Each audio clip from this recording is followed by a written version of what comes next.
Welcome to Southern Cadence, where we read stories with a Southern charm. Sit back and get cozy while we read Persuasion by Jane Austen, Chapter 1. Sir Walter Elliot of Kellynch Hall in Somersetshire was a man who, for his own amusement, never took up any book but the baronetage. There he found occupation for an idle hour and consolation in a distressed one. There his faculties were roused into admiration and respect by contemplating the limited remnant of the earliest patents. There any unwelcome sensations arising from domestic affairs changed naturally into pity and contempt as he turned over the almost endless creations of the last century. And there, if every other leaf were powerless, he could read his own history with an interest which never failed. This was the page at which the favorite volume always opened.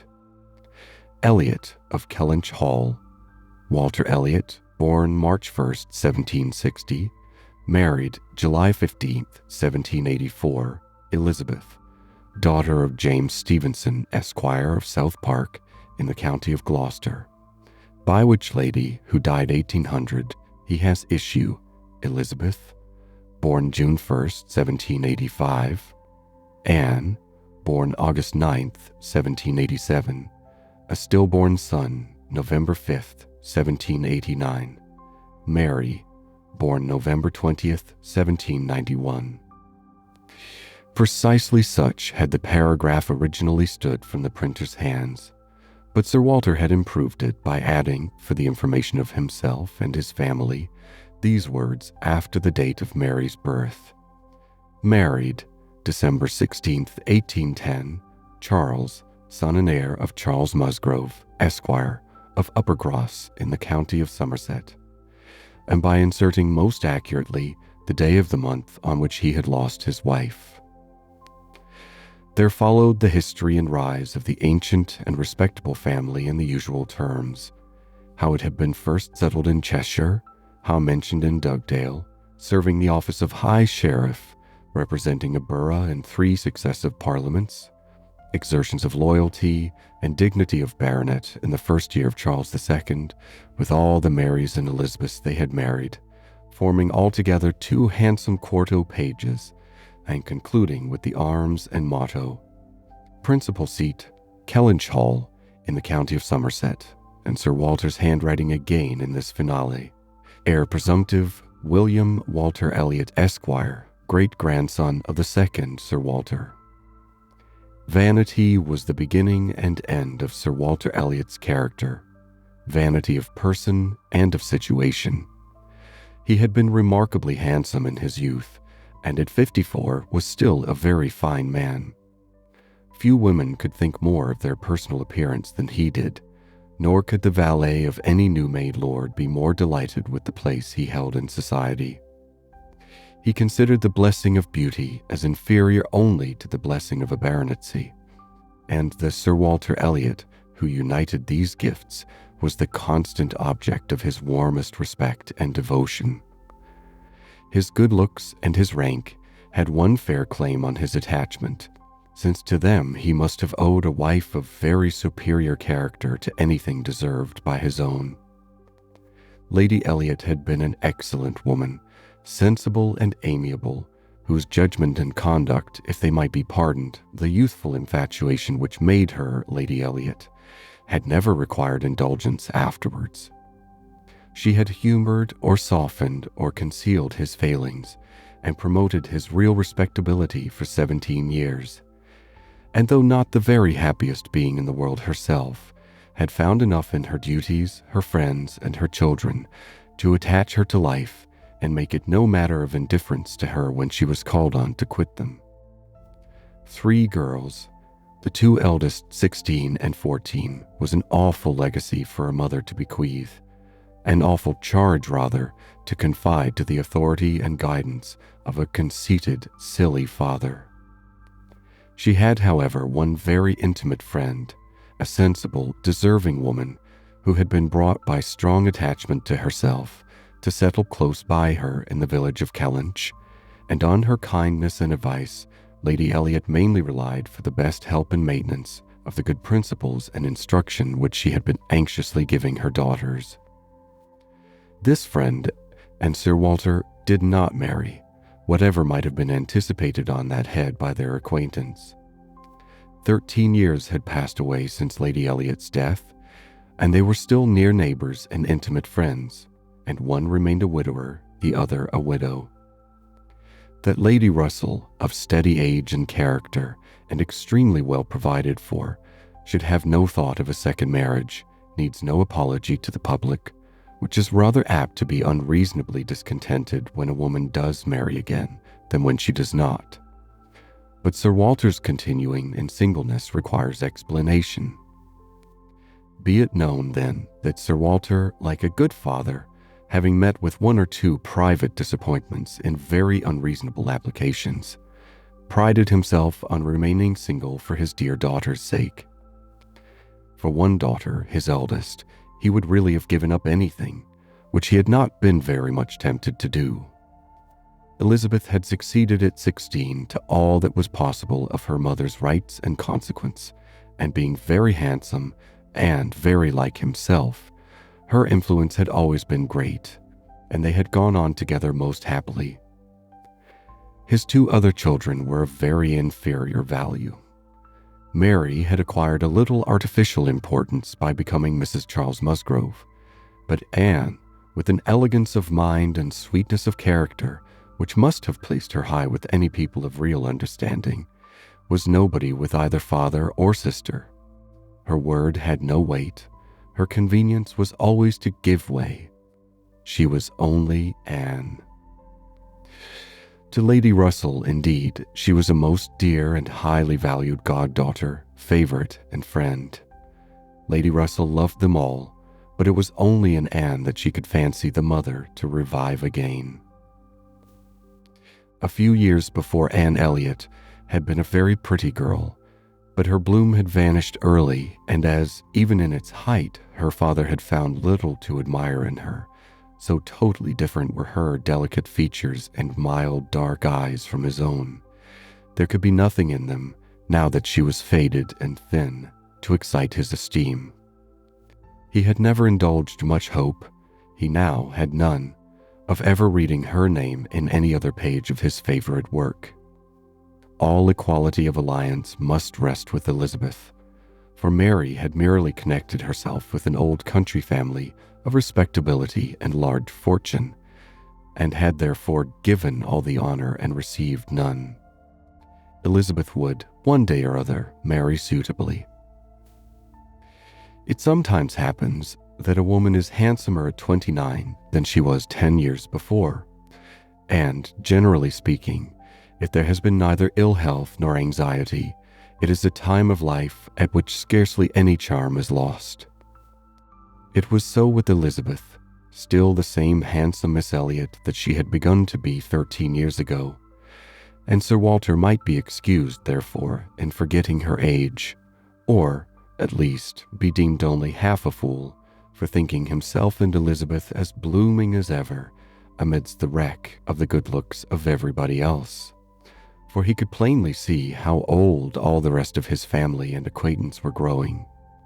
Anne haggard, Mary coarse, every face in the neighborhood worsting, and the rapid increase of the crow's foot about Lady Russell's temples had long been a distress to him. Elizabeth did not quite equal her father in personal contentment. 13 years had seen her mistress of Kellynch Hall, presiding and directing with a self-possession and decision which could never have given the idea of her being younger than she was. For 13 years she had been doing the honors and laying down the domestic law at home, and leading the way to the chaise and four, and walking immediately after Lady Russell out of all the drawing-rooms and dining-rooms in the country. 13 winters' revolving frosts had seen her opening every ball of credit which a scanty neighborhood afforded, and 13 springs shone their blossoms as she traveled up to London with her father for a few weeks' annual enjoyment of the great world. She had the remembrance of all this.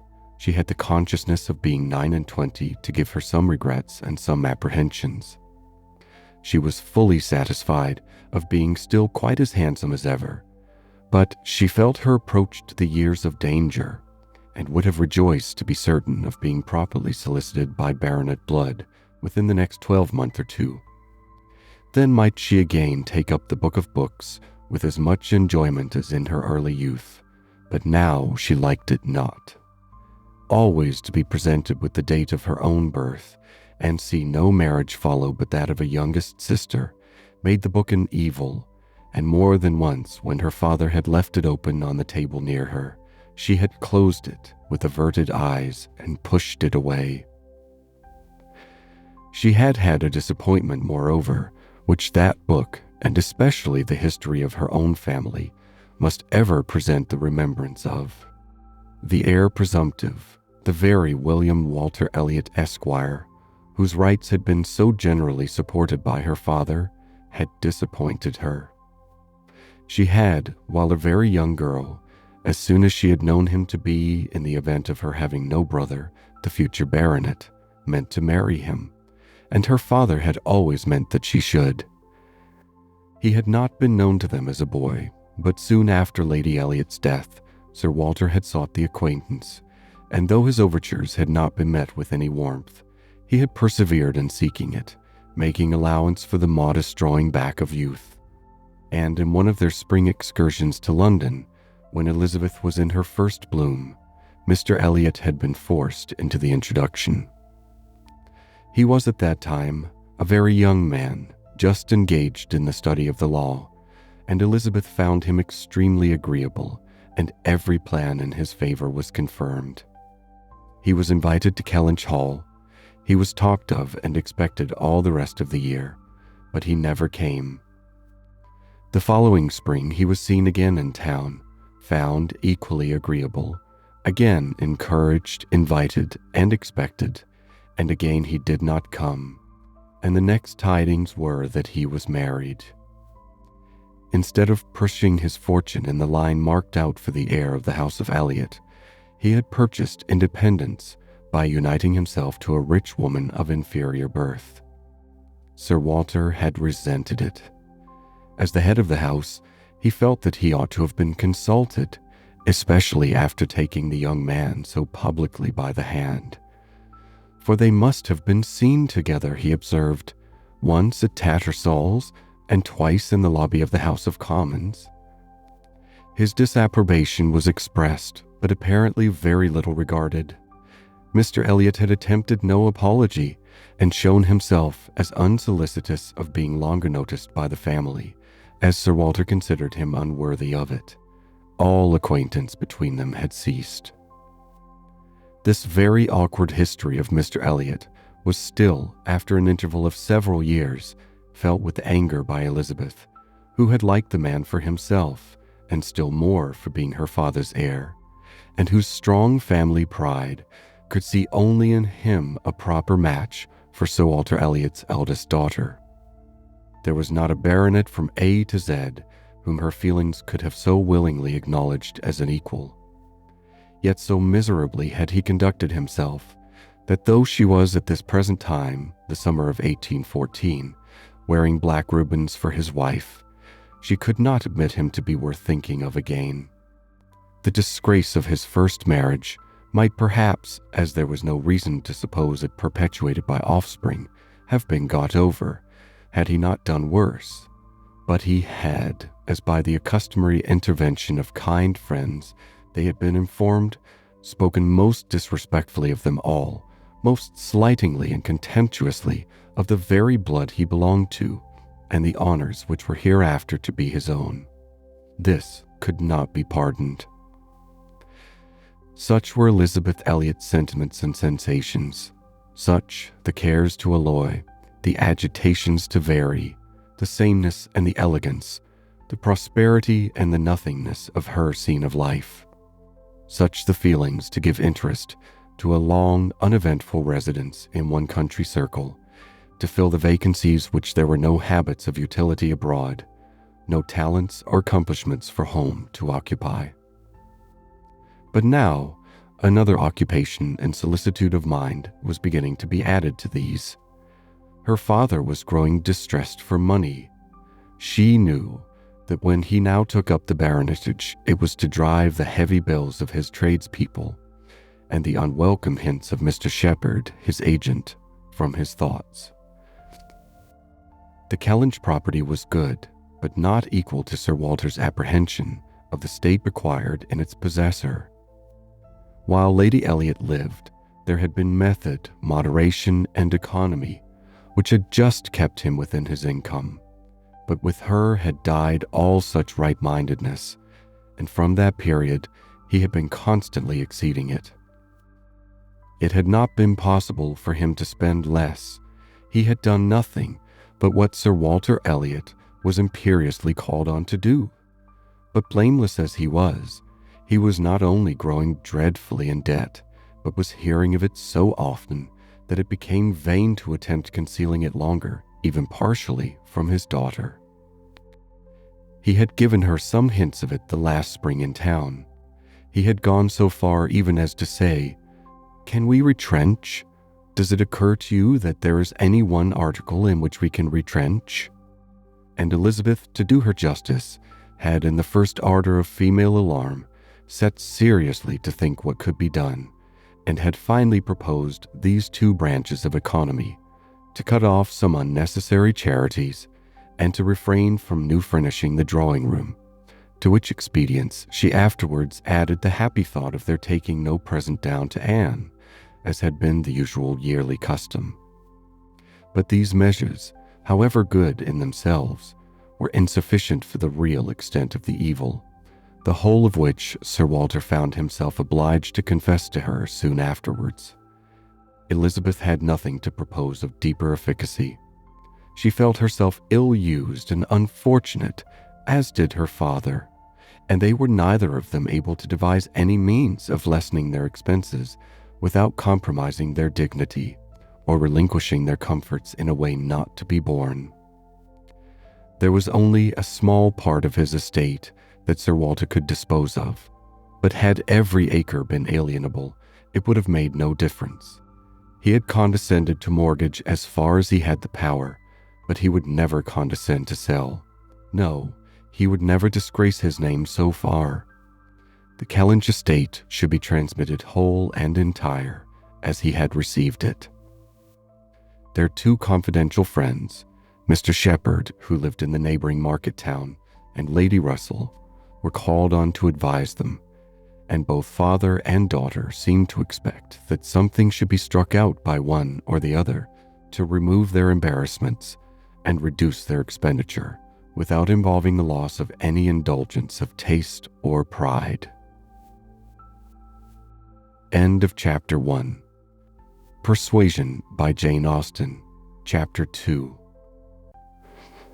Mr. Shepherd, a civil, cautious lawyer, who, whatever might be his hold or his views on Sir Walter, would rather have the disagreeable prompted by anybody else, excused himself from offering the slightest hint, and only begged leave to recommend an implicit reference to the excellent judgment of Lady Russell, from whose known good sense he fully expected to have just such resolute measures advised as he meant to see finally adopted.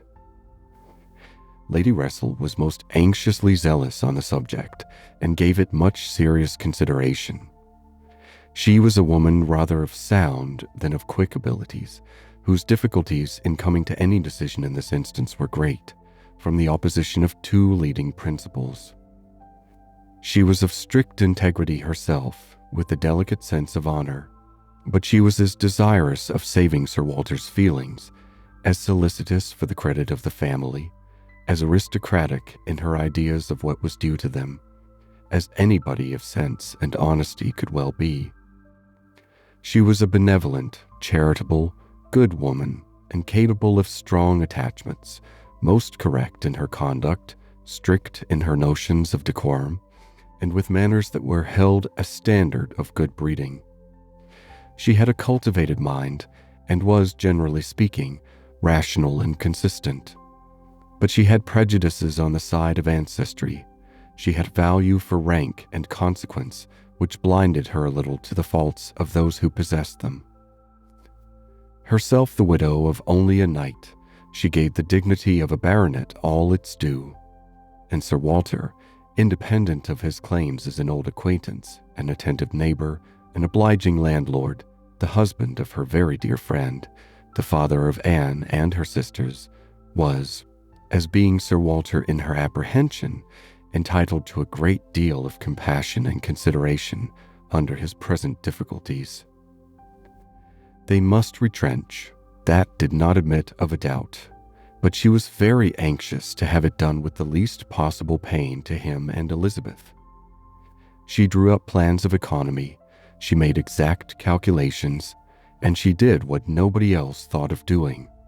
She consulted Anne, who never seemed considered by the others as having any interest in the question.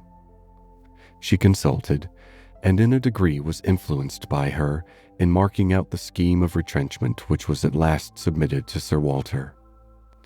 Every emendation of Anne's had been on the side of honesty against importance. She wanted more vigorous measures, a more complete reformation, a quicker release from debt, a much higher tone of indifference for everything but justice and equity. "If we can persuade your father to all this," said Lady Russell, looking over her paper, "much may be done.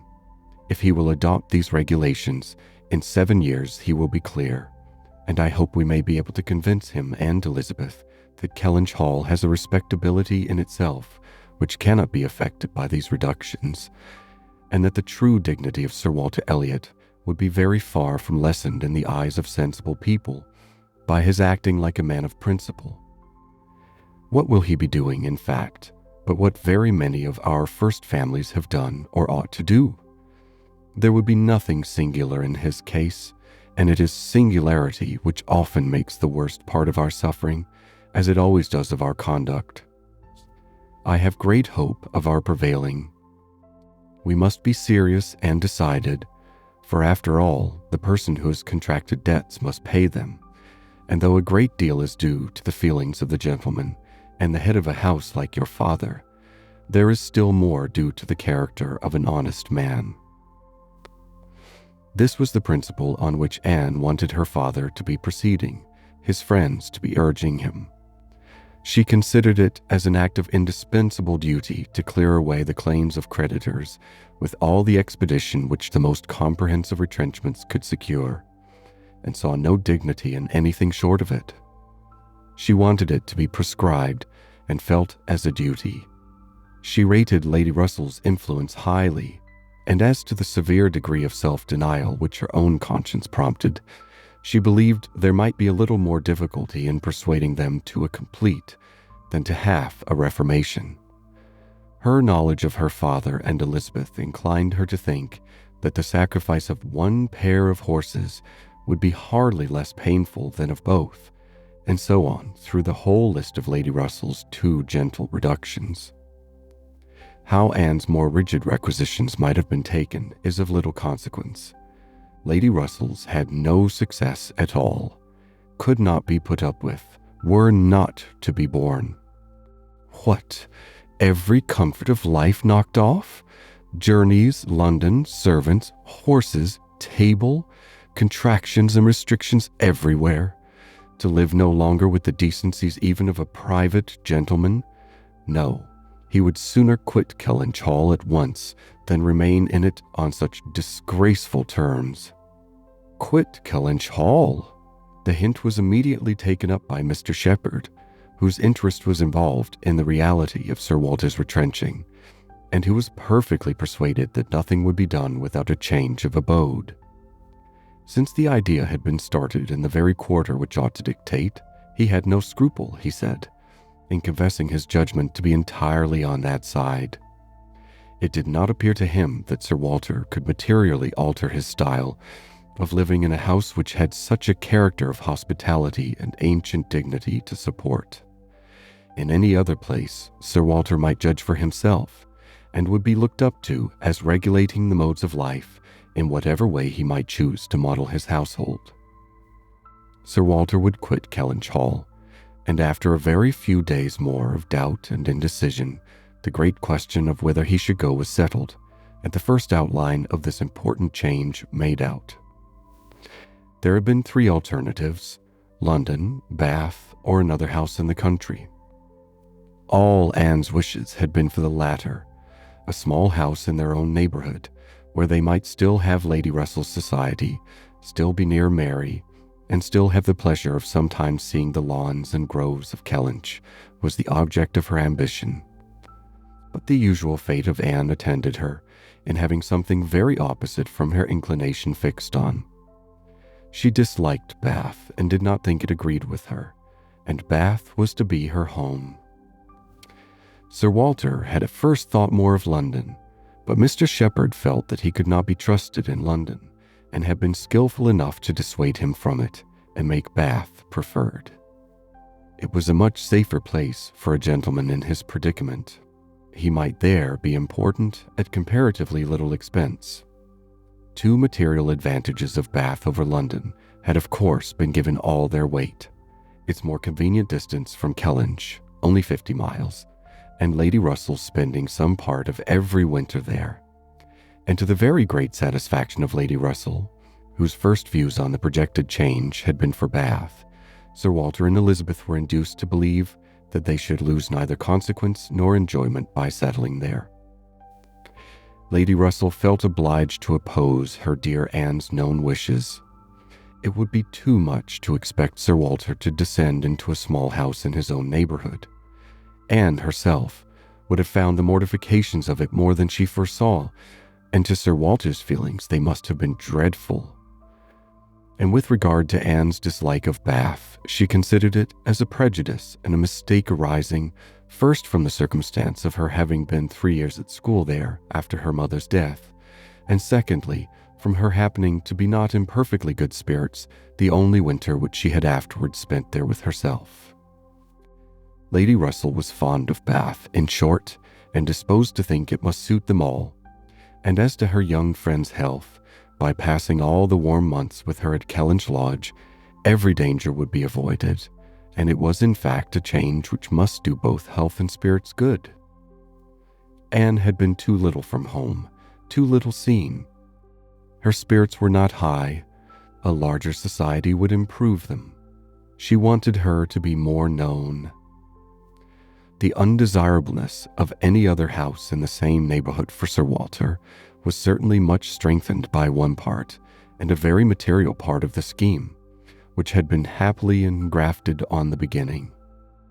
He was not only to quit his home, but to see it in the hands of others, a trial of fortitude which stronger heads than Sir Walter's have found too much. Kellynch Hall was to be let. This, however, was a profound secret, not to be breathed beyond their own circle.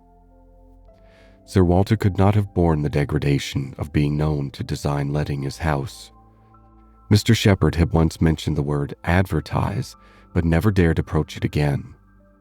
Sir Walter spurned the idea of its being offered in any manner, forbade the slightest hint being dropped of his having such an intention, and it was only on the supposition of his being spontaneously solicited by some most unexceptionable applicant on his own terms and as a great favor that he would let it at all. How quick come the reasons for approving what we like! Lady Russell had another excellent one at hand, for being extremely glad that Sir Walter and his family were to remove from the country.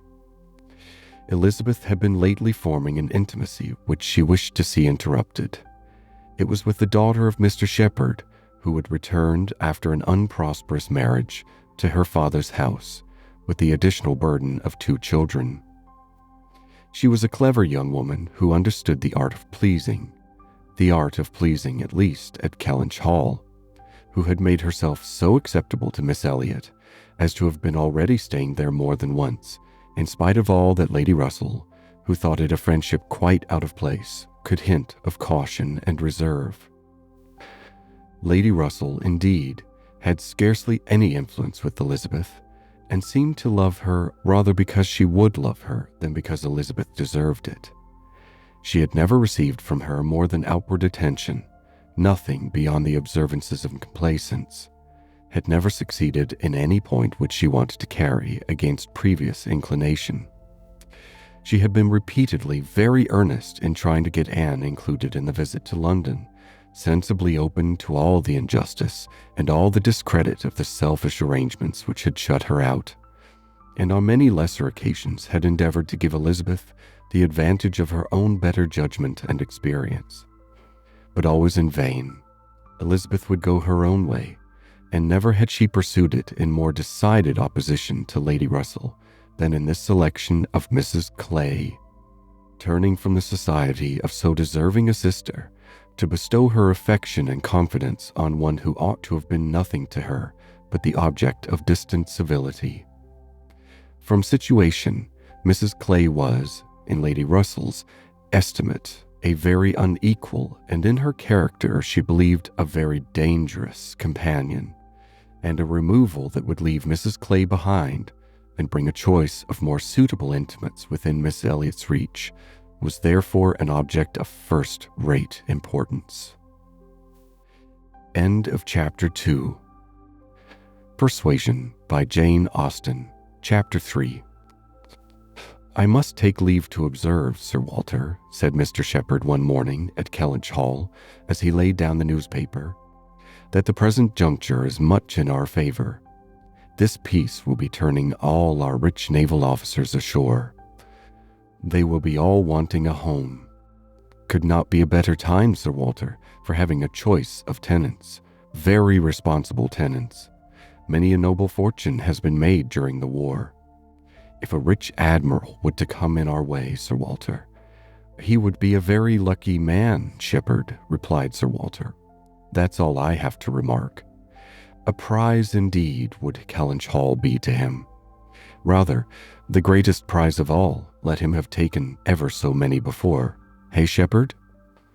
Mr. Shepherd laughed, as he knew he must, at this wit, and then added, "I presume to observe, Sir Walter, that in the way of business, gentlemen of the Navy are well to deal with.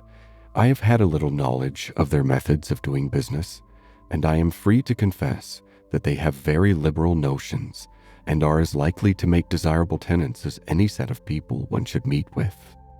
Therefore, Sir Walter, what I would take leave to suggest is, that if in consequence of any rumors getting abroad of your intention, which must be contemplated as a possible thing, because we know how difficult it is to keep the actions and designs of one part of the world from the notice and curiosity of the other, consequence has its tax. I, John Shepherd, might conceal any family matters that I chose, for nobody would think it worth their while to observe me.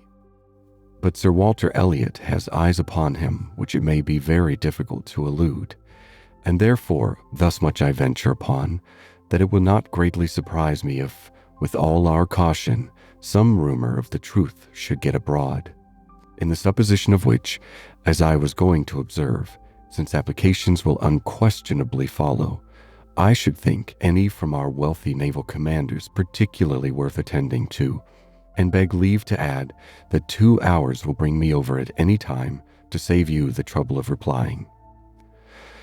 Sir Walter only nodded, but soon afterwards, rising and pacing the room, he observed sarcastically, "There are few among the gentlemen of the Navy, I imagine, who would not be surprised to find themselves in a house of this description."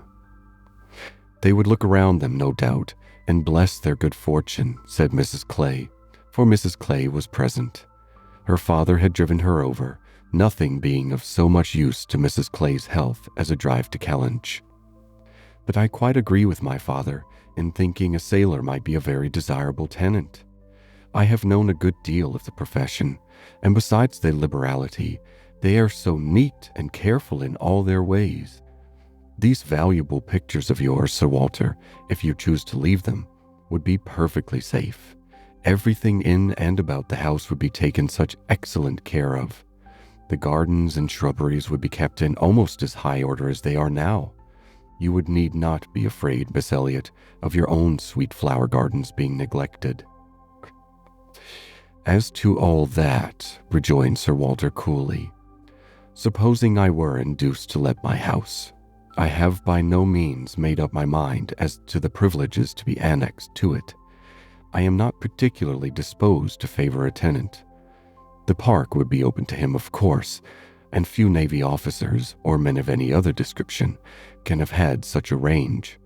But what restrictions I might impose on the use of the pleasure grounds is another thing. I am not fond of the idea of my shrubberies being always approachable, and I should recommend Miss Elliot to be on her guard with respect to her flower garden. I am very little disposed to grant a tenant of Kellynch Hall any extraordinary favor, I assure you, be he sailor or soldier. After a short pause, Mr. Shepherd presumed to say, "In all these cases there are established usages which make everything plain and easy between landlord and tenant. Your interest, Sir Walter, is in pretty safe hands. Depend upon me for taking care that no tenant has more than his just rights. I venture to hint that Sir Walter Elliot cannot be half so jealous for his own as John Shepherd will be for him." Here Anne spoke. "The Navy, I think, who have done so much for us, have at least an equal claim with any other set of men for all the comforts and all the privileges which any home can give. Sailors work hard enough for their comforts, we must all allow." "Very true, very true. What Miss Anne says is very true," was Mr. Shepherd's rejoinder, and "Oh, certainly," was his daughter's. But Sir Walter's remark was soon afterwards. "The profession has its utility, but I should be sorry to see any friend of mine belonging to it." "Indeed," was the reply, and with a look of surprise. "Yes, it is in 2 points offensive to me. I have 2 strong grounds of objection to it. First, as being the means of bringing persons of obscure birth into undue distinction, and raising men to honors which their fathers and grandfathers never dreamt of. And secondly, as it cuts up a man's youth and vigor most horribly. A sailor grows old sooner than any other man. I have observed it all my life. A man is in greater danger in the Navy of being insulted by the rise of one whose father his father might have disdained to speak to, and of becoming prematurely an object of disgust himself, than in any other line. One day last spring in town, I was in company with 2 men, striking instances of what I am talking of. Lord St. Ives, whose father we all know to have been a country curate, without bread to eat. I was to give place to Lord St. Ives, and a certain Admiral Baldwin, the most deplorable-looking personage you can imagine. His face, the color of mahogany, rough and rugged to the last degree, all lines and wrinkles, 9 gray hairs of a side, and nothing but a dab of powder at top. "In the name of heaven, who is that old fellow?" said I to a friend of mine who was standing near, Sir Basil Morley. "Old fellow," cried Sir Basil. "It is Admiral Baldwin. What do you take his age to be?" 60, said I, "or perhaps 62. 40, replied Sir Basil. 40 and no more. Picture to yourselves my amazement. I shall not easily forget Admiral Baldwin. I never saw quite so wretched an example of what a seafaring life can do, but to a degree. I know it is the same with them all. They are all knocked about and exposed to every climate and every weather, till they are not fit to be seen. It is a pity they are not knocked on the head at once before they reach Admiral Baldwin's age." "Nay, Sir Walter," cried Mrs. Clay, "this is being severe indeed. Have a little mercy on the poor men. We are not all born to be handsome. The sea is no beautifier, certainly. Sailors do grow old betimes, I have often observed it. They soon lose the look of youth. But then, is it not the same with many other professions, perhaps most others? Soldiers in active service are not at all better off, and even in the quieter professions, there is a toil and a labor of the mind, if not of the body, which seldom leaves a man's looks to the natural effect of time. The lawyer plods, quite careworn. The physician is up at all hours and traveling in all weather, and even the clergyman." She stopped a moment to consider what might do for the clergyman. "And even the clergyman, you know, is obliged to go into infected rooms and expose his health and looks to all the injury of a poisonous atmosphere. In fact, as I have long been convinced, though every profession is necessary and honorable in its turn, it is only the lot of those who are not obliged to follow any, who can live in a regular way, in the country, choosing their own hours, following their own pursuits, and living on their own property without the torment of trying for more. It is only their lot, I say, to hold the blessings of health and a good appearance to the utmost. I know no other set of men but what lose something of their personableness when they cease to be quite young." It seemed as if Mr. Shepherd, in this anxiety to bespeak Sir Walter's goodwill towards a naval officer as a tenant, had been gifted with foresight, for the very first application for the house was from an Admiral Croft, with whom he shortly afterwards fell into company in attending the quarter sessions at Taunton. And indeed, he had received a hint of the Admiral from a London correspondent. By the report which he hastened over to Kellynch to make, Admiral Croft was a native of Somersetshire, who, having acquired a very handsome fortune, was wishing to settle in his own country, and had come down to Taunton in order to look at some advertised places in that immediate neighborhood, which, however, had not suited him. That accidentally hearing, it was just as he had foretold, Mr. Shepherd observed, Sir Walter's concerns could not be kept a secret. Accidentally hearing of the possibility of Kellynch Hall being to let, and understanding his, Mr. Shepherd's, connection with the owner, he had introduced himself to him in order to make particular inquiries, and had, in the course of a pretty long conference, expressed as strong an inclination for the place as a man who knew it only by description could feel, and given Mr. Shepherd, in his explicit account of himself, every proof of his being a most responsible, eligible tenant. "And who is Admiral Croft?" was Sir Walter's cold, suspicious inquiry. Mr. Shepherd answered for his being of a gentleman's family, and mentioned a place, and Anne, after the little pause which followed, added, "He is a rear admiral of the White. He was in the Trafalgar action, and has been in the East Indies since. He has been stationed there, I believe, several years." "Then I take it for granted," observed Sir Walter, "that his face is about as orange as the cuffs and capes of my livery."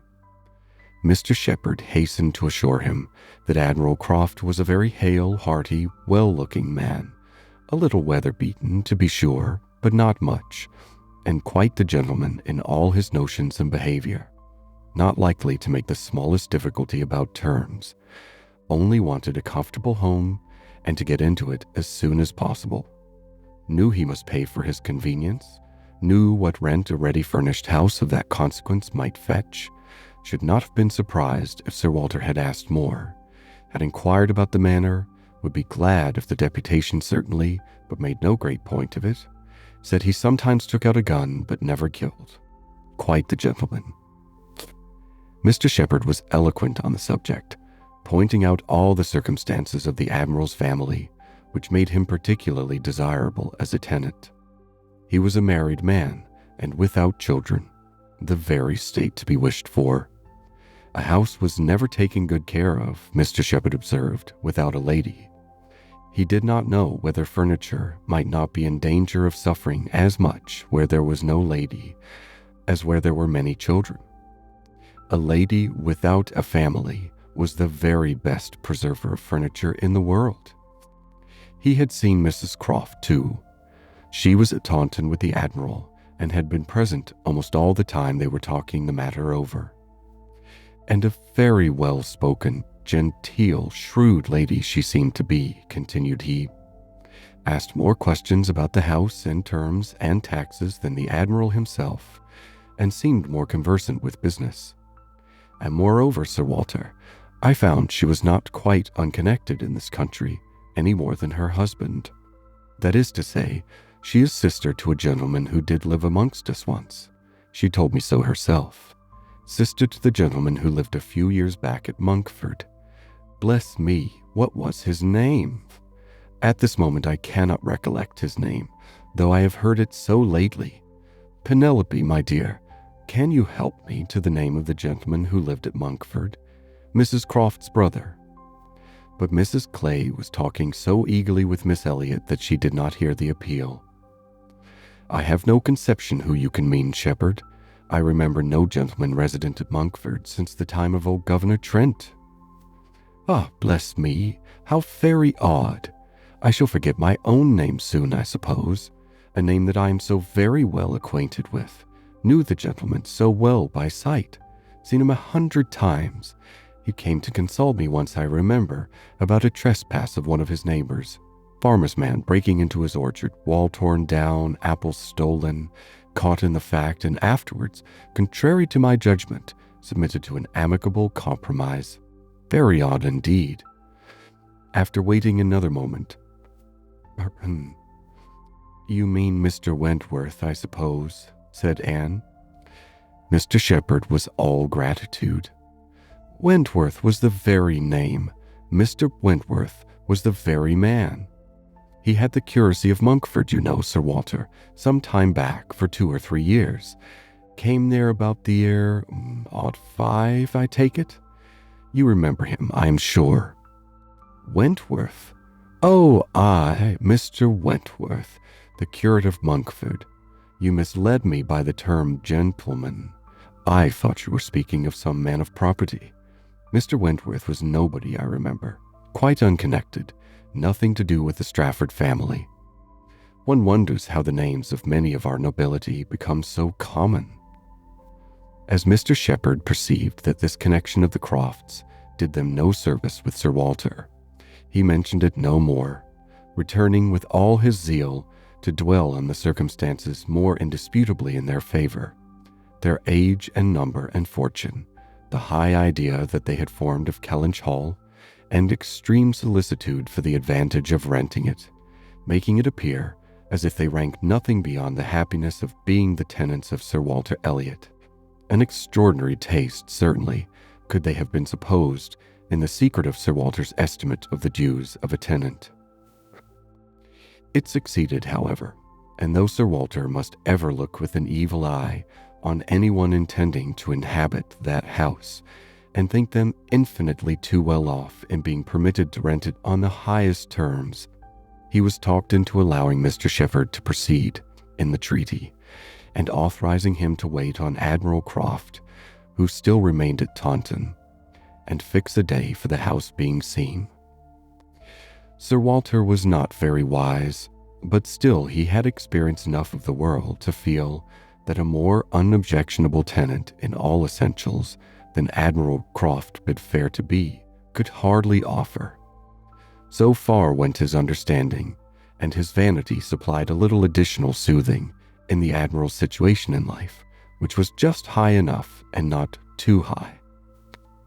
I have let my house to Admiral Croft would sound extremely well, very much better than to any mere Mr.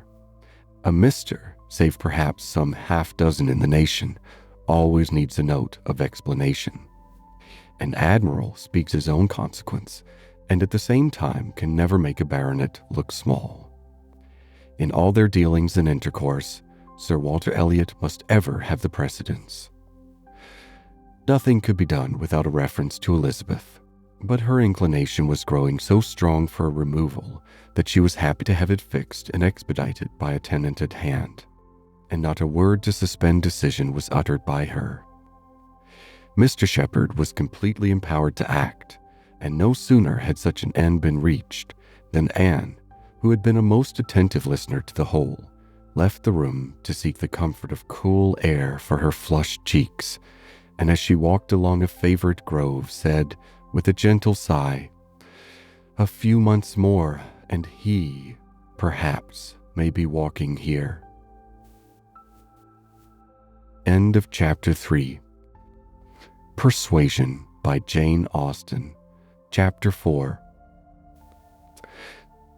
He was not Mr. Wentworth, the former curate of Monkford, however suspicious appearances may be, but a Captain Frederick Wentworth, his brother, who being made commander in consequence of the action off St. Domingo, and not immediately employed, had come into Somersetshire in the summer of 1806, and having no parent living, found a home for half a year at Monkford.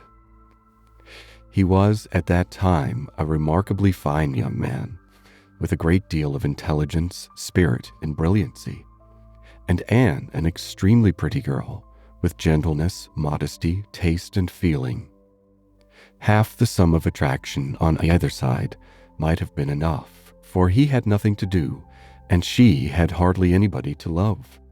But the encounter of such lavish recommendations could not fail. They were gradually acquainted, and when acquainted, rapidly and deeply in love. It would be difficult to say which had seen highest perfection in the other, or which had been the happiest, she in receiving his declarations and proposals, or he in having them accepted. A short period of exquisite felicity followed, and but a short one. Troubles soon arose. Sir Walter, on being applied to without actually withholding his consent, or saying it should never be, gave it all the negative of great astonishment, great coldness, great silence, and a professed resolution of doing nothing for his daughter. He thought it a very degrading alliance, and Lady Russell, though with more tempered and pardonable pride, received it as a most unfortunate one. Anne Elliot, with all her claims of birth, beauty, and mind, to throw herself away at 19, involve herself at 19 in an engagement with a young man who had nothing but himself to recommend him, and no hopes of attaining affluence, but in the chances of a most uncertain profession, and no connections to secure even his further rise in that profession, would be indeed a throwing away which she grieved to think of. Anne Elliot, so young, known to so few, to be snatched off by a stranger without alliance or fortune, or rather sunk by him into a state of most wearing, anxious, youth-killing dependence. It must not be, if by any fair interference of friendship, any representations from one who had almost a mother's love and mother's rights, it would be prevented. Captain Wentworth had no fortune. He had been lucky in his profession, but spending freely what had come freely, had realized nothing. But he was confident that he should soon be rich, full of life and ardor. He knew that he should soon have a ship, and soon be on a station that would lead to everything he wanted. He had always been lucky. He knew he should be so still. Such confidence, powerful in its own warmth, and bewitching in the wit which often expressed it, must have been enough for Anne. But Lady Russell saw it very differently. His sanguine temper and fearlessness of mind operated very differently on her. She saw in it but an aggravation of the evil. It only added a dangerous character to himself. He was brilliant. He was headstrong. Lady Russell had little taste for wit, and of anything approaching to imprudence, a horror. She deprecated the connection in every light. Such opposition as these feelings produced was more than Anne could combat. Young and gentle as she was, it might yet have been possible to withstand her father's ill will, though unsoftened by one kind word or look on the part of her sister. But Lady Russell, whom she had always loved and relied on, could not, with such steadiness of opinion and such tenderness of manner, be continually advising her in vain. She was persuaded to believe the engagement a wrong thing, indiscreet, improper, hardly capable of success and not deserving it. But it was not a merely selfish caution under which she acted in putting an end to it. Had she not imagined herself consulting his good, even more than her own, she could hardly have given him up. The belief of being prudent and self-denying, principally for his advantage, was her chief consolation under the misery of a parting, a final parting. And every consolation was required, for she had to encounter all the additional pain of opinions on his side totally unconvinced and unbending, and of his feeling himself ill-used by so forced a relinquishment. He had left the country in consequence. A few months had seen the beginning and the end of their acquaintance, but not with a few months ended Anne's share of suffering from it. Her attachment and regrets had for a long time clouded every enjoyment of youth, and an early loss of bloom and spirits had been their lasting effect. More than 7 years were gone since this little history of sorrowful interest had reached its close, and time had softened down much, perhaps nearly all, of peculiar attachment to him. But she had been too dependent on time alone. No aid had been given in change of place, except in one visit to Bath soon after the rupture, or in any novelty or enlargement of society. No one had ever come within the Kellynch circle who could bear a comparison with Frederick Wentworth as he stood in her memory. No second attachment, the only thoroughly natural, happy, and sufficient cure at her time of life, had been possible to the nice tone of her mind, the fastidiousness of her taste, and the small limits of the society around them. She had been solicited, when about 22, to change her name by the young man who not long afterwards found a more willing mind in her younger sister, and Lady Russell had lamented her refusal, for Charles Musgrove was the eldest son of a man whose landed property and general importance was second in that country only to Sir Walter's, and of good character and appearance. And however Lady Russell might have asked yet for something more while Anne was 19, she would have rejoiced to see her at 22 so respectably removed from the partialities and injustice of her father's house, and settled so permanently near herself.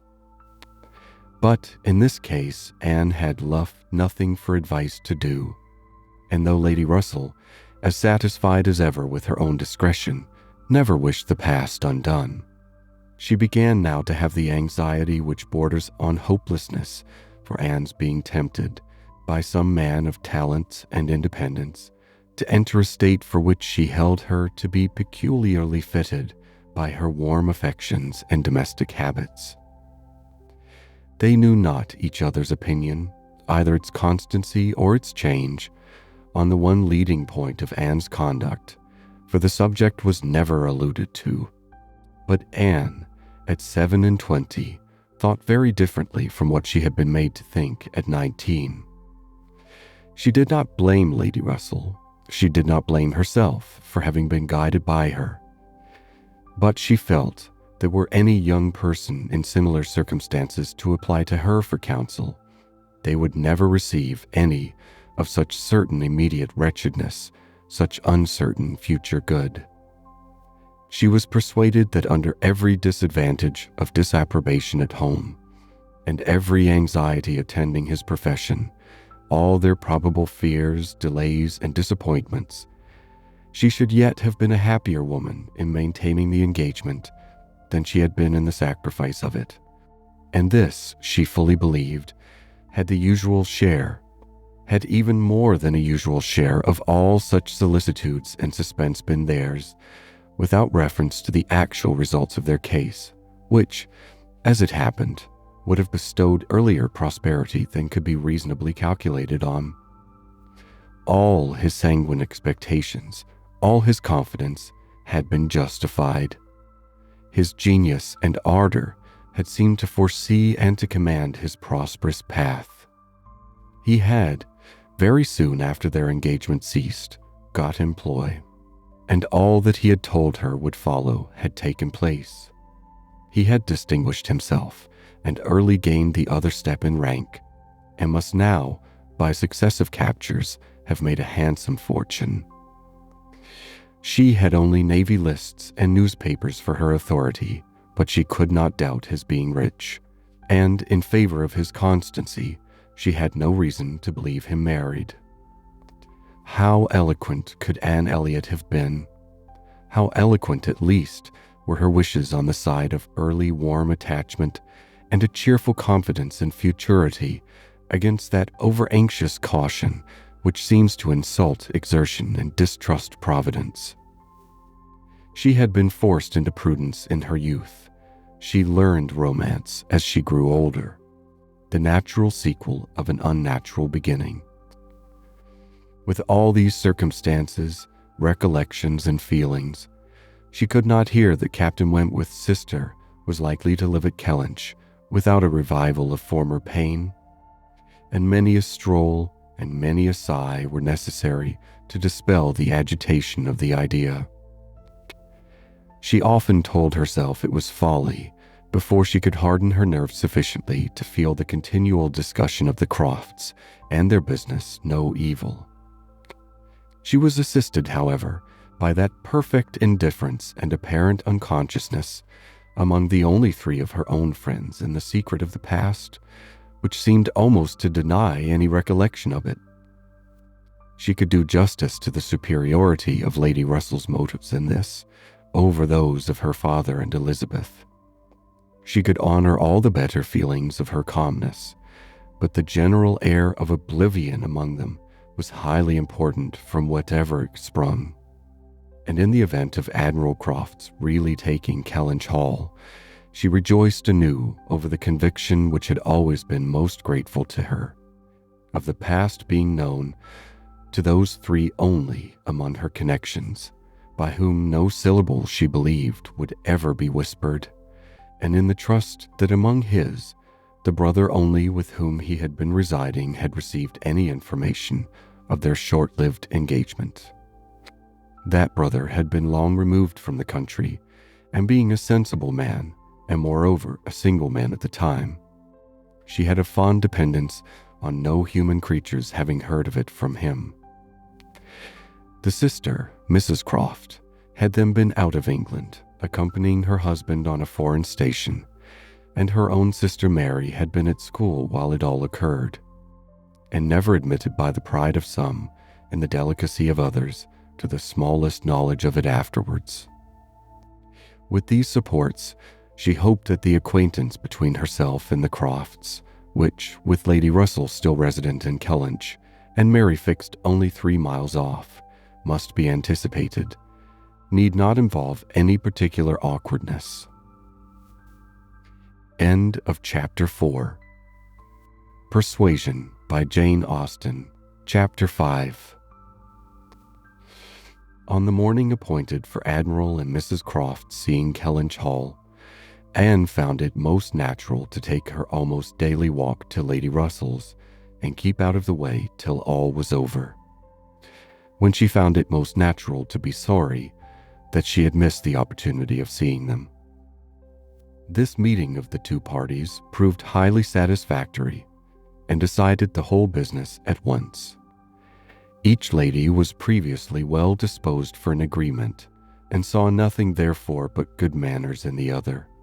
And with regard to the gentleman, there was such a hearty good humor, such an open, trusting liberality on the Admiral's side as could not but influence Sir Walter, who had besides been flattered into his very best and most polished behavior by Mr. Shepherd's assurances of his being known by report to the Admiral as a model of good breeding. The house and grounds and furniture were approved. The Crofts were approved.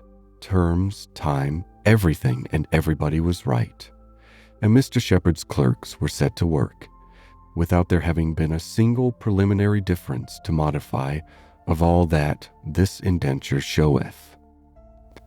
Sir Walter, without hesitation, declared the Admiral to be the best-looking sailor he had ever met with, and went so far as to say that if his own man might have had the arranging of his hair, he should not be ashamed of being seen with him anywhere.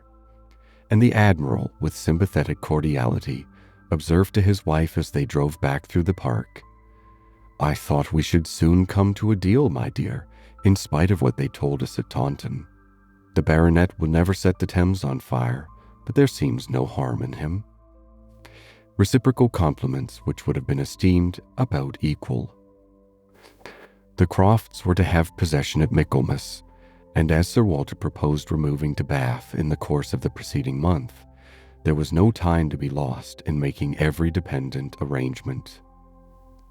Lady Russell, convinced that Anne would not be allowed to be of any use or any importance in the choice of the house which they were going to secure, was very unwilling to have her hurried away so soon, and wanted to make it possible for her to stay behind till she might convey her to Bath herself after Christmas.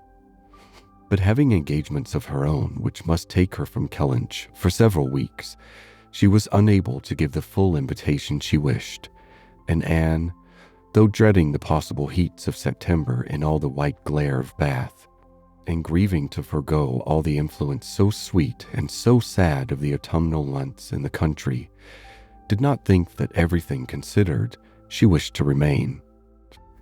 It would be most right and most wise, and therefore must involve least suffering, to go with the others. Something occurred, however, to give her a different duty.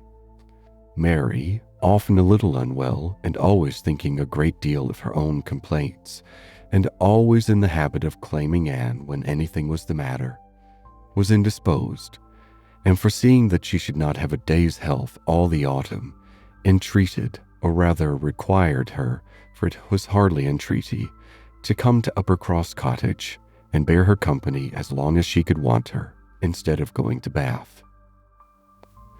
"I cannot possibly do without Anne," was Mary's reasoning, and Elizabeth's reply was, "that I am sure Anne had better stay, for nobody will want her in Bath."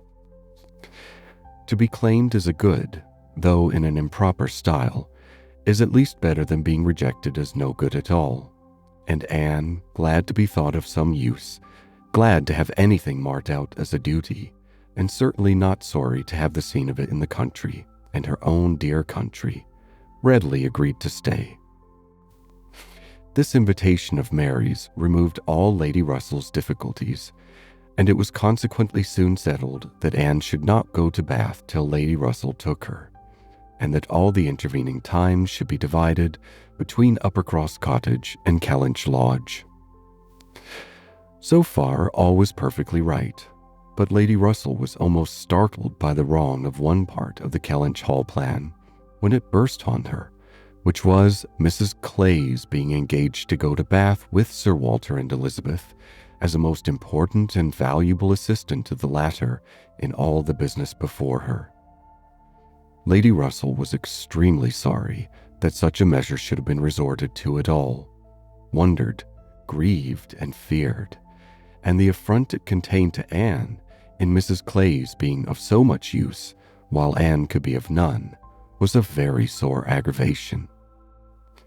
Anne herself was become hardened to such affronts, but she felt the imprudence of the arrangement quite as keenly as Lady Russell. With a great deal of quiet observation and a knowledge, which she often wished less, of her father's character, she was sensible that results the most serious to his family from the intimacy were more than possible.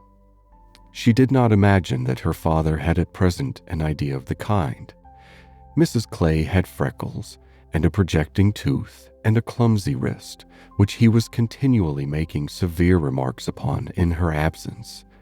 But she was young, and certainly altogether well-looking, and possessed, in an acute mind and assiduous pleasing manners, infinitely more dangerous attractions than any merely personal might have been. Anne was so impressed by the degree of their danger that she could not excuse herself from trying to make it perceptible to her sister. She had little hope of success, but Elizabeth, who in the event of such a reverse would be so much more to be pitied than herself, should never, she thought, have reason to reproach her for giving no warning. She spoke, and seemed only to offend. Elizabeth could not conceive how such an absurd suspicion should occur to her, and indignantly answered for each party's perfection, knowing their situation. "Mrs. Clay," said she warmly, "never forgets who she is. And as I am rather better acquainted with her sentiments than you can be, I can assure you that upon the subject of marriage, they are particularly nice, and that she reprobates all inequality of condition and rank more strongly than most people. And as to my father, I really should not have thought that he, who has kept himself single so long for our sakes, need be suspected now. If Mrs. Clay were a very beautiful woman, I grant you it might be wrong to have her so much with me. Not that anything in the world, I am sure, would induce my father to make a degrading match, but he might be rendered unhappy. But poor Mrs. Clay, who with all her merits can never have been reckoned tolerably pretty, I really think poor Mrs. Clay may be staying here in perfect safety. One would imagine you had never heard my father speak of her personal misfortunes, though I know you must 50 times. That tooth of hers and those freckles. Freckles do not disgust me so very much as they do him. I have known a face not materially disfigured by a few, but he abominates them. You must have heard him notice Mrs. Clay's freckles." "Ah, there is hardly any personal defect," replied Anne, "which an agreeable manner might not gradually reconcile one to." "I think very differently," answered Elizabeth shortly. "An agreeable manner may set off handsome features, but can never alter plain ones. However, at any rate, as I have a great deal more at stake on this point than anybody else can have, I think it rather unnecessary in you to be advising me." Anne had done, glad that it was over and not absolutely hopeless of doing good. Elizabeth, though resenting the suspicion, might yet be made observant by it. The last office of the 4 carriage horses was to draw Sir Walter, Miss Elliot, and Mrs. Clay to Bath. The party drove off in very good spirits.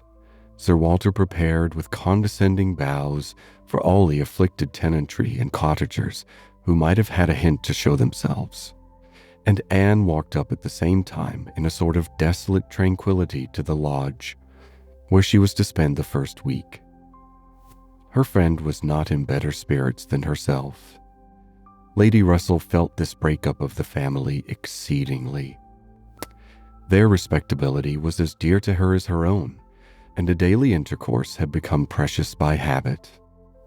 It was painful to look upon their deserted grounds, and still worse to anticipate the new hands they were to fall into, and to escape the solitariness and the melancholy of so altered a village, and be out of the way when Admiral and Mrs. Croft first arrived.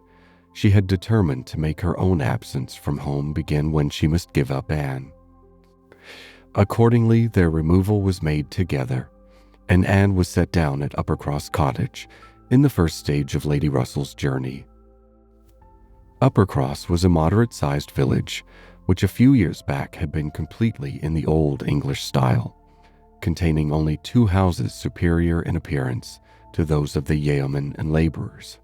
The mansion of the squire, with its high walls, great gates, and old trees, substantial and unmodernized, and the compact, tight parsonage, enclosed in its own neat garden, with a vine and a pear tree trained round its casements. But upon the marriage of the young squire, it had received the improvement of a farmhouse, elevated into a cottage for his residence. And Uppercross Cottage, with its veranda, French windows, and other prettinesses, was quite as likely to catch the traveler's eye as the more consistent and considerable aspect and premises of the great house, about a quarter of a mile further on. Here Anne had often been staying. She knew the ways of Uppercross as well as those of Kellynch. The 2 families were so continually meeting, so much in the habit of running in and out of each other's house at all hours, that it was rather a surprise to her to find Mary alone. But being alone, her being unwell and out of spirits was almost a matter of course. Though better endowed than the elder sister, Mary had not Anne's understanding nor temper. While well and happy and properly attended to, she had great good humor and excellent spirits, but any indisposition sunk her completely. She had no resources for solitude, and, inheriting a considerable share of the Elliot self-importance, was very prone to add to every other distress that of fancying herself neglected and ill-used. In person, she was inferior to both sisters, and had, even in her bloom, only reached the dignity of being a fine girl. She was now lying on the faded sofa of the pretty little drawing room, the once elegant furniture of which had been gradually growing shabby under the influence of 4 summers and 2 children, and on Anne's appearing greeted her with, "Oh, so you are come at last.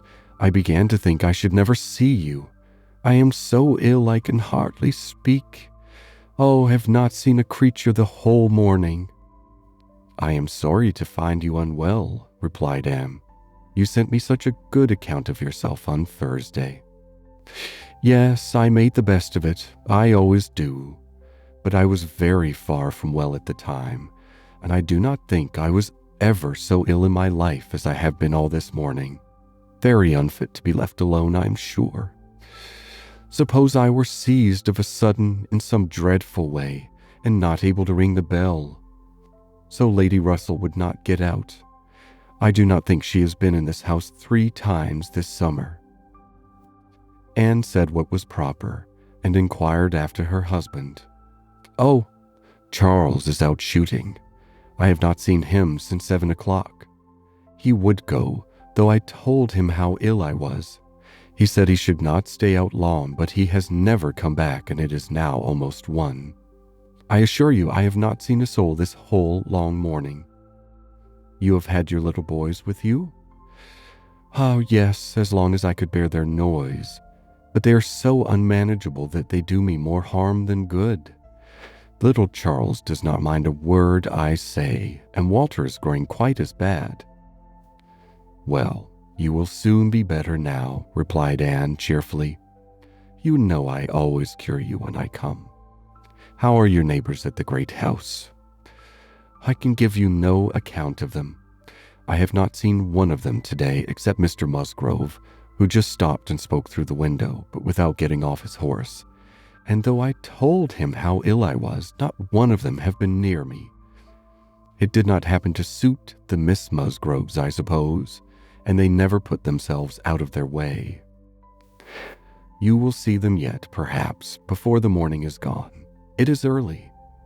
Oh, I never want them, I assure you. They talk and laugh a great deal too much for me. Oh, Anne, I am so very unwell. It was quite unkind of you not to come on Thursday. My dear Mary, recollect what a comfortable account you sent me of yourself.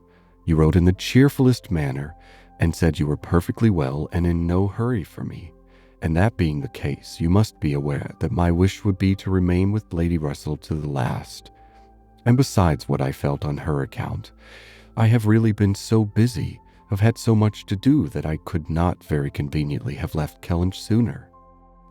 Dear me, what can you possibly have to do? A great many things, I assure you. More than I can recollect in a moment, but I can tell you some. I have been making a duplicate of the catalogue of my father's books and pictures. I have been several times in the garden with Mackenzie, trying to understand and make him understand which of Elizabeth's plants are for Lady Russell. I have had all my own little concerns to arrange, books and music to divide, and all my trunks to repack, from not having understood in time what was intended as to the wagons. And one thing I have had to do, Mary, of a more trying nature, going to almost every house in the parish as a sort of take-leave. I was told that they wished it, but all these things took up a great deal of time. Oh, well. And after a moment's pause, but you have never asked me one word about our dinner at the Pools yesterday. Did you go, then? I have made no inquiries, because I concluded you must have been obliged to give up the party. Oh, yes, I went. I was very well yesterday. Nothing at all the matter with me till this morning. It would have been strange if I had not gone. I am very glad you are well enough, and I hope you had a pleasant party. Oh, nothing remarkable. One always knows beforehand what the dinner will be and who will be there. And it is so very uncomfortable not having a carriage of one's own. Mr. and Mrs. Musgrove took me, and we were so crowded. They are both so very large and take up so much room, and Mr. Musgrove always sits forward. So there was I, crowded into the back seat with Henrietta and Louisa, and I think it very likely that my illness today may be owing to it.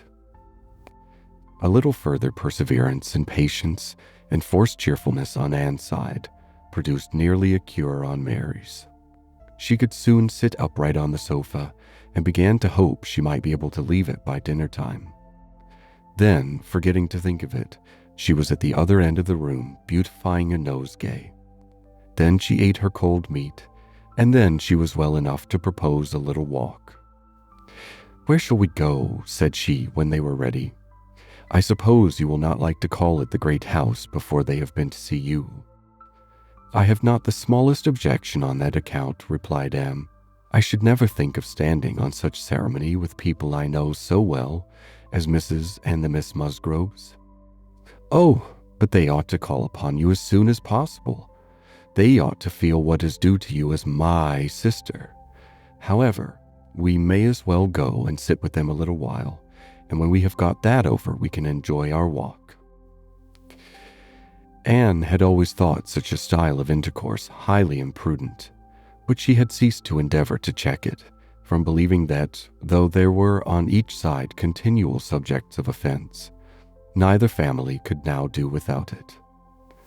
To the great house, accordingly, they went, to sit the full half-hour in the old-fashioned square parlor, with a small carpet and shining floor, to which the present daughters of the house were gradually giving the proper air of confusion by a grand pianoforte and a harp, flower stands, and little tables placed in every direction. Oh, could the originals of the portraits against the wainscot, could the gentlemen in brown velvet and the ladies in blue satin have seen what was going on, have been conscious of such an overthrow of all order and neatness, the portraits themselves seemed to be staring in astonishment. The Musgroves, like their houses, were in a state of alteration, perhaps of improvement. The father and mother were in the old English style, and the young people in the new. Mr. and Mrs. Musgrove were a very good sort of people, friendly and hospitable, not much educated, and not at all elegant. Their children had more modern minds and manners.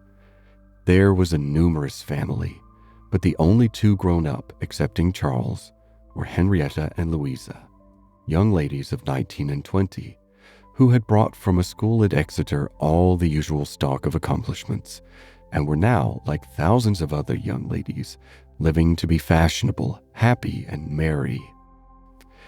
Their dress had every advantage. Their faces were rather pretty, their spirits extremely good, their manners unembarrassed and pleasant.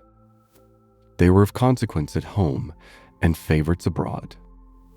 Anne always contemplated them as some of the happiest creatures of her acquaintance, but still, saved as we all are by some comfortable feeling of superiority from wishing for the possibility of exchange, she would not have given up her own more elegant and cultivated mind for all their enjoyments, and envied them nothing but that seemingly perfect good understanding and agreement together, that good-humored mutual affection of which she had known so little herself with either of her sisters.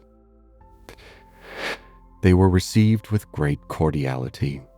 Nothing seemed amiss on the side of the great house family, which was generally, as Anne very well knew, the least to blame. The half-hour was chatted away pleasantly enough, and she was not at all surprised at the end of it to have their walking party joined by both the Miss Musgroves at Mary's particular invitation. End of Chapter 5. Persuasion by Jane Austen. Chapter 6. Anne had not wanted this visit to Uppercross to learn that a removal from one set of people to another, though at a distance of only 3 miles, will often include a total change of conversation, opinion, and idea. She had never been staying there before without being struck by it, or without wishing that other Elliots could have her advantage in seeing how unknown or unconsidered there were the affairs which at Kellynch Hall were treated as of such general publicity and pervading interest. Yet, with all this experience, she believed she must now submit to feel that another lesson in the art of knowing our own nothingness beyond our own circle was become necessary for her. For certainly, coming as she did, with a heart full of the subject which had been completely occupying both houses in Kellynch for many weeks, she had expected rather more curiosity and sympathy than she found in the separate but very similar remark of Mr. and Mrs. Musgrove. "So, Miss Anne, Sir Walter and your sister are gone, and what part of Bath do you think they will settle in?" And this without much waiting for an answer, or in the young lady's addition of, "I hope we shall be in Bath in the winter, but remember, Papa, if we do go, we must be in a good situation. None of your Queen's squares for us." Or in the anxious supplement from Mary of, "Upon my word, I shall be pretty well off when you are all gone away to be happy at Bath." She could only resolve to avoid such self-delusion in future, and think with heightened gratitude of the extraordinary blessing of having one such truly sympathizing friend as Lady Russell. The Mr. Musgroves had their own game to guard and to destroy, their own horses, dogs, and newspapers to engage them, and the females were fully occupied in all the other common subjects of housekeeping, neighbors, dress, dancing, and music. She acknowledged it to be very fitting that every little social commonwealth should dictate its own matters of discourse, and hoped ere long to become a not unworthy member of the one she was now transplanted into. With the prospect of spending at least 2 months at Uppercross, it was highly incumbent on her to clothe her imagination, her memory, and all her ideas in as much of Uppercross as possible. She had no dread of these 2 months. Mary was not so repulsive and unsisterly as Elizabeth, nor so inaccessible to all influence of hers. Neither was there anything among the other component parts of the cottage inimical to comfort. She was always on friendly terms with her brother-in-law, and in the children, who loved her nearly as well and respected her a great deal more than their mother, she had an object of interest, amusement, and wholesome exertion. Charles Musgrove was civil and agreeable. In sense and temper he was undoubtedly superior to his wife, but not of powers or conversation or grace to make the past, as they were connected together, at all a dangerous contemplation. Though, at the same time, Anne could believe with Lady Russell that a more equal match might have greatly improved him, and that a woman of real understanding might have given more consequence to his character, and more usefulness, rationality, and elegance to his habits and pursuits. As it was, he did nothing with much zeal but sport, and his time was otherwise trifled away without benefit from books or anything else. He had very good spirits, which never seemed much affected by his wife's occasional lowness, bore with her unreasonableness sometimes to Anne's admiration, and upon the whole, though there was very often a little disagreement, in which she had sometimes more share than she wished, being appealed to by both parties, they might pass for a happy couple. They were always perfectly agreed in the want of more money, and a strong inclination for a handsome present from his father. But here, as on most topics, he had the superiority, for while Mary thought it a great shame that such a present was not made, he always contended for his father's having many other uses for his money, and a right to spend it as he liked. As to the management of their children, his theory was much better than his wife's, and his practice not so bad. "I could manage them very well if it were not for Mary's interference," was what Anne often heard him say, and had a good deal of faith in. But when listening in turn to Mary's reproach of Charles spoils the children so that I cannot get them into any order. She never had the smallest temptation to say, "Very true." One of the least agreeable circumstances of her residence there was her being treated with too much confidence by all parties, and being too much in the secret of the complaints of each house. Known to have some influence with her sister, she was continually requested, or at least receiving hints, to exert it beyond what was practicable. "I wish you could persuade Mary not to be always fancying herself ill," was Charles's language. And, in an unhappy mood, thus spoke Mary. "I do believe if Charles were to see me dying, he would not think there was anything the matter with me.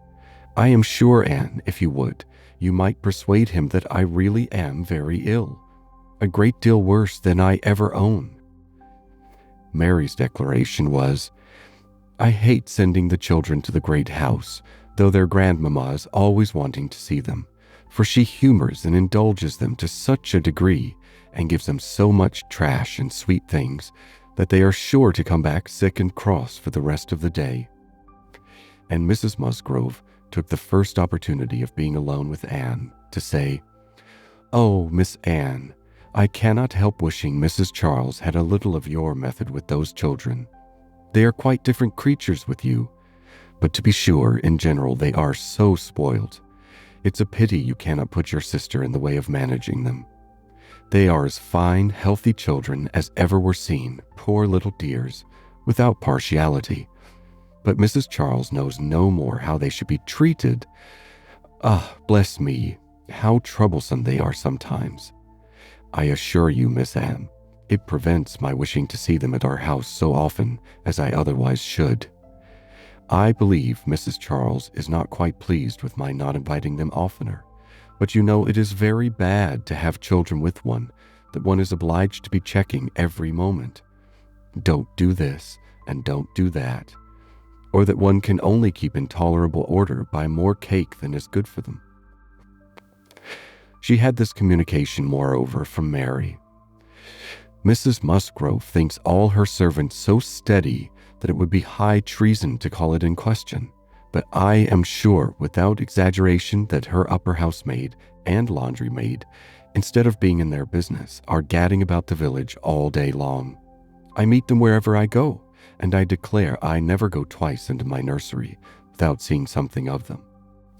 If Jemima were not the trustiest, steadiest creature in the world, it would be enough to spoil her, for she tells me they are always tempting her to take a walk with them." And on Mrs. Musgrove's side it was, "I make a rule of never interfering in any of my daughter-in-law's concerns, for I know it would not do.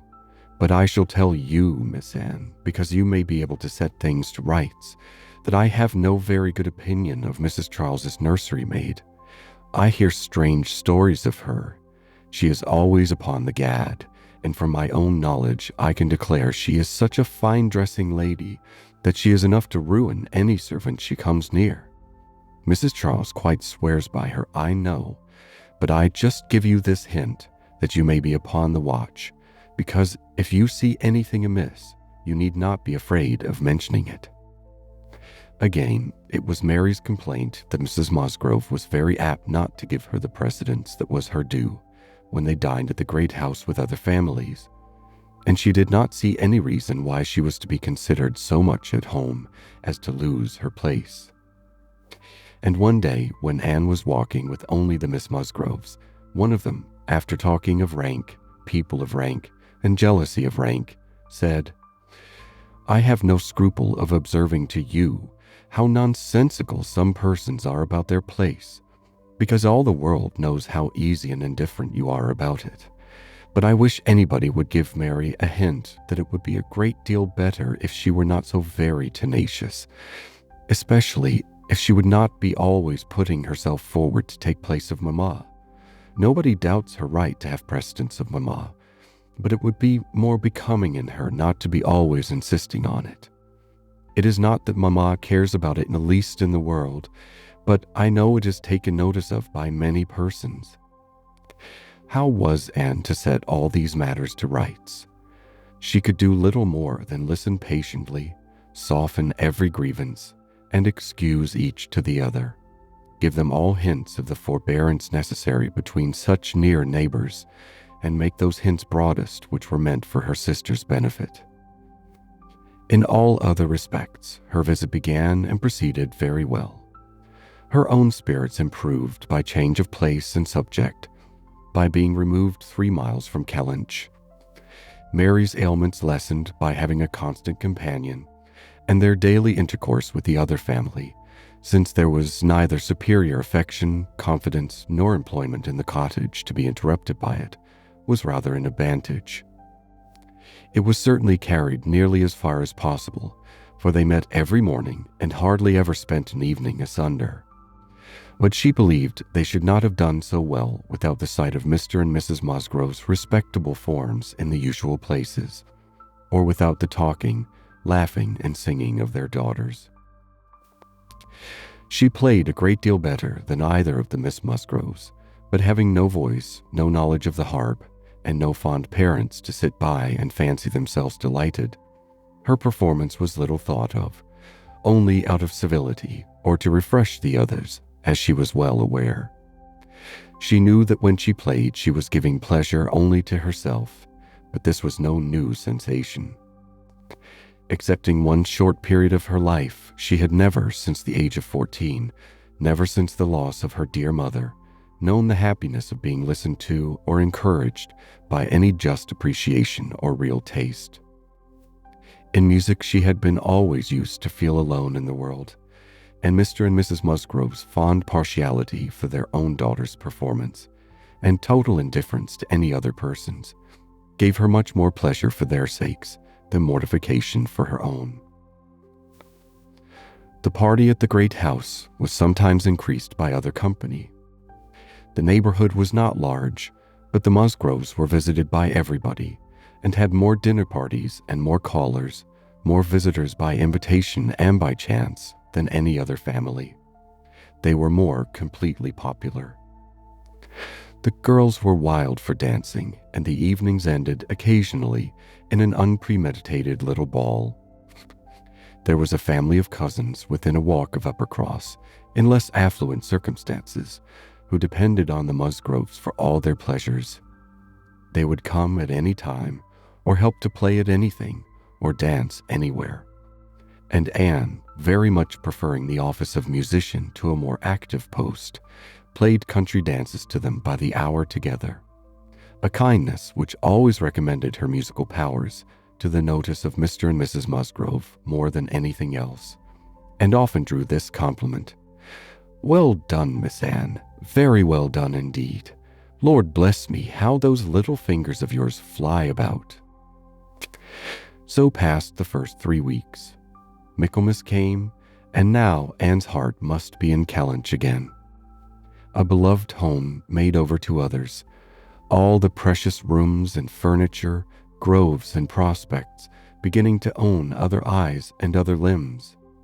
She could not think of much else on the 29th of September, and she had this sympathetic touch in the evening from Mary, who, on having occasion to note down the day of the month, exclaimed, "Dear me, is not this the day the Crofts were to come to Kellynch? I am glad I did not think of it before. How low it makes me." The Crofts took possession with true naval alertness, and were to be visited. Mary deplored the necessity for herself. Nobody knew how much she should suffer. She should put it off as long as she could, but was not easy till she had talked Charles into driving her over on an early day, and was in a very animated, comfortable state of imaginary agitation when she came back. Anne had very sincerely rejoiced in there being no means of her going. She wished, however, to see the Crofts, and was glad to be within when the visit was returned. They came.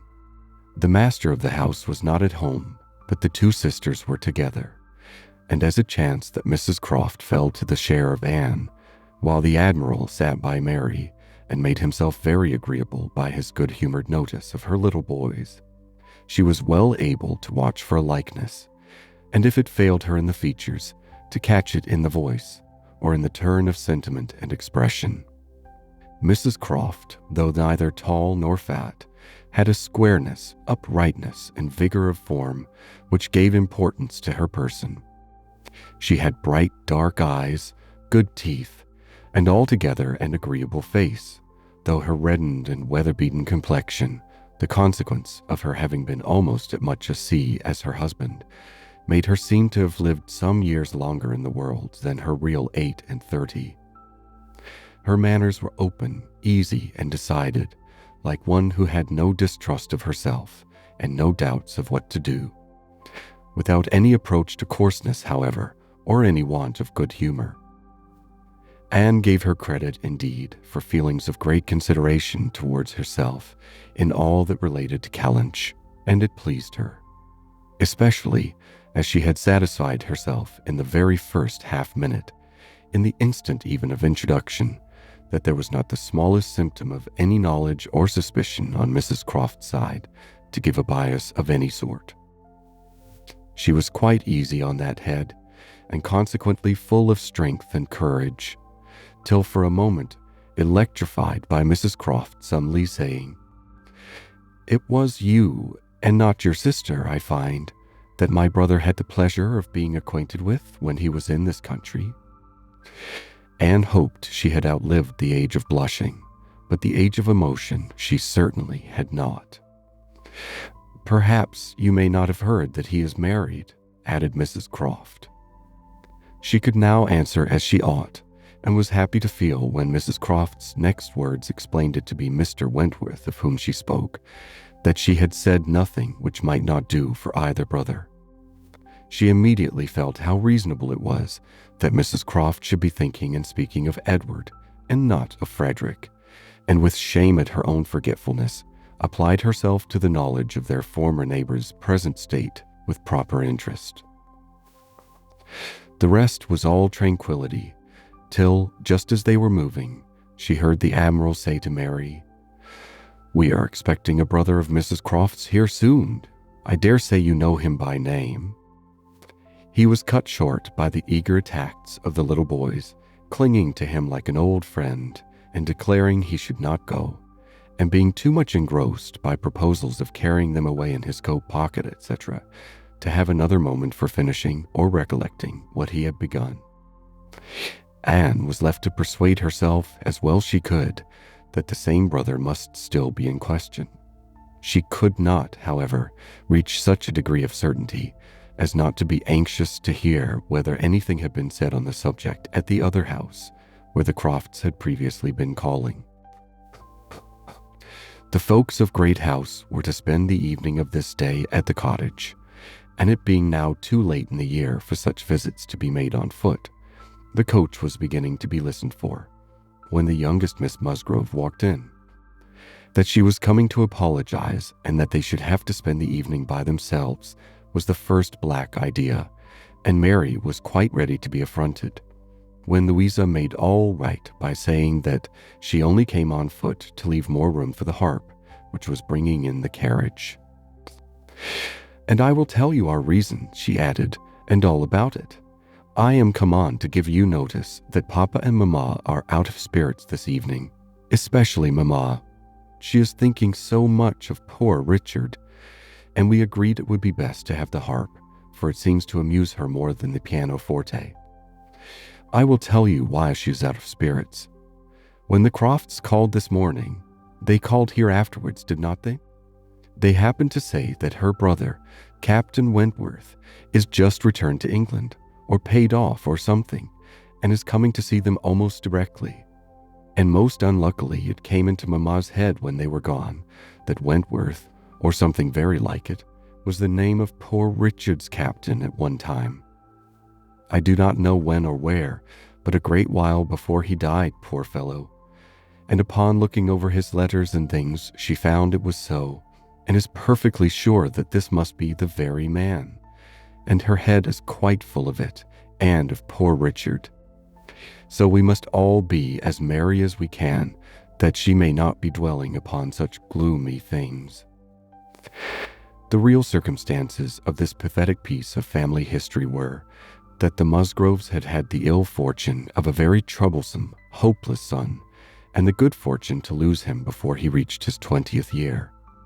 that he had been sent to sea because he was stupid and unmanageable on shore, that he had been very little cared for at any time by his family, though quite as much as he deserved, seldom heard of and scarcely at all regretted when the intelligence of his death abroad had worked its way to Uppercross 2 years before.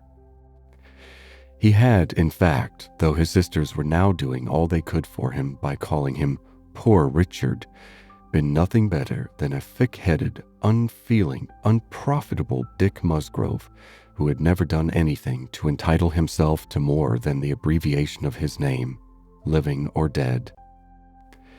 He had been several years at sea, and had, in the course of those removals to which all midshipmen are liable, and especially such midshipmen as every captain wishes to get rid of, been 6 months on board Captain Frederick Wentworth's frigate, the Laconia, and from the Laconia he had, under the influence of his captain, written the only 2 letters which his father and mother had ever received from him during the whole of his absence. That is to say, the only 2 disinterested letters. All the rest had been mere applications for money. In each letter he had spoken well of his captain, but yet so little were they in the habit of attending to such matters, so unobservant and incurious were they as to the names of men or ships, that it had made scarcely any impression at the time, and that Mrs. Musgrove should have been subtly struck this very day with the recollection of the name of Wentworth, as connected with her son, seemed one of those extraordinary bursts of mind which do sometimes occur.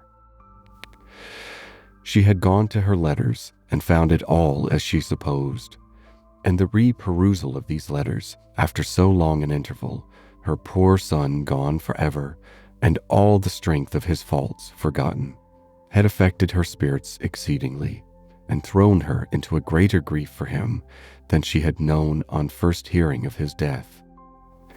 Mr. Musgrove was, in a lesser degree, affected likewise, and when they reached the cottage, they were evidently in want first of being listened to anew on this subject, and afterwards of all the relief which cheerful companions could give. To hear them talking so much of Captain Wentworth, repeating his name so often, puzzling over past years, and at last ascertaining that it probably would, turn out to be the very same Captain Wentworth whom they recollected meeting once or twice after their coming back from Clifton, a very fine young man, but they could not say whether it was 7 or 8 years ago, was a new sort of trial to Anne's nerves. She found, however, that it was one to which she must inure herself. Since he actually was expected in the country, she must teach herself to be insensible on such points.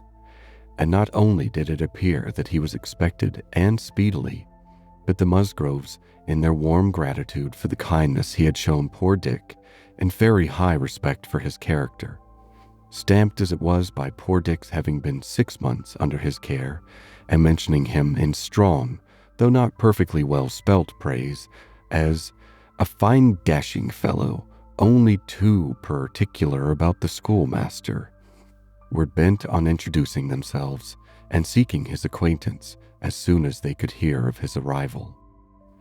The resolution of doing so helped to form the comfort of their evening.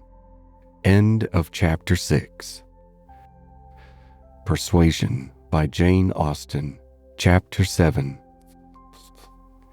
A very few days more, and Captain Wentworth was known to be at Kellynch, and Mr. Musgrove had called on him and come back warm in his praise, and he was engaged with the Crofts to dine at Uppercross by the end of another week. It had been a great disappointment to Mr. Musgrove to find that no earlier day could be fixed, so impatient was he to show his gratitude by seeing Captain Wentworth under his own roof, and welcoming him to all that was strongest and best in his cellars. But a week must pass, only a week in Anne's reckoning, and then, she supposed, they must meet, and soon she began to wish that she could feel secure even for a week. Captain Wentworth made a very early return to Mr. Musgrove's civility, and she was all but calling there in the same half hour.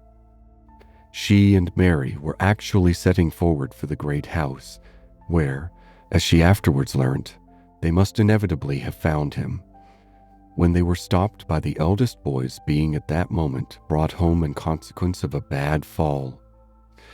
The child's situation put the visit entirely aside, but she could not hear of her escape with indifference, even in the midst of the serious anxiety which they afterwards felt on his account. His collarbone was found to be dislocated, and such injury received in the back as roused the most alarming ideas. It was an afternoon of distress, and Anne had everything to do at once: the apothecary to send for, the father to have pursued and informed, the mother to support and keep from hysterics, the servants to control, the youngest child to banish, and the poor suffering one to attend and soothe. Besides sending, as soon as she recollected it, proper notice to the other house, which brought her an accession rather of frightened inquiring companions than of very useful assistance. Her brother's return was the first comfort. He could take best care of his wife, and the second blessing was the arrival of the apothecary. Till he came and had examined the child, their apprehensions were the worse for being vague. They suspected great injury, but knew not where. But now the collarbone was soon replaced, and though Mr. Robinson felt and rubbed and looked grave, and spoke low words both to the father and the aunt, still they were all to hope the best, and to be able to part and eat their dinner in tolerable ease of mind. And then it was, just before they parted, that the two young aunts were able so far to digress from their nephew's state as to give the information of Captain Wentworth's visit, staying 5 minutes behind their father and mother to endeavor to express how perfectly delighted they were with him, how much handsomer, how infinitely more agreeable they thought him than any individual among their male acquaintance who had been at all a favorite before. How glad they had been to hear Papa invite him to stay to dinner, how sorry when he said it was quite out of his power, and how glad again when he had promised to reply to Papa and Mamma's further pressing invitations to come and dine with them on the morrow. Actually on the morrow, and he had promised it in so pleasant a manner, as if he felt all the motive of their attention just as he ought. And in short, he had looked and said everything with such exquisite grace that they could assure them all their heads were both turned by him, and off they ran, quite as full of glee as of love, and apparently more full of Captain Wentworth than of little Charles. The same story and the same raptures were repeated when the two girls came with their father through the gloom of the evening to make inquiries, and Mr. Musgrove, no longer under the first uneasiness about his heir, could add his confirmation and praise, and hope that there would be now no occasion for putting Captain Wentworth off, and only be sorry to think that the cottage party, probably, would not like to leave the little boy to give him the meeting. Oh no! As to leaving the little boy, both father and mother were in much too strong and recent alarm to bear the thought, and Anne, in the joy of the escape, could not help adding her warm protestations to theirs. Charles Musgrove, indeed, afterwards showed more of inclination. The child was going on so well, and he wished so much to be introduced to Captain Wentworth, that perhaps he might join them in the evening. He would not dine from home, but he might walk in for half an hour. But in this he was eagerly opposed by his wife, with, "Oh, no indeed, Charles, I cannot bear to have you go away. Only think if anything should happen." The child had a good night, and was going on well the next day. It must be a work of time to ascertain that no injury had been done to the spine, but Mr. Robinson found nothing to increase alarm, and Charles Musgrove began, consequently, to feel no necessity for longer confinement. The child was to be kept in bed and amused as quietly as possible. But what was there for a father to do? This was quite a female case, and it would be highly absurd in him, who could be of no use at home, to shut himself up. His father very much wished him to meet Captain Wentworth, and there being no sufficient reason against it, he ought to go. And it ended in his making a bold, public declaration when he came in from shooting of his meaning to dress directly and dine at the other house. "Nothing can be going on better than the child," said he, "so I told my father just now that I would come, and he thought me quite right. Your sister being with you, my love, I have no scruple at all. You would not like to leave him yourself, but you see I can be of no use. Anne will send for me if anything is the matter." Husbands and wives generally understand when opposition will be vain. Mary knew from Charles's manner of speaking that he was quite determined on going, and that it would be of no use to tease him. She said nothing, therefore, till he was out of the room, but as soon as there was only Anne to hear, "How so you and I are to be left to shift by ourselves with this poor sick child, and not a creature coming near us all the evening. I knew how it would be. This is always my luck. If there is anything disagreeable going on, men are always sure to get out of it, and Charles is as bad as any of them. Very unfeeling. I must say it is very unfeeling of him to be running away from his poor little boy. Talks of his being going on so well. How does he know that he is going on well, or that there may not be a sudden change half an hour hence? I did not think Charles would have been so unfeeling. So here he is to go away and enjoy himself, and because I am the poor mother, I am not to be allowed to stir. And yet I am sure I am more unfit than anybody else to be about the child. My being the mother is the very reason why my feelings should not be tried. I am not at all equal to it. You saw how hysterical I was yesterday. But that was only the effect of the suddenness of your alarm, of the shock. You will not be hysterical again. I dare say we shall have nothing to distress us. I perfectly understand Mr. Robinson's directions and have no fears. And indeed, Mary, I cannot wonder at your husband. Nursing does not belong to a man. It is not his province. A sick child is always the mother's property. Her own feelings generally make it so. Oh, I hope I am as fond of my child as any mother, but I do not know that I am of any more use in the sick room than Charles, for I cannot be always scolding and teasing a poor child when it is ill. And you saw this morning that if I told him to keep quiet, he was sure to begin kicking about.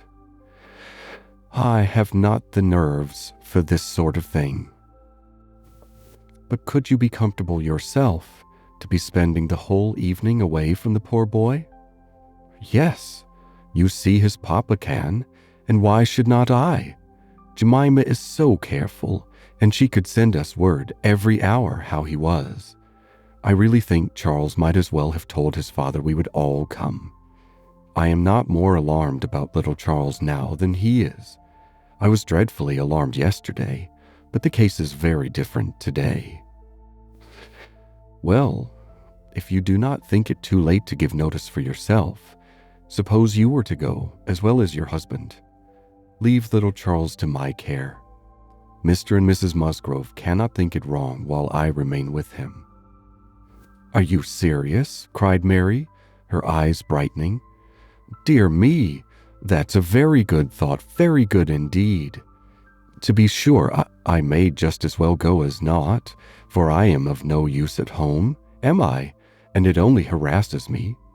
You, who have not a mother's feelings, are a great deal the properest person. You can make little Charles do anything. He always minds you at a word. It will be a great deal better than leaving him with only Jemima.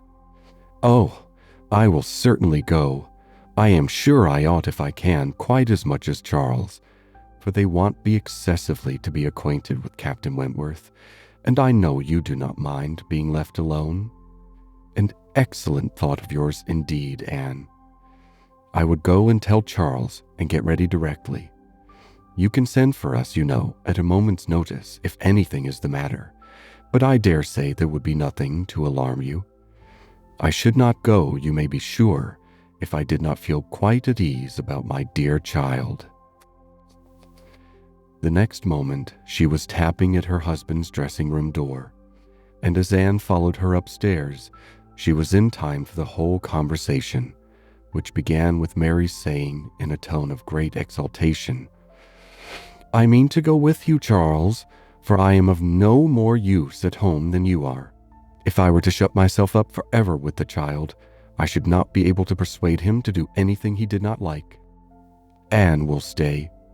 Anne undertakes to stay at home and take care of him. It is Anne's own proposal, and so I shall go with you, which will be a great deal better, for I have not dined at the other house since Tuesday." "Oh, this is very kind of Anne," was her husband's answer, "and I should be very glad to have you go. But it seems rather hard that she should be left at home by herself to nurse our sick child." Anne was now at hand to take up her own cause, and the sincerity of her manner being soon sufficient to convince him, where conviction was at least very agreeable.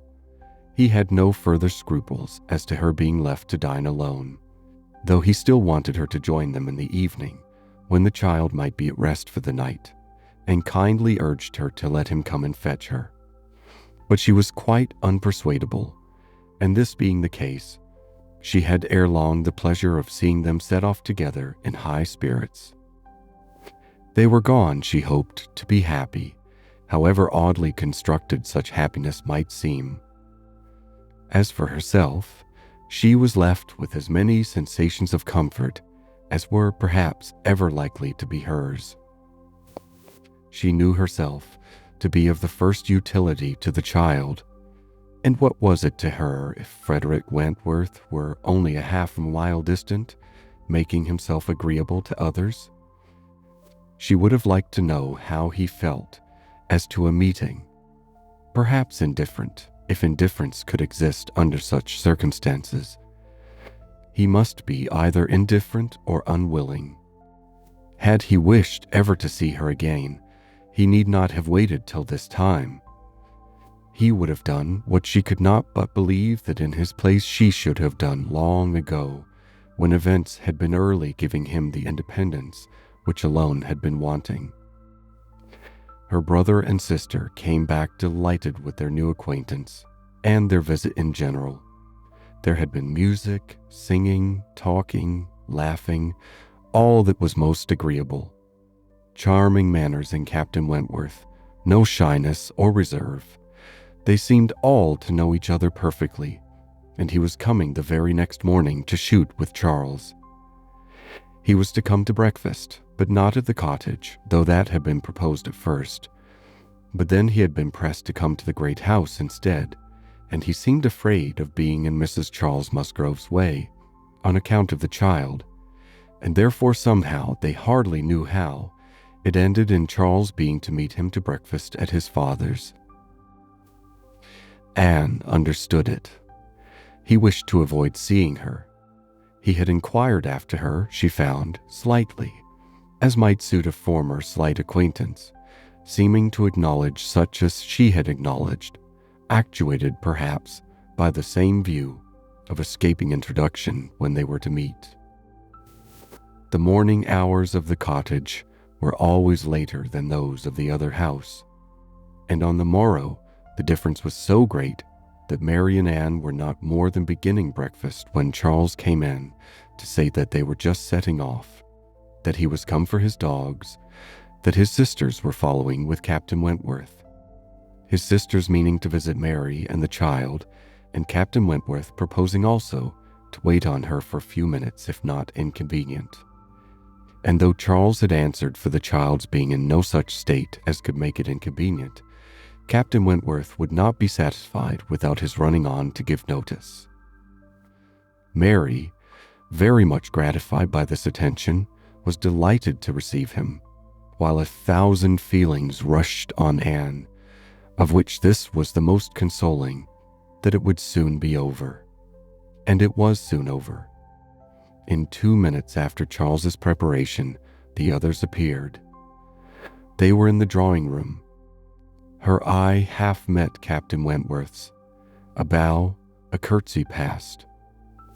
She heard his voice. He talked to Mary, said all that was right, said something to the Miss Musgroves, enough to mark an easy footing. The room seemed full of persons and voices, but a few minutes ended it.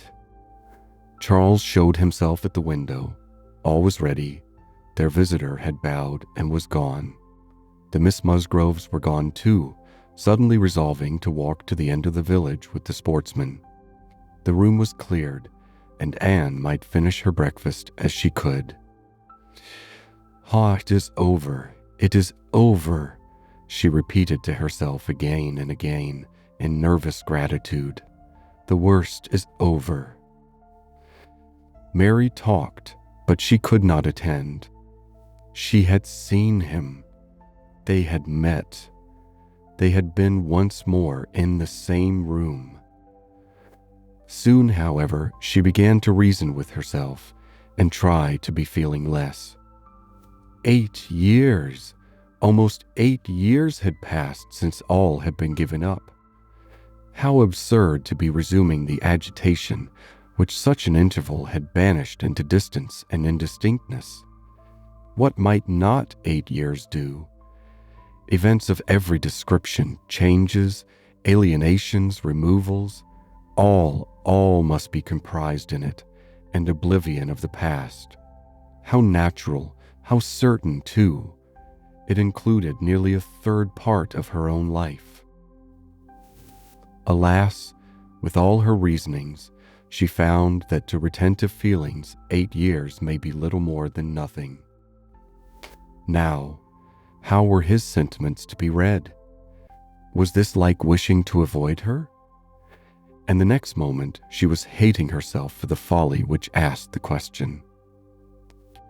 On one other question, which perhaps her utmost wisdom might not have prevented, she was soon spared all suspense.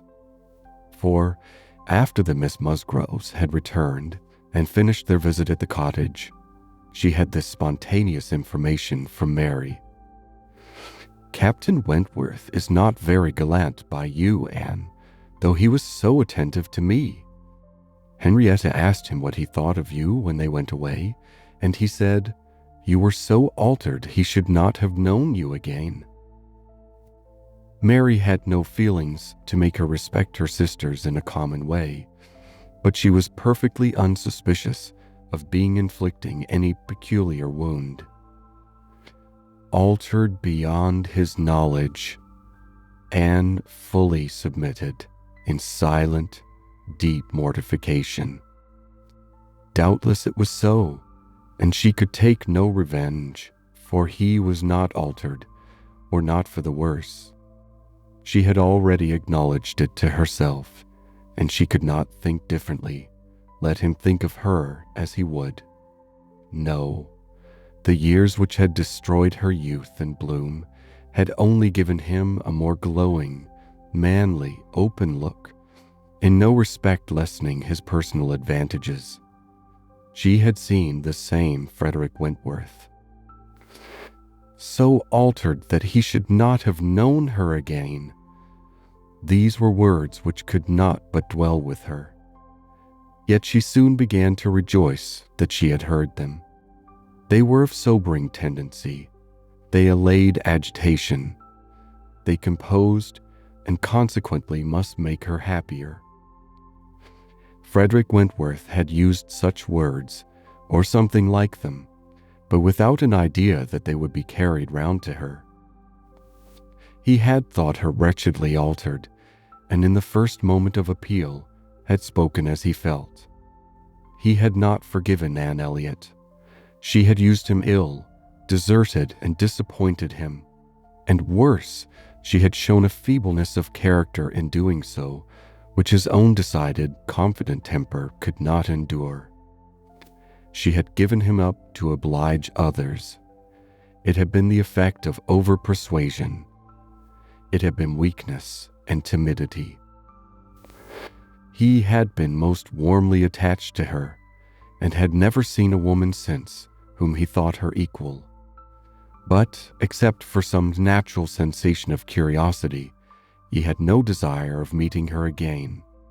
Her power with him was gone forever. It was now his object to marry. He was rich, and being turned on shore, fully intended to settle as soon as he could be properly tempted. Actually looking round, ready to fall in love with all the speed which a clear head and quick taste could allow. He had a heart for either of the Miss Musgroves if they could catch it. A heart, in short, for any pleasing young woman who came in his way, excepting Anne Elliot. This was his only secret exception, when he said to his sister, in answer to her suppositions, "Yes, here I am, Sophia, quite ready to make a foolish match. Anybody between 15 and 30 may have me for the asking. A little beauty, and a few smiles, and a few compliments to the Navy, and I am a lost man. Should not this be enough for a sailor who has had no society among women to make him nice?" He said it, she knew, to be contradicted. His bright, proud eye spoke the happy conviction that he was nice, and Anne Elliot was not out of his thoughts when he more than seriously described the woman he should wish to meet with. A strong mind, with sweetness of manner, made the first and the last of the description. "That is the woman I want," said he. "Something a little inferior I shall of course put up with, but it must not be much. If I am a fool, I shall be a fool indeed, for I have thought on the subject more than most men." End of Chapter 7. Persuasion by Jane Austen, Chapter 8. From this time, Captain Wentworth and Anne Elliot were repeatedly in the same circle.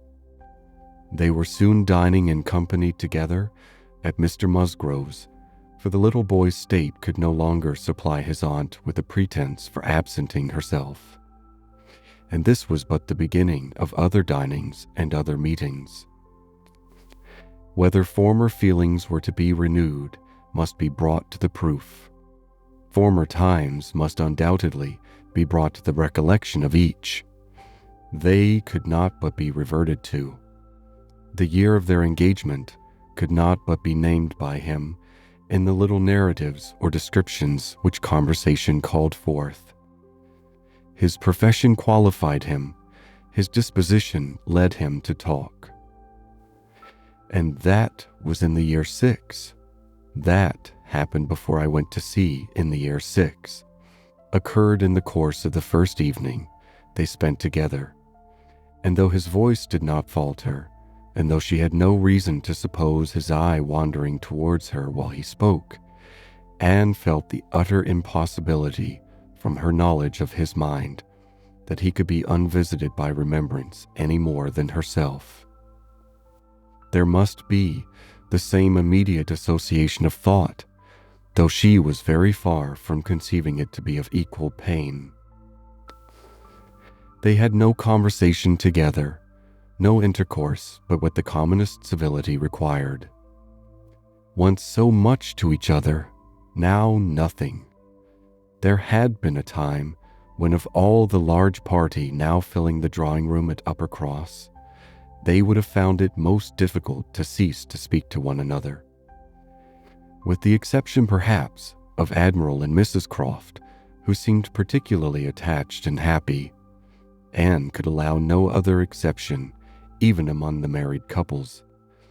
There could have been no two hearts so open, no tastes so similar, no feelings so in unison, no countenances so beloved. Now they were as strangers, nay, worse than strangers, for they could never become acquainted. It was a perpetual estrangement. When he talked, she heard the same voice and discerned the same mind. There was a very general ignorance of all naval matters throughout the party, and he was very much questioned, and especially by the two Miss Musgroves, who seemed hardly to have any eyes but for him, as to the manner of living on board, daily regulations, food, hours, etc., and their surprise at his accounts, at learning the degree of accommodation and arrangement which was practicable, drew from him some pleasant ridicule, which reminded Anne of the early days when she too had been ignorant, and she too had been accused of supposing sailors to be living on board without anything to eat, or any cook to dress it if there were, or any servant to wait, or any knife and fork to use. From thus listening and thinking, she was roused by a whisper of Mrs. Musgrove's, who, overcome by fond regrets, could not help saying, "Ah, Miss Anne, if it had pleased heaven to spare my poor son, I dare say he would have been just such another by this time." Anne suppressed a smile and listened kindly, while Mrs. Musgrove relieved her heart a little more, and for a few minutes, therefore, could not keep pace with the conversation of the others. When she could let her attention take its natural course again, she found the Miss Musgroves just fetching the Navy List, their own Navy List, the first that had ever been at Uppercross, and sitting down together to pore over it, with the professed view of finding out the ships which Captain Wentworth had commanded. "Your first was the Asp, I remember. We will look for the Asp." "Oh, you will not find her there, quite worn out and broken up. I was the last man who commanded her. Hardly fit for service then. Reported fit for home service for a year or two, and so I was sent off to the West Indies." The girls looked all amazement. "The Admiralty," he continued, "entertained themselves now and then with sending a few hundred men to sea in a ship not fit to be employed. But they have a great many to provide for, and among the thousands that may just as well go to the bottom as not, it is impossible for them to distinguish the very set who may be least missed." "Fool, fool," cried the Admiral. "What stuff these young fellows talk! Never was there a better sloop than the Asp in her day. For an old-built sloop, you would not see her equal. Lucky fellow to get her. He knows there must have been 20 better men than himself applying for her at the same time. Lucky fellow to get anything so soon, with no more interest than his." "I felt my luck, Admiral, I assure you," replied Captain Wentworth seriously. "I was as well satisfied with my appointment as you can desire. It was a great object with me at that time to be at sea. A very great object. I wanted to be doing something." "Oh, to be sure you did. What should a young fellow like you do ashore for half a year together? If a man has not a wife, he soon wants to be afloat again." "Ah, but Captain Wentworth," cried Louisa, "how vexed you must have been when you came to the Asp to see what an old thing they had given you." "I knew pretty well what she was before that day," said he, smiling. "I had no more discoveries to make than you would have as to the fashion and strength of any old pelisse which you had seen lent about among half your acquaintances ever since you could remember, and which at last on some very wet day is lent to yourself. Ah, she was a dear old Asp to me. She did all that I wanted. I knew she would, and knew that we should either go to the bottom together, or that she would be the making of me, and I never had 2 days of foul weather all the time I was at sea in her, and after taking privateers enough to be very entertaining, I had the good luck in my passage home the next autumn to fall in with the very French frigate I wanted. I brought her into Plymouth, and here was another instance of luck. We had not been 6 hours in the Sound when a gale came on, which lasted 4 days and nights, and which would have done for poor old Asp in half the time. Our touch with the great nation not having much improved our condition, 24 hours later, and I should only have been a gallant Captain Wentworth in a small paragraph at one corner of the newspapers, and being lost in only a sloop, nobody would have thought about me. Anne's shudderings were to herself alone, but the Miss Musgroves could be as open as they were sincere in their exclamations of pity and horror. "And so then, I suppose," said Mrs. Musgrove in a low voice, as if thinking aloud, "so then he went away to the Laconia, and there he met with our poor boy, Charles, my dear," beckoning him to her. "Do ask Captain Wentworth where it was he first met with your poor brother. I always forget." "It was at Gibraltar, Mother, I know. Dick had been left ill at Gibraltar with a recommendation from his former captain to Captain Wentworth."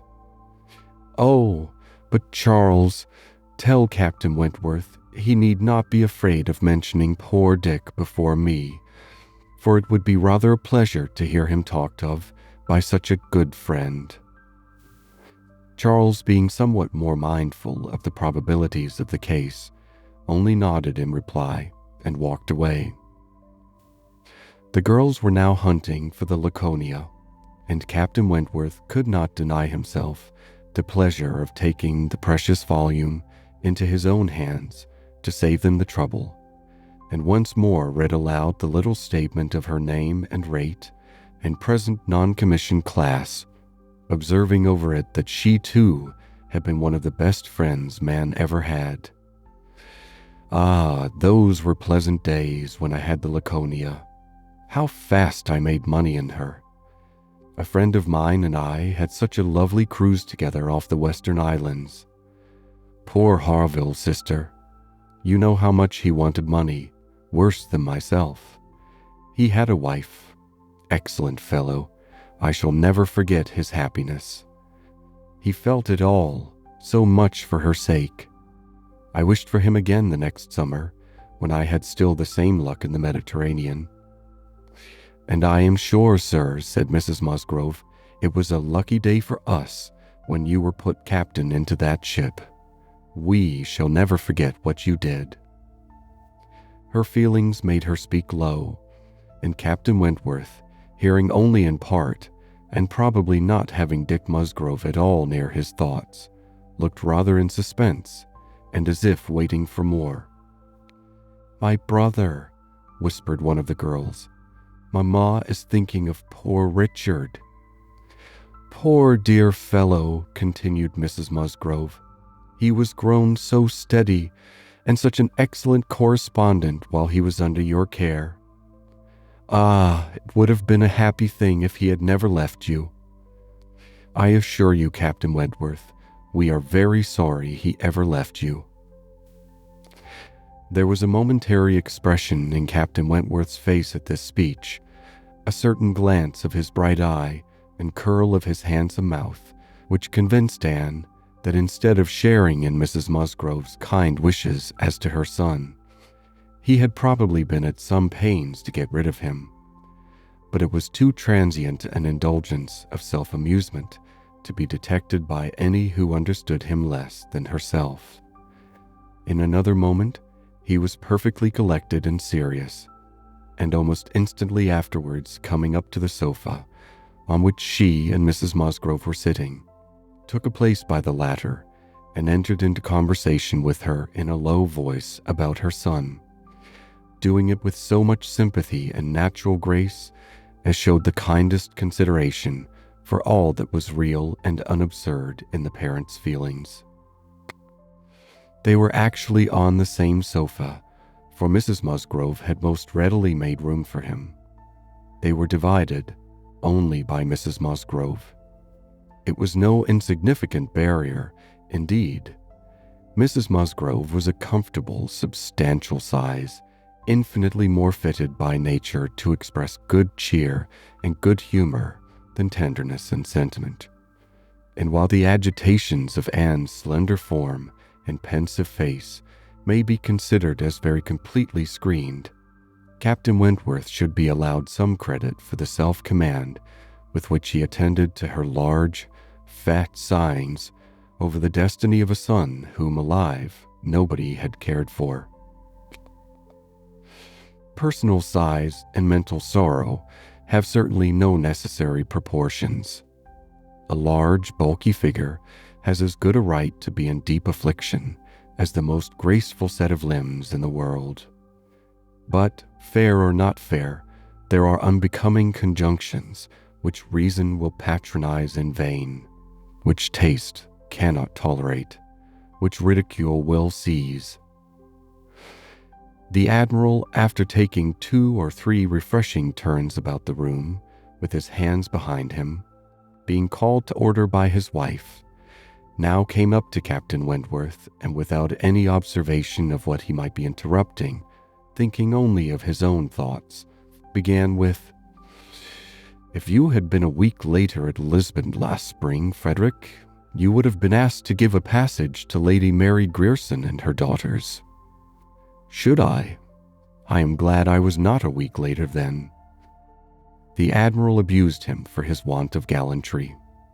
He defended himself, though professing that he would never willingly admit any ladies on board a ship of his, excepting for a ball or a visit which a few hours might comprehend.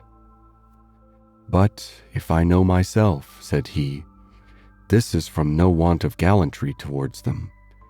It is rather from feeling how impossible it is, with all one's efforts and all one's sacrifices, to make the accommodations on board such as women ought to have.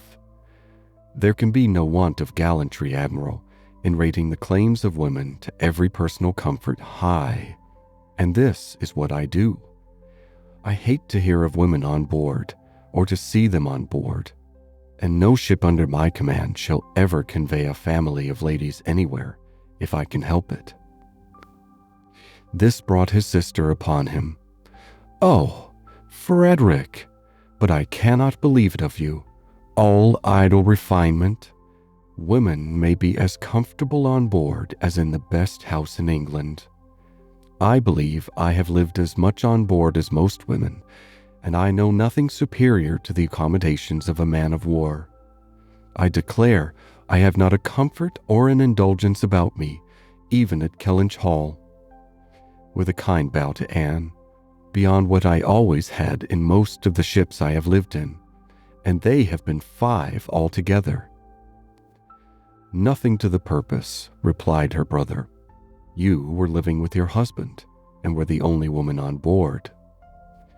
"But you yourself brought Mrs. Harville, her sister, her cousin, and the 3 children round from Portsmouth to Plymouth. Where was this superfine, extraordinary sort of gallantry of yours then?" "All merged in my friendship, Sophia. I would assist any brother officer's wife that I could, and I would bring anything of Harville's from the world's end if he wanted it. But do not imagine that I did not feel it an evil in itself. Depend upon it, they were all perfectly comfortable. I might not like them the better for that, perhaps. Such a number of women and children have no right to be comfortable on board." "My dear Frederick, you are talking quite idly. Pray, what would become of us poor sailors' wives, who often want to be conveyed to one port or another after our husbands, if everybody had your feelings?" "My feelings, you see, did not prevent my taking Mrs. Harville and all her family to Plymouth. But I hate to hear you talking so like a fine gentleman, and as if women were all fine ladies instead of rational creatures. We none of us expect to be in smooth water all our days." "Ah, my dear," said the Admiral, "when he has got a wife, he will sing a different tune. When he is married, if we had the good luck to live to another war, we shall see him do as you and I and a great many others have done. We shall have him very thankful to anybody that would bring him his wife. Aye, that we shall." "Now I have done," cried Captain Wentworth. "When once married people begin to attack me with, "Oh, you will think very differently when you are married." I can only say, "No, I shall not." And then they say again, "Yes, you will." And there is an end of it. He got up and moved away. "What a great traveler you must have been, ma'am," said Mrs. Musgrove to Mrs. Croft. "Pretty well, ma'am, in the 15 years of my marriage, though many women have done more. I have crossed the Atlantic 4 times, and have been once to the East Indies and back again, and only once, besides being in different places about home, Cork and Lisbon and Gibraltar. But I never went beyond the Straits, and never was in the West Indies. We do not call Bermuda or Bahama, you know, the West Indies." Mrs. Musgrove had not a word to say in dissent. She could not accuse herself of having ever called them anything in the whole course of her life. "And I do assure you, ma'am," pursued Mrs. Croft, "that nothing can exceed the accommodations of a man of war. I speak, you know, of the higher rates.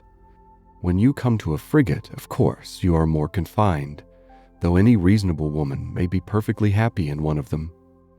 And I can safely say that the happiest part of my life has been spent on board a ship.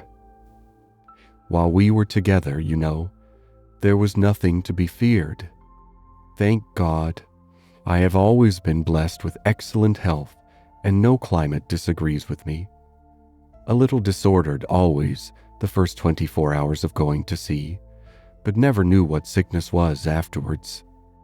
The only time that I ever really suffered in body or mind, the only time that I ever fancied myself unwell or had any ideas of danger, was the winter that I passed by myself at Deal, when the Admiral, Captain Croft then, was in the North Seas.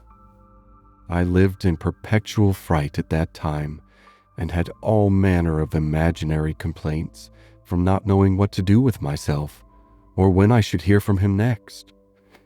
But as long as we could be together, nothing ever ailed me, and I never met with the smallest inconvenience." "Aye, to be sure. Yes, indeed, oh yes, I am quite of your opinion, Mrs. Croft," was Mrs. Musgrove's hearty answer. "There is nothing so bad as a separation. I am quite of your opinion. I know what it is, for Mr. Musgrove always attends the assizes, and I am so glad when they are over, and he is safe back again." The evening ended with dancing. On its being proposed, Anne offered her services as usual, and though her eyes would sometimes fill with tears as she sat at the instrument, she was extremely glad to be employed, and desired nothing in return but to be unobserved. It was a merry, joyous party, and no one seemed in higher spirits than Captain Wentworth. She felt that he had everything to elevate him, which general attention and deference, and especially the attention of all the young women, could do. The Miss Hayters, the females of the family of cousins already mentioned, were apparently admitted to the honor of being in love with him, and as for Henrietta and Louisa, they both seemed so entirely occupied by him that nothing but the continued appearance of the most perfect goodwill between themselves could have made it credible that they were not decided rivals. If he were a little spoiled by such universal, such eager admiration, who could wonder? These were some of the thoughts which occupied Anne, while her fingers were mechanically at work, proceeding for half an hour together, equally without error and without consciousness. Once she felt that he was looking at herself, observing her altered features perhaps, trying to trace in them the ruins of the face which had once charmed him, and once she knew that he must have spoken of her. She was hardly aware of it till she heard the answer, but then she was sure of his having asked his partner whether Miss Elliot never danced. The answer was, "Oh no, never. She has quite given up dancing. She had rather play. She is never tired of playing." Once, too, he spoke to her. She had left the instrument on the dancing being over, and had sat down to try to make out an air which he wished to give the Miss Musgroves an idea of. Unintentionally, she returned to that part of the room. He saw her, and instantly rising, said with studied politeness, "I beg your pardon, madam. This is your seat." And though she immediately drew back with a decided negative, he was not to be induced to sit down again. Anne did not wish for more of such looks and speeches. His cold politeness, his ceremonious grace, were worse than anything. End of Chapter 8. Persuasion by Jane Austen, Chapter 9. Captain Wentworth was come to Kellynch as to a home, to stay as long as he liked, being as thoroughly the object of the Admiral's fraternal kindness as of his wife's. He had intended, on first arriving, to proceed very soon into Shropshire and visit the brother settled in that country, but the attractions of Uppercross induced him to put this off. There was so much of friendliness and of flattery and of everything most bewitching in his reception there. The old were so hospitable, the young so agreeable, that he could not but resolve to remain where he was, and take all the charms and perfections of Edward's wife upon credit a little longer. It was soon Uppercross with him almost every day. The Musgroves could hardly be more ready to invite than he to come, particularly in the morning, when he had no companion at home, for the Admiral and Mrs. Croft were generally out of doors together, interesting themselves in their new possessions, their grass and their sheep, and dawdling about in a way not endurable to a third person, or driving out in a gig, lately added to their establishment.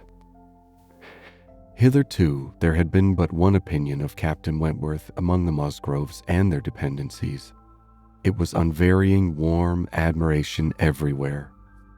But this intimate footing was not more than established when a certain Charles Hayter returned among them, to be a good deal disturbed by it, and to think Captain Wentworth very much in the way. Charles Hayter was the eldest of all the cousins, and a very amiable, pleasing young man, between whom and Henrietta there had been a considerable appearance of attachment previous to Captain Wentworth's introduction. He was in orders, and having a curacy in the neighborhood, where residence was not required, lived at his father's house only 2 miles from Uppercross.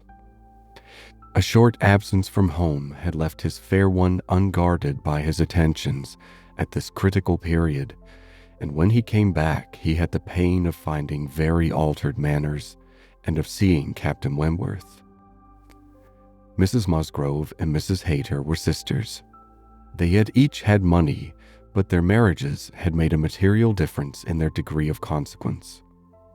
Mr. Hayter had some property of his own, but it was insignificant compared with Mr. Musgrove's, and while the Musgroves were in the first class of society in the country, the young Hayters would, from their parents' inferior, retired, and unpolished way of living, and their own defective education, have hardly been in any class at all, but for their connection with Uppercross, this eldest son of course excepted, who had chosen to be a scholar and a gentleman, and who was very superior in cultivation and manners to all the rest.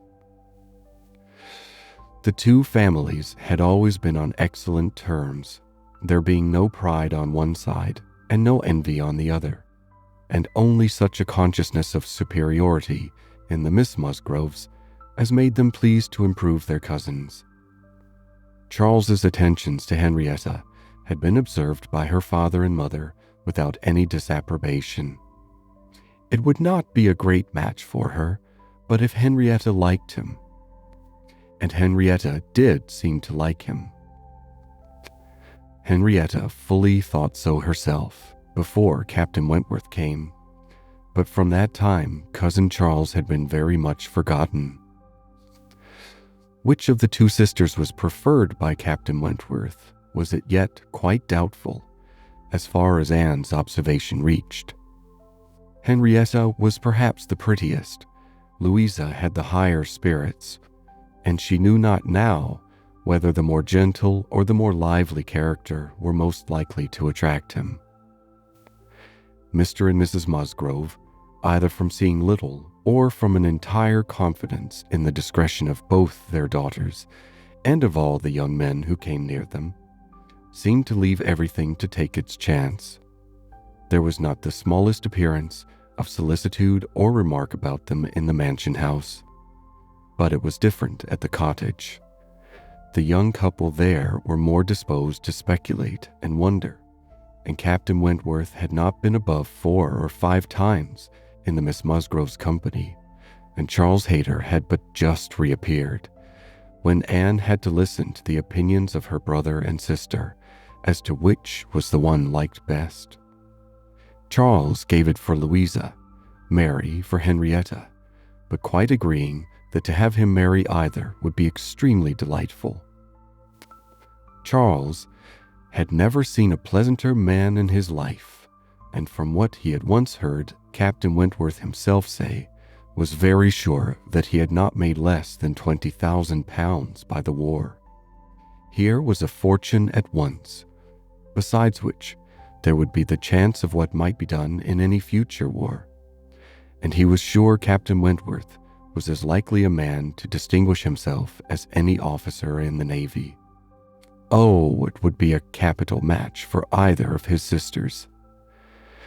Upon my word it would, replied Mary. Dear me, if he should rise to any very great honors, if he should ever be made a baronet. Lady Wentworth sounds very well. That would be a noble thing indeed for Henrietta. She would take the place of me then, and Henrietta would not dislike that. Sir Frederick and Lady Wentworth. It would be but a new creation, however, and I never think much of your new creations. It suited Mary best to think Henrietta the one preferred on the very account of Charles Hayter, whose pretensions she wished to see put an end to.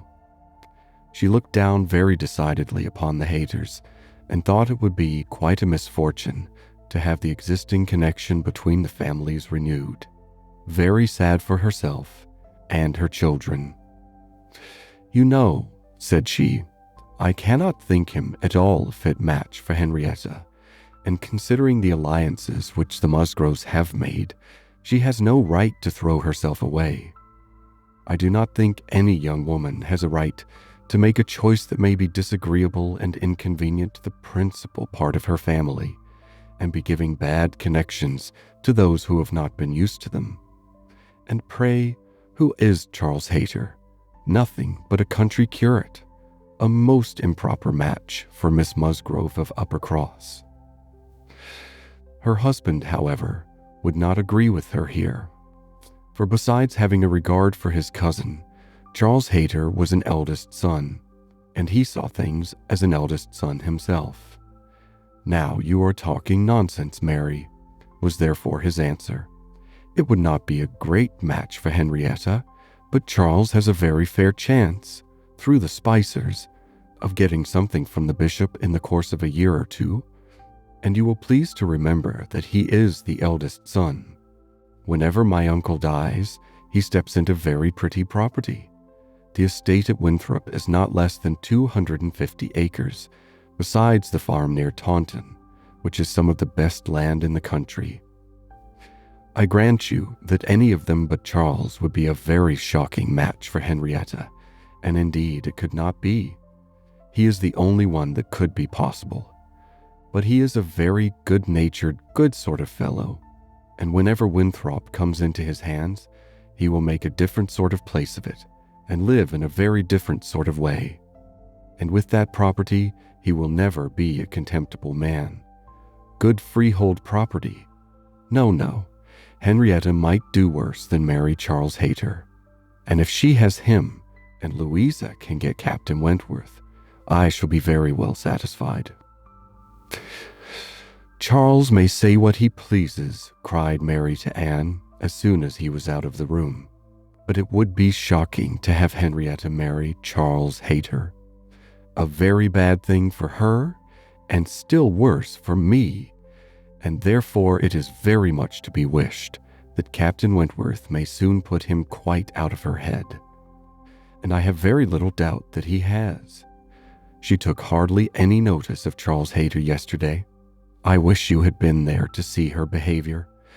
And as to Captain Wentworth's liking Louisa as well as Henrietta, it is nonsense to say so, for he certainly does like Henrietta a great deal the best. But Charles is so positive.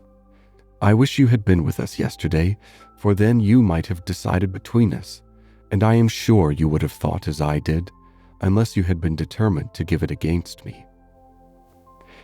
A dinner at Mr. Musgrove's had been the occasion when all these things should have been seen by Anne, but she had stayed at home under the mixed plea of a headache of her own and some return of indisposition in little Charles. She had thought only of avoiding Captain Wentworth, but an escape from being appealed to as umpire was now added to the advantages of a quiet evening. As to Captain Wentworth's views, she deemed it of more consequence that he should know his own mind early enough not to be endangering the happiness of either sister, or impeaching his own honor, than that he should prefer Henrietta to Louisa, or Louisa to Henrietta. Either of them would, in all probability, make him an affectionate, good-humored wife. With regard to Charles Hayter, she had delicacy which must be pained by any lightness of conduct in a well-meaning young woman, and a heart to sympathize in any of the sufferings it occasioned. But if Henrietta found herself mistaken in the nature of her feelings, the alteration could not be understood too soon. Charles Hayter had met with much to disquiet and mortify him in his cousin's behavior. She had too old a regard for him to be so wholly estranged as might in two meetings extinguish every past hope, and leave him nothing to do but to keep away from Uppercross. But there was such a change as became very alarming, when such a man as Captain Wentworth was to be regarded as the probable cause. He had been absent only 2 Sundays, and when they parted, had left her interested even to the height of his wishes in his prospect of soon quitting his present curacy and obtaining that of Uppercross instead. It had then seemed the object nearest her heart that Dr. Shirley, the rector, who for more than 40 years had been zealously discharging all the duties of his office, but was now growing too infirm for many of them, should be quite fixed on engaging a curate, should make his curacy quite as good as he could afford, and should give Charles Hayter the promise of it. The advantage of his having to come only to Uppercross instead of going 6 miles another way, of his having in every respect a better curacy, of his belonging to their dear Dr. Shirley, and of dear good Dr. Shirley's being relieved from the duty which he could no longer get through without most injurious fatigue, had been a great deal, even to Louisa, but had been almost everything to Henrietta. When he came back, alas, the zeal of the business was gone by. Louisa could not listen at all to his account of a conversation which she had just held with Dr. Shirley. She was at the window looking out for Captain Wentworth, and even Henrietta had at best only a divided attention to give, and seemed to have forgotten all the former doubt and solicitude of the negotiation. "Well, I am very glad indeed, but I always thought you would have it. I always thought you sure. It did not appear to me that... In short, you know, Dr. Shirley must have a curate, and you had secured his promise. Is he coming, Louisa?" One morning, very soon after the dinner at the Musgroves, at which Anne had not been present, Captain Wentworth walked into the drawing room at the cottage, where were only herself and the little invalid Charles, who was lying on the sofa. The surprise of finding himself almost alone with Anne Elliot deprived his manners of their usual composure. He started and could only say, "I thought the Miss Musgroves had been here. Mrs. Musgrove told me I should find them here," before he walked to the window to recollect himself and feel how he ought to behave. "They are upstairs with my sister. They will be down in a few moments, I dare say," had been Anne's reply in all the confusion that was natural, and if the child had not called her to come and do something for him, she would have been out of the room the next moment and released Captain Wentworth as well as herself. He continued at the window, and after calmly and politely saying, "I hope the little boy is better," was silent. She was obliged to kneel down by the sofa and remain there to satisfy her patient, and thus they continued a few minutes, when, to her very great satisfaction, she heard some other person crossing the little vestibule. She hoped, on turning her head, to see the master of the house, but it proved to be one much less calculated for making matters easy. Charles Hayter, probably not at all better pleased by the sight of Captain Wentworth than Captain Wentworth had been by the sight of Anne. She only attempted to say, "How do you do? Will you not sit down? The others will be here presently." Captain Wentworth, however, came from his window, apparently not ill-disposed for conversation, but Charles Hayter soon put an end to his attempts by seating himself near the table and taking up the newspaper, and Captain Wentworth returned to his window. Another minute brought another addition. The younger boy, a remarkable stout, forward child of 2 years old, having got the door opened for him by someone without, made his determined appearance among them, and went straight to the sofa to see what was going on, and put in his claim to anything good that might be giving away. There being nothing to be eat, he could only have some play, and as his aunt would not let him tease his sick brother, he began to fasten himself upon her as she knelt, in such a way that, busy as she was about Charles, she could not shake him off. She spoke to him, ordered, entreated, and insisted in vain. Once did she contrive to push him away, but the boy had the greater pleasure in getting upon her back again directly. "Walter," said she, "get down this moment. You are extremely troublesome. I am very angry with you." "Walter," cried Charles Hayter, "why do you not do as you are bid? Do you not hear your aunt speak? Come to me, Walter. Come to Cousin Charles." But not a bit did Walter stir. In another moment, however, she found herself in the state of being released from him. Someone was taking him from her, though he had bent down her head so much that his little sturdy hands were unfastened from around her neck, and he was resolutely borne away before she knew that Captain Wentworth had done it. Her sensations on the discovery made her perfectly speechless. She could not even thank him. She could only hang over little Charles with most disordered feelings. His kindness in stepping forward to her relief, the manner, the silence in which it had passed, the little particulars of the circumstance, with the conviction soon forced on her by the noise he was studiously making with the child, that he meant to avoid hearing her thanks, and rather sought to testify that her conversation was the last of his wants, produced such a confusion of varying but very painful agitation as she could not recover from till enabled by the entrance of Mary and the Miss Musgroves to make over her little patient to their cares and leave the room. She could not stay. It might have been an opportunity of watching the loves and jealousies of the four. They were now all together, but she could stay for none of it. It was evident that Charles Hayter was not well inclined toward Captain Wentworth. She had a strong impression of his having said in a vexed tone of voice, after Captain Wentworth's interference, "You ought to have minded me, Walter.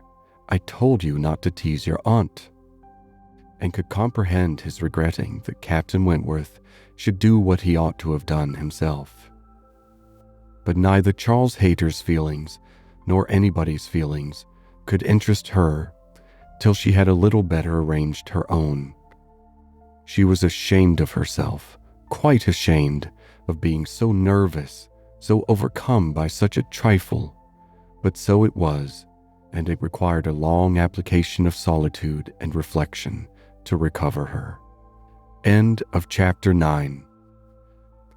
Persuasion by Jane Austen. Chapter 10. Other opportunities of making her observations could not fail to occur. Anne had soon been in company with all the four together, often enough to have an opinion, though too wise to acknowledge as much at home, where she knew it would have satisfied neither husband nor wife. For while she considered Louisa to be rather the favorite, she could not but think, as far as she might dare to judge from memory and experience, that Captain Wentworth was not in love with either. They were more in love with him, yet there it was not love. It was a little fever of admiration, but it might, probably must, end in love with some. Charles Hayter seemed aware of being slighted, and yet Henrietta had sometimes the air of being divided between them. Anne longed for the power of representing to them all what they were about, and of pointing out some of the evils they were exposing themselves to. She did not attribute guile to any. It was the highest satisfaction to her to believe Captain Wentworth not in the least aware of the pain he was occasioning. There was no triumph, no pitiful triumph in his manner. He had probably never heard and never thought of any claims of Charles Hayter. He was only wrong in accepting the attentions, for accepting must be the word, of two young women at once. After a short struggle, however, Charles Hayter seemed to quit the field. 3 days had passed without his coming once to Uppercross, a most decided change. He had even refused one regular invitation to dinner, and having been found on the occasion by Mr. Musgrove with some large books before him, Mr. and Mrs. Musgrove were sure all could not be right, and talked with grave faces of his studying himself to death. It was Mary's hope and belief that he had received a positive dismissal from Henrietta, and her husband lived under the constant dependence of seeing him tomorrow. Anne could only feel that Charles Hayter was wise. One morning, about this time, Charles Musgrove and Captain Wentworth being gone a-shooting together, as the sisters in the cottage were sitting quietly at work, they were visited at the window by the sisters from the mansion house. It was a very fine November day, and the Miss Musgroves came through the little grounds and stopped for no other purpose than to say that they were going to take a long walk, and therefore concluded Mary could not like to go with them. And when Mary immediately replied, with some jealousy at not being supposed a good walker, "Oh, yes, I should like to join you very much.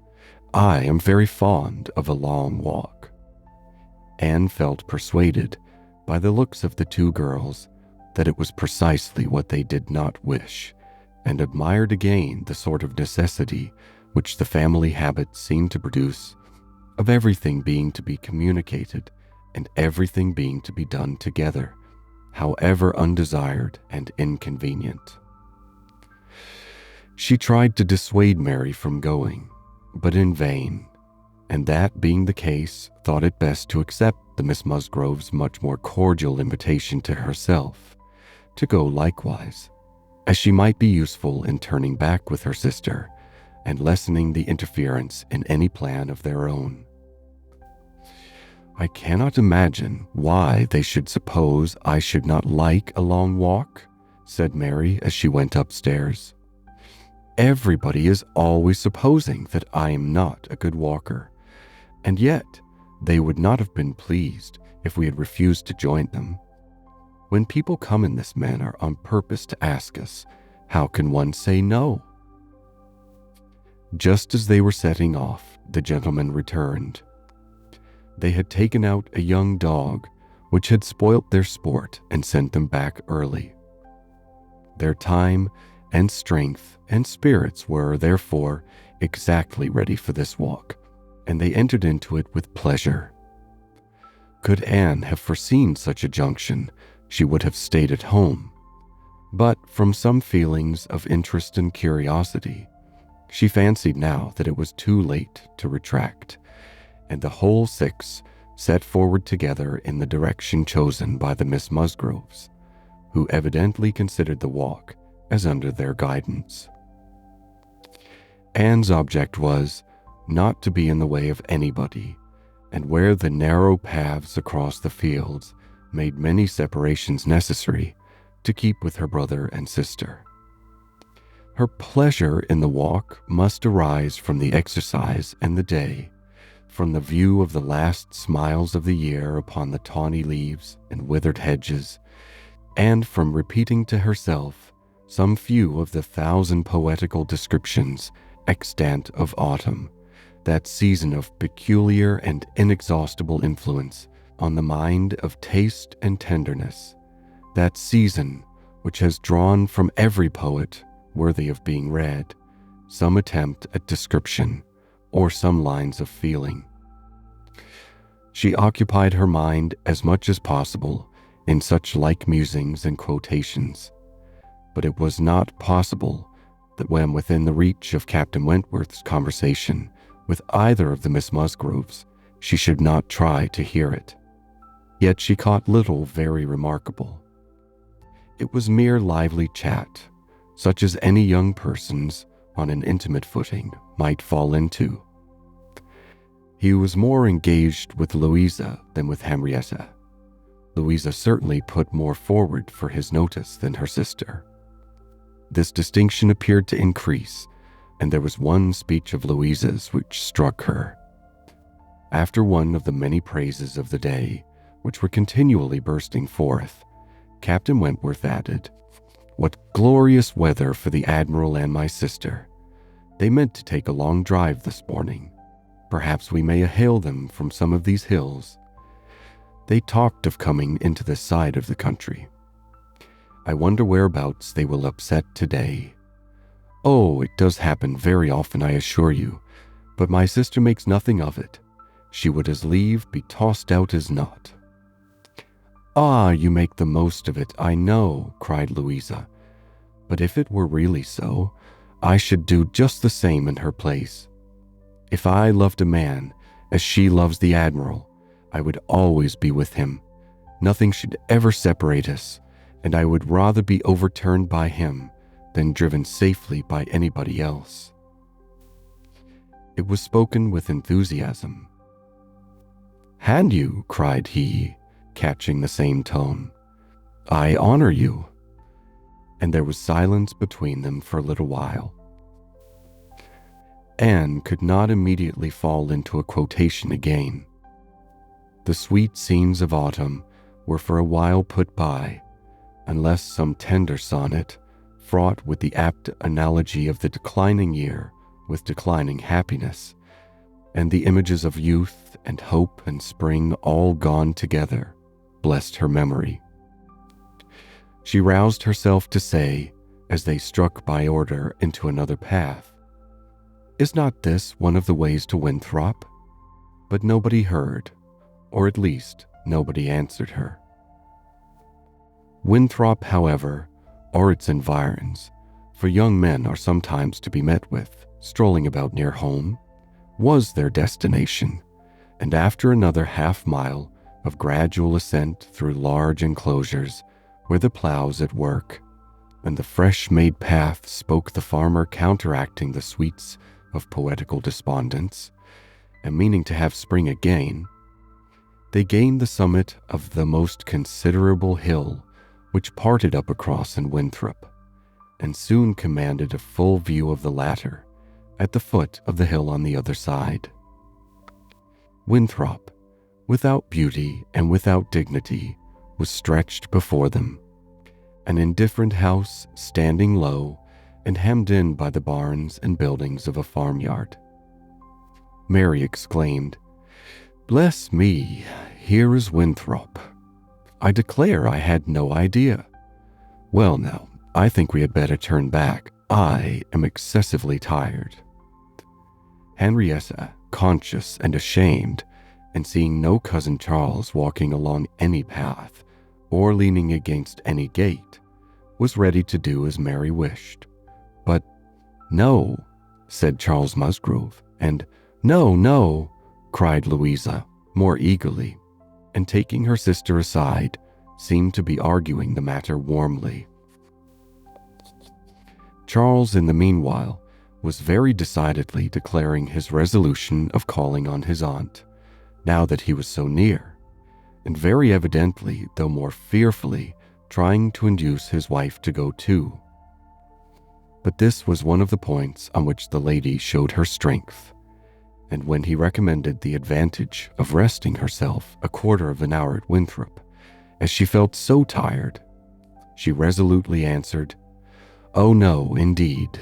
Walking up that hill again would do her more harm than any sitting down could do her good." And in short, her look and manner declared that go she would not.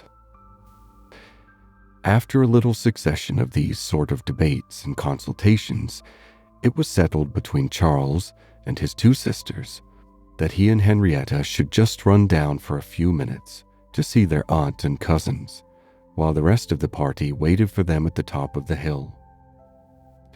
Louisa seemed the principal arranger of the plan, and, as she went a little way with them down the hill, still talking to Henrietta, Mary took the opportunity of looking scornfully around her and saying to Captain Wentworth, "Oh, it is very unpleasant having such connections, but I assure you I have never been in the house above twice in my life."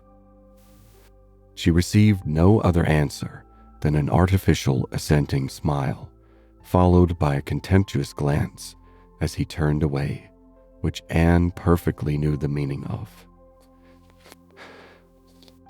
The brow of the hill, where they remained, was a cheerful spot. Louisa returned, and Mary, finding a comfortable seat for herself on the step of a stile, was very well satisfied so long as the others all stood about her. But when Louisa drew Captain Wentworth away to try for a gleaning of nuts in an adjoining hedgerow, and they were gone by degrees quite out of sight and sound, Mary was happy no longer.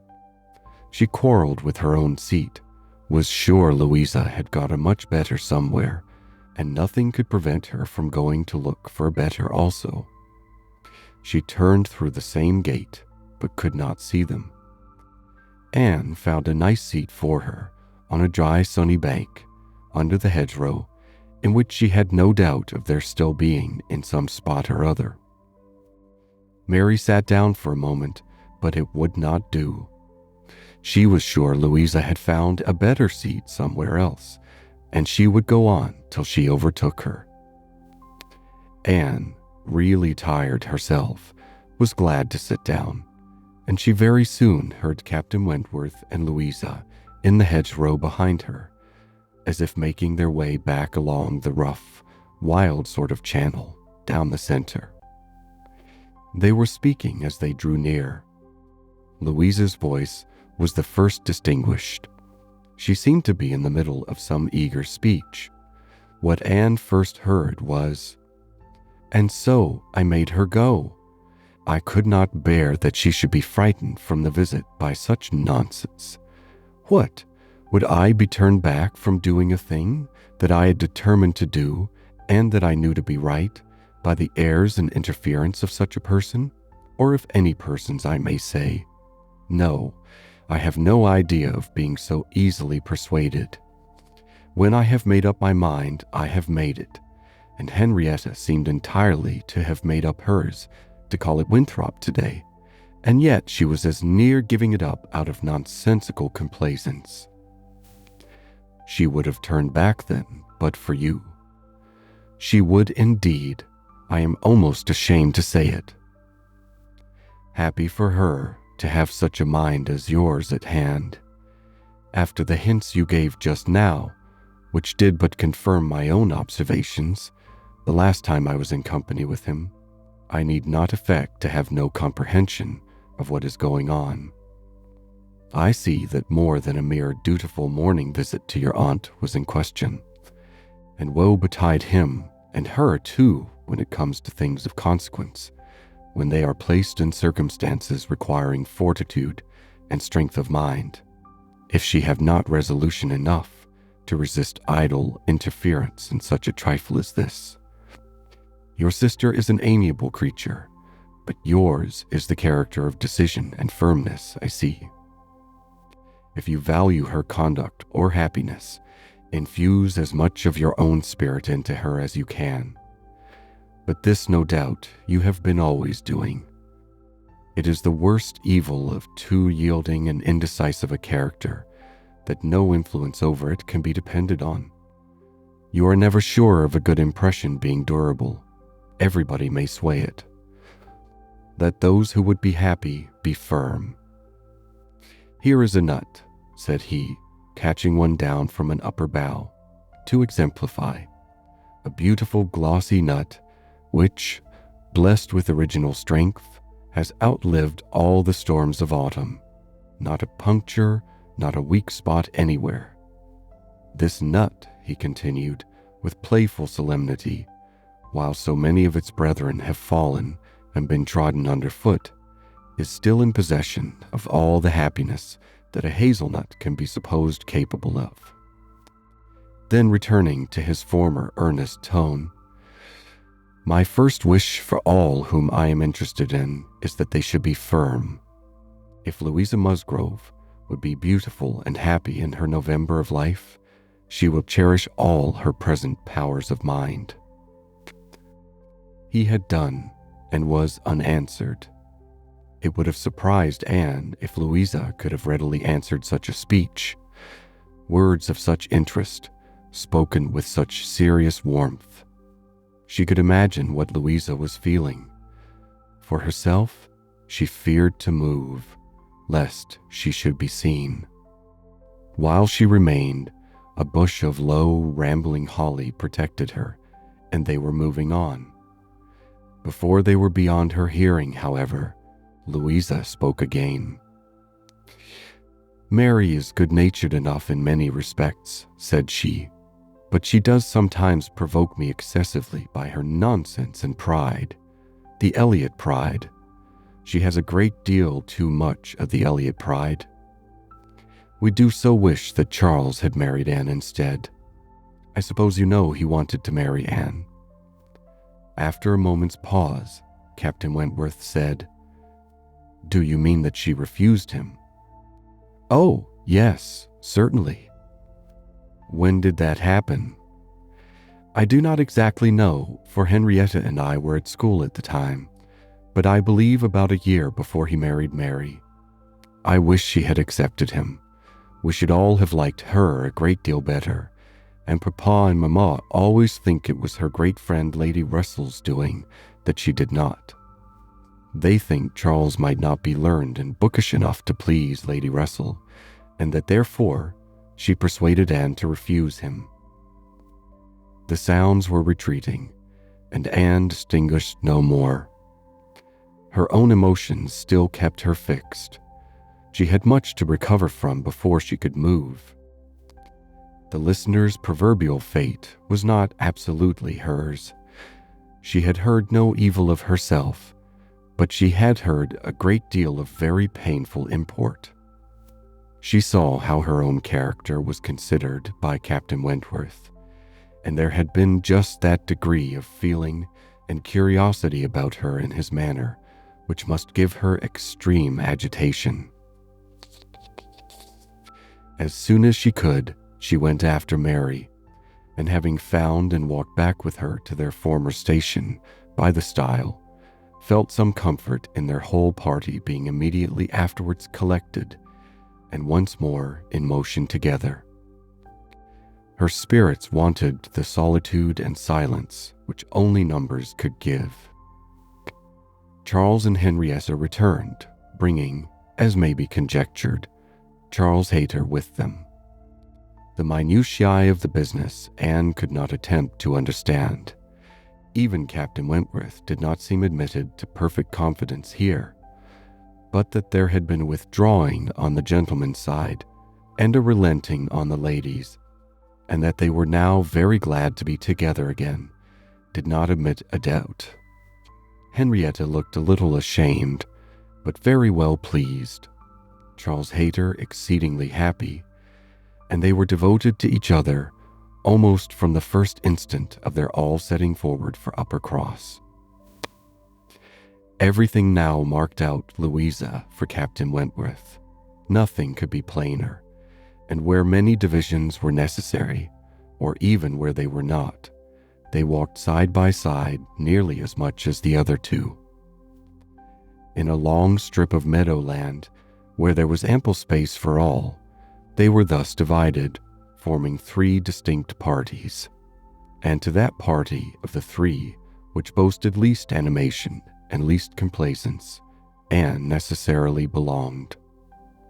She joined Charles and Mary, and was tired enough to be very glad of Charles's other arm. But Charles, though in very good humor with her, was out of temper with his wife. Mary had shown herself disobliging to him, and was now to reap the consequence, which consequence was his dropping her arm almost every moment to cut off the heads of some nettles in the hedge with his switch. And when Mary began to complain of it, and lament her being ill-used, according to custom, it being on the hedge side, while Anne was never incommoded on the other, he dropped the arms of both, to hunt after a weasel, which he had a momentary glance of, and they could hardly get him along at all.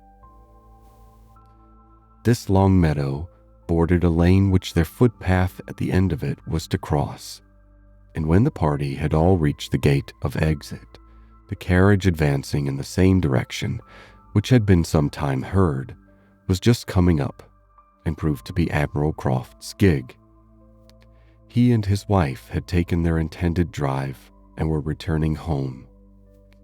Upon hearing how long a walk the young people had engaged in, they kindly offered a seat to any lady who might be particularly tired. It would save her full a mile, and they were going through Uppercross. The invitation was general, and generally declined. The Miss Musgroves were not at all tired, and Mary was either offended by not being asked before any of the others, or what Louisa called the Elliot pride could not endure to make a third in a one-horse chaise. The walking party had crossed the lane, and were surmounting an opposite stile, and the Admiral was putting his horse into motion again, when Captain Wentworth cleared the hedge in a moment to say something to his sister. The something might be guessed by its effects. "Miss Elliot, I am sure you are tired," cried Mrs. Croft. "Do let us have the pleasure of taking you home. Here is excellent room for 3, I assure you. If we were all like you, I believe we might sit 4. You must, indeed you must." Anne was still in the lane, and though instinctively beginning to decline, she was not allowed to proceed. The Admiral's kind urgency came in support of his wife's. They would not be refused. They compressed themselves into the smallest possible space to leave her a corner, and Captain Wentworth, without saying a word, turned to her and quietly obliged her to be assisted into the carriage. Yes, he had done it. She was in the carriage, and felt that he had placed her there, that his will and his hands had done it, that she owed it to his perception of her fatigue and his resolution to give her rest. She was very much affected by the view of his disposition towards her, which all these things made apparent. This little circumstance seemed the completion of all that had gone before. She understood him. He could not forgive her, but he could not be unfeeling. though condemning her for the past and considering it with high and unjust resentment, though perfectly careless of her, and though becoming attached to another, still he could not see her suffer without the desire of giving her relief. It was a remainder of former sentiment. It was an impulse of pure, though unacknowledged, friendship. It was a proof of his own warm and amiable heart, which she could not contemplate without emotions so compounded of pleasure and pain that she knew not which prevailed. Her answers to the kindness and the remarks of her companions were at first unconsciously given. They had traveled half their way along the rough lane before she was quite awake to what they said. She then found them talking of Frederick. "Oh, he certainly means to have one or other of those two girls, Sophie," said the Admiral, "but there is no saying which. He has been running after them too, long enough, one would think, to make up his mind. Aye, this comes of the peace. If it were war now, he would have settled it long ago. We sailors, Miss Elliot, cannot afford to make long courtships in times of war. How many days was it, my dear, between the first time of my seeing you and our sitting down together in our lodgings at North Yarmouth?" "Oh, we had better not talk about it, my dear," replied Mrs. Croft pleasantly, "for if Miss Elliot were to hear how soon we came to an understanding, she would never be persuaded that we could be happy together. I had known you by character, however, long before." "Well, and I had heard of you as a very pretty girl, and what were we to wait for besides? I do not like having such things so long in hand. I wish Frederick would spread a little more canvas and bring us home one of these young ladies to Kellynch. Then there would always be company for them. And very nice young ladies they both are. I hardly know one from the other." "Very good-humored, unaffected girls indeed," said Mrs. Croft, in a tone of calmer praise, such as made Anne suspect that her keener powers might not consider either of them as quite worthy of her brother. "And a very respectable family. One could not be connected with better people. My dear Admiral, that post, we shall certainly take that post." But by coolly giving the reins a better direction herself, they happily passed the danger, and by once afterwards judiciously putting out her hand, they neither fell into a rut nor ran afoul of a dung cart, and Anne, with some amusement at their style of driving, which she imagined no bad representation of the general guidance of their affairs, found herself safely deposited by them at the cottage. End of Chapter 10. Persuasion by Jane Austen, Chapter 11. The time now approached for Lady Russell's return. The day was even fixed, and Anne, being engaged to join her as soon as she was resettled, was looking forward to an early removal to Kellynch, and beginning to think how her own comfort was likely to be affected by it. It would place her in the same village with Captain Wentworth, within half a mile of him. They would have to frequent the same church, and there must be intercourse between the two families. This was against her, but, on the other hand, he spent so much of his time at Uppercross that in removing thence she might be considered rather as leaving him behind than as going towards him, and upon the whole, she believed she must, on this interesting question, be the gainer, almost as certainly as in her change of domestic society in leaving poor Mary for Lady Russell. She wished it might be possible for her to avoid ever seeing Captain Wentworth at the Hall. Those rooms had witnessed former meetings which would be brought too painfully before her. But she was yet more anxious for the possibility of Lady Russell and Captain Wentworth never meeting anywhere. They did not like each other, and no renewal of acquaintance now could do any good. And were Lady Russell to see them together, she might think that he had too much self-possession, and she too little. These points formed her chief solicitude in anticipating her removal from Uppercross, where she felt she had been stationed quite long enough. Her usefulness to little Charles would always give some sweetness to the memory of her 2 months' visit there, but he was gaining strength apace, and she had nothing else to stay for. The conclusion of her visit, however, was diversified in a way which she had not at all imagined. Captain Wentworth, after being unseen and unheard of at Uppercross for 2 whole days, appeared again among them to justify himself by a relation of what had kept him away. A letter from his friend, Captain Harville, having found him out at last, had brought intelligence of Captain Harville's being settled with his family at Lyme for the winter, of their being, therefore, quite unknowingly within 20 miles of each other. Captain Harville had never been in good health since a severe wound which he received 2 years before, and Captain Wentworth's anxiety to see him had determined him to go immediately to Lyme. He had been there for 24 hours.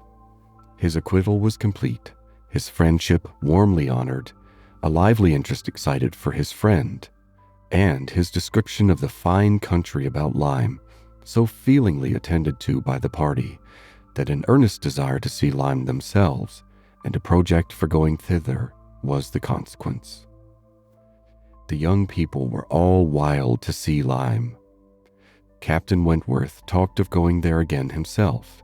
It was only 17 miles from Uppercross.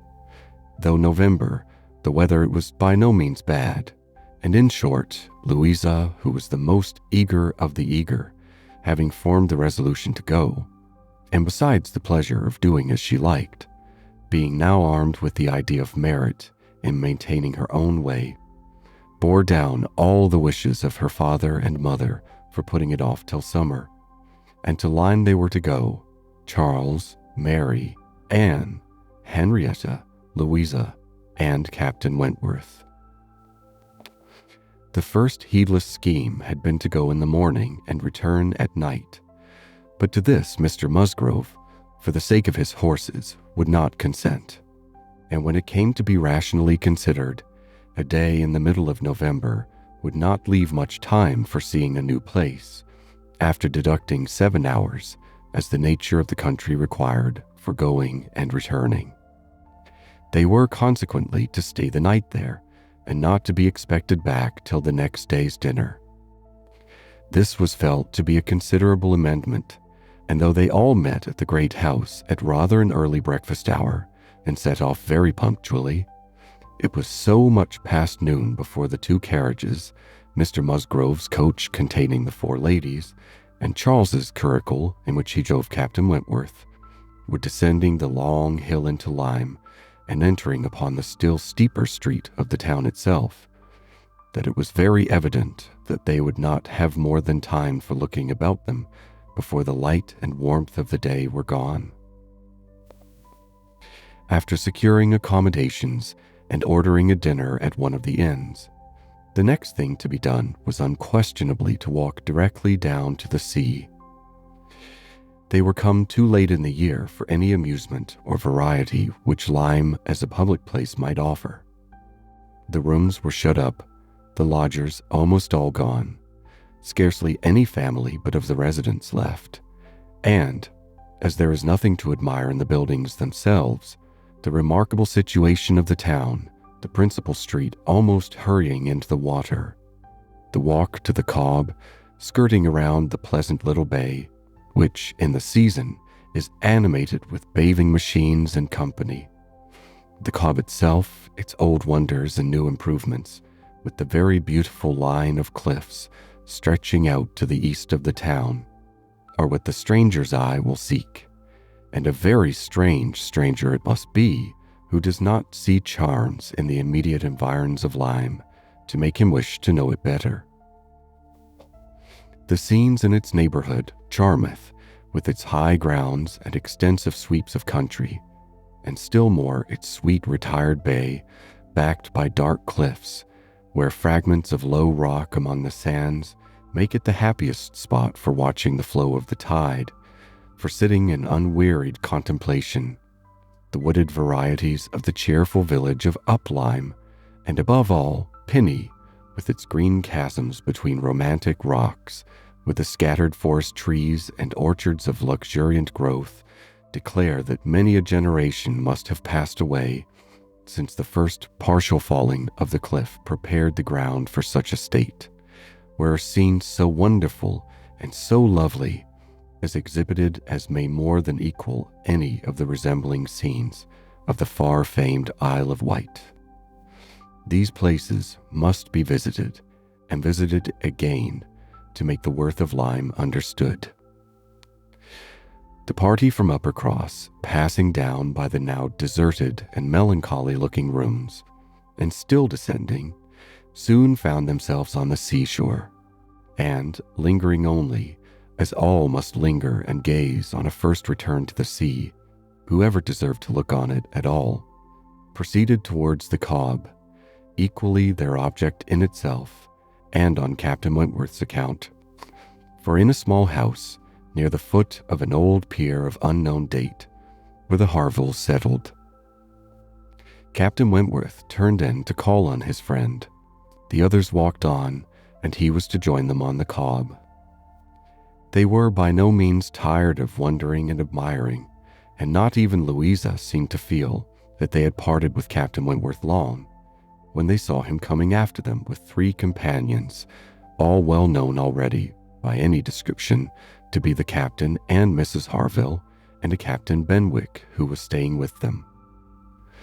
Captain Benwick had some time ago been first lieutenant of the Laconia, and the account which Captain Wentworth had given of him on his return from Lyme before, his warm praise of him as an excellent young man and an officer whom he had always valued highly, which must have stamped him well in the esteem of every listener, had been followed by a little history of his private life, which rendered him perfectly interesting in the eyes of all the ladies.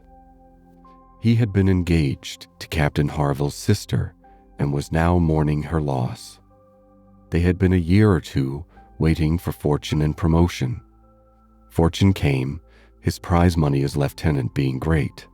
Promotion, too, came at last, but Fanny Harville did not live to know it. She had died the preceding summer while he was at sea. Captain Wentworth believed it impossible for man to be more attached to woman than poor Benwick had been to Fanny Harville, or to be more deeply afflicted under the dreadful change. He considered his disposition as of the sort which must suffer heavily, uniting very strong feelings with quiet, serious, and retiring manners, and a decided taste for reading and sedentary pursuits. To finish the interest of the story, the friendship between him and the Harvilles seemed, if possible, augmented by the event which closed all their views of alliance, and Captain Benwick was now living with them entirely. Captain Harville had taken his present house for half a year, his taste and his health and his fortune all directing him to a residence unexpensive and by the sea, and the grandeur of the country and the retirement of Lyme in the winter appeared exactly adapted to Captain Benwick's state of mind. The sympathy and goodwill excited towards Captain Benwick was very great. And yet, said Anne to herself, as they now moved forward to meet the party, he has not, perhaps, a more sorrowing heart than I have. I cannot believe his prospects so blighted forever. He is younger than I am, younger in feeling, if not in fact, younger as a man. He will rally again and be happy with another. They all met and were introduced. Captain Harville was a tall, dark man with a sensible, benevolent countenance, a little lame, and from strong features and want of health, looking much older than Captain Wentworth. Captain Benwick looked and was the youngest of the 3, and compared with either of them, a little man. He had a pleasing face and a melancholy air, just as he ought to have, and drew back from conversation. Captain Harville, though not equaling Captain Wentworth in manners, was a perfect gentleman, unaffected, warm, and obliging. Mrs. Harville, a degree less polished than her husband, seemed, however, to have the same good feelings, and nothing could be more pleasant than their desire of considering the whole party as friends of their own, because the friends of Captain Wentworth, or more kindly hospitable than their entreaties for all their promising to dine with them. The dinner, already ordered at the inn, was at last, though unwillingly, accepted as an excuse, but they seemed almost hurt that Captain Wentworth should have brought any such party to Lyme, without considering it as a thing of course that they should dine with them. There was so much attachment to Captain Wentworth in all this, and such a bewitching charm in a degree of hospitality so uncommon, so unlike the usual style of give and take invitations and dinners of formality and display, that Anne felt her spirits not likely to be benefited by an increasing acquaintance among his brother officers. These would have been all my friends, was her thought, and she had to struggle against a great tendency to lowness. On quitting the Cobb, they all went indoors with their new friends, and found rooms so small as none but those who invite from the heart could think capable of accommodating so many. Anne had a moment's astonishment on the subject herself, but it was soon lost in the pleasanter feelings which sprang from the sight of all the ingenious contrivances and nice arrangements of Captain Harville to turn the actual space to the best possible account, to supply the deficiencies of lodging-house furniture, and defend the windows and doors against the winter storms to be expected. The varieties in the fitting up of the rooms were the common necessaries provided by the owner in the common indifferent plight, were contrasted with some few articles of a rare species of wood, excellently worked up, and with something curious and valuable from all the distant countries Captain Harville had visited, were more than amusing to Anne. Connected as it all was with his profession, the fruit of its labors, the effect of its influence on his habits, the picture of repose and domestic happiness it presented, made it to her a something more or less than gratification. Captain Harville was no reader, but he had contrived excellent accommodations, and fashioned very pretty shelves for a tolerable collection of well-bound volumes, the property of Captain Benwick. His lameness prevented him from taking much exercise, but a mind of usefulness and ingenuity seemed to furnish him with constant employment within. He drew, he varnished, he carpentered, he glued, he made toys for the children, he fashioned new netting needles and pins with improvements, and if everything else was done, sat down to his large fishing net at one corner of the room.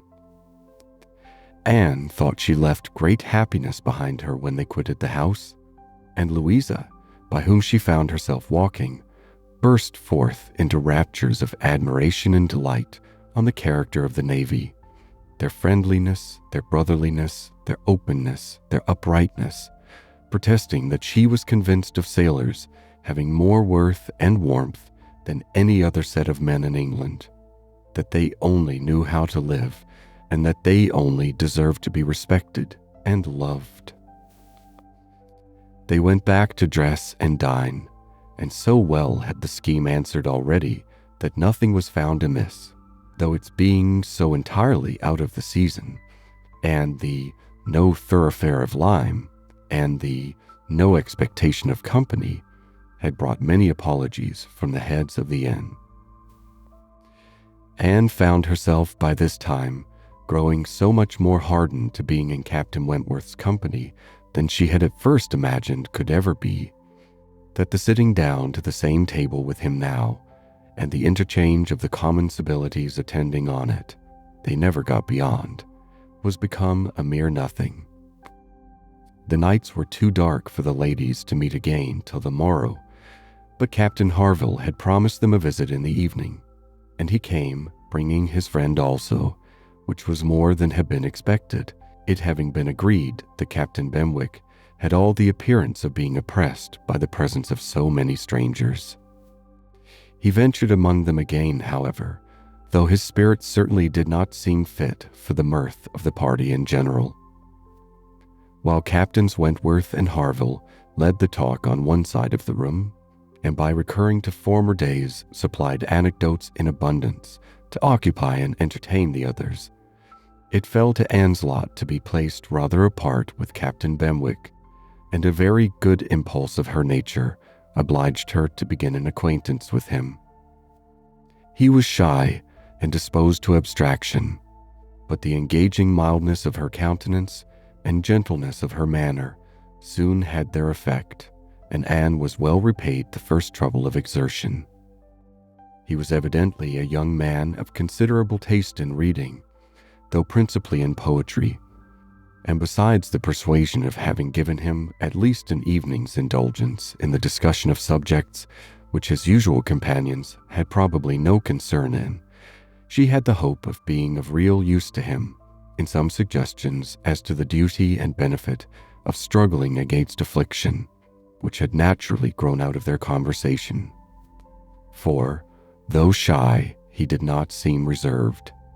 It had rather the appearance of feelings glad to burst their usual restraints, and having talked of poetry, the richness of the present age, and gone through a brief comparison of opinion as to the first-rate poets, trying to ascertain whether Marmion or the Lady of the Lake were to be preferred, and how ranked the Giaour and the Bride of Abydos, and moreover how the Giaour was to be pronounced, he showed himself so intimately acquainted with all the tenderest psalms of the one poet, and the impassioned descriptions of hopeless agony of the other, he repeated with such tremulous feeling the various lines which imaged a broken heart, or a mind destroyed by wretchedness, and looked so entirely as if he meant to be understood, that she ventured to hope he did not always read only poetry, and to say that she thought it was the misfortune of poetry to be seldom safely enjoyed by those who enjoyed it completely, and that the strong feelings which alone could estimate it truly were the very feelings which ought to taste it but sparingly. His looks showing him not pained but pleased with this allusion to his situation, she was emboldened to go on, and feeling in herself the right of seniority of mind, she ventured to recommend a larger allowance of prose in his daily study, and on being requested to particularize, mentioned such works of our best moralists, such collections of the finest letters, such memoirs of characters of worth and suffering, as occurred to her at the moment as calculated to rouse and fortify the mind by the highest precepts and the strongest examples of moral and religious endurances. Captain Benwick listened attentively and seemed grateful for the interest implied, and though with a shake of the head and sighs which declared his little faith in the efficacy of any books on grief like his, noted down the names of those she recommended, and promised to procure and read them.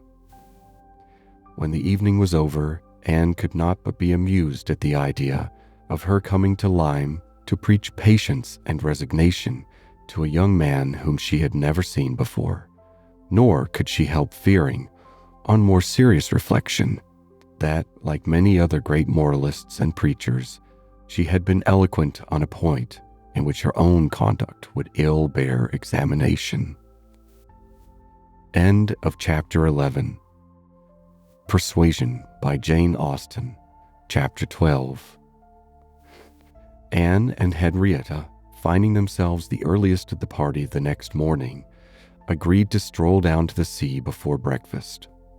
They went to the sands to watch the flowing of the tide, which a fine southeasterly breeze was bringing in with all the grandeur which so flat a shore admitted. They praised the morning, gloried in the sea, sympathized in the delight of the fresh-feeling breeze, and were silent, till Henrietta suddenly began again with, "Oh yes, I am quite convinced that, with very few exceptions, the sea air always does good. there can be no doubt of its having been of the greatest service to Dr. Shirley after his illness last spring 12-month. He declares himself that coming to Lyme for a month did him more good than all the medicine he took, and that being by the sea always makes him feel young again. Now, I cannot help thinking it a pity that he does not live entirely by the sea. I do think he had better leave Uppercross entirely and fix at Lyme. Do not you, Anne? Do not you agree with me that it is the best thing he could do, both for himself and Mrs. Shirley? She has cousins here, you know, and many acquaintances which would make it cheerful for her, and I am sure she would be glad to get a place where she could have medical attendance at hand in case of his having another seizure. Indeed, I think it quite melancholy to have such excellent people as Dr. and Mrs. Shirley, who have been doing good all their lives, wearing out their last days in a place like Uppercross, where, excepting our family, they seem shut out from all the world. I wish his friends would propose it to him. I really think they ought. And as to procuring a dispensation, really there could be no difficulty at his time of life and with his character. My only doubt is whether anything could persuade him to leave his parish. He is so very strict and scrupulous in his notions. Over-scrupulous, I must say. Do not you think, Anne, it is being over-scrupulous? Do not you think it is quite a mistaken point of conscience when a clergyman sacrifices his health for the sake of duties which may be just as well performed by another person? And at Lyme, too, only 17 miles off, he would be near enough to hear if people thought there was anything to complain of.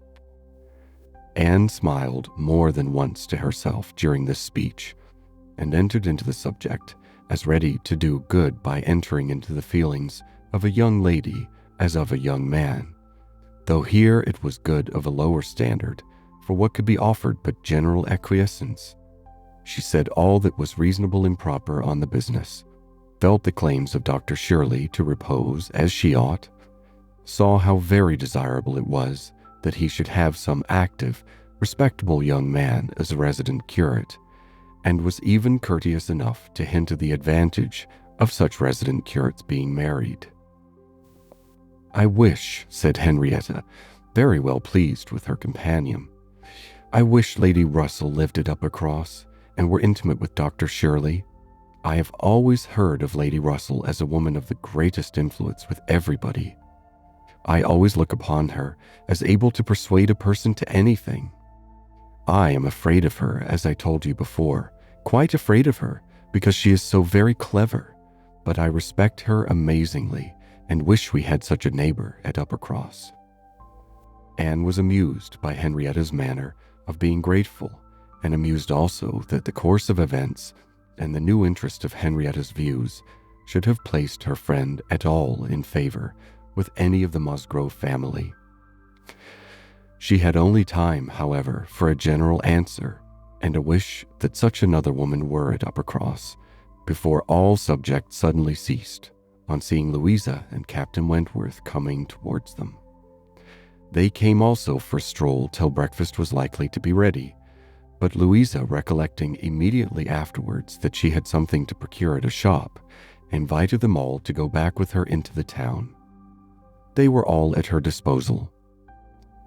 When they came to the steps leading upwards from the beach, a gentleman, at the same moment preparing to come down, politely drew back and stopped to give them way. They ascended and passed him, and as they passed, Anne's face caught his eye, and he looked at her with a degree of earnest admiration which she could not be insensible of. She was looking remarkably well, her very regular, very pretty features having the bloom and freshness of youth, restored by the fine wind which had been blowing on her complexion, and by the animation of eye which it had also produced. It was evident that the gentleman, completely a gentleman in manner, admired her exceedingly. Captain Wentworth looked round at her instantly in a way which showed his noticing of it. He gave her a momentary glance, a glance of brightness which seemed to say, "That man is struck with you, and even I, at this moment, see something like Anne Elliot again. After attending Louisa through her business and loitering about a little longer, they returned to the inn, and Anne, in passing afterwards quickly from her own chamber to the dining room, had nearly run against the very same gentleman as he came out of an adjoining apartment. She had before conjectured him to be a stranger like themselves, and determined that a well-looking groom, who was strolling about near the two inns as they came back, should be his servant. Both master and man being in mourning assisted the idea. It was now proved that he belonged to the same inn as themselves, and the second meeting, short as it was, also proved again by the gentleman's looks that he thought hers very lovely, and by the readiness and propriety of his apologies that he was a man of exceedingly good manners. He seemed about 30, and though not handsome, had an agreeable person. Anne felt that she should like to know who he was.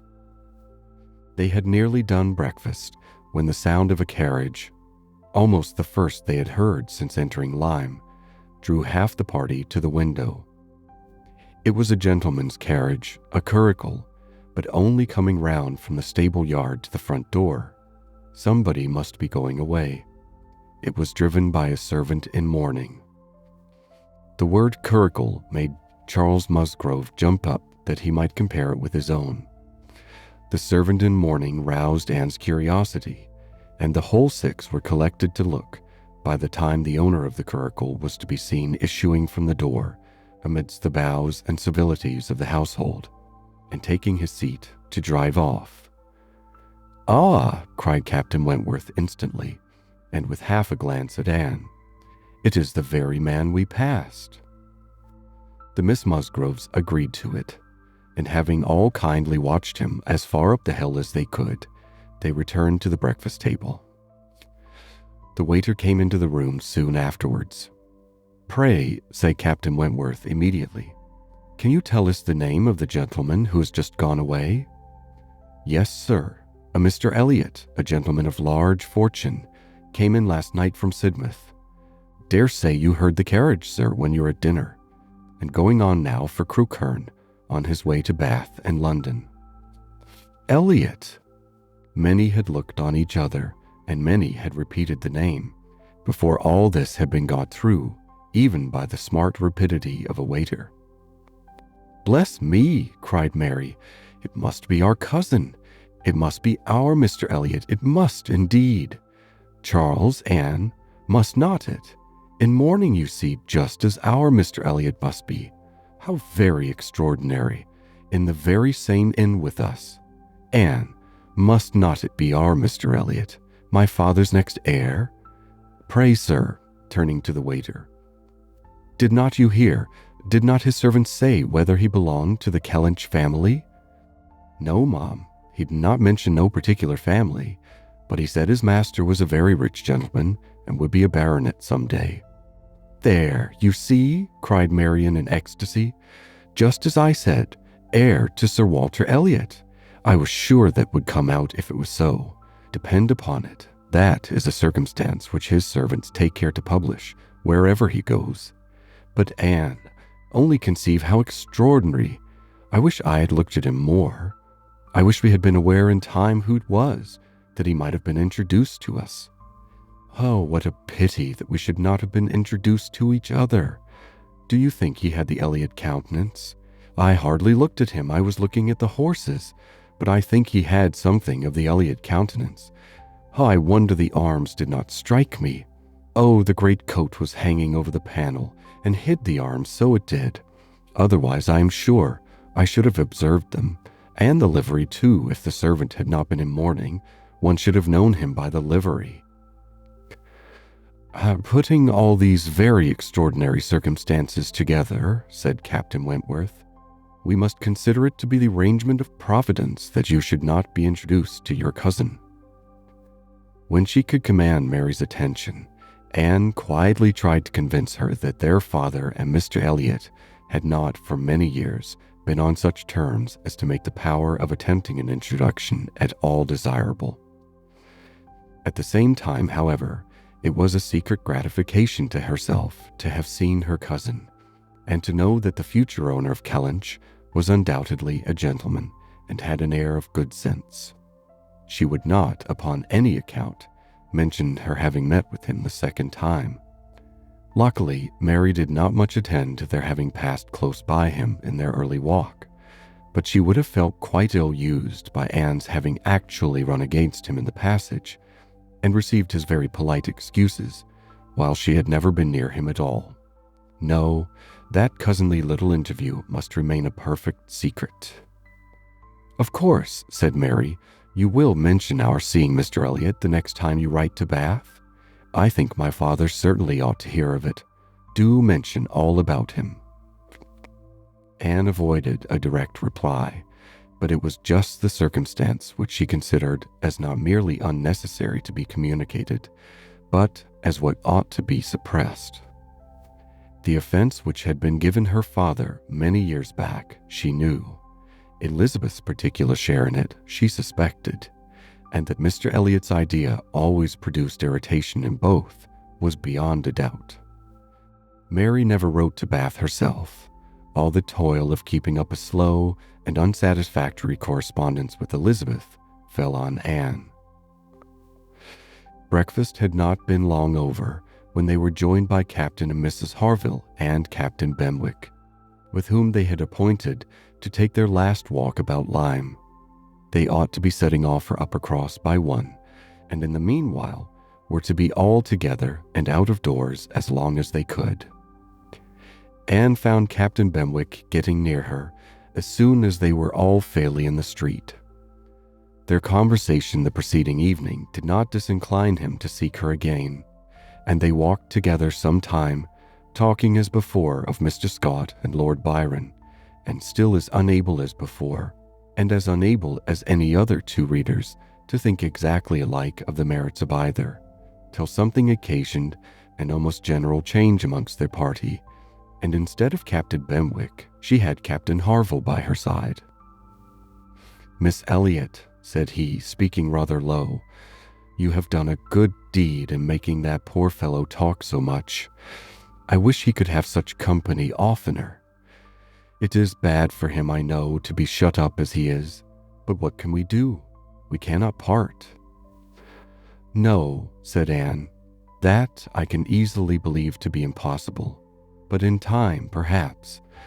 We know what time does in every case of affliction, and you must remember, Captain Harville, that your friend may yet be called a young mourner. Only last summer, understand." "Aye, true enough," with a deep sigh. "Ah, only June. And not known to him, perhaps, so soon. Not till the first week in August, when he came home from the Cape, just made into the Grappler. I was at Plymouth, dreading to hear of him. He sent in letters, but the Grappler was under orders for Portsmouth.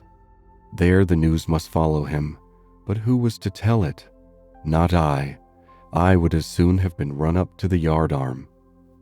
Nobody could do it but that good fellow," pointing to Captain Wentworth. "The Laconia had come into Plymouth the week before. No danger of her being sent to sea again. He stood his chance for the rest, wrote up for leave of absence, but without waiting the return, traveled night and day till he got to Portsmouth, rode off to the Grappler that instant, and never left the poor fellow for a week. That's what he did, and nobody else could have saved poor James. You may think, Miss Elliot, whether he is dear to us." Anne did think on the question with perfect decision, and said as much in reply as her own feelings could accomplish, or as his seemed able to bear, for he was too much affected to renew the subject, and when he spoke again, it was of something totally different. Mrs. Harville's giving it as her opinion that her husband would have quite walking enough by the time he reached home, determined the direction of all the party in what was to be their last walk. They would accompany them to their door, and then return and set off themselves. By all their calculations, there was just time for this, but as they drew near the Cobb, there was such a general wish to walk along it once more. All were so inclined, and Louisa soon grew so determined that the difference of a quarter of an hour, it was found, would be no difference at all. So with all the kind leave-taking and all the kind interchange of invitations and promises which may be imagined, they parted from Captain and Mrs. Harville at their own door, and still accompanied by Captain Benwick, who seemed to cling to them to the last, proceeded to make the proper adieu to the Cobb. Anne found Captain Benwick again drawing near her.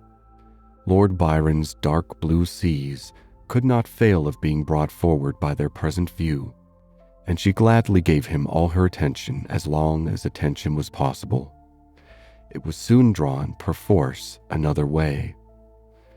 There was too much wind to make the high part of the new Cobb pleasant for the ladies, and they agreed to get down the steps to the lower, and all were contented to pass quietly and carefully down the steep flight, excepting Louisa. She must be jumped down them by Captain Wentworth. In all their walks, he had had to jump her from the stiles. The sensation was delightful to her.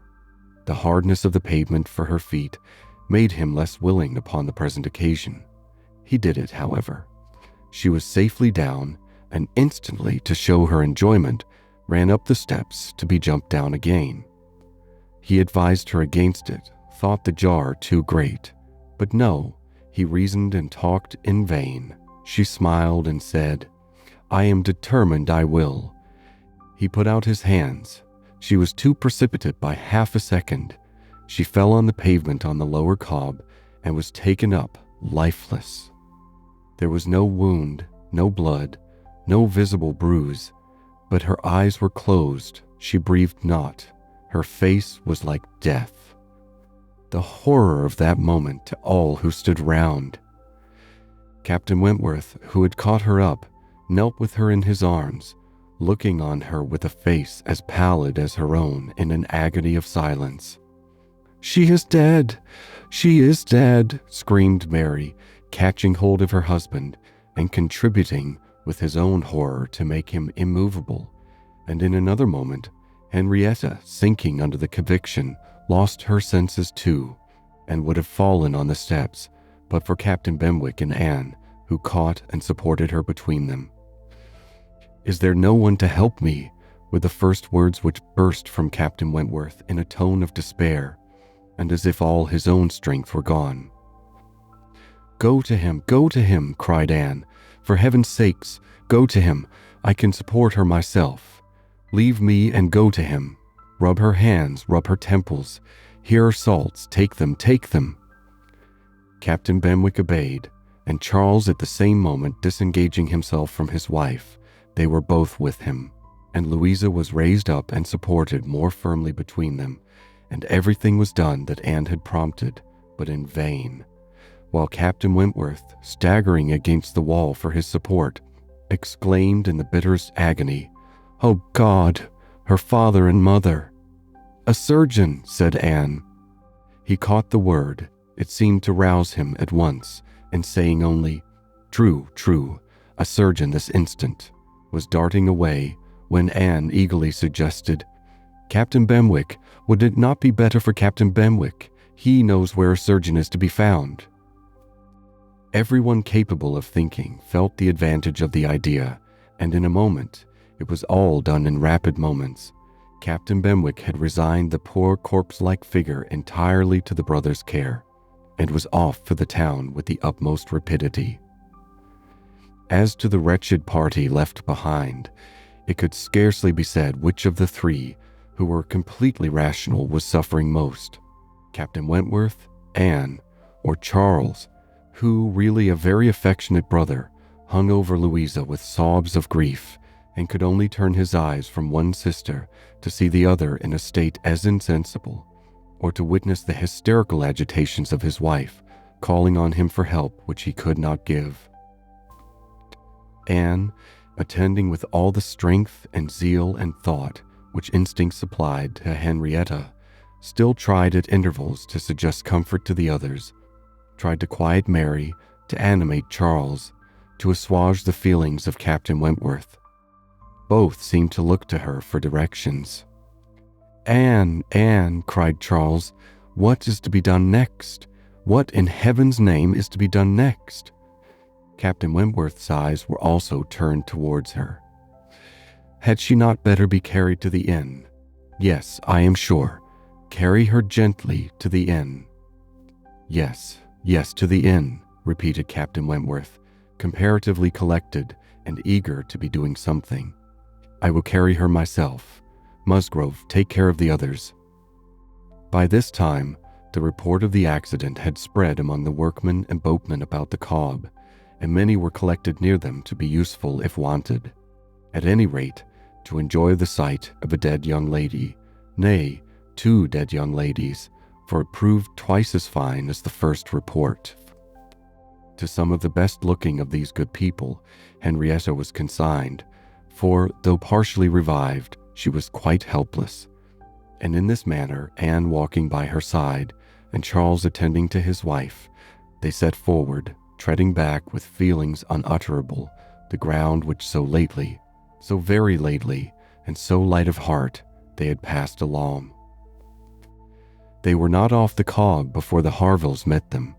Captain Benwick had been seen flying by their house with a countenance which showed something to be wrong, and they had set off immediately, informed and directed as they passed towards the spot. Shocked as Captain Harville was, he brought senses and nerves that could be instantly useful, and a look between him and his wife decided what was to be done. She must be taken to their house. All must go to their house and wait the surgeon's arrival there. They would not listen to scruples. He was obeyed, and they were all beneath his roof. And while Louisa, under Mrs. Harville's direction, was conveyed upstairs and given possession of her own bed, assistance, cordials, restoratives were supplied by her husband to all who needed them. Louisa had once opened her eyes, but soon closed them again, without apparent consciousness. This had been a proof of life, however, of service to her sister, and Henrietta, though perfectly incapable of being in the same room with Louisa, was kept by the agitation of hope and fear from a return of her own insensibility. Mary, too, was growing calmer. The surgeon was with them almost before it had seemed possible. They were sick with horror while he examined, but he was not hopeless. The head had received a severe contusion, but he had seen greater injuries recovered from. He was by no means hopeless. He spoke cheerfully. That he did not regard it as a desperate case, that he did not say a few hours must end it, was at first felt beyond the hope of most, and the ecstasy of such a reprieve, the rejoicing, deep and silent, after a few fervent ejaculations of gratitude to heaven had been offered, may be conceived. The tone, the look with which "thank God" was uttered by Captain Wentworth, Anne was sure could never be forgotten by her, nor the sight of him afterwards, as he sat near a table, leaning over it with folded arms and face concealed, as if overpowered by the various feelings of his soul, and trying by prayer and reflection to calm them. Louisa's limbs had escaped. There was no injury but to the head. It now became necessary for the party to consider what was best to be done as to their general situation. They were now able to speak to each other and consult. That Louisa must remain where she was, however distressing to her friends to be involving the Harvilles in such trouble, did not admit a doubt. Her removal was impossible. The Harvilles silenced all scruples, and as much as they could, all gratitude. They had looked forward and arranged everything before the others began to reflect. Captain Benwick must give up his room to them and get a bed elsewhere, and the whole was settled. They were only concerned that the house could accommodate no more, and yet, perhaps, by putting the children away in the maid's room, or swinging a cot somewhere, they could hardly bear to think of not finding room for 2 or 3 besides, supposing they might wish to stay. Though, with regard to any attendance on Miss Musgrove, there need not be the least uneasiness in leaving her to Mrs. Harville's care entirely. Mrs. Harville was a very experienced nurse, and her nursery maid, who had lived with her long and gone about with her everywhere, was just such another. Between those two, she could want no possible attendance by day or night. And all this was said with a truth and sincerity of feeling irresistible. Charles, Henrietta, and Captain Wentworth were the three in consultation, and for a little while it was only an interchange of perplexity and terror. Uppercross, the necessity of someone's going to Uppercross, the news to be conveyed, how it could be broken to Mr. and Mrs. Musgrove, the lateness of the morning, an hour already gone since they ought to have been off, the impossibility of being in tolerable time. At first they were capable of nothing more to the purpose than such exclamations, but after a while, Captain Wentworth, exerting himself, said, "We must be decided, and without the loss of another minute. Every minute is valuable. Someone must resolve on being off for Uppercross instantly. Musgrove, either you or I must go." Charles agreed, but declared his resolution of not going away. He would be as little encumbrance as possible to Captain and Mrs. Harville, but as to leaving his sister in such a state, he neither ought nor would. So far it was decided, and Henrietta at first declared the same. She, however, was soon persuaded to think differently. The usefulness of her staying, she, who had not been able to remain in Louisa's room or to look at her without sufferings which made her worse than helpless. She was forced to acknowledge that she could do no good, yet was still unwilling to be away, till, touched by the thought of her father and mother, she gave it up. She consented. She was anxious to be home. The plan had reached this point when Anne, coming quietly down from Louisa's room, could not but hear what followed, for the parlor door was open. "Then it is settled, Musgrove," cried Captain Wentworth, "that you stay and that I take care of your sister home. But as to the rest, as to the others, if one stays to assist Mrs. Harville, I think it need be only one. Mrs. Charles Musgrove will of course wish to get back to her children, but if Anne will stay, no one so proper, so capable as Anne." She paused a moment to recover from the emotion of hearing herself so spoken of. The other two warmly agreed to what he said, and then she appeared. "You will stay, I am sure. You will stay and nurse her," cried he, turning to her and speaking with a glow, and yet a gentleness which seemed almost restoring the past. She colored deeply, and he recollected himself and moved away. She expressed herself most willing, ready, happy to remain. It was what she had been thinking of and wishing to be allowed to do. A bed on the floor in Louisa's room would be sufficient for her if Mrs. Harville would but think so. One thing more and all seemed arranged. Though it was rather desirable that Mr. and Mrs. Musgrove should be previously alarmed by some share of delay, yet the time required by the Uppercross horses to take them back would be a dreadful extension of suspense, and Captain Wentworth proposed, and Charles Musgrove agreed, that it would be much better for him to take a chaise from the inn and leave Mr. Musgrove's carriage and horses to be sent home the next morning early, when there could be the further advantage of sending an account of Louisa's night. Captain Wentworth now hurried off to get everything ready on his part, and to be soon followed by the two ladies. When the plan was made known to Mary, however, there was an end of all peace in it. She was so wretched and so vehement, complained so much of injustice in being expected to go away instead of Anne. Anne, who was nothing to Louisa, while she was her sister, and had the best right to stay in Henrietta's stead. Why was not she to be as useful as Anne, and to go home without Charles too, without her husband? No, it was too unkind. And in short, she said more than her husband could long withstand, and as none of the others could oppose when he gave way, there was no help for it. The change of Mary for Anne was inevitable. Anne had never submitted more reluctantly to the jealous and ill-judging claims of Mary, but so it must be, and they set off for the town, Charles taking care of his sister and Captain Benwick attending to her. She gave a moment's recollection as they hurried along to the little circumstances which the same spots had witnessed earlier in the morning. There she had listened to Henrietta's schemes for Dr. Shirley's leaving Uppercross.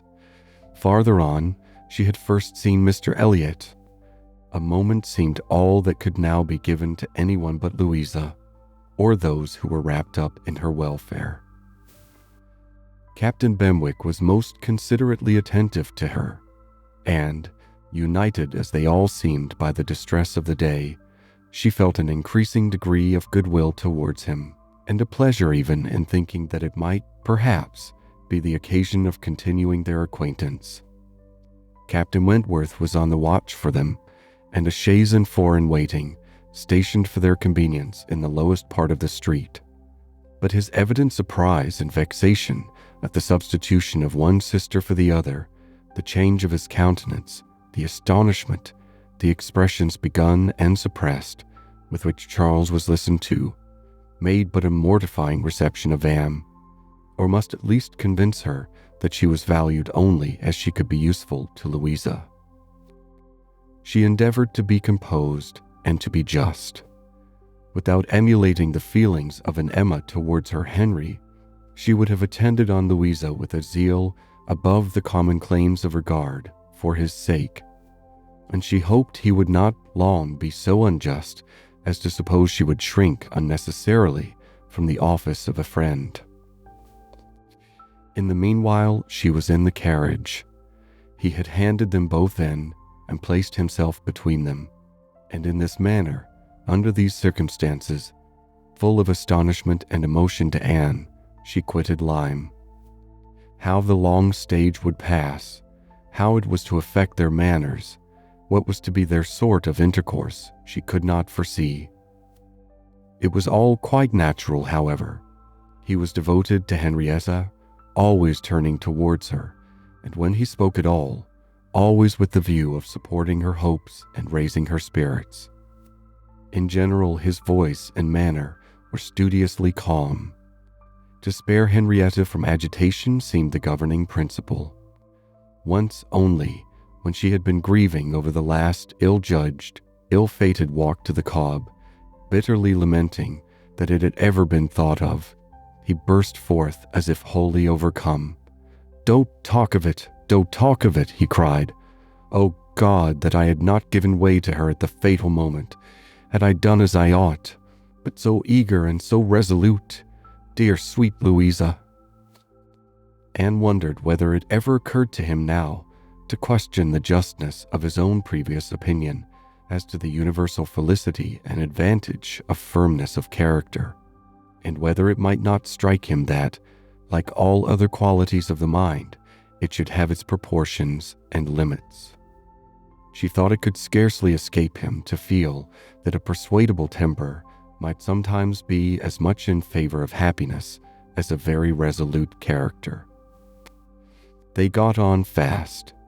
Anne was astonished to recognize the same hills and the same objects so soon. Their actual speed, heightened by some dread of the conclusion, made the road appear but half as long as on the day before. It was growing quite dusk, however, before they were in the neighborhood of Uppercross, and there had been total silence among them for some time. Henrietta, leaning back in the corner with the shawl over her face, giving the hope of her having cried herself to sleep, when, as they were going up their last hill, Anne found herself all at once addressed by Captain Wentworth. In a low, cautious voice, he said, "I have been considering what we had best do. She must not appear at first. She could not stand it.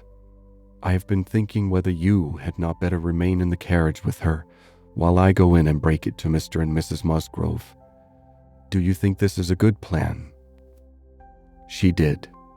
He was satisfied and said no more, but the remembrance of the appeal remained a pleasure to her, as a proof of friendship and of deference for her judgment, a great pleasure, and when it became a sort of parting proof, its value did not lessen. When the distressing communication at Uppercross was over, and he had seen the father and mother quite as composed as could be hoped, and the daughter all the better for being with them, he announced his intention of returning in the same carriage to Lyme, and when the horses were baited, he was off. End of chapter 12. Persuasion by Jane Austen, chapter 13. The remainder of Anne's time at Uppercross, comprehending only 2 days, was spent entirely at the mansion house, and she had the satisfaction of knowing herself extremely useful there, both as an immediate companion and as assisting in all those arrangements for the future, which, in Mr. and Mrs. Musgrove's distressed state of spirits, would have been difficulties. They had an early account from Lyme the next morning. Louisa was much the same. No symptoms worse than before had appeared. Charles came a few hours afterwards to bring a later and more particular account. He was tolerably cheerful. A speedy cure must not be hoped, but everything was going on as well as the nature of the case admitted. In speaking of the Harvilles, he seemed unable to satisfy his own sense of their kindness, especially of Mrs. Harville's exertions as a nurse. She really left nothing for Mary to do. He and Mary had been persuaded to go early to their inn last night. Mary had been hysterical again this morning. When he came away, she was going to walk out with Captain Benwick, which he hoped would do her good. He almost wished she had been prevailed on to come home the day before, but the truth was that Mrs. Harville left nothing for anybody to do. Charles was to return to Lyme the same afternoon, and his father had at first half a mind to go with him, but the ladies could not consent. It would be going only to multiply trouble to the others and increase his own distress, and a much better scheme followed and was acted upon. A chaise was sent for from Crewkerne, and Charles conveyed back a far more useful person in the old nursery maid of the family, one who, having brought up all the children and seen the very last, the lingering and long-petted Master Harry, sent to school after his brothers, was now living in her deserted nursery to mend stockings and dress all the blains and bruises she could get near her, and who consequently was only too happy in being allowed to go and help nurse dear Miss Louisa. Vague wishes of getting Sarah thither had occurred before to Mrs. Musgrove and Henrietta, but without Anne it would hardly have been resolved on and found practicable so soon. They were indebted the next day to Charles Hayter for all the minute knowledge of Louisa, which it was so essential to obtain every 24 hours. He made it his business to go to Lyme, and his account was still encouraging. The intervals of sense and consciousness were believed to be stronger. Every report agreed in Captain Wentworth's appearing fixed in Lyme. Anne was to leave them on the morrow, an event which they all dreaded. What should they do without her?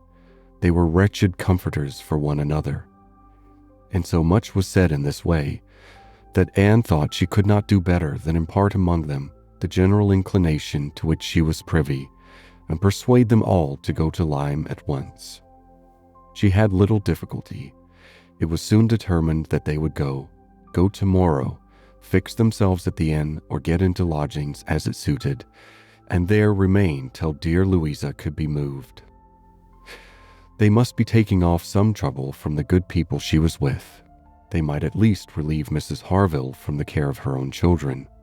And in short, they were so happy in the decision that Anne was delighted with what she had done, and felt that she could not spend her last morning at Uppercross better than in assisting their preparations and sending them off at an early hour, though her being left to the solitary range of the house was the consequence. She was the last, excepting the little boys at the cottage. She was the very last, the only remaining one of all that had filled and animated both houses, of all that had given Uppercross its cheerful character. A few days had made a change indeed. If Louisa recovered, it would all be well again. More than former happiness would be restored. There could not be a doubt to her mind there was none of what would follow her recovery. A few months hence, and the room now so deserted, occupied but by her silent, pensive self, might be filled again with all that was happy and gay, all that was glowing and bright in prosperous love, all that was most unlike Anne Elliot. An hour's complete leisure for such reflections as these, on a dark November day, a small, thick rain almost blotting out the very objects ever to be discerned from the windows, was enough to make the sound of Lady Russell's carriage exceedingly welcome. And yet, though desirous to be gone, she could not quit the mansion house or look an adieu to the cottage with its black, dripping, and comfortless veranda, or even notice through the misty glasses the last humble tenements of the village, without a saddened heart. Scenes had passed in Uppercross which made it precious. It stood the record of many sensations of pain, once severe, but now softened, and of some instances of relenting feeling, some breathings of friendship and reconciliation which could never be looked for again, and which could never cease to be dear. She left it all behind her, all but the recollection that such things had been. Anne had never entered Kellynch since her quitting Lady Russell's house in September. It had not been necessary, and the few occasions of its being possible for her to go to the hall, she had contrived to evade and escape from. Her first return was to resume her place in the modern and elegant apartments of the lodge, and to gladden the eyes of its mistress. There was some anxiety mixed with Lady Russell's joy in meeting her. She knew who had been frequenting Uppercross, but happily either Anne was improved in plumpness and looks, or Lady Russell fancied her so, and Anne, in receiving her compliments on the occasion, had the amusement of connecting them with the silent admiration of her cousin, and of hoping that she was to be blessed with a second spring of youth and beauty. When they came to converse, she was soon sensible of some mental change, the subjects of which her heart had been full on leaving Kellynch, and which she had felt slighted and been compelled to smother among the Musgroves, were now become but of secondary interest. She had lately lost sight even of her father and sister and Bath. Their concerns had been sunk under those of Uppercross, and when Lady Russell reverted to their former hopes and fears, and spoke her satisfaction in the house in Camden Place which had been taken, and her regret that Mrs. Clay should still be with them, Anne would have been ashamed to have it known how much more she was thinking of Lyme and Louisa Musgrove, and all her acquaintances there. How much more interesting to her was the home and the friendship of the Harvilles and Captain Benwick than of her own father's house in Camden Place, or her own sister's intimacy with Mrs. Clay. She was actually forced to exert herself to meet Lady Russell with anything like the appearance of equal solicitude on topics which had by nature the first claim on her. There was a little awkwardness at first in their discourse on another subject. They must speak of the accident at Lyme. Lady Russell had not been arrived 5 minutes the day before, when a full account of the whole had burst on her. But still it must be talked of. She must make inquiries. She must regret the imprudence, lament the result, and Captain Wentworth's name must be mentioned by both. Anne was conscious of not doing it so well as Lady Russell. She could not speak the name and look straight forward to Lady Russell's eye till she had adopted the expedient of telling her briefly what she thought of the attachment between him and Louisa. When this was told, his name distressed her no longer. Lady Russell had only to listen composedly and wish them happy, but internally her heart reveled in angry pleasure, in pleased contempt that the man who at 23 had seemed to understand somewhat of the value of an Anne Elliot should, 8 years afterwards, be charmed by a Louisa Musgrove. The first 3 or 4 days passed most quietly, with no circumstance to mark them, excepting the receipt of a note or two from Lyme, which found their way to Anne, she could not tell how, and brought a rather improving account of Louisa. At the end of that period, Lady Russell's politeness could repose no longer, and the fainter self-threatenings of the past became, in a decided tone, "I must call on Mrs. Croft. I really must call upon her soon. Anne, have you courage to go with me and pay a visit in that house? It will be some trial to us both." Anne did not shrink from it. On the contrary, she truly felt as she said in observing, "I think you are very likely to suffer the most of the two. Your feelings are less reconciled to the change than mine. By remaining in the neighborhood, I am become inured to it." She could have said more on the subject, for she had in fact so high an opinion of the Crofts, and considered her father so very fortunate in his tenants, felt the parish to be so sure of a good example, and the poor of the best attention and relief, that however sorry and ashamed for the necessity of the removal, she could not but in conscience feel that they were gone who deserved not to stay, and that Kellynch Hall had passed into better hands than its owners.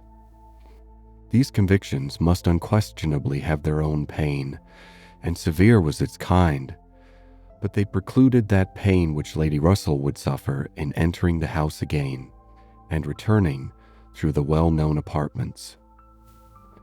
In such moments, Anne had no power of saying to herself, "These rooms ought to belong only to us. Oh, how fallen in their destination, how unworthily occupied. An ancient family to be so driven away, strangers filling the place." No, except when she thought of her mother and remembered where she had been used to sit and preside, she had no sigh of that description to heave. Mrs. Croft always met her with a kindness which gave her the pleasure of fancying herself a favorite, and on the present occasion, receiving her in that house, there was particular attention. The sad accident at Lyme was soon the prevailing topic, and on comparing their latest accounts of the invalid, it appeared that each lady dated her intelligence from the same hour of yestermorn. The Captain Wentworth had been in Kellynch yesterday, the first time since the accident, had brought Anne the last note, which she had not been able to trace the exact steps of, and stayed a few hours and then returned again to Lyme, and without any present intention of quitting it any more. He had inquired after her, she found particularly, had expressed his hope of Miss Elliot's not being the worse for her exertions, and had spoken of those exertions as great. This was handsome, and gave her more pleasure than almost anything else could have done. As to the sad catastrophe itself, it could be canvassed only in one style by a couple of steady, sensible women, whose judgments had to work on ascertained events, and it was perfectly decided that it had been the consequence of much thoughtlessness and much imprudence, that its effects were most alarming, and that it was frightful to think how long Miss Musgrove's recovery might yet be doubtful, and how liable she would still remain to suffer from the concussion hereafter. The Admiral wound it all up summarily by exclaiming, "Aye, a very bad business indeed. A new sort of way this for a young fellow to be making love by breaking his mistress's head, is not it, Miss Elliot? This is breaking a head and giving a plaster truly." Admiral Croft's manners were not quite of the tone to suit Lady Russell, but they delighted Anne. His goodness of heart and simplicity of character were irresistible. "Now, this must be very bad for you," said he, suddenly rousing from a little reverie, "to be coming and finding us here. I had not recollected it before, I declare, but it must be very bad. But now, do not stand upon ceremony. Get up and go over all the rooms in the house if you like it." "Another time, sir, I thank you. Not now." "Well, whenever it suits you. You can slip in from the shrubbery at any time, and there you will find we keep our umbrellas hanging up by that door. A good place, is not it? But, checking himself, you will not think it is a good place, for yours were always kept in the butler's room. Aye, so it always is, I believe. One man's ways may be as good as another's, but we all like our own best. And so you must judge for yourself whether it would be better for you to go about the house or not. Anne, finding she might decline it, did so very gratefully. We have made very few changes either, continued the Admiral after thinking a moment. Very few. We told you about the laundry door at Uppercross. That has been a very great improvement. The wonder was how any family upon earth could bear with the inconvenience of its opening as it did so long. You will tell Sir Walter what we have done, and that Mr. Shepherd thinks it the greatest improvement the house ever had. Indeed, I must do ourselves the justice to say that the few alterations we have made have been all very much for the better. My wife should have the credit of them, however. I have done very little besides sending away some of the large looking-glasses from my dressing room, which was your father's. A very good man, and very much the gentleman, I am sure, but I should think, Miss Elliot, looking with serious reflection, I should think he must be rather a dressy man for his time of life. Such a number of looking-glasses. Oh, Lord, there was no getting away from oneself. So I got Sophie to lend me a hand, and we soon shifted their quarters. And now I am quite snug, with my little shaving glass in one corner, and another great thing that I never go near. Anne, amused in spite of herself, was rather distressed for an answer, and the Admiral, fearing he might not have been civil enough, took up the subject again to say, The next time you write to your good father, Miss Elliot, pray give my compliments and Mrs. Croft's, and say that we are settled here quite to our liking, and have no fault at all to find with the place. The breakfast-room chimney smokes a little, I grant you, but it is only when the wind is due north and blows hard, which may not happen 3 times a winter. And take it all together, now that we have been into most of the houses hereabouts and can judge, there is not one that we like better than this. Pray say so with my compliments. He will be glad to hear it. Lady Russell and Mrs. Croft were very well pleased with each other, but the acquaintance which this visit began was fated not to proceed far at present, for when it was returned, the Crofts announced themselves to be going away for a few weeks to visit their connections in the north of the county, and probably might not be at home again before Lady Russell would be removing to Bath. So ended all danger to Anne of meeting Captain Wentworth at Kellynch Hall, or of seeing him in company with her friend. Everything was safe enough, and she smiled over the many anxious feelings she had wasted on the subject. End of chapter 13. Persuasion by Jane Austen, chapter 14. Though Charles and Mary had remained at Lyme much longer after Mr. and Mrs. Musgrove's going than Anne conceived they could have been at all wanted, they were yet the first of the family to be at home again, and as soon as possible after their return to Uppercross, they drove over to the lodge. They had left Louisa beginning to sit up, but her head, though clear, was exceedingly weak, and her nerves susceptible to the highest extreme of tenderness. And although she might be pronounced to be altogether doing very well, it was still impossible to say when she might be able to bear the removal home. And her father and mother, who must return in time to receive their younger children for the Christmas holidays, had hardly a hope of being allowed to bring her with them. They had been all in lodgings together. Mrs. Musgrove had got Mrs. Harville's children away as much as she could. Every possible supply from Uppercross had been furnished to lighten the inconvenience to the Harvilles, while the Harvilles had been wanting them to come to dinner every day. And, in short, it seemed to have been only a struggle on each side as to which should be most disinterested and hospitable. Mary had had her evils, but upon the whole, as was evident by her staying so long, She had found more to enjoy than to suffer. Charles Hayter had been at Lyme oftener than suited her, and when they dined with the Harvilles, there had been only a maidservant to wait, and at first Mrs. Harville had always given Mrs. Musgrove precedence.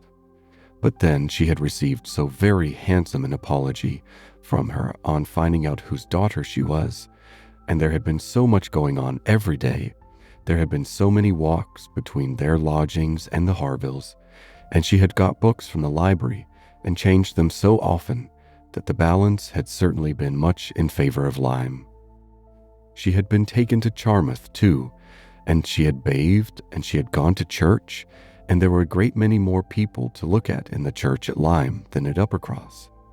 And all this, joined to the sense of being so very useful, had made really an agreeable fortnight.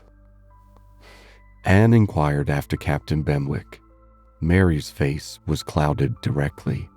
Charles laughed. "Oh ho, Captain Benwick is very well, I believe, but he is a very odd young man. I do not know what he would be at. We asked him to come home with us for a day or two. Charles undertook to give him some shooting, and he seemed quite delighted.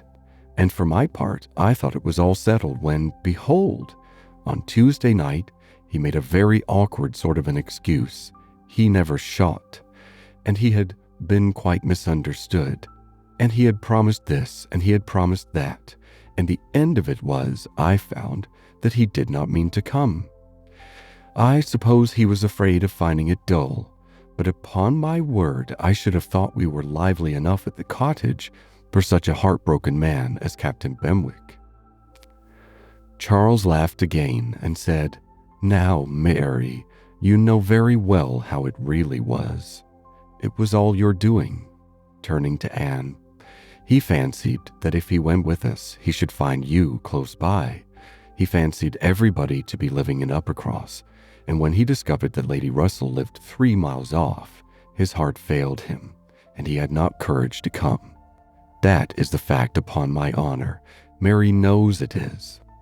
But Mary did not give into it very graciously, whether from not considering Captain Benwick entitled by birth and situation to be in love with an Elliot, or from not wanting to believe Anne a greater attraction to Uppercross than herself, must be left to be guessed. Anne's goodwill, however, was not to be lessened by what she heard. She boldly acknowledged herself quite flattered and continued her inquiries. "Oh, he talks of you," cried Charles, "in such terms." Mary interrupted him. "I declare, Charles, I never heard him mention Anne twice all the time I was there. I declare, Anne, he never talks of you at all." "No," admitted Charles. "I do not know that he ever does in a general way. But, however, it is a very clear thing that he admires you exceedingly. His head is full of some books that he is reading upon your recommendation, and he wants to talk to you about them.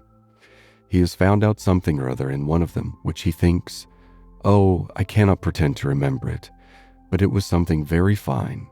I overheard him telling Henrietta all about it, and then Miss Elliot was spoken of in the highest terms. Now, Mary, I declare it was so. I heard it myself, and you were in the other room. Elegance, sweetness, beauty. Oh, there was no end of Miss Elliot's charms." "And I am sure," cried Mary warmly, "it was very little to his credit if he did. Miss Harville only died last June. Such a heart is very little worth having, is it, Lady Russell? I am sure you will agree with me." "I must see Captain Benwick before I decide," said Lady Russell, smiling. "And that you are very likely to do very soon, I can tell you, Mom," said Charles.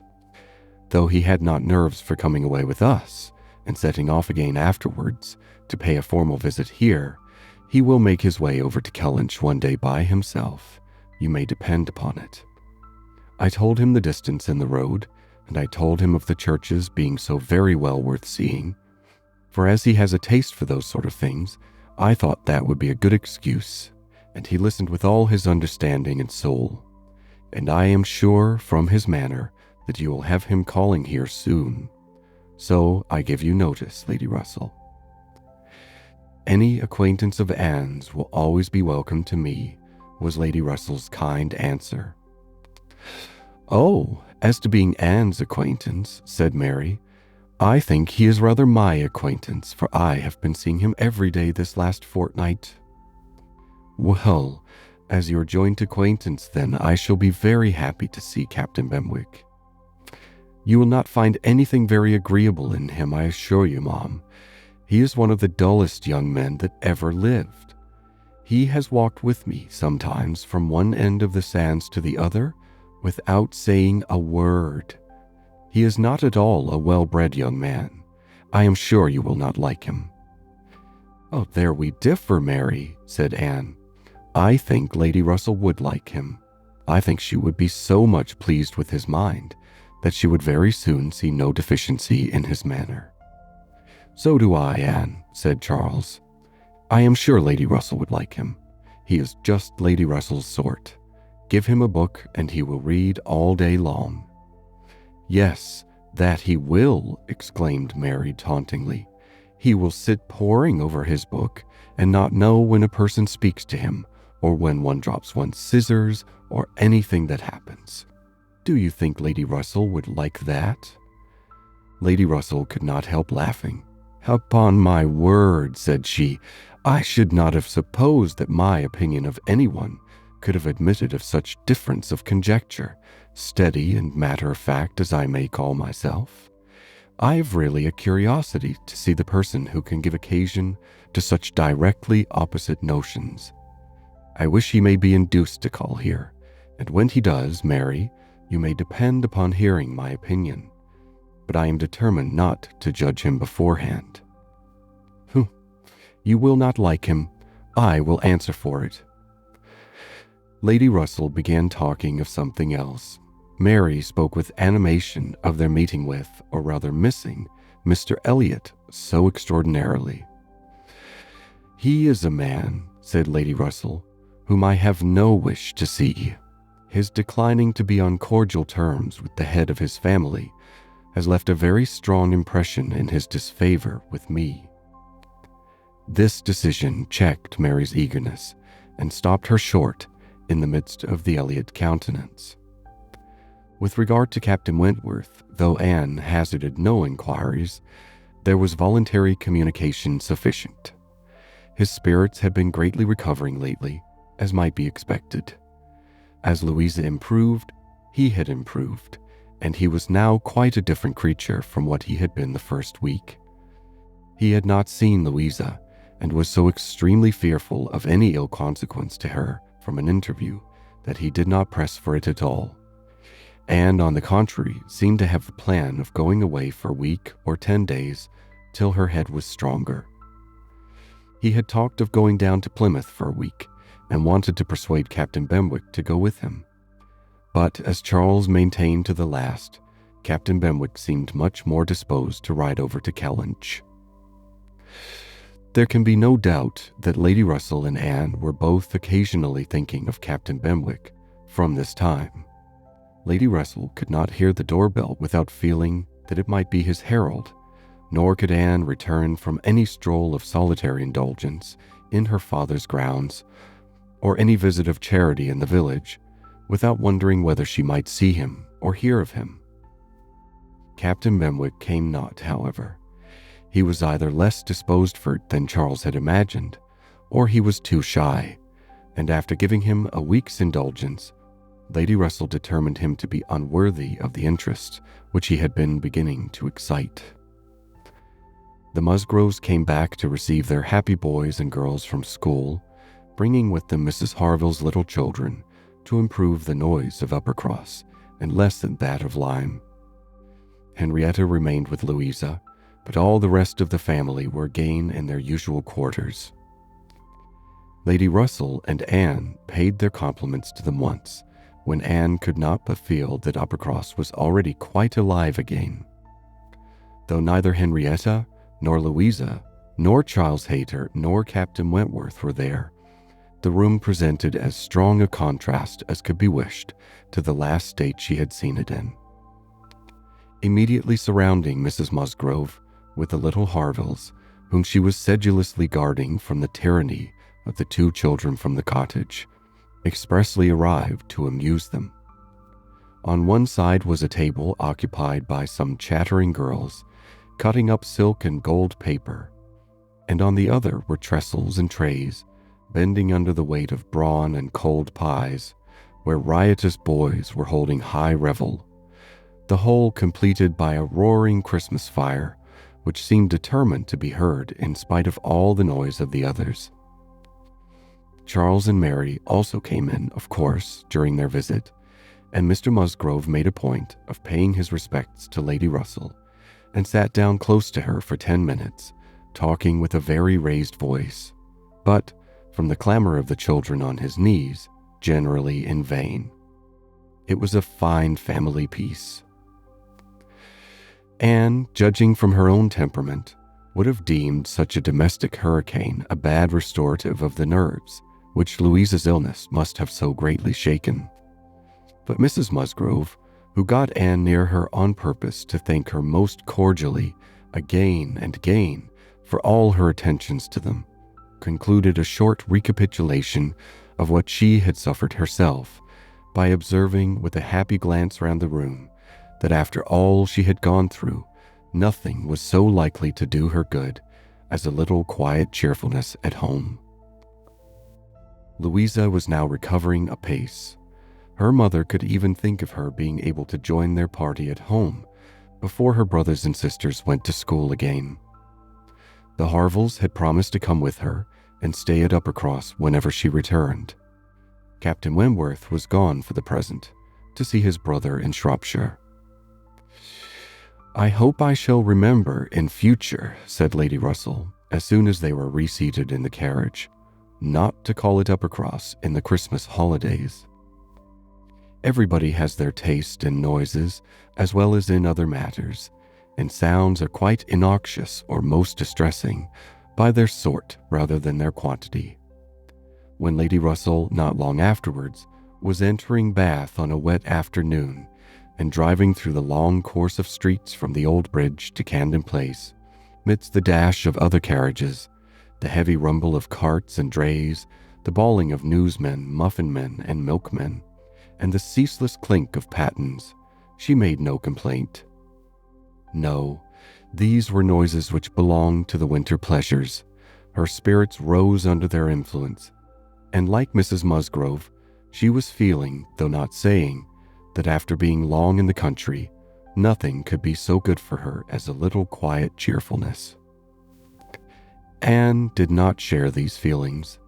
She persisted in a very determined, though very silent disinclination for Bath, caught the first dim view of the extensive buildings, smoking in rain, without any wish of seeing them better, felt their progress through the streets to be, however disagreeable, yet too rapid, for who would be glad to see her when she arrived, and looked back with fond regret to the bustles of Uppercross and the seclusion of Kellynch. Elizabeth's last letter had communicated a piece of news of some interest. Mr. Elliot was in Bath. He had called in Camden Place, had called a second time, a third, had been pointedly attentive. If Elizabeth and her father did not deceive themselves, had been taking as much pains to seek the acquaintance and proclaim the value of the connection as he had formerly taken pains to show neglect.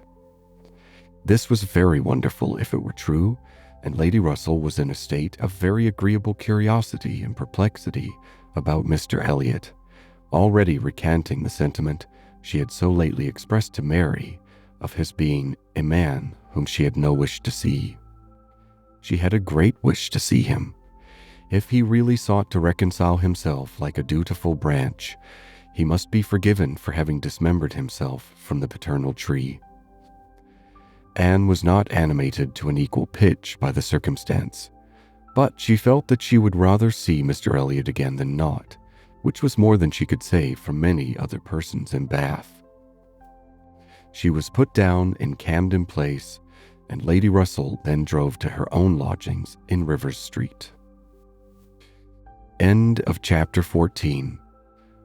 Persuasion by Jane Austen. Chapter 15. Sir Walter had taken a very good house in Camden Place, a lofty, dignified situation such as becomes a man of consequence, and both he and Elizabeth were settled there, much to their satisfaction. Anne entered it with a sinking heart, anticipating an imprisonment of many months, and anxiously saying to herself, "Oh, when shall I leave you again?" A degree of unexpected cordiality, however, in the welcome she received, did her good. Her father and sister were glad to see her, for the sake of showing her the house and furniture, and met her with kindness. Her making a fourth when they sat down to dinner was noticed as an advantage. Mrs. Clay was very pleasant and very smiling, but her courtesies and smiles were more a matter of course. Anne had always felt that she would pretend what was proper on her arrival, but the complaisance of the others was unlooked for. They were evidently in excellent spirits, and she was soon to listen to the causes. They had no inclination to listen to her. After laying out for some compliments of being deeply regretted in their old neighborhood, which Anne could not pay, they had only a few faint inquiries to make before the talk must be all their own. Uppercross excited no interest, Kellynch very little. It was all Bath. They had the pleasure of assuring her that Bath more than answered their expectations in every respect. Their house was undoubtedly the best in Camden Place. Their drawing rooms had many decided advantages over all the others which they had either seen or heard of, and the superiority was not less in the style of the fitting up or the taste of the furniture. Their acquaintance was exceedingly sought after. Everybody was wanting to visit them. They had drawn back from many introductions and still were perpetually having cards left by people of whom they knew nothing. Here were funds of enjoyment. Could Anne wonder that her father and sister were happy? She might not wonder, but she must sigh that her father should feel no degradation in his change, should see nothing to regret in the duties and dignity of the resident landholder, should find so much to be vain of in the littleness of a town. And she must sigh and smile and wonder, too, as Elizabeth threw open the folding doors and walked with exultation from one drawing room to the other, boasting of their space, at the possibility of that woman who had been mistress of Kellynch Hall, finding extent to be proud of between two walls, perhaps 30 feet asunder. But this was not all which they had to make them happy. They had Mr. Elliot, too. Anne had a great deal to hear of Mr. Elliot. He was not only pardoned, they were delighted with him. He had been in Bath about a fortnight. He had passed through Bath in November, in his way to London, when the intelligence of Sir Walter's being settled there had of course reached him, though only 24 hours in the place, but he had not been able to avail himself of it. But he had now been a fortnight in Bath, and his first object on arriving had been to leave his card in Camden Place, following it up by such assiduous endeavors to meet, and when they did meet, by such great openness of conduct, such readiness to apologize for the past, such solicitude to be received as a relation again, that their former good understanding was completely reestablished. They had not a fault to find in him. He had explained away all the appearance of neglect on his own side. It had originated in misapprehension entirely. He had never had an idea of throwing himself off. He had feared that he was thrown off, but knew not why, and delicacy had kept him silent. Upon the hint of having spoken disrespectfully or carelessly of the family and the family honors, he was quite indignant. He, who had ever boasted of being an Elliot, and whose feelings as to connection were only too strict to suit the unfeudal tone of the present day. He was astonished indeed, but his character and general conduct must refute it. He could refer Sir Walter to all who knew him, and certainly the pains he had been taking on this, the first opportunity of reconciliation, to be restored to the footing of a relation and heir presumptive was a strong proof of his opinions on the subject. The circumstances of his marriage, too, were found to admit of much extenuation. This was an article not to be entered on by himself, but a very intimate friend of his, a Colonel Wallace, a highly respectable man, perfectly the gentleman, and not an ill-looking man, Sir Walter added, who was living in very good style in Marlborough Buildings, and had, at his own particular request, been admitted to their acquaintance through Mr. Elliot, had mentioned one or two things relative to the marriage which made a material difference in the discredit of it. Colonel Wallace had known Mr. Elliot long, had been well acquainted also with his wife, had perfectly understood the whole story. She was certainly not a woman of family, but well educated, accomplished, rich, and excessively in love with his friend. There had been the charm. She had sought him. Without that attraction, not all her money would have tempted Elliot, and Sir Walter was, moreover, assured of her having been a very fine woman. Here was a great deal to soften the business. A very fine woman, with a large fortune, in love with him? Sir Walter seemed to admit it as a complete apology, and though Elizabeth could not see the circumstance in quite so favorable a light, she allowed it to be a great extenuation. Mr. Elliot had called repeatedly, had dined with them once, evidently delighted by the distinction of being asked, for they gave no dinners in general. Delighted, in short, by every proof of cousinly notice, and placing his whole happiness in being on intimate terms in Camden Place. Anne listened, but without quite understanding it. Allowances, large allowances, she knew, must be made for the ideas of those who spoke. She heard it all under embellishment. All that sounded extravagant or irrational in the progress of the reconciliation might have no origin but in the language of the relators. Still, however, she had the sensation of there being something more than immediately appeared in Mr. Elliot's wishing, after an interval of so many years, to be well received by them. In a worldly view, he had nothing to gain by being on terms with Sir Walter, nothing to risk by a state of variance. In all probability, he was already the richer of the two, and the Kellynch estate would as surely be his hereafter as the title. A sensible man, and he had looked like a very sensible man, why should it be an object to him? She could only offer one solution. It was, perhaps, for Elizabeth's sake. There might really have been a liking formerly, though convenience and accident had drawn him a different way, and now that he could afford to please himself, he might mean to pay his addresses to her. Elizabeth was certainly very handsome, with well-bred, elegant manners, and her character might never have been penetrated by Mr. Elliot, knowing her but in public and when very young himself.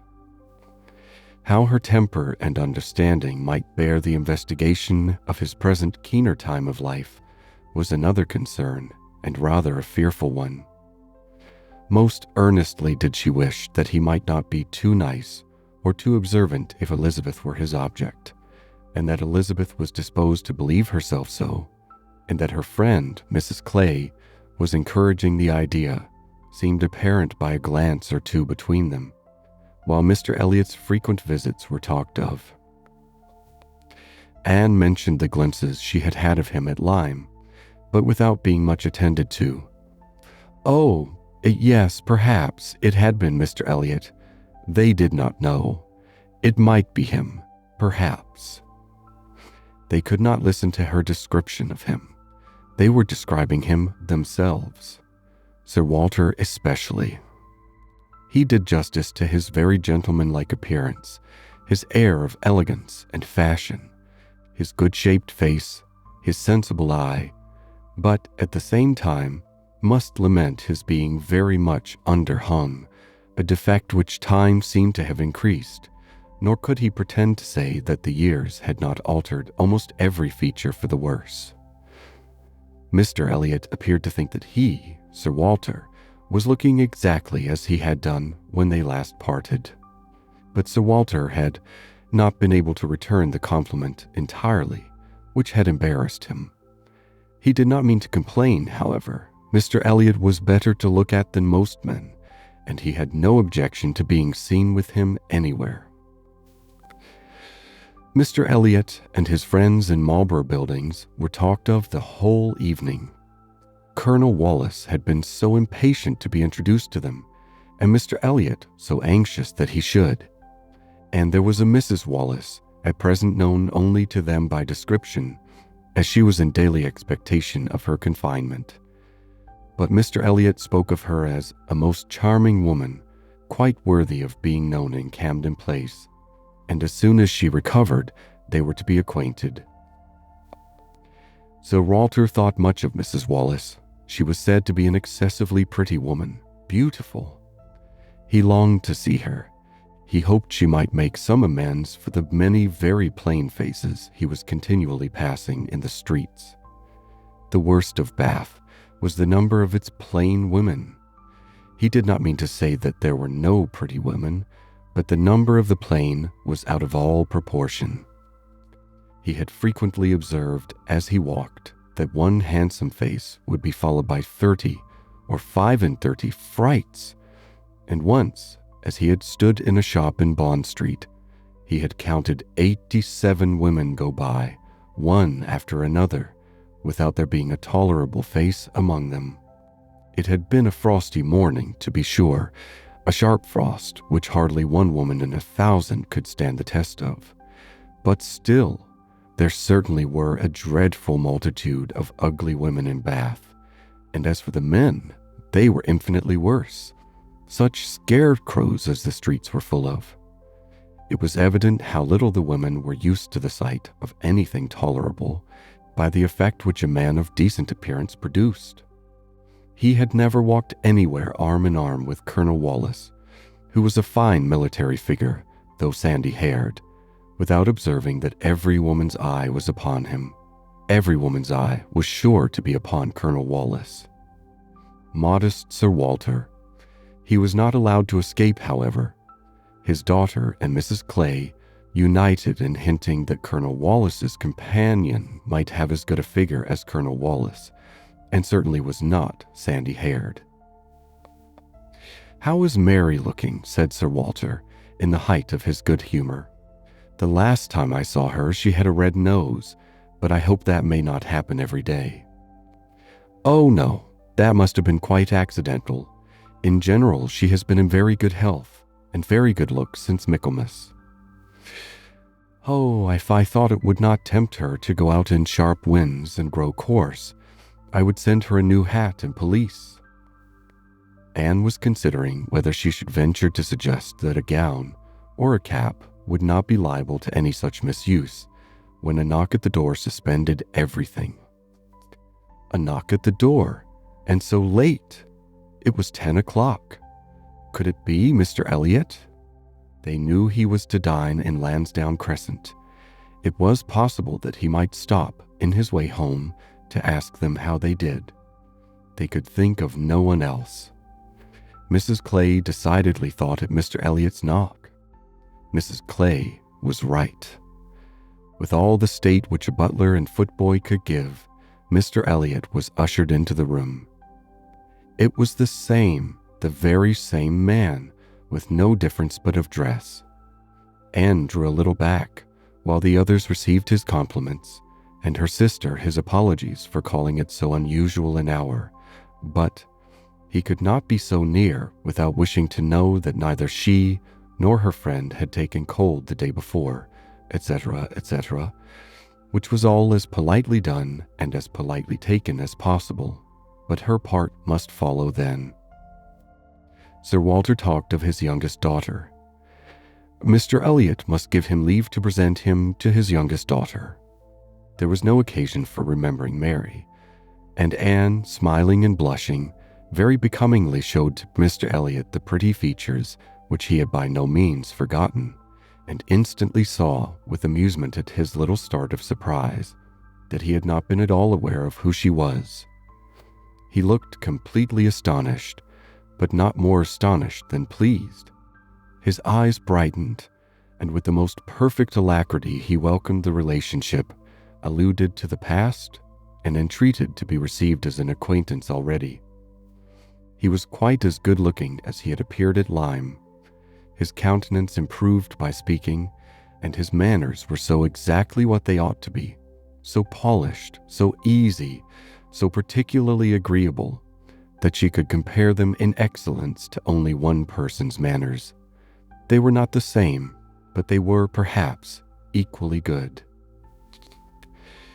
He sat down with them and improved their conversation very much. There could be no doubt of his being a sensible man. 10 minutes were enough to certify that.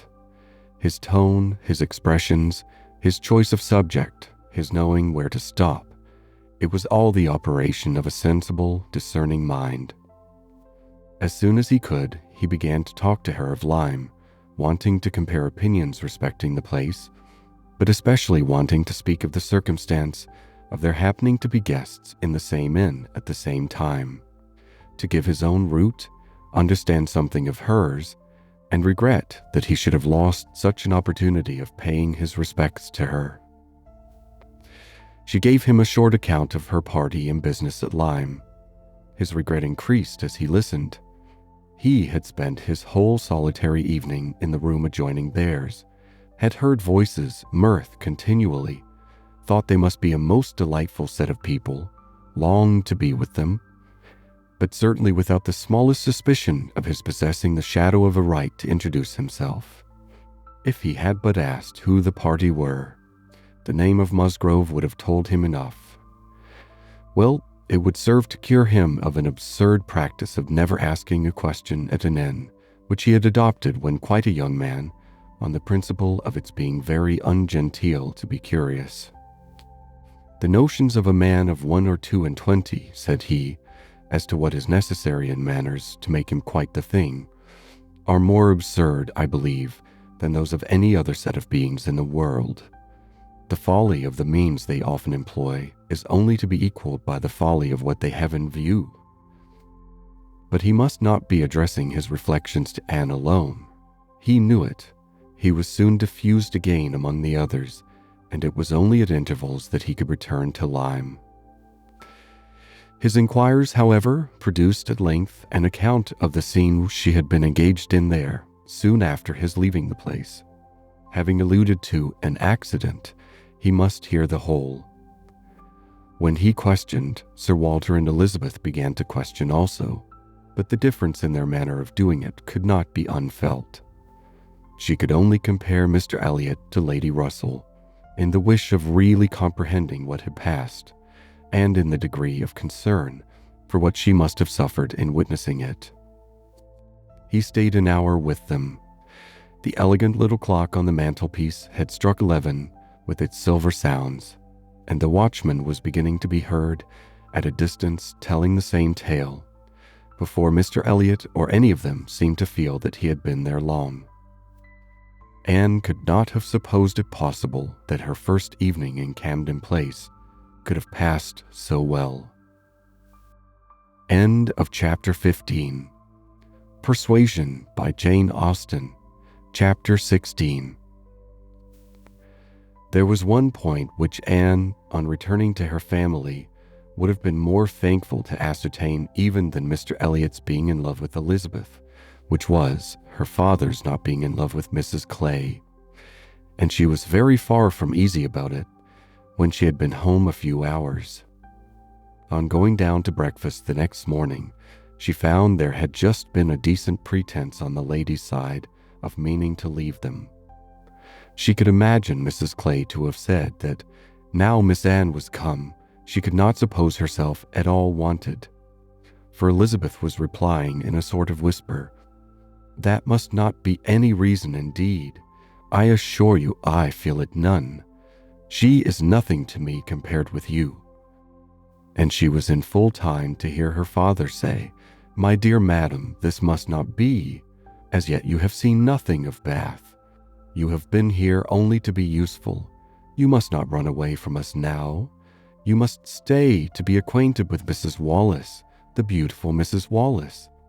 To your fine mind, I well know the sight of beauty is a real gratification."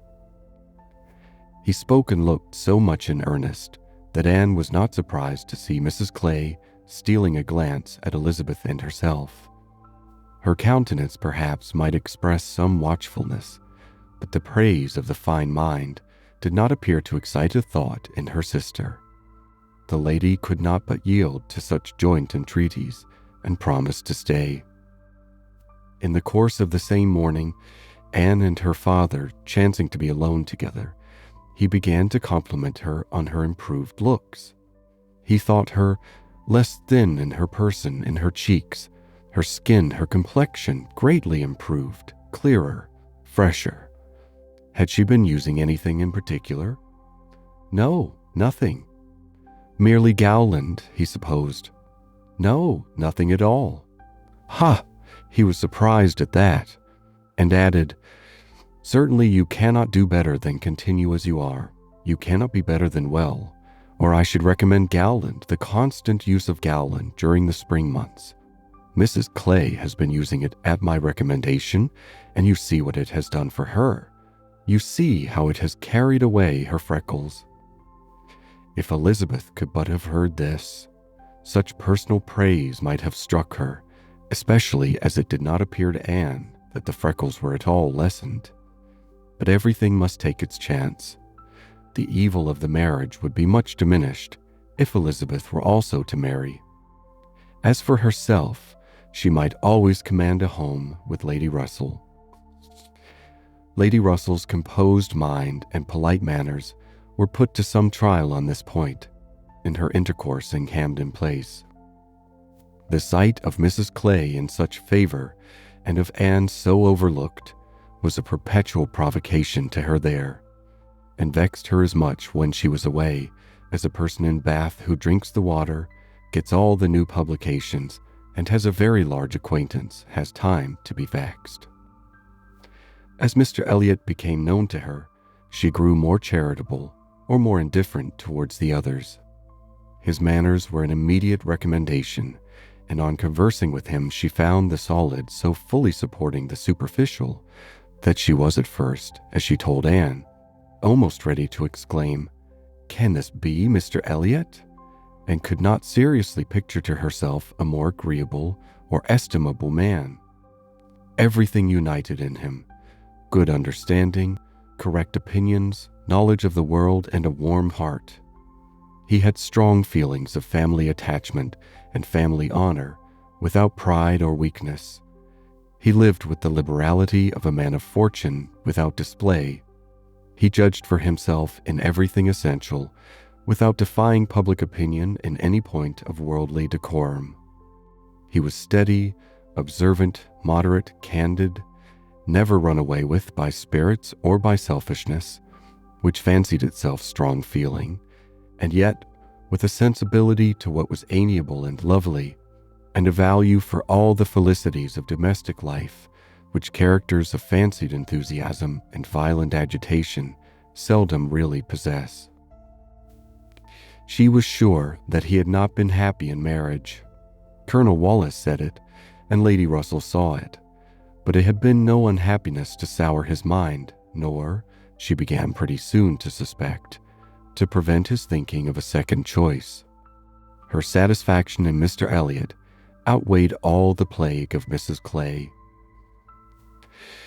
It was now some years since Anne had begun to learn that she and her excellent friend could sometimes think differently, and it did not surprise her, therefore, that Lady Russell should see nothing suspicious or inconsistent, nothing to require more motives than appeared, in Mr. Elliot's great desire of a reconciliation. In Lady Russell's view, it was perfectly natural that Mr. Elliot, at a mature time of life, should feel it a most desirable object, and what would very generally recommend him among all sensible people, to be on good terms with the head of his family.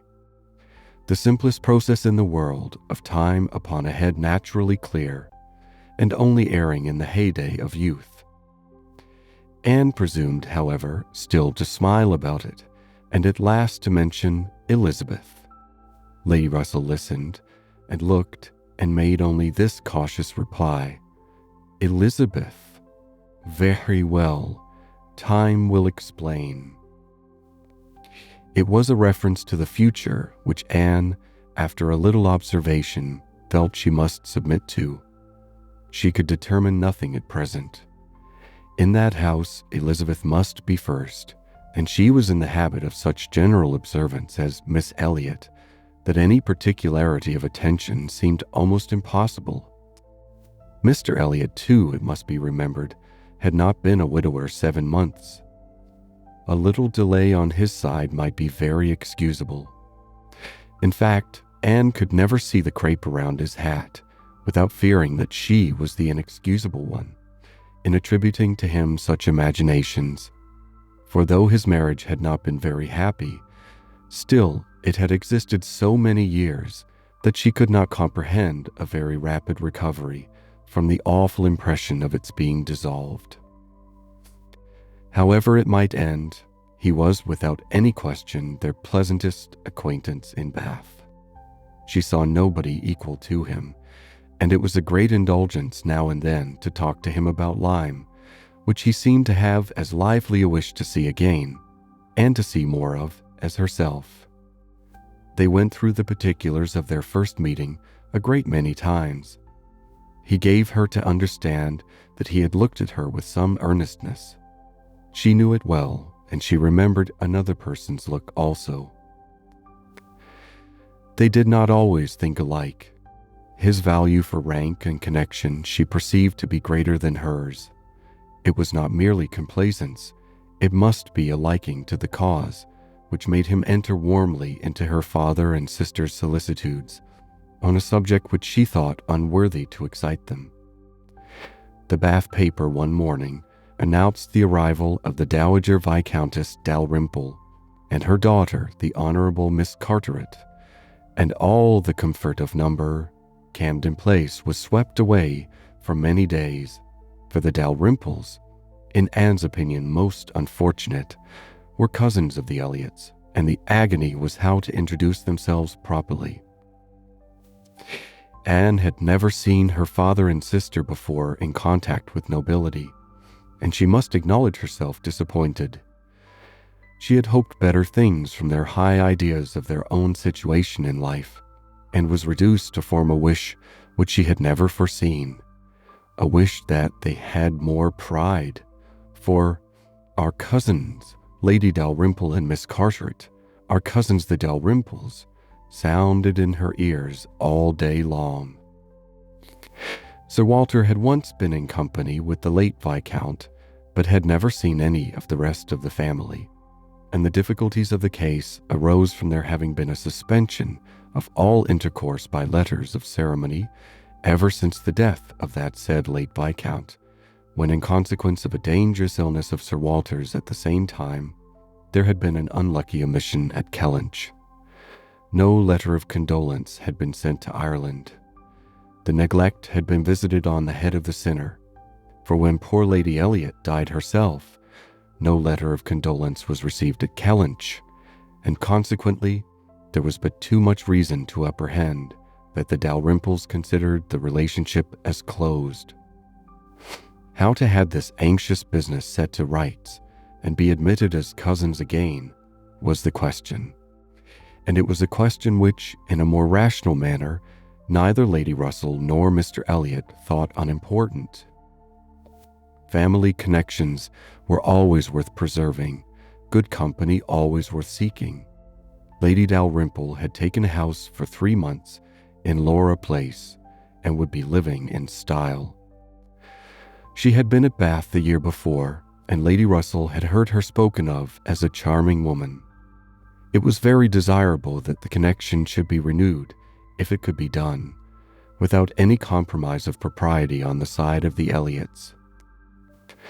Sir Walter, however, would choose his own means, and at last wrote a very fine letter of ample explanation, regret, and entreaty to his right honourable cousin. Neither Lady Russell nor Mr. Elliot could admire the letter, but it did all that was wanted in bringing 3 lines of scrawl from the Dowager Viscountess. She was very much honored and should be happy in their acquaintance. The toils of the business were over. The sweets began. They visited in Laura Place. They had the cards of Dowager Viscountess Dalrymple and the Honorable Miss Carteret to be arranged wherever they might be most visible, and our cousins in Laura Place, our cousins Lady Dalrymple and Miss Carteret, were talked of to everybody. Anne was ashamed. Had Lady Dalrymple and her daughter even been very agreeable, she would still have been ashamed of the agitation they created. But they were nothing. There was no superiority of manner, accomplishment, or understanding. Lady Dalrymple had acquired the name of a charming woman because she had a smile and a civil answer for everybody. Miss Carteret, with still less to say, was so plain and so awkward that she would never have been tolerated in Camden Place but for her birth. Lady Russell confessed that she had expected something better, but yet it was an acquaintance worth having, and when Anne ventured to speak her opinion of them to Mr. Elliot, he agreed to their being nothing in themselves, but still maintained that as a family connection, as good company, as those who would collect good company around them, they had their value.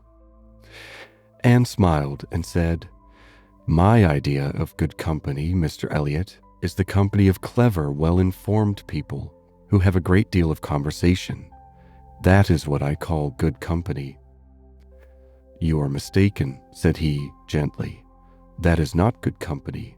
That is the best. Good company requires only birth, education, and manners, and with regard to education is not very nice. Birth and good manners are essential, but a little learning is by no means a dangerous thing in good company. On the contrary, it will do very well." "Ah, my cousin Anne shakes her head. She is not satisfied. She is fastidious." "My dear cousin," sitting down by her, "you have a better right to be fastidious than almost any other woman I know. But will it answer? Will it make you happy? Will it not be wiser to accept the society of these good ladies in Laura Place and enjoy all the advantages of the connection as far as possible? You may depend upon it that they will move in the first set in Bath this winter, and as rank is rank, your being known to be related to them will have its use in fixing your family, our family, let me say, in that degree of consideration which we must all wish for." "Yes," sighed Anne, "we shall indeed be known to be related to them." Then, recollecting herself, and not wishing to be answered, she added, "I certainly do think there has been, by far, too much trouble taken to procure the acquaintance. I suppose," smiling, "I have more pride than any of you, but I confess it does vex me that we should be so solicitous to have the relationship acknowledged, which we may be very sure is a matter of perfect indifference to them." "Pardon me, my dear cousin, you are unjust to your own claims. In London, perhaps, in your present quiet style of living, it might be as you say, but in Bath, Sir Walter Elliot and his family will always be worth knowing, always acceptable as acquaintance." "Well," said Anne, "I certainly am proud, too proud to enjoy a welcome which depends so entirely upon place." "I love your indignation," said he. "It is very natural. But here you are in Bath, and the object is to be established here with all the credit and dignity which ought to belong to Sir Walter Elliot. You talk of being proud. I am called proud, I know, and I shall not wish to believe myself otherwise. For our pride, if investigated, would have the same object, I have no doubt, though the kind may seem a little different. In one point I am sure, my dear cousin," he continued, speaking lower, though there was no one else in the room, "in one point I am sure we must feel alike. We must feel that every addition to your father's society, among his equals or superiors, may be of use in diverting his thoughts from those who are beneath him.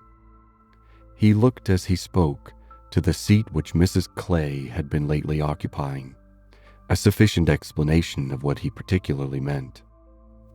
And though Anne could not believe in their having the same sort of pride, she was pleased with him for not liking Mrs. Clay, and her conscience admitted that his wishing to promote her father's getting great acquaintance was more than excusable in the view of defeating her. End of chapter 16.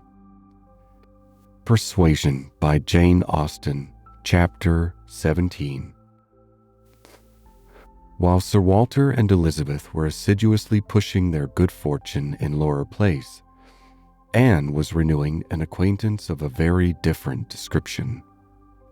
She had called on her former governess, and had heard from her of there being an old schoolfellow in Bath who had 2 strong claims on her attention of past kindness and present suffering. Miss Hamilton, now Mrs. Smith, had shown her kindness in one of those periods of her life when it had been most valuable. Anne had gone unhappy to school, grieving for the loss of a mother whom she had dearly loved, feeling her separation from home, and suffering as a girl of 14 of strong sensibility and not high spirits must suffer at such a time. And Miss Hamilton, 3 years older than herself, but still from the want of near relations and a settled home, remaining another year at school, had been useful and good to her in a way which had considerably lessened her misery and could never be remembered with indifference. Miss Hamilton had left school, had married not long afterwards, was said to have married a man of fortune, and this was all that Anne had known of her, till now that their governess's account brought her situation forward in a more decided but very different form. She was a widow and poor. Her husband had been extravagant, and at his death about 2 years before had left his affairs dreadfully involved. She had had difficulties of every sort to contend with, and, in addition to these distresses, had been afflicted with a severe rheumatic fever, which, finally settling in her legs, had made her for the present a cripple. She had come to Bath on that account, and was now in lodgings near the hot baths, living in a very humble way, unable even to afford herself the comfort of a servant, and of course almost excluded from society. Their mutual friend answered for the satisfaction which a visit from Miss Elliot would give Mrs. Smith, and Anne therefore lost no time in going. She mentioned nothing of what she had heard or what she intended at home. It would excite no proper interest there. She only consulted Lady Russell, who entered thoroughly into her sentiments, and was most happy to convey her as near to Mrs. Smith's lodgings in Westgate Buildings as Anne chose to be taken. The visit was paid, their acquaintance re-established, their interest in each other more than rekindled. The first 10 minutes had its awkwardness and its emotion. 12 years were gone since they had parted, and each presented a somewhat different person from what the other had imagined. 12 years had changed Anne from the blooming, silent, unformed girl of 15 to the elegant little woman of 27, with every beauty excepting bloom, and with manners as consciously right as they were invariably gentle. And 12 years had transformed the fine-looking, well-grown Miss Hamilton, in all the glow of health and confidence of superiority, into a poor, infirm, helpless widow, receiving the visit of her former protégé as a favor. But all that was uncomfortable in the meeting had soon passed away and left only the interesting charm of remembering former partialities and talking over old times. Anne found in Mrs. Smith the good sense and agreeable manners which she had almost ventured to depend on, and a disposition to converse and be cheerful beyond her expectation. Neither the dissipations of the past, and she had lived very much in the world, nor the restrictions of the present, neither sickness nor sorrow seemed to have closed her heart or ruined her spirits. In the course of a second visit, she talked with great openness, and Anne's astonishment increased. She could scarcely imagine a more cheerless situation in itself than Mrs. Smith's. She had been very fond of her husband. She had buried him. She had been used to affluence. It was gone. She had no child to connect her with life and happiness again, no relations to assist in the arrangement of perplexed affairs, no health to make all the rest supportable. Her accommodations were limited to a noisy parlor and a dark bedroom behind, with no possibility of moving from one to the other without assistance, which there was only one servant in the house to afford, and she never quitted the house but to be conveyed into the warm bath. Yet in spite of all this, Anne had reason to believe that she had moments only of languor and depression to hours of occupation and enjoyment. How could it be? She watched, observed, reflected, and finally determined that this was not a case of fortitude or resignation only. A submissive spirit might be patient. A strong understanding would supply resolution. But here was something more. Here was that elasticity of mind, that disposition to be comforted, that power of turning readily from evil to good, and of finding employment which carried her out of herself, which was from nature alone. It was the choicest gift of heaven, and Anne viewed her friend as one of those instances in which, by a merciful appointment, it seems designed to counterbalance almost every other want. There had been a time, Mrs. Smith told her, when her spirits had nearly failed. She could not call herself an invalid now, compared with her state on first reaching Bath. Then she had indeed been a pitiable object, for she had caught cold on the journey and had hardly taken possession of her lodgings before she was again confined to her bed, and suffering under severe and constant pain. And all this among strangers, with the absolute necessity of having a regular nurse, and finances at that moment particularly unfit to meet any extraordinary expense. She had weathered it, however, and could truly say that it had done her good. It had increased her comforts by making her feel herself to be in good hands. She had seen too much of the world to expect sudden or disinterested attachment anywhere, but her illness had proved to her that her landlady had a character to preserve and would not use her ill, and she had been particularly fortunate in her nurse, as a sister of her landlady, a nurse by profession, and who had always a home in that house when unemployed, chanced to be at liberty just in time to attend her. And she, said Mrs. Smith, besides nursing me most admirably, has really proved an invaluable acquaintance. As soon as I could use my hands, she taught me to knit, which has been a great amusement, and she put me in the way of making these little thread cases, pin cushions, and card racks, which you always find me so busy about, and which supply me with the means of doing a little good to one or two very poor families in this neighborhood. She has a large acquaintance, of course professionally, among those who can afford to buy, and she disposes of my merchandise. She always takes the right time for applying. Everybody's heart is open, you know, when they have recently escaped from severe pain or are recovering the blessing of health, and Nurse Rook thoroughly understands when to speak. She is a shrewd, intelligent, sensible woman. Hers is a line for seeing human nature, and she has a fund of good sense and observation which, as a companion, make her infinitely superior to thousands of those who, having only received the best education in the world, know nothing worth attending to.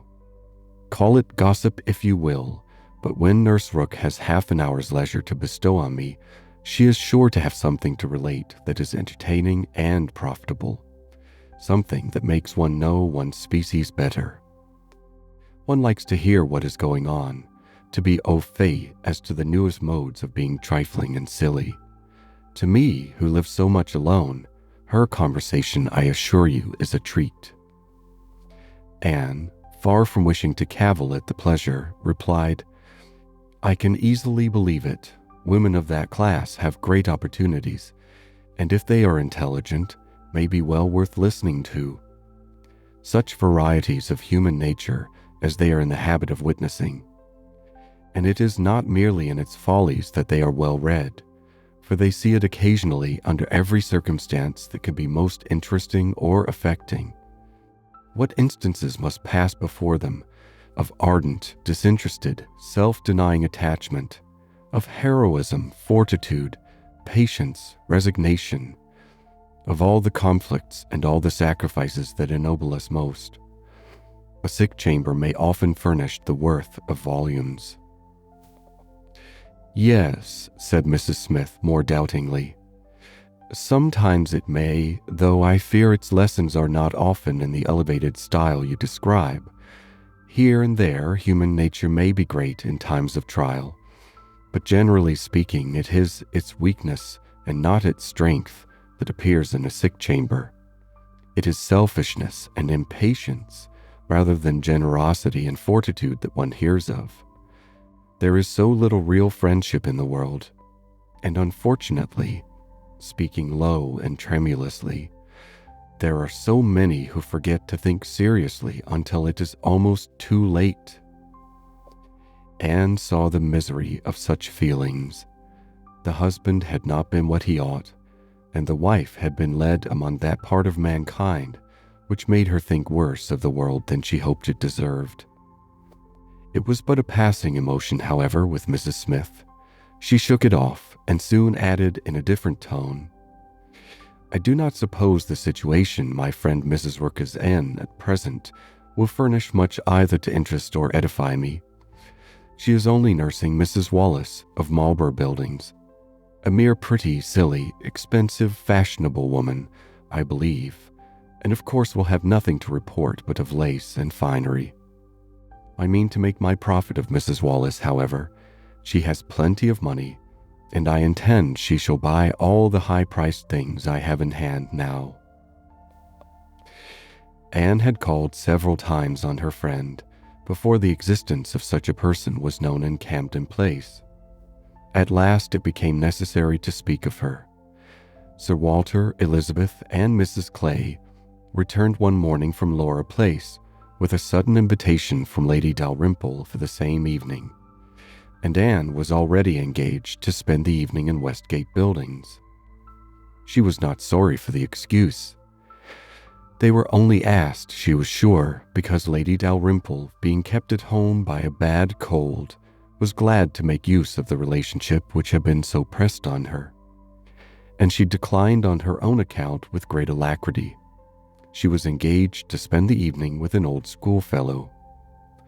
They were not much interested in anything relative to Anne, but still there were questions enough asked to make it understood what this old schoolfellow was, and Elizabeth was disdainful, and Sir Walter severe. Westgate Buildings, said he, and who is Miss Anne Elliot to be visiting in Westgate Buildings?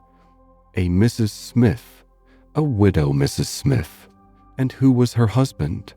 One of the 5,000 Mr. Smiths whose names are to be met with everywhere. And what is her attraction? That she is old and sickly. Upon my word, Miss Anne Elliot, you have the most extraordinary taste. Everything that revolts other people, low company, paltry rooms, foul air, disgusting associations, are inviting to you. But surely you may put off this old lady till tomorrow. She is not so near her end, I presume, but that she may hope to see another day.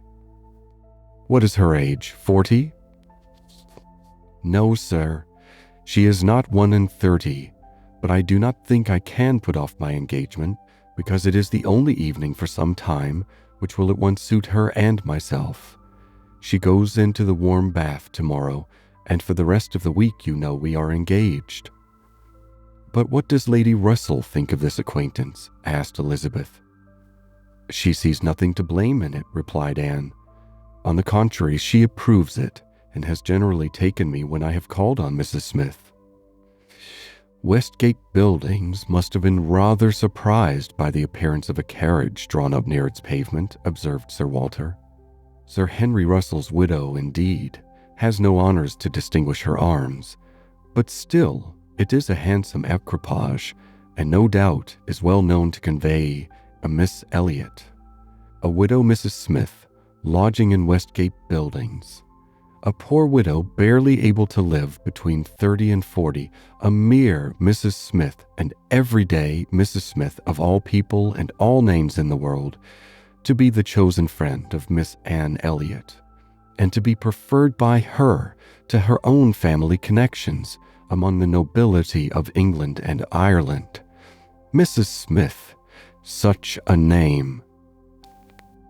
Mrs. Clay, who had been present while all this passed, now thought it advisable to leave the room, and Anne could have said much, and did long to say a little in defense of her friends' not very dissimilar claims to theirs, but her sense of personal respect to her father prevented her. She made no reply. She left it to himself to recollect that Mrs. Smith was not the only widow in Bath between 30 and 40, with little to live on and no surname of dignity. Anne kept her appointment, the others kept theirs, and of course she heard the next morning that they had had a delightful evening.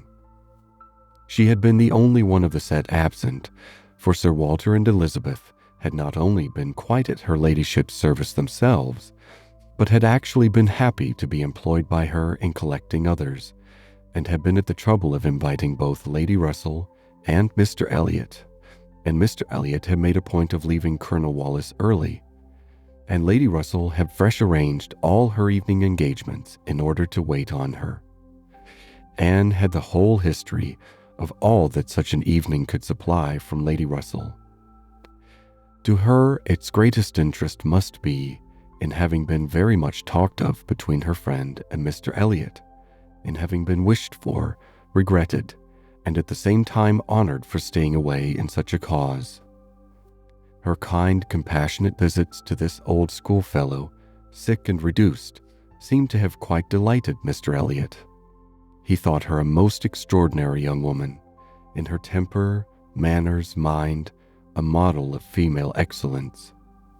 He could meet even Lady Russell in a discussion of her merits, and Anne could not be given to understand so much by her friend, could not know herself to be so highly rated by a sensible man, without many of those agreeable sensations which her friend meant to create. Lady Russell was now perfectly decided in her opinion of Mr. Elliot. She was as much convinced of his meaning to gain Anne in time as of his deserving her, and was beginning to calculate the number of weeks which would free him from all the remaining restraints of widowerhood, and leave him at liberty to exert his most open powers of pleasing. She would not speak to Anne with half the certainty she felt on the subject. She would venture on little more than hints of what might be hereafter, of a possible attachment on his side, of the desirableness of the alliance, supposing such an attachment to be real and returned. Anne heard her and made no violent exclamations. She only smiled, blushed, and gently shook her head. "I am no matchmaker, as you well know," said Lady Russell, being much too well aware of the uncertainty of all human events and calculations. "I only mean that if Mr. Elliot should some time hence pay his addresses to you, and if you should be disposed to accept him, I think there would be every possibility of your being happy together. A most suitable connection, everybody must consider it, but I think it might be a very happy one. Mr. Elliot is an exceedingly agreeable man, and in many respects I think highly of him," said Anne, "but we should not suit." Lady Russell let this pass, and only said in rejoinder, "I own that to be able to regard you as the future mistress of Kellynch, the future Lady Elliot, to look forward and see you occupying your dear mother's place, succeeding to all her rights and all her popularity, as well as to all her virtues, would be the highest possible gratification to me. You are your mother's self, in countenance and disposition, and if I might be allowed to fancy you such as she was, in situation and name and home, presiding and blessing in the same spot, and only superior to her in being more highly valued. My dearest Anne, it would give me more delight than is often felt at my time of life." Anne was obliged to turn away, to rise, to walk to a distant table, and, leaning there in pretended employment, try to subdue the feelings this picture excited. For a few moments, her imagination and her heart were bewitched. The idea of becoming what her mother had been, of having the precious name of Lady Elliot first revived in herself, of being restored to Kellynch, calling it her home again, her home forever, was a charm which she could not immediately resist. Lady Russell said not another word, willing to lead the matter to its own operation, and believing that, could Mr. Elliot at that moment with propriety have spoken for himself, she believed, in short, what Anne did not believe. The same image of Mr. Elliot speaking for himself brought Anne to composure again. The charm of Kellynch and of Lady Elliot all faded away. She could never accept him, and it was not only that her feelings were still adverse to any man save one. Her judgment, on a serious consideration of the possibilities of such a case, was against Mr. Elliot.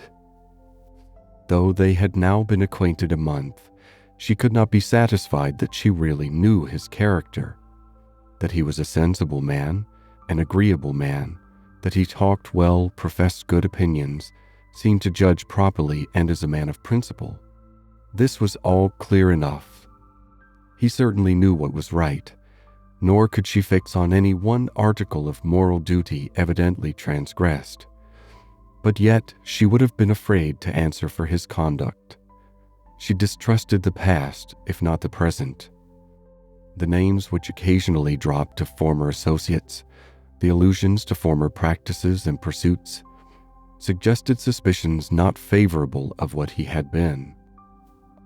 She saw that there had been bad habits, that Sunday traveling had been a common thing, that there had been a period of his life, and probably not a short one, where he had been at least careless on all serious matters. And though he might now think very differently, who could answer for the true sentiments of a clever, cautious man grown old enough to appreciate a fair character? How could it ever be ascertained that his mind was truly cleansed? Mr. Elliot was rational, discreet, polished, but he was not open.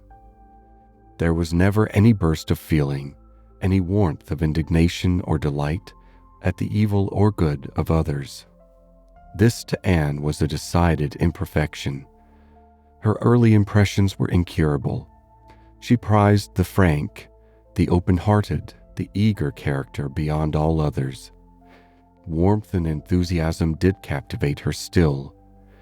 She felt that she could so much more depend upon the sincerity of those who sometimes looked or said a careless or a hasty thing than of those whose presence of mind never varied, whose tongue never slipped. Mr. Elliot was too generally agreeable. Various as were the tempers in her father's house, he pleased them all. He endured too well, stood too well with everybody. He had spoken to her with some degree of openness of Mrs. Clay, had appeared completely to see what Mrs. Clay was about, and to hold her in contempt, and yet Mrs. Clay found him as agreeable as anybody. Lady Russell saw either less or more than her young friend, for she saw nothing to excite distrust. She could not imagine a man more exactly what he ought to be than Mr. Elliot, nor did she ever enjoy a sweeter feeling than the hope of seeing him receive the hand of her beloved Anne in Kellynch Church in the course of the following autumn. End of Chapter 17. Persuasion by Jane Austen. Chapter 18. It was the beginning of February, and Anne, having been a month in Bath, was growing very eager for news from Uppercross and Lyme. She wanted to hear much more than Mary communicated. It was 3 weeks since she had heard at all. She only knew that Henrietta was at home again, and that Louisa, though considered to be recovering fast, was still at Lyme, and she was thinking of them all very intently one evening when a thicker letter than usual from Mary was delivered to her, and, to quicken the pleasure and surprise, with Admiral and Mrs. Croft's compliments. The Crofts must be in Bath, a circumstance to interest her. They were people whom her heart turned to very naturally. "What is this?" cried Sir Walter. "The Crofts arrived in Bath? The Crofts who rent Kellynch? What have they brought you?" "A letter from Uppercross Cottage, sir." "Oh, those letters are convenient passports. They secure an introduction. I should have visited Admiral Croft, however, at any rate. I know what is due to my tenant." Anne could listen no longer. She could not even have told how the poor Admiral's complexion escaped. Her letter engrossed her. It had been begun several days back. February 1st. My dear Anne, I make no apology for my silence, because I know how little people think of letters in such a place as Bath. You must be a great deal too happy to care for Uppercross, which, as you well know, affords little to write about. We have had a very dull Christmas. Mr. and Mrs. Musgrove have not had one dinner party all the holidays. I do not reckon the Hayters as anybody. The holidays, however, are over at last. I believe no children ever had such long ones. I am sure I had not. The house was cleared yesterday, except of the little Harvilles, but you would be surprised to hear that they have never gone home. Mrs. Harville must be an odd mother to part with them so long. I do not understand it. They are not at all nice children, in my opinion, but Mrs. Musgrove seems to like them quite as well, if not better, than her grandchildren. What dreadful weather we have had! It may not be felt in Bath, with your nice pavements, but in the country it is of some consequence. I have not had a creature call on me since the 2nd week in January, except Charles Hayter, who has been calling much oftener than was welcome. Between ourselves, I think it a great pity that Henrietta did not remain at Lyme as long as Louisa. It would have kept her a little out of his way. The carriage is gone today to bring Louisa and the Harvilles tomorrow. We are not asked to dine with them, however, till the day after. Mrs. Musgrove is so afraid of her being fatigued by the journey, which is not very likely considering the care that will be taken of her, and it would be much more convenient to me to dine there tomorrow. I am glad you find Mr. Elliot so agreeable, and wish I could be acquainted with him too, but I have my usual luck. I am always out of the way when anything desirable is going on. Always the last of my family to be noticed. What an immense time Mrs. Clay has been staying with Elizabeth. Does she never mean to go away? But perhaps, if she were to leave the room vacant, we might not be invited. Let me know what you think of this. I do not expect my children to be asked, you know. I can leave them at the great house very well for a month or 6 weeks. I have this moment heard that the Crofts are going to Bath almost immediately. They think the Admiral gouty. Charles heard it quite by chance. They have not had the civility to give me any notice, or offer to take anything. I do not think they improve at all as neighbors. We see nothing of them, and this is really an instance of gross inattention. Charles joins me in love and everything proper. Yours affectionately, Mary. I am sorry to say that I am very far from well, and Jemima has just told me that the butcher says there is a bad sore throat very much about. I dare say I shall catch it, and my sore throats, you know, are always worse than anybody's. So ended the first part, which had been afterwards put into an envelope containing nearly as much more. I kept my letter open that I might send you word how Louisa bore her journey, and now I am extremely glad I did, having a great deal to add. In the first place, I had a note from Mrs. Croft yesterday offering to convey anything to you. A very kind, friendly note indeed, addressed to me, just as it ought. I shall therefore be able to make my letter as long as I like. The Admiral does not seem very ill, and I sincerely hope Bath will do him all the good he wants. I should be truly glad to have them back again. Our neighborhood cannot spare such a pleasant family. But now for Louisa. I have something to communicate that will astonish you not a little. She and the Harvilles came on Tuesday very safely, and in the evening we went to ask her how she did, when we were rather surprised not to find Captain Benwick of the party, for he had been invited as well as the Harvilles. And what do you think was the reason? Neither more nor less than his being in love with Louisa, and not choosing to venture to Uppercross till he had had an answer from Mr. Musgrove, for it was all settled between him and her before she came away, and he had written to her father by Captain Harville. True, upon my honor. Are not you astonished? I shall be surprised at least if you ever received a hint of it, for I never did. Mrs. Musgrove protests solemnly that she knew nothing of the matter. We are all very well pleased, however, for though it is not equal to her marrying Captain Wentworth, it is infinitely better than Charles Hayter, and Mr. Musgrove has written his consent, and Captain Benwick is expected today. Mrs. Harville says her husband feels a good deal on his poor sister's account, but, however, Louisa is a great favorite with both. Indeed, Mrs. Harville and I quite agree that we love her the better for having nursed her. Charles wonders what Captain Wentworth will say, but if you remember, I never thought him attached to Louisa. I never could see anything of it.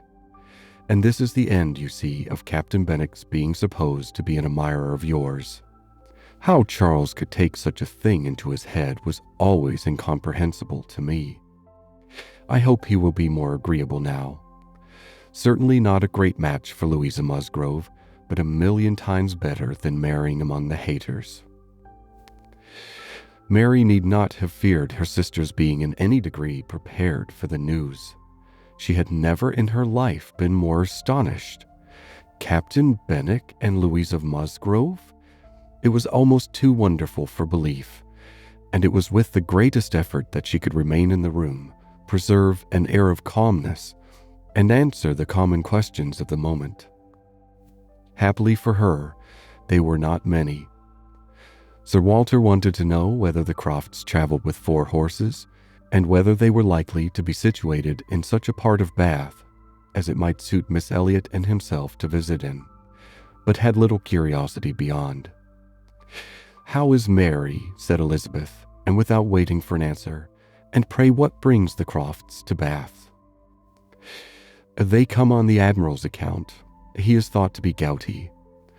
"Gout and decrepitude," said Sir Walter. "Poor old gentleman." "Have they any acquaintances here?" asked Elizabeth. "I do not know, but I can hardly suppose that at Admiral Croft's time of life, and in his profession, he should not have many acquaintances in such a place as this." "I suspect," said Sir Walter coolly, "that Admiral Croft would be best known in Bath as the renter of Kellynch Hall. Elizabeth, may we venture to present him and his wife in Laura Place?" "Oh no, I think not. Situated as we are with Lady Dalrymple, cousins, we ought to be very careful not to embarrass her with acquaintances she might not approve. If we were not related, it would not signify, but as cousins, she would feel scrupulous as to any proposal of ours. We had better leave the Crofts to find their own level.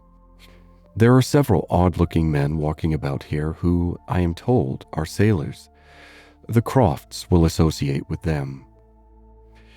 This was Sir Walter and Elizabeth's share of interest in the letter. When Mrs. Clay had paid her tribute of more decent attention in an inquiry after Mrs. Charles Musgrove and her fine little boys, Anne was at liberty. In her own room she tried to comprehend it. Well might Charles wonder how Captain Wentworth would feel. Perhaps he had quitted the field, had given Louisa up, had ceased to love, had found he did not love her. She could not endure the idea of treachery or levity, or anything akin to ill usage between him and his friend. She could not endure that such a friendship as theirs should be severed unfairly. Captain Benwick and Louisa Musgrove. The high-spirited, joyous-talking Louisa Musgrove and the dejected, thinking, feeling, reading Captain Benwick seemed each of them everything that would not suit the other. Their minds most dissimilar. Where could have been the attraction? The answer soon presented itself. It had been in situation. They had been thrown together several weeks. They had been living in the same small family party. Since Henrietta's coming away, they must have been depending almost entirely on each other. And Louisa, just recovering from illness, had been in an interesting state, and Captain Benwick was not inconsolable. That was a point which Anne had not been able to avoid suspecting before, and instead of drawing the same conclusion as Mary from the present course of events, they served only to confirm the idea of his having felt some dawning of tenderness towards herself. She did not mean, however, to derive much more from it to gratify her vanity than Mary might have allowed. She was persuaded that any tolerably pleasing young woman who had listened and seemed to feel for him would have received the same compliment. He had an affectionate heart. He must love somebody. She saw no reason against their being happy. Louisa had fine naval fervor to begin with, and they would soon grow more alike. He would gain cheerfulness, and she would learn to be an enthusiast for Scott and Lord Byron. Nay, that was probably learnt already. Of course they had fallen in love over poetry. The idea of Louisa Musgrove, turned into a person of literary taste and sentimental reflection, was amusing, but she had no doubt of its being so. The day at Lyme, the fall from the Cobb, might influence her health, her nerves, her courage, her character, to the end of her life, as thoroughly as it appeared to have influenced her fate. The conclusion of the whole was that if the woman who had been sensible of Captain Wentworth's merits could be allowed to prefer another man, there was nothing in the engagement to excite lasting wonder, and if Captain Wentworth lost no friend by it, certainly nothing to be regretted. No, it was not regret which made Anne's heart beat in spite of herself, and brought the color into her cheeks when she thought of Captain Wentworth unshackled and free. She had some feelings which she was ashamed to investigate. They were too much like joy, senseless joy. She longed to see the Crofts, but when the meeting took place, it was evident that no rumor of the news had yet reached them. The visit of ceremony was paid and returned, and Louisa Musgrove was mentioned, and Captain Benwick too, without even half a smile. The Crofts had placed themselves in lodgings in Gay Street, perfectly to Sir Walter's satisfaction. He was not at all ashamed of the acquaintance, and did in fact think and talk a great deal more about the Admiral than the Admiral ever thought or talked about him. The Crofts knew quite as many people in Bath as they wished for, and considered their intercourse with the Elliots as a mere matter of form, and not in the least likely to afford them any pleasure. They brought with them their country habit of being always together. He was ordered to go walk to keep off the gout, and Mrs. Croft seemed to go shares with him in everything, and to walk for her life to do him good. Anne saw them wherever she went. Lady Russell took her out in her carriage almost every morning, and she never failed to think of them, and never failed to see them. Knowing their feelings as she did, it was a most attractive picture of happiness to her. She always watched them as long as she could, delighted to fancy she understood what they might be talking of as they walked along in happy independence, or equally delighted to see the Admiral's hearty shake of the hand when he encountered an old friend, and observed their eagerness of conversation when occasionally forming into a little knot of the Navy, Mrs. Croft looking as intelligent and keen as any of the officers around her. Anne was too much engaged with Lady Russell to be often walking herself, but it so happened that one morning, about a week or 10 days after the Crofts' arrival, it suited her best to leave her friend, or her friend's carriage in the lower part of the town and return alone to Camden Place. And in walking up Milson Street, she had the good fortune to meet with the Admiral. He was standing by himself at a print shop window, with his hands behind him in earnest contemplation of some print, and she not only might have passed him unseen, but was obliged to touch as well as address him before she could catch his notice. When he did perceive and acknowledge her, however, it was done with all his usual frankness and good humor. "Ha! Is it you? Thank you, thank you. This is treating me like a friend. Here I am, you see, staring at a picture. I can never get by this shop without stopping. But what a thing here is by the way of a boat. Do look at it. Did you ever see the like?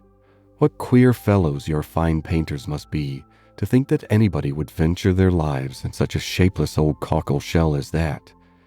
And yet here are two gentlemen stuck up in it, mightily at their ease, and looking about them at the rocks and mountains, as if they were not to be upset the next moment, which they certainly must be. I wonder where that boat was built. Ha ha ha! I would not venture over a horse pond in it. Well," turning away, "now where are you bound? I can go anywhere for you, or with you. Can I be of any use?" "Oh, none, I thank you, unless you will give me the pleasure of your company the little way our road lies together. I am going home." "That I will, with all my heart, and further too. Yes, yes, we will have a snug walk together, and I have something to tell you as we go along. There, take my arm, that's right. I do not feel comfortable if I have not a woman there. Lord, what a boat it is," taking a last look at the picture as they began to be in motion. "Did you say that you had something to tell me, sir?" "Yes, I have, presently. But here comes a friend, Captain Brigden. I shall only say how do you do as we pass, however. I shall not stop. How do you do?" Brigden stares to see anybody with me but my wife. She, poor soul, is tied by the leg. She has a blister on one of her heels as large as a 3-shilling piece. If you look across the street, you will see Admiral Brand coming down, and his brother. Shabby fellows, both of them. I am glad they are not on this side of the way. Sophie cannot bear them. They played me a pitiful trick once, got away some of my best men. I'll tell you the whole story another time. Ha, there comes old Sir Archibald Drew and his grandson. Look, he sees us. He kisses his hand to you. He takes you for my wife. Ah, the peace has come too soon for that younker. Poor old Sir Archibald. How do you like Bath, Miss Elliot? It suits us very well. We are always meeting with some old friend or other. The street's full of them every morning, sure to have plenty of chat, and then we get away from them all and shut ourselves into our lodgings and draw on our chairs and are as snug as if we were at Kellynch, aye, or as we used to be even at North Yarmouth and Deal. We do not like our lodgings here the worse, I can tell you, for putting us in mind of those we first had at North Yarmouth. The wind blows through one of the cupboards just in the same way. When they got a little further, Anne ventured to press again for what he had to communicate. She had hoped, when clear of Milsom Street, to have her curiosity gratified, but she was still obliged to wait, for the Admiral had made up his mind not to begin till they had gained the greater space and quiet of Belmont. And as she was not really Mrs. Croft, she must let him have his own way. As soon as they were fairly ascending Belmont, he began. "Well, now you shall hear something that will surprise you. But first of all, you must tell me the name of the young lady I am going to talk about. That young lady, you know, that we have all been so concerned for. The Miss Musgrove that all this has been happening to. Her Christian name. I always forget her Christian name." Anne had been ashamed to appear to comprehend so soon as she really did, but now she could safely suggest the name of Louisa. Aye, Miss Louisa Musgrove, that is the name. I wish young ladies had not such a number of fine Christian names. I should never be out if they were all Sophies, or something of that sort. Well, This Miss Louisa we all thought, was to marry Frederick. He was courting her week after week. The only wonder was what they could be waiting for, till the business at Lyme came. Then indeed it was clear enough that they must wait till her brain was set to right. But even then there was something odd in their way of going on. Instead of staying at Lyme, he went off to Plymouth, and then he went off to see Edward. When we came back from Minehead, he was gone down to Edward's, and there he has been ever since. We have seen nothing of him since November. Even Sophie could not understand it. But now the matter has taken the strangest turn of all, for this young lady, this same Miss Musgrove, instead of being to marry Frederick, is to marry James Benwick. You know James Benwick. A little. I am a little acquainted with Captain Benwick. Well, she is to marry him. Nay, most likely they are married already, for I do not know what they should wait for. I thought Captain Benwick a very pleasing young man, said Anne, and I understand that he bears an excellent character. Oh, yes, yes. There is not a word to be said against James Benwick. He is only a commander, it is true, made last summer, and these are bad times for getting on. But he has not another fault that I know of. An excellent, good-hearted fellow, I assure you. A very active, zealous officer, too, which is more than you would think, for perhaps, for that soft sort of manner does not do him justice. Indeed, you are mistaken there, sir. I should never augur want of spirit from Captain Benwick's manners. I thought them particularly pleasing, and I will answer for it, they would generally please. Well, well, ladies are the best judges, but James Benwick is rather too piano for me, and though very likely it is all our partiality, Sophie and I cannot help thinking Frederick's manners better than his. There is something about Frederick more to our taste. Anne was caught. She had only meant to oppose the too common idea of spirit and gentleness being incompatible with each other, not at all to represent Captain Benwick's manners as the very best that could possibly be. And after a little hesitation, she was beginning to say, I was not entering into any comparison of the two friends.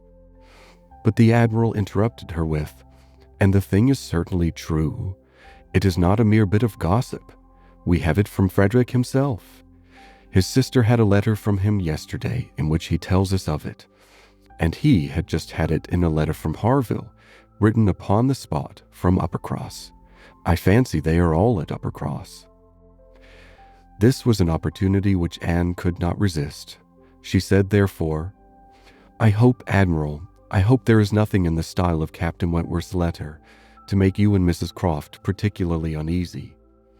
It did certainly seem last autumn as if there was an attachment between him and Louisa Musgrove, but I hope it may be understood to have worn out on each side equally, and without violence. I hope his letter does not breathe the spirit of an ill-used man. Not at all, not at all. There is not an oath or a murmur from beginning to end. Anne looked down to hide her smile. No, no, Frederick is not a man to whine and complain. He has too much spirit for that. If the girl likes another man better, it is very fit she should have him. Well, certainly, but what I mean is that I hope there is nothing in Captain Wentworth's manner of writing to make you suppose he thinks himself ill-used by his friend, which might appear, without its being absolutely said. I should be very sorry that such a friendship as has subsisted between him and Captain Benwick should be destroyed or even wounded by a circumstance of this sort. Yes, yes, I understand you. But there is nothing at all of that nature in the letter. He does not give the least fling at Benwick, does not so much as say, I wonder at it. I have a reason of my own for wondering at it. No, you would not guess from his way of writing that he had ever thought of this Miss, what's-her-name, for himself. He very handsomely hopes they will be happy together, and there is nothing very unforgiving in that, I think. Anne did not receive the perfect conviction which the Admiral meant to convey, but it would have been useless to press the inquiry further. She therefore satisfied herself with commonplace remarks or quiet attention, and the Admiral had it all his own way. "Poor Frederick," said he at last. "Now he must begin all over again with somebody else. I think we must get him to Bath. Sophie must write and beg him to come to Bath. Here are pretty girls enough, I am sure. It would be of no use to go to Uppercross again, for that other Miss Musgrove, I find, is bespoken by her cousin, the young parson. Do not you think, Miss Elliot, we had better try to get him to Bath?" End of chapter 18. Persuasion by Jane Austen, chapter 19. While Admiral Croft was taking this walk with Anne and expressing his wish of getting Captain Wentworth to Bath, Captain Wentworth was already on his way thither. Before Mrs. Croft had written, he was arrived, and the very next time Anne walked out, she saw him. Mr. Elliot was attending his two cousins and Mrs. Clay. They were in Milsom Street. It began to rain, not much, but enough to make shelter desirable for women, and quite enough to make it very desirable for Miss Elliot to have the advantage of being conveyed home in Lady Dalrymple's carriage, which was seen waiting at a little distance. She, Anne, and Mrs. Clay, therefore, turned into Mullins, while Mr. Elliot stepped to Lady Dalrymple to request her assistance. He soon joined them again, successful of course. Lady Dalrymple would be most happy to take them home and would call for them in a few minutes. Her ladyship's carriage was a barouche and did not hold more than 4 with any comfort. Miss Carteret was with her mother. Consequently, it was not reasonable to expect accommodation for all the 3 Camden Place ladies. There could be no doubt as to Miss Elliot. Whoever suffered inconvenience, she must suffer none, but it occupied a little time to settle the point of civility between the other 2. The rain was a mere trifle, and Anne was most sincere in preferring a walk with Mr. Elliot, but the rain was also a mere trifle to Mrs. Clay.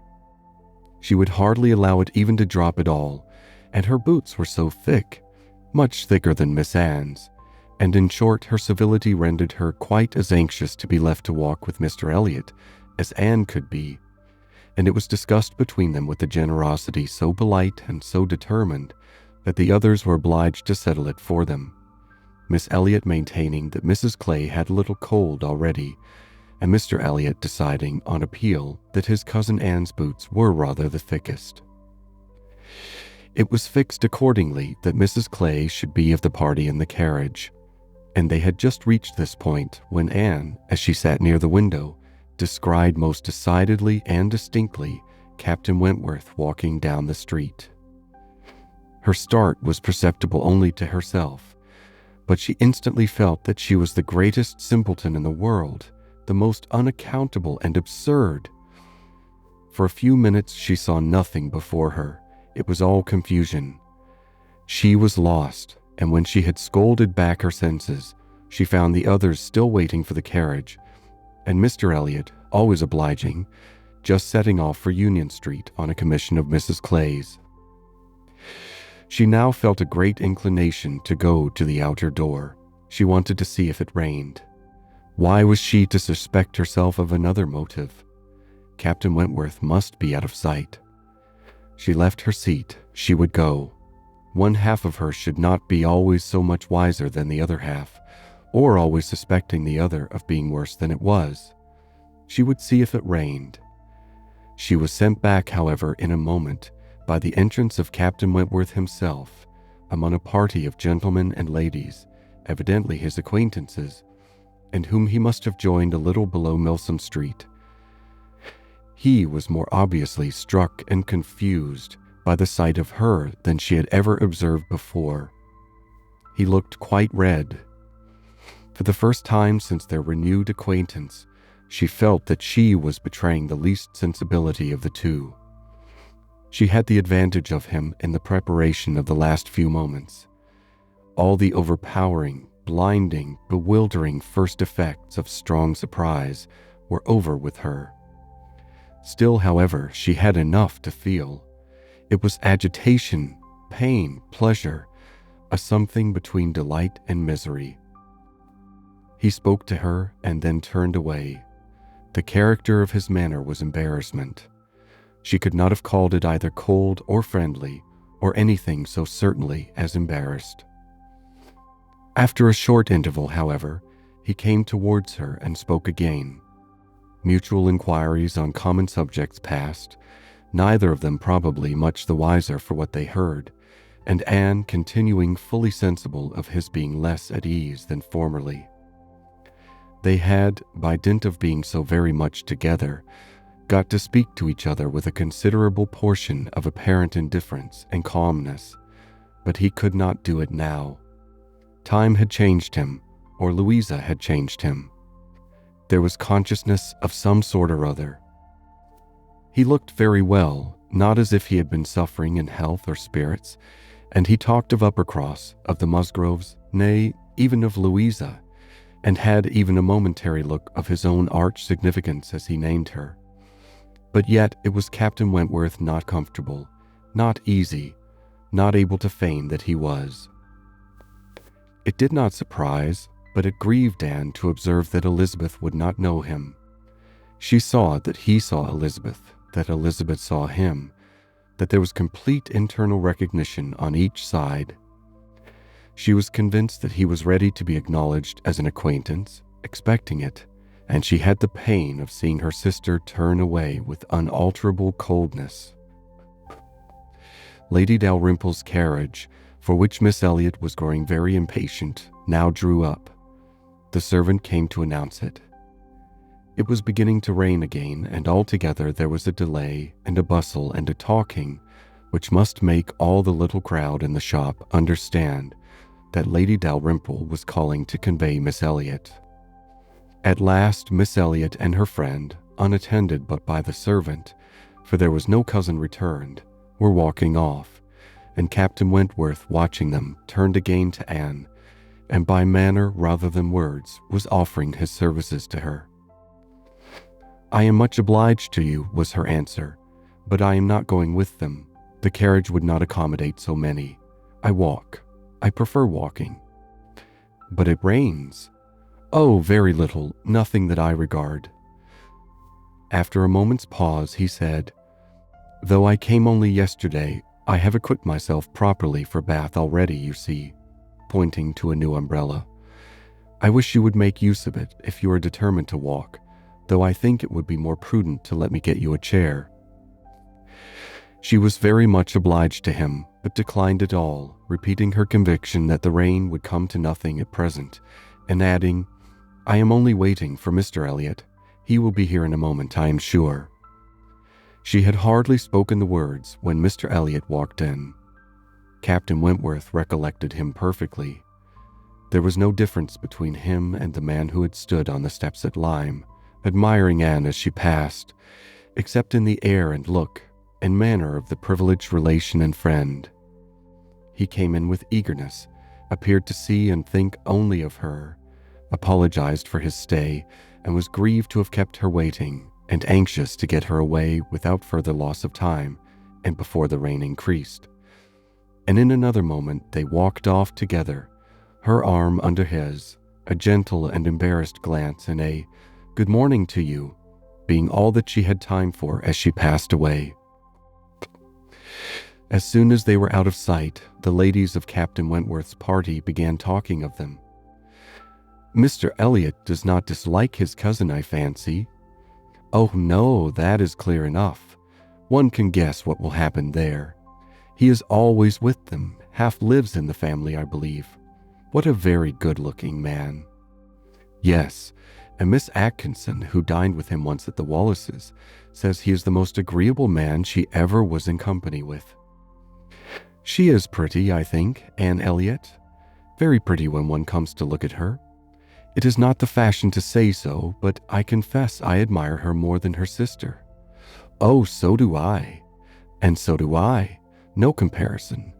But the men are all wild after Miss Elliot. Anne is too delicate for them." Anne would have been particularly obliged to her cousin if he would have walked by her side all the way to Camden Place without saying a word.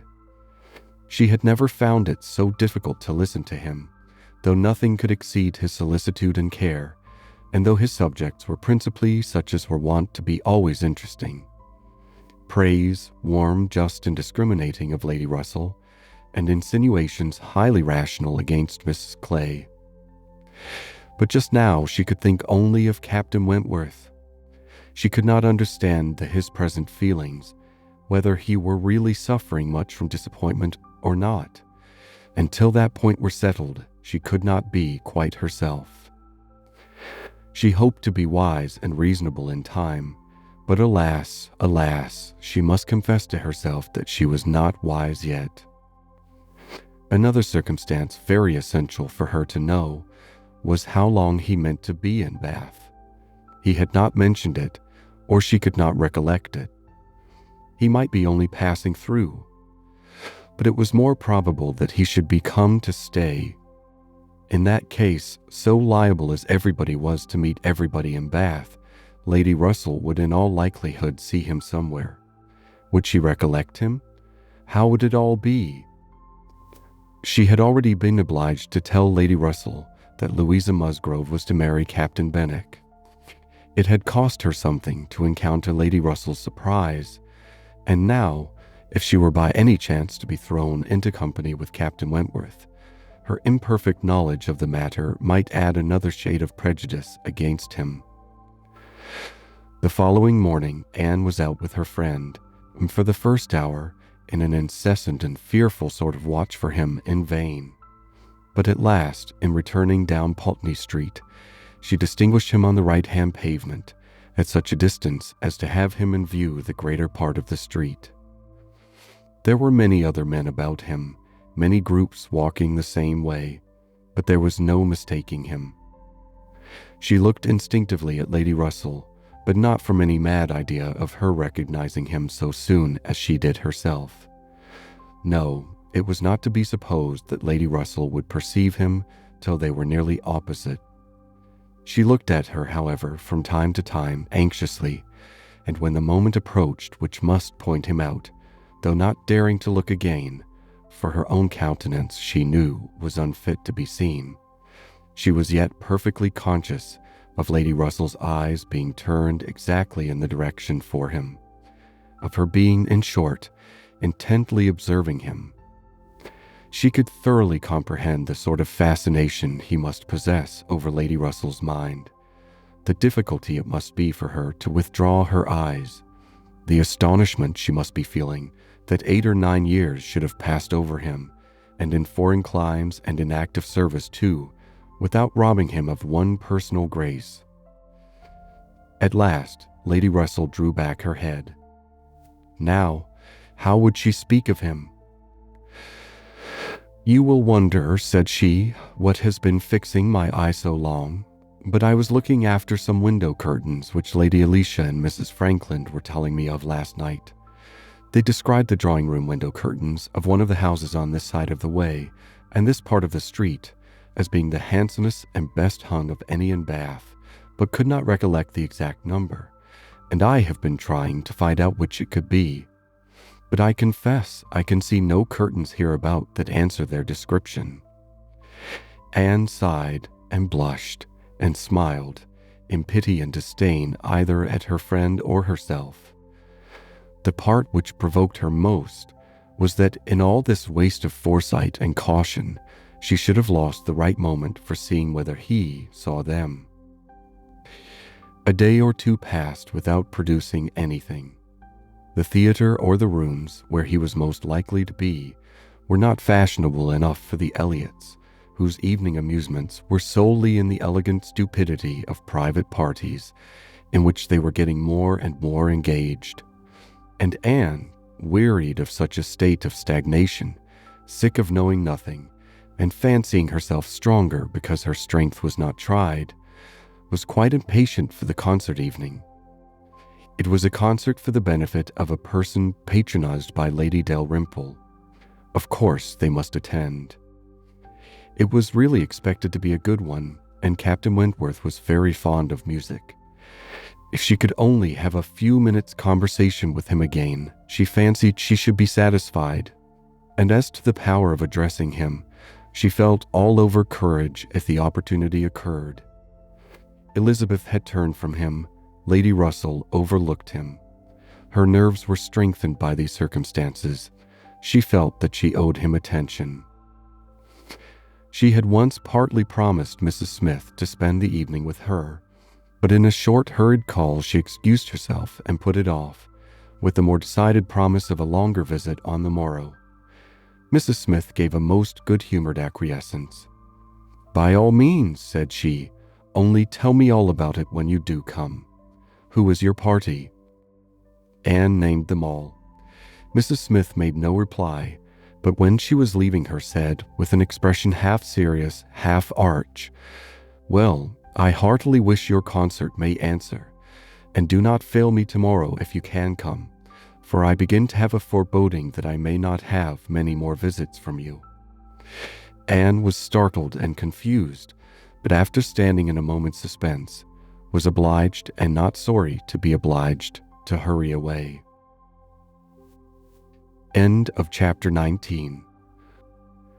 Persuasion by Jane Austen, chapter 20. Sir Walter, his 2 daughters, and Mrs. Clay were the earliest of all their party at the rooms in the evening, and as Lady Dalrymple must be waited for, they took their station by one of the fires in the octagon room. But hardly were they so settled when the door opened again and Captain Wentworth walked in alone. Anne was the nearest to him, and making a little advance, she instantly spoke. He was preparing only to bow and pass on, but her gentle "How do you do?" brought him out of the straight line to stand near her and make inquiries in return, in spite of the formidable father and sister in the background. Their being in the background was a support to Anne. She knew nothing of their looks, and felt equal to everything which she believed right to be done. While they were speaking, a whispering between her father and Elizabeth caught her ear. She could not distinguish, but she must guess the subject, and on Captain Wentworth's making a distant bow, she comprehended that her father had judged so well as to give him that simple acknowledgment of acquaintance, and she was just in time by a side glance to see a slight curtsy from Elizabeth herself. This, though late and reluctant and ungracious, was yet better than nothing, and her spirits improved. After talking, however, of the weather and Bath and the concert, their conversation began to flag, and so little was said at last that she was expecting him to go every moment, but he did not. He seemed in no hurry to leave her, and presently, with renewed spirit, with a little smile, a little glow, he said, "I have hardly seen you since our day at Lyme. I am afraid you must have suffered from the shock, and the more from its not overpowering you at the time." She assured him that she had not.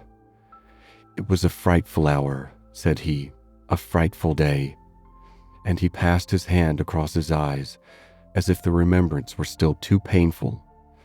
But in a moment, half smiling again, added, "The day has produced some effects, however, has had some consequences which must be considered as the very reverse of frightful. When you had the presence of mind to suggest that Benwick would be the properest person to fetch a surgeon, you could have little idea of his being eventually one of those most concerned in her recovery." "Certainly I could have none, but it appears, I should hope it would be a very happy match. They are on both sides good principles and good temper." "Yes," said he, looking not exactly forward, "but there, I think, ends the resemblance. With all my soul I wish them happy, and rejoice over every circumstance in favor of it. They have no difficulties to contend with at home, no opposition, no caprice, no delays. The Musgroves are behaving like themselves, most honorably and kindly, only anxious with true parental hearts to promote their daughter's comfort. All this is much, very much in favor of their happiness, more than perhaps—" He stopped. A sudden recollection seemed to occur, and to give him some taste of that emotion which was reddening Anne's cheeks and fixing her eyes on the ground. After clearing his throat, however, he proceeded thus. I confess that I do think there is a disparity, too great a disparity, and in a point no less essential than mind. I regard Louisa Musgrove as a very amiable, sweet-tempered girl, and not deficient in understanding. But Benwick is something more. He is a clever man, a reading man, and I confess that I do consider his attaching himself to her with some surprise. Had it been the effect of gratitude, had he learned to love her because he believed her to be preferring him, it would have been another thing. But I have no reason to suppose it so. It seems, on the contrary, to have been a perfectly spontaneous, untaught feeling on his side, and this surprises me. A man like him, in his situation, with a heart pierced, wounded, almost broken. Fanny Harville was a very superior creature, and his attachment to her was indeed attachment. A man does not recover from such a devotion of the heart to such a woman. He ought not. He does not. Either from the consciousness, however, that his friend had recovered, or from some other consciousness, he went no further, and Anne, who, in spite of the agitated voice in which the latter part had been uttered, and in spite of all the various noises of the room, the almost ceaseless slam of the door, and ceaseless buzz of persons walking through, had distinguished every word, was struck, gratified, confused, and beginning to breathe very quick and feel 100 things in a moment. It was impossible for her to enter on such a subject, and yet, after a pause, feeling the necessity of speaking, and having not the smallest wish for a total change, she only deviated so far as to say, "You were a good while at Lyme, I think?" "About a fortnight. I could not leave it till Louisa's doing well was quite ascertained. I had been too deeply concerned in the mischief to be soon at peace. It had been my doing, solely mine. She would not have been obstinate if I had not been weak. The country round Lyme is very fine. I walked and rode a great deal, and the more I saw, the more I found to admire." "I should very much like to see Lyme again," said Anne. "Indeed, I should not have supposed that you could have found anything in Lyme to inspire such a feeling. The horror and distress you were involved in, the stretch of mind, the wear of spirits. I should have thought your last impressions of Lyme must have been strong disgust." "The last few hours were certainly very painful," replied Anne. "But when pain is over, the remembrance of it often becomes a pleasure. One does not love a place the less for having suffered in it, unless it has been all suffering, nothing but suffering, which was by no means the case at Lyme. We were only in anxiety and distress during the last 2 hours, and previously there had been a great deal of enjoyment, so much novelty and beauty. I have traveled so little that every fresh place would be interesting to me, but there is real beauty at Lyme, and in short, with a faint blush at some recollections, altogether my impressions of the place are very agreeable." As she ceased, the entrance door opened again, and the very party appeared for whom they were waiting. "Lady Dalrymple! Lady Dalrymple!" was the rejoicing sound, and with all the eagerness compatible with anxious elegance, Sir Walter and his 2 ladies stepped forward to meet her.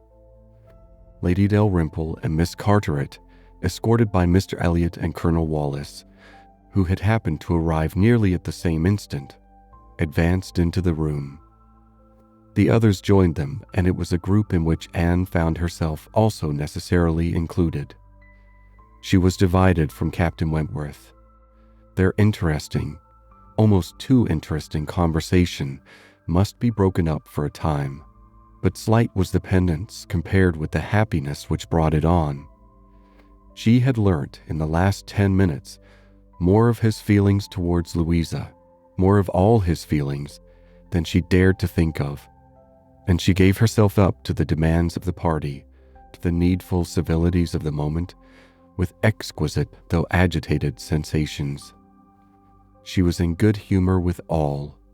She had received ideas which disposed her to be courteous and kind to all, and to pity everyone as being less happy than herself. The delightful emotions were a little subdued when, on stepping back from the group to be joined again by Captain Wentworth, she saw that he was gone. She was just in time to see him turn into the concert room. He was gone. He had disappeared.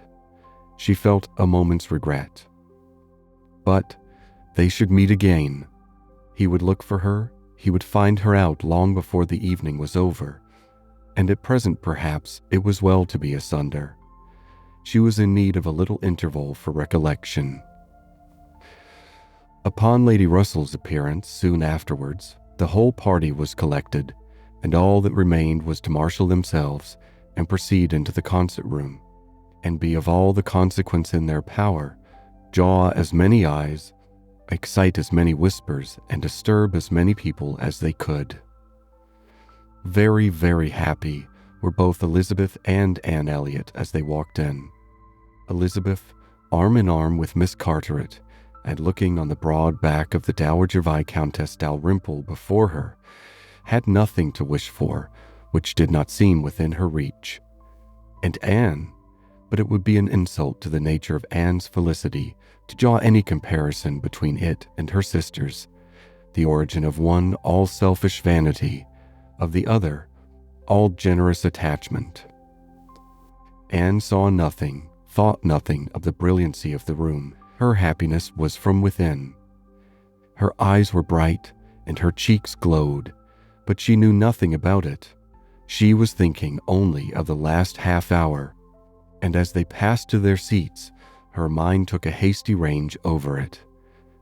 His choice of subjects, his expressions, and still more his manner and look, had been such as she could see in only one light. His opinion of Louisa Musgrove's inferiority, an opinion which he had seemed solicitous to give, his wonder at Captain Benwick, his feelings as to a first strong attachment, sentences begun which he could not finish, his half-averted eyes and more than half-expressive glance, all declared that he had a heart returning to her at least, that anger, resentment, avoidance were no more, and that they were succeeded not merely by friendship and regard, but by the tenderness of the past. Yes, some share of the tenderness of the past. She could not contemplate the change as implying less. He must love her. These were thoughts, with their attendant visions, which occupied and flurried her too much to leave her any power of observation, and she passed along the room without having a glimpse of him, without even trying to discern him. When their places were determined on, and they were all properly arranged, she looked round to see if he should happen to be in the same part of the room, but he was not. Her eye could not reach him, and the concert being just opening, she must consent for a time to be happy in a humbler way. The party was divided and disposed of on two contiguous benches. Anne was among those on the foremost, and Mr. Elliot had maneuvered so well, with the assistance of his friend Colonel Wallace, as to have a seat by her. Miss Elliot, surrounded by her cousins and the principal object of Colonel Wallace's gallantry, was quite contented. Anne's mind was in a most favorable state for the entertainment of the evening. It was just occupation enough. She had feelings for the tender, spirits for the gay, attention for the scientific, and patience for the wearisome, and had never liked a concert better, at least during the first act. Towards the close of it, in the interval succeeding an Italian song, she explained the words of the song to Mr. Elliot. They had a concert bill between them. "This," said she, "is nearly the sense, or rather the meaning of the words, for certainly the sense of an Italian love song must not be talked of. But it is as nearly the meaning as I can give, for I do not pretend to understand the language. I am a very poor Italian scholar." Yes, I see you are. I see you know nothing of the matter. You have only knowledge enough of the language to translate at sight these inverted, transposed, curtailed Italian lines into clear, comprehensible, elegant English. You need not say anything more of your ignorance. Here is complete proof. I will not oppose such kind politeness, but I should be sorry to be examined by a real proficient. I have not had the pleasure of visiting in Camden Place so long, replied he, without knowing something of Miss Anne Elliot, and I do regard her as one who is too modest for the world in general to be aware of half her accomplishments, and too highly accomplished for modesty to be natural in any other woman. Oh, for shame, for shame! This is too much of flattery. I forget what we are to have next, turning to the bill. Perhaps, said Mr. Elliot, speaking low, I have had a longer acquaintance with your character than you are aware of. Indeed? How so? You can have been acquainted with it only since I came to Bath, excepting as you might hear me previously spoken of in my own family. I knew you by report long before you came to Bath. I had heard you described by those who knew you intimately. I have been acquainted with you by character many years. Your person, your disposition, accomplishments, manner, they were all described, they were all present to me. Mr. Elliot was not disappointed in the interest he hoped to raise. No one can withstand the charm of such a mystery. To have been described long ago to a recent acquaintance by nameless people is irresistible, and Anne was all curiosity. She wondered and questioned him eagerly, but in vain. He delighted in being asked, but he would not tell. No, some time or other perhaps, but not now. He would mention no names now, but such as he could assure her had been the fact. He had many years ago received such a description of Miss Anne Elliot as had inspired him with the highest idea of her merit, and excited the warmest curiosity to know her. Anne could think of no one so likely to have spoken with partiality of her many years ago as the Mr. Wentworth of Monkford, Captain Wentworth's brother. He might have been in Mr. Elliot's company, but she had not courage to ask the question. The name of Anne Elliot, said he, has long had an interesting sound to me. Very long has it possessed a charm over my fancy, and if I dared, I would breathe my wishes that the name might never change. Such, she believed, were his words, but scarcely had she received their sound than her attention was caught by other sounds immediately behind her, which rendered everything else trivial. Her father and Lady Dalrymple were speaking.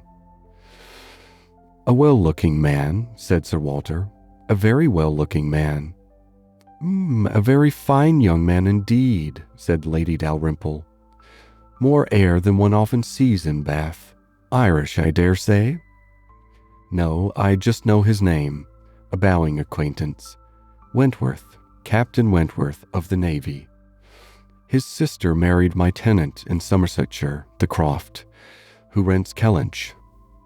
Before Sir Walter had reached this point, Anne's eyes had caught the right direction and distinguished Captain Wentworth standing among a cluster of men at a little distance. As her eyes fell on him, his seemed to be withdrawn from her. It had that appearance. It seemed as if she had been one moment too late, and as long as she dared observe, he did not look again. But the performance was recommencing, and she was forced to seem to restore her attention to the orchestra and look straight forward. When she could give another glance, he had moved away. He could not have come nearer to her if he would, she was so surrounded and shut in, but she would rather have caught his eye. Mr. Elliot's speech, too, distressed her. She had no longer any inclination to talk to him.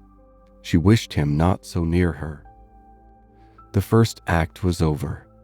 Now she hoped for some beneficial change, and, after a period of nothing saying amongst the party, some of them did decide on going in quest of tea. Anne was one of the few who did not choose to move. She remained in her seat, and so did Lady Russell. But she had the pleasure of getting rid of Mr. Elliot, and she did not mean, whatever she might feel on Lady Russell's account, to shrink from conversation with Captain Wentworth if he gave her the opportunity. She was persuaded by Lady Russell's countenance that she had seen him. He did not come, however. Anne sometimes fancied she discerned him at a distance, but he never came.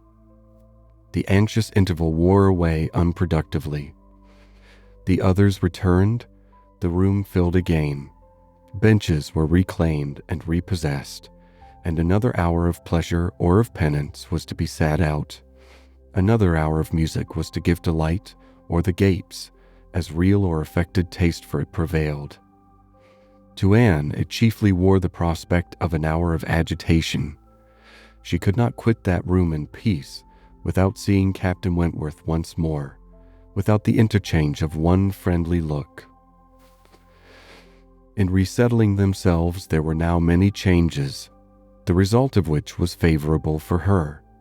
Colonel Wallis declined sitting down again, and Mr. Elliot was invited by Elizabeth and Miss Carteret in a manner not to be refused, to sit between them, and by some other removals and a little scheming of her own, Anne was enabled to place herself much nearer the end of the bench than she had been before, much more within reach of a passer-by. She could not do so without comparing herself with Miss Larolles, the inimitable Miss Larolles, but still she did it, and not with much happier effect, though by what seemed prosperity in the shape of an early application in her next neighbors, she found herself at the very end of the bench before the concert closed.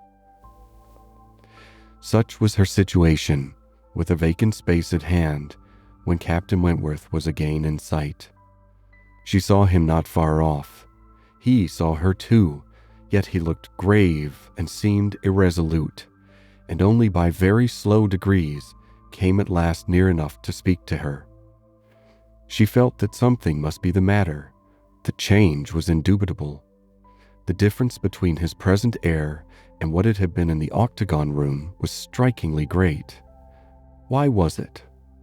She thought of her father, of Lady Russell. Could there have been any unpleasant glances?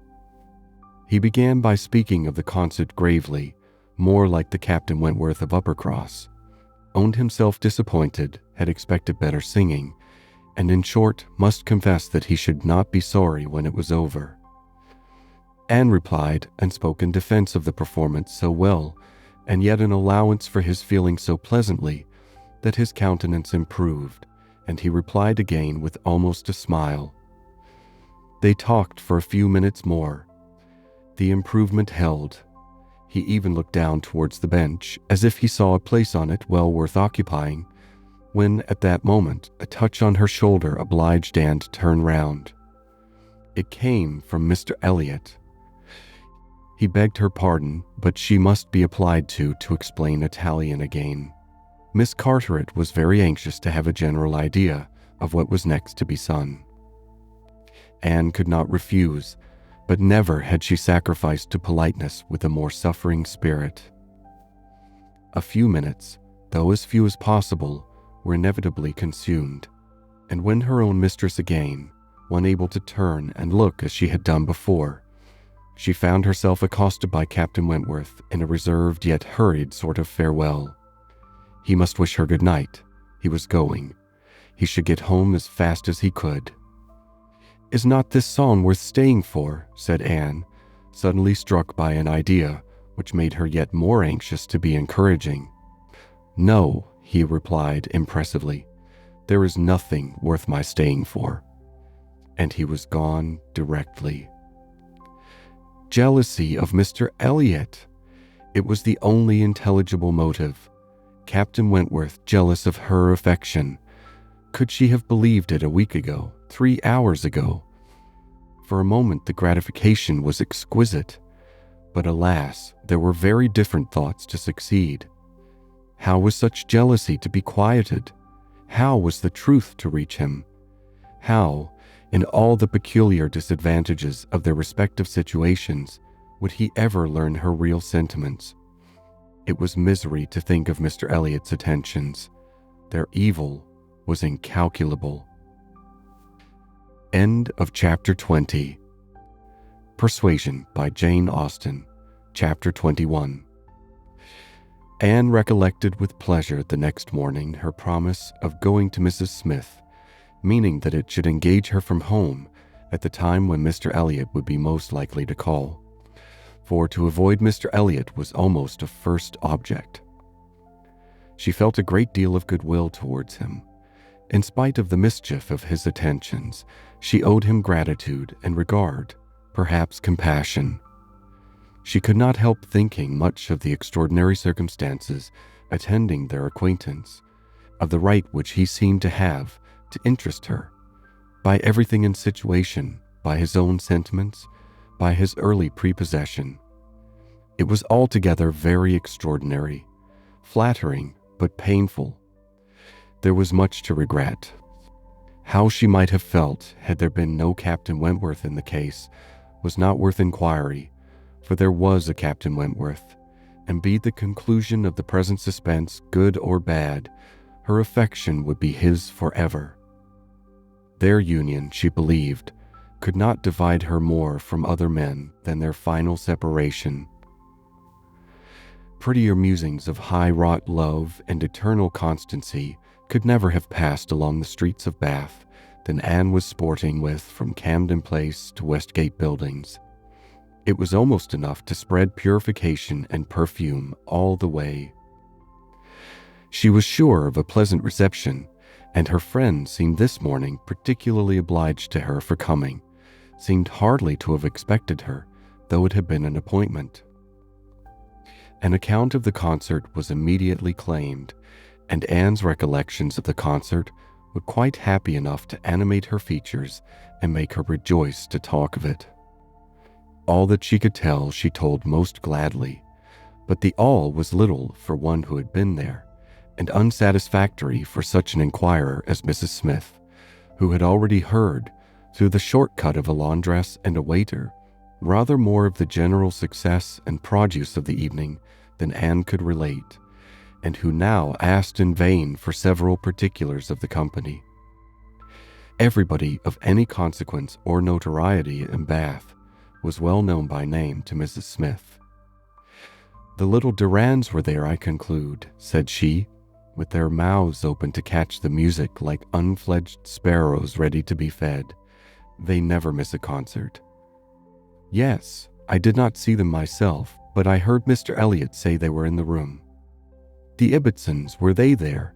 And the two new beauties with the tall Irish officer who is talked of for one of them?"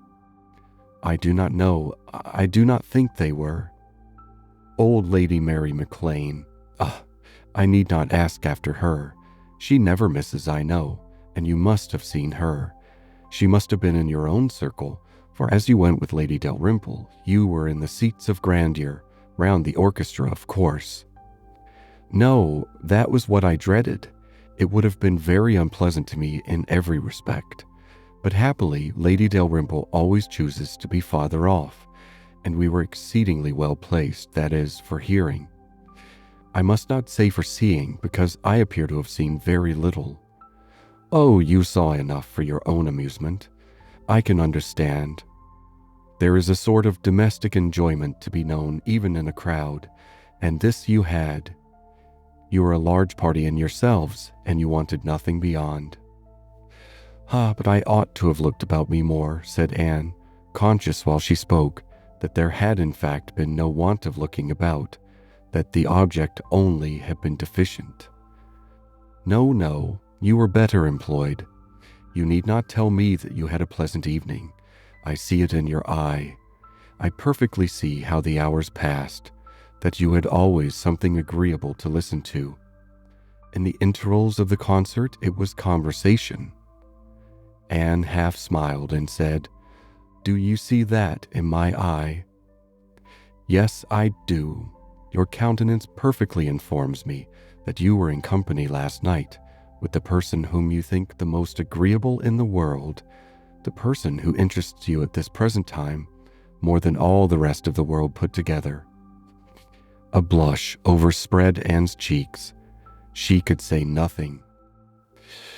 "And such being the case," continued Mrs. Smith after a short pause, "I hope you believe that I do know how to value your kindness in coming to me this morning.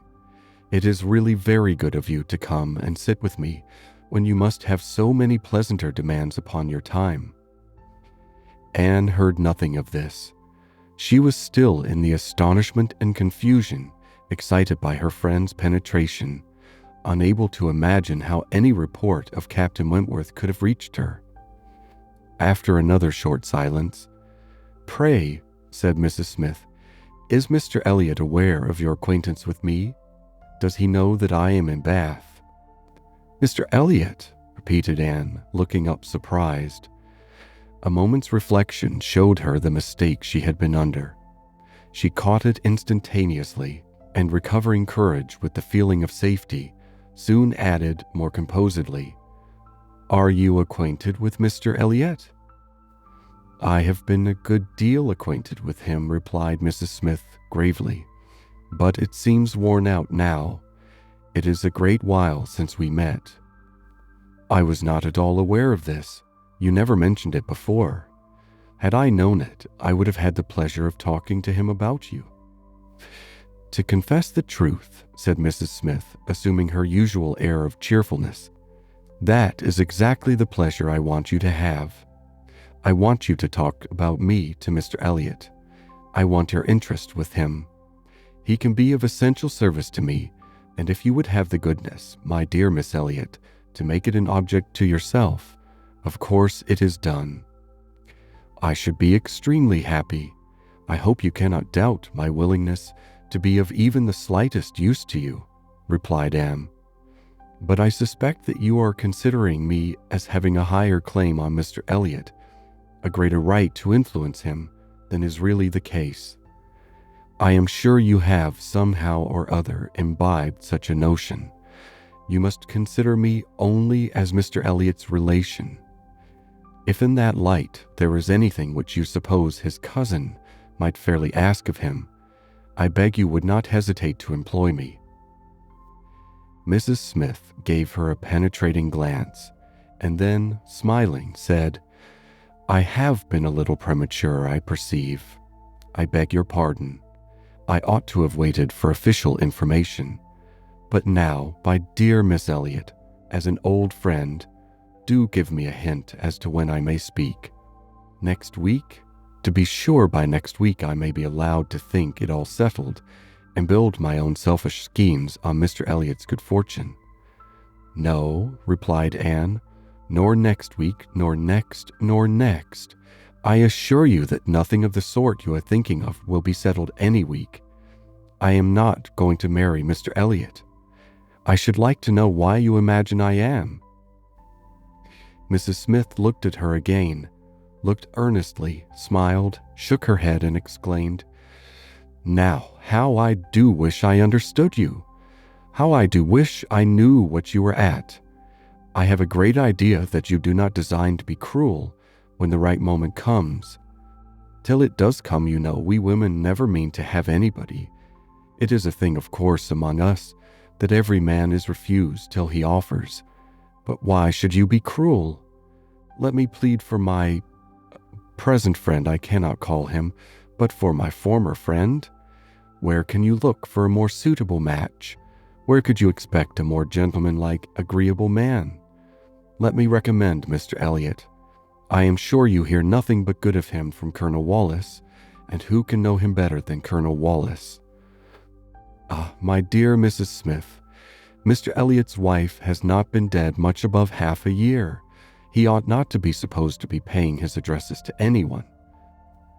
"Oh, if these are your only objections," cried Mrs. Smith, archly, "oh, Mr. Elliot is safe, and I shall give myself no more trouble about him.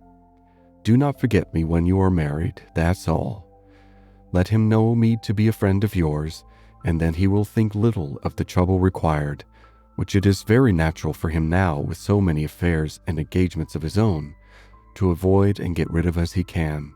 Very natural, perhaps. 99 out of 100 would do the same. Of course, he cannot be aware of the importance to me. Well, my dear Miss Elliot, I hope and trust you will be very happy. Mr. Elliot has sense to understand the value of such a woman. Your peace will not be shipwrecked as mine has been. You are safe in all worldly matters, and safe in his character. He will not be led astray. He will not be misled by others to his ruin." "No," said Anne, "I can readily believe all that of my cousin. He seems to have a calm, decided temper, not at all open to dangerous impressions. I consider him with great respect. I have no reason from anything that has fallen within my observation to do otherwise. But I have not known him long, and he is not a man, I think, to be known intimately soon. Will not this manner of speaking to him, Mrs. Smith, convince you that he is nothing to me? Surely this must be calm enough. And upon my word, he is nothing to me. Should he ever propose to me, which I have very little reason to imagine he has any thought of doing, I shall not accept him. I assure you I shall not. I assure you Mr. Elliot had not the share which you have been supposing in whatever pleasure the concert of last night might afford. Not Mr. Elliot. It is not Mr. Elliot that—" She stopped, regretting with a deep blush that she had implied so much. But less would hardly have been sufficient. Mrs. Smith would hardly have believed as soon in Mr. Elliot's failure, but from the perception of there being a somebody else. As it was, she instantly submitted, and with all the semblance of seeing nothing beyond, and Anne, eager to escape further notice, was impatient to know why Mrs. Smith should have fancied she was to marry Mr. Elliot, where she could have received the idea, or from whom she could have heard it. "Do tell me how it first came into your head."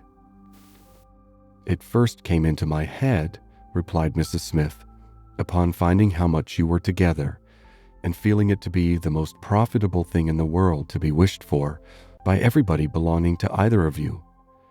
And you may depend upon it that all your acquaintances have disposed of you in the same way. But I never heard it spoken of till 2 days ago." "And has it, indeed, been spoken of? Did you observe the woman who opened the door to you when you called yesterday?" "No. Was it not Mrs. Speed, as usual, or the maid?" "I observed no one in particular." "It was my friend Mrs. Rook, Nurse Rook, who, by the by, had a great curiosity to see you, and was delighted to be in the way to let you in. She came away from Marlborough Buildings only on Sunday, and she it was who told me you were to marry Mr. Elliot. She had had it from Mrs. Wallace herself, which did not seem bad authority. She sat an hour with me on Monday evening and gave me the whole history." "The whole history," repeated Anne, laughing. "She could not make a very long history, I think, of one such little article of unfounded news." Mrs. Smith said nothing. "But," continued Anne presently, "though there is no truth in my having this claim on Mr. Elliot, I should be extremely happy to be of use to you in any way that I could. Shall I mention to him your being in Bath? Shall I take any message?" "No, I thank you. No, certainly not. In the warmth of the moment and under a mistaken impression, I might perhaps have endeavored to interest you in some circumstances, but not now. No, I thank you, I have nothing to trouble you with." "I think you spoke of having known Mr. Elliot many years." "I did. Not before he married, I suppose." "Yes, he was not married when I knew him first." "And were you much acquainted?" "Intimately." "Indeed? Well, then do tell me what he was at that time of life. I have a great curiosity to know what Mr. Elliot was as a very young man. Was he at all such as he appears now?"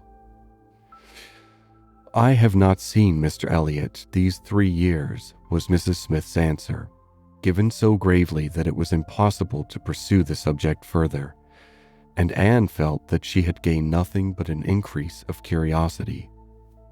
They were both silent, Mrs. Smith very thoughtful. At last, "I beg your pardon, my dear Miss Elliot," she cried in her natural tone of cordiality. "I beg your pardon for the short answers I have been giving you, but I have been uncertain what I ought to do. I have been doubting and considering as to what I ought to tell you. There were many things to be taken into the account. One hates to be officious, to be giving bad impressions, making mischief. Even the smooth surface of a family union seems worth preserving, though there may be nothing durable beneath. However, I have determined. I think I am right. I think you ought to be made acquainted with Mr. Elliot's real character. Though I fully believe that at present you have not the smallest intention of accepting him, there is no saying what may happen. You might, some time or other, be differently affected towards him. Hear the truth, therefore, now, while you are unprejudiced. Mr. Elliot is a man without heart or conscience, a designing, wary, cold-blooded being who thinks only of himself, who, for his own interest or ease, would be guilty of any cruelty or any treachery that could be perpetrated without risk of his general character. He has no feeling for others. Those whom he has been the chief cause of leading into ruin, he can neglect and desert without the smallest compunction. He is totally beyond the reach of any sentiment of justice or compassion. Oh, he is black at heart, hollow and black." Anne's astonished air and exclamation of wonder made her pause, and in a calmer manner she added,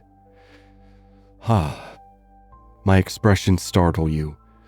You must allow for an injured, angry woman. But I will try to command myself. I will not abuse him. I will only tell you what I have found him. Facts shall speak. He was the intimate friend of my dear husband, who trusted and loved him, and thought him as good as himself.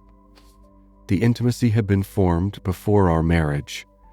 I found them most intimate friends, and I, too, became excessively pleased with Mr. Elliot, and entertained the highest opinion of him. At 19, you know, one does not think very seriously, but Mr. Elliot appeared to me quite as good as others, and much more agreeable than most others, and we were almost always together. We were principally in town, living in very good style. He was then the inferior in circumstances. He was then the poor one. He had chambers in the Temple, and it was as much as he could do to support the appearance of a gentleman. He had always a home with us whenever he chose it. He was always welcome. He was like a brother. My poor Charles, who had the finest, most generous spirit in the world, would have divided his last farthing with him. I know that his purse was open to him.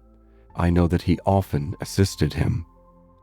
Oh, this must have been about that very period of Mr. Elliot's life, said Anne, which has always excited my particular curiosity. It must have been about the same time that he became known to my father and sister. I never knew him myself. I only heard of him. But there was a something in his conduct then, with regard to my father and sister, and afterwards in the circumstances of his marriage, which I could never quite reconcile with present times. It seemed to announce a different sort of man. Oh, I know it all, cried Mrs. Smith. He had been introduced to Sir Walter and your sister before I was acquainted with him, but I heard him speak of them forever. I know he was invited and encouraged, and I know he did not choose to go. I can satisfy you, perhaps, on points which you would little expect, and as to his marriage, I knew all about it at the time. I was privy to all the fors and against. I was the friend to whom he confided his hopes and plans, and though I did not know his wife previously, her inferior situation in society, indeed, rendered that impossible. Yet I knew her all her life afterwards, or at least till within the last 2 years of her life, and can answer any question you wish to put. Nay, said Anne, I have no particular inquiry to make about her. I have always understood they were not a happy couple, but I should like to know why, at that time of his life, he should slight my father's acquaintance as he did. My father was certainly disposed to take very kind and proper notice of him. Why did Mr. Elliot draw back?" "Mr. Elliot," replied Mrs. Smith, "at that period of his life had one object in view, to make his fortune, and by a rather quicker process than the law. He was determined to make it by marriage.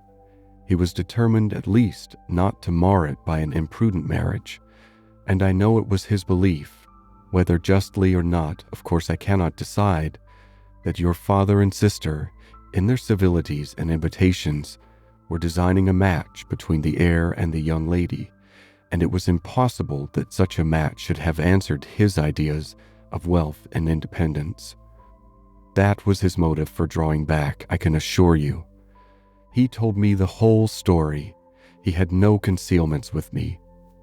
It was curious that having just left you behind me in Bath, my first and principal acquaintance on marrying should be your cousin, and that through him I should be continually hearing of your father and sister. He described one Miss Elliot, and I thought very affectionately of the other." "Perhaps," cried Anne, struck by a sudden idea, "you sometimes spoke of me to Mr. Elliot." "Oh, to be sure I did, very often. I used to boast of my own Anne Elliot, and vouch for your being a very different creature from—" She checked herself just in time. "This accounts for something which Mr. Elliot said last night," cried Anne. "This explains it. I found he had been used to hear of me. I could not comprehend how. What wild imaginations one forms where dear self is concerned. How sure to be mistaken. But I beg your pardon, I have interrupted you. Mr. Elliot married then completely for money? The circumstance, probably, which first opened your eyes to his character?" Mrs. Smith hesitated a little here. "Oh, those things are too common. When one lives in the world, a man or woman's marrying for money is too common to strike one as it ought. I was very young, and associated only with the young, and we were a thoughtless, gay set, without any strict rules of conduct. We lived for enjoyment. I think differently now. Time and sickness and sorrow have given me other notions. But at that period, I must own, I saw nothing reprehensible in what Mr. Elliot was doing. To do the best for himself passed as a duty. But was she not a very low woman? Yes, which I objected to, but he would not regard. Money was all that he wanted. Her father was a grazier, her grandfather had been a butcher, but that was all nothing. She was a fine woman, had had a decent education, was brought forward by some cousins, thrown by chance into Mr. Elliot's company, and fell in love with him. And not a difficulty or a scruple was there on his side with respect to her birth. All his caution was spent in being secured of the real amount of her fortune before he committed himself.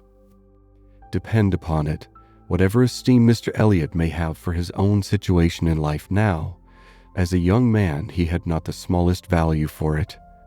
His chance of the Cullench estate was something, but all the honor of the family he held as cheap as dirt.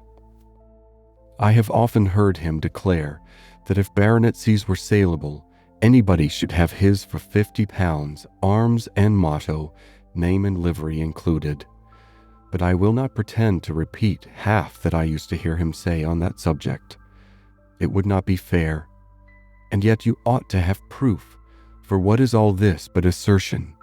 And you shall have proof." "Oh, indeed, my dear Mrs. Smith, I want none," cried Anne. "You have asserted nothing contradictory to what Mr. Elliot appeared to be some years ago. This is all in confirmation, rather, of what we used to hear and believe. I am more curious to know why he should be so different now. But for my satisfaction, if you will have the goodness to ring for Mary, stay. I am sure you will have the still greater goodness of going yourself into my bedroom and bringing me the small inlaid box which you will find on the upper shelf of the closet." Anne, seeing her friend to be earnestly bent on it, did as she was desired. The box was brought and placed before her, and Mrs. Smith, sighing over it as she unlocked it, said, "This is full of papers belonging to him, to my husband, a small portion only of what I had to look over when I lost him. The letter I am looking for was one written by Mr. Elliot to him before our marriage, and happened to be saved. Why, one can hardly imagine. But he was careless and unmethodical like other men about those things, and when I came to examine his papers, I found it with the others, still more trivial from different people scattered here and there, while many letters and memorandums of real importance had been destroyed. Here it is. I would not burn it, because being even then very little satisfied with Mr. Elliot, I was determined to preserve every document of former intimacy. I have now another motive for being glad that I can produce it."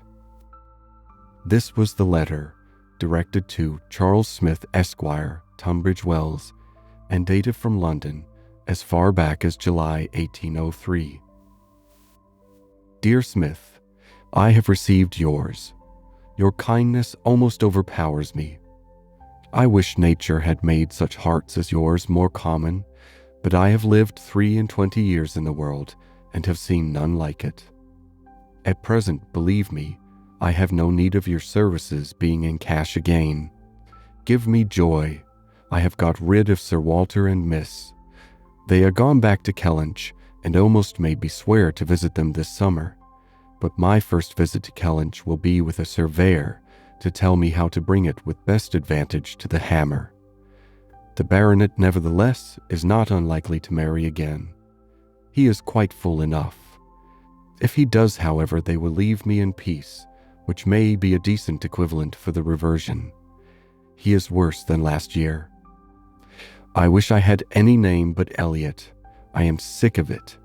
The name of Walter I can drop, thank God, and I desire you will never insult me with my second W again, meaning for the rest of my life to be only yours truly, William Elliot."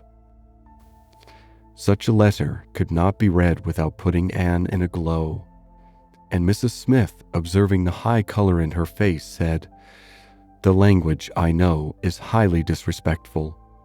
Though I have forgot the exact terms, I have a perfect impression of the general meaning. But it shows you the man. Mark his professions to my poor husband. Can anything be stronger?" Anne could not immediately get over the shock and mortification of finding such words applied to her father. She was obliged to recollect that her seeing the letter was a violation of the laws of honor, that no one ought to be judged or to be known by such testimonies, that no private correspondence could bear the eye of others, before she could recover calmness enough to return the letter which she had been meditating over and say, "Thank you. This is full proof, undoubtedly, proof of everything you were saying. But why be acquainted with us now?" "I can explain this, too," cried Mrs. Smith, smiling. "Can you really?" "Yes.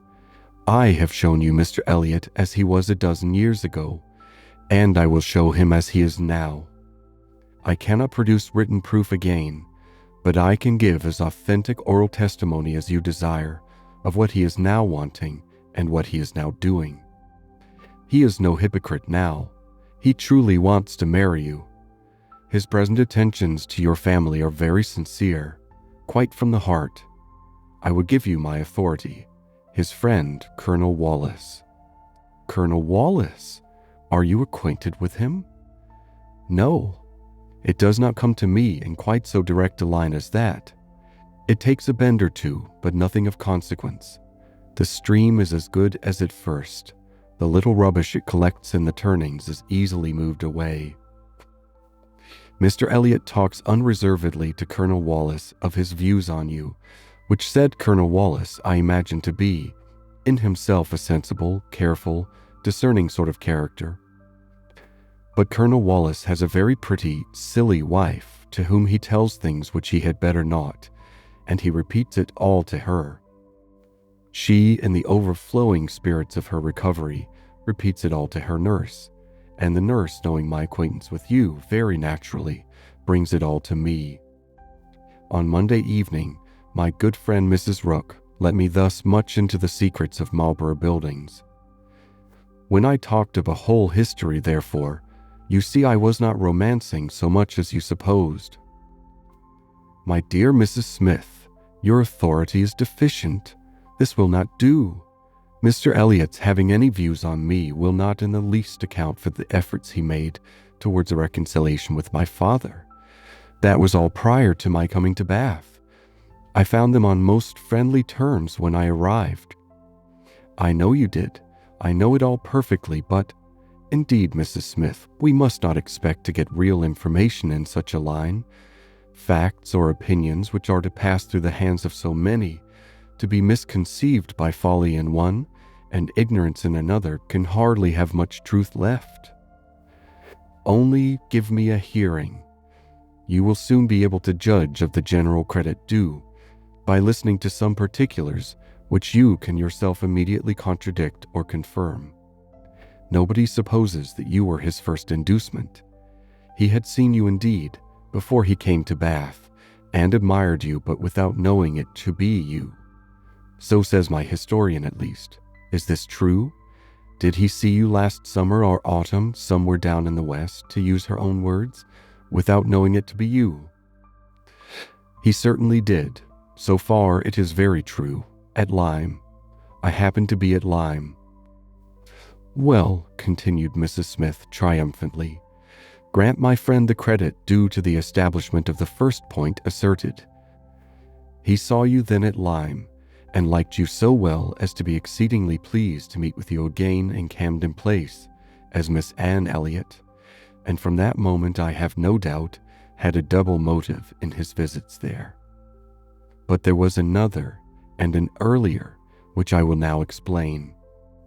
If there is anything in my story which you know to be either false or improbable, stop me. My account states that your sister's friend, the lady now staying with you, whom I have heard you mention, came to Bath with Miss Elliot and Sir Walter as long ago as September. In short, when they first came themselves, and has been staying there ever since. That she is a clever, insinuating, handsome woman, poor and plausible, and altogether such in situation and manner as to give a general idea among Sir Walter's acquaintances of her meaning to be Lady Elliot, and as general a surprise that Mrs. Elliot should be apparently blind to the danger.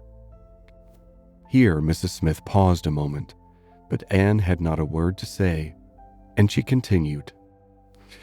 This was the light in which it appeared to those who knew the family, long before you returned to it, and Colonel Wallace had his eye upon your father enough to be sensible of it, though he did not then visiting Camden Place.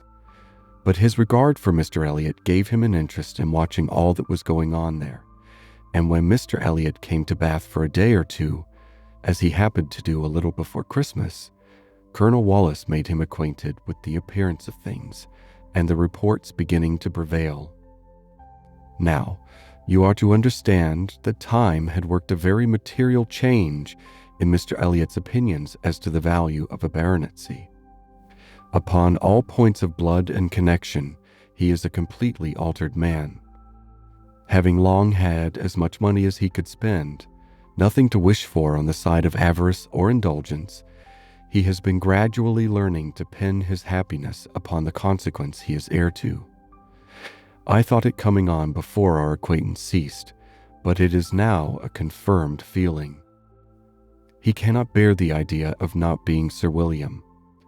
You may guess, therefore, that the news he heard from his friend could not be very agreeable, and you may guess what it produced. The resolution of coming back to Bath as soon as possible, and of fixing himself there for a time, with the view of renewing his former acquaintance and recovering such a footing in the family as might give him the means of ascertaining the degree of his danger, and of circumventing the lady if he found it material. This was agreed upon between the two friends as the only thing to be done, and Colonel Wallace was to assist in every way that he could. He was to be introduced, and Mrs. Wallace was to be introduced, and everybody was to be introduced. Mr. Elliot came back accordingly, and on application was forgiven, as you know, and readmitted into the family. And there it was his constant object, and his only object, till your arrival added another motive, to watch Sir Walter and Mrs. Clay. He omitted no opportunity of being with them, threw himself in their way, called at all hours, but I need not be particular on this subject. You can imagine what an artful man would do, and with this guide perhaps may recollect what you have seen him do. Yes, said Anne, you tell me nothing which does not accord with what I have known or could imagine. There is always something offensive in the details of cunning. The maneuvers of selfishness and duplicity must ever be revolting, but I have heard nothing which really surprises me. I know those who would be shocked by such a representation of Mr. Elliot, who would have difficulty in believing it, but I have never been satisfied. I have always wanted some other motive for his conduct than appeared. I should like to know his present opinion as to the probability of the event he has been in dread of, whether he considers the danger to be lessening or not. Lessening, I understand, replied Mrs. Smith. He thinks Mrs. Clay afraid of him, aware that he sees through her, and not daring to proceed as she might do in his absence. But since he must be absent some time or other, I do not perceive how he can ever be secure while she holds her present influence. Mrs. Wallace has an amusing idea, as nurse tells me, that it is to be put into the marriage articles when you and Mr. Elliot marry, that your father is not to marry Mrs. Clay. A scheme worthy of Mrs. Wallace's understanding by all accounts, but my sensible nurse Rook sees the absurdity of it.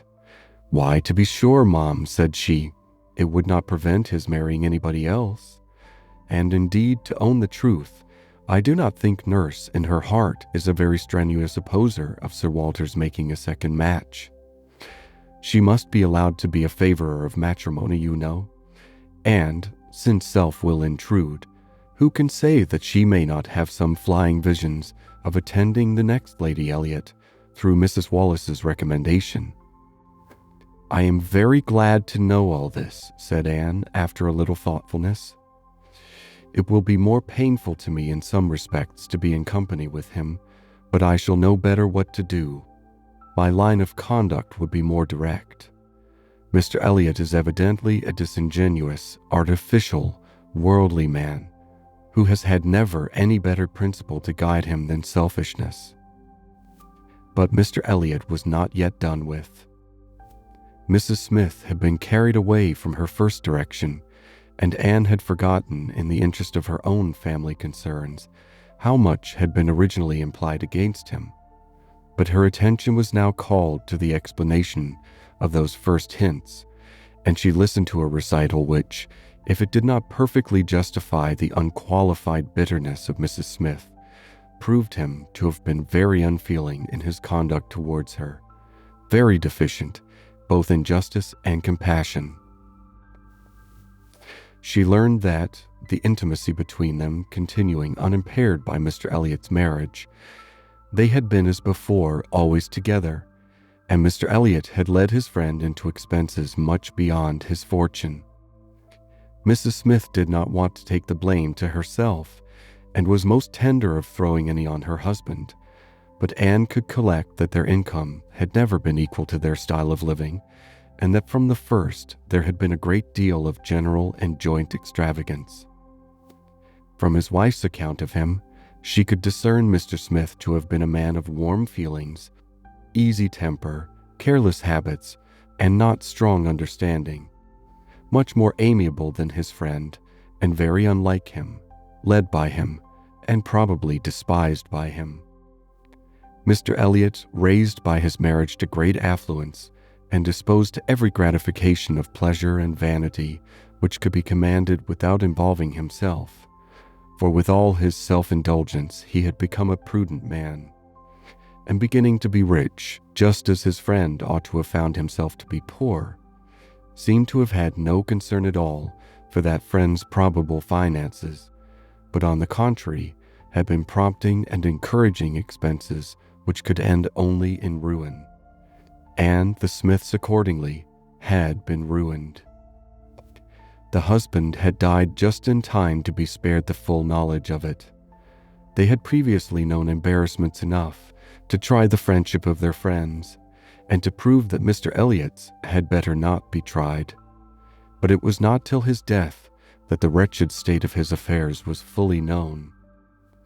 With a confidence in Mr. Elliot's regard, more creditable to his feelings than his judgment, Mr. Smith had appointed him the executor of his will.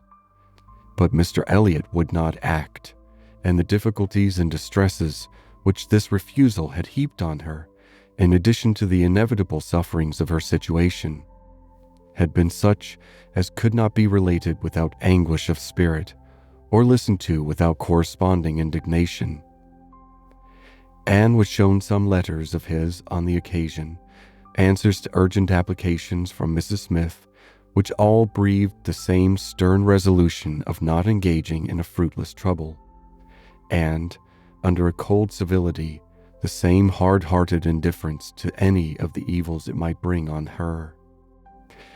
It was a dreadful picture of ingratitude and inhumanity, and Anne felt at some moments that no flagrant open crime could have been worse. She had a great deal to listen to, all the particulars of past sad scenes, all the minutiae of distress upon distress, which in former conversations had been merely hinted at, were dwelt on now with a natural indulgence.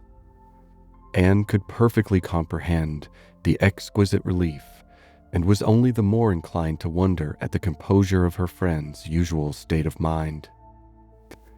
There was one circumstance in the history of her grievances of particular irritation. She had good reason to believe that some property of her husband in the West Indies, which had been for many years under a sort of sequestration for the payment of its own encumbrances, might be recoverable by proper measures, and this property, though not large, would be enough to make her comparatively rich. But there was nobody to stir in it. Mr. Elliot would do nothing, and she could do nothing herself, equally disabled from personal exertion by her state of bodily weakness, and from employing others by her want of money.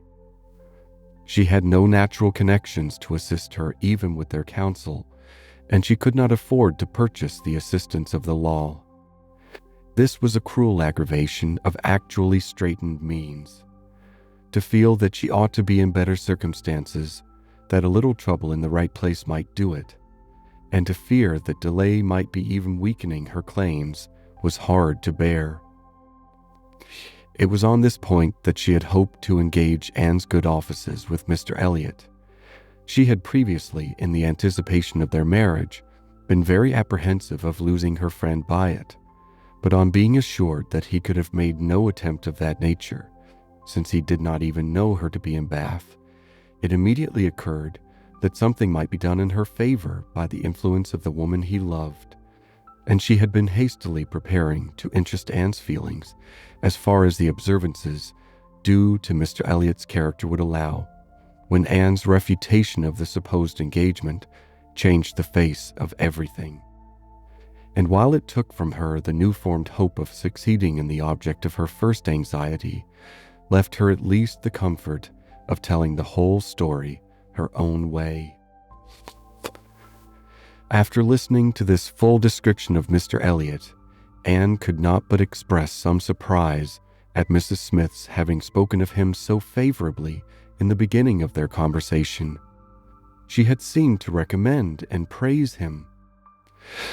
"My dear," was Mrs. Smith's reply, "there was nothing else to be done. I considered your marrying him as certain, though he might not yet have made the offer, and I could no more speak the truth of him than if he had been your husband.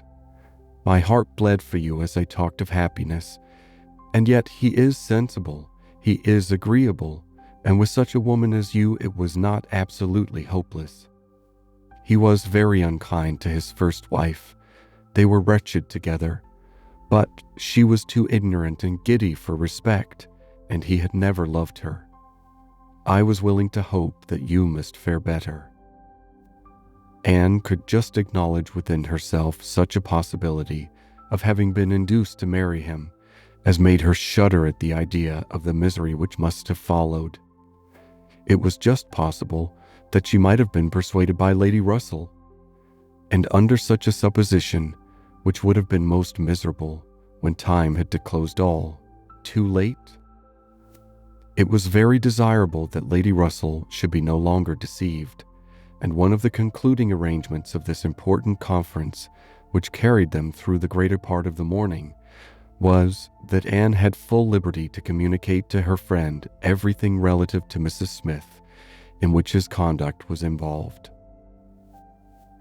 End of Chapter 21. Persuasion by Jane Austen, Chapter 22.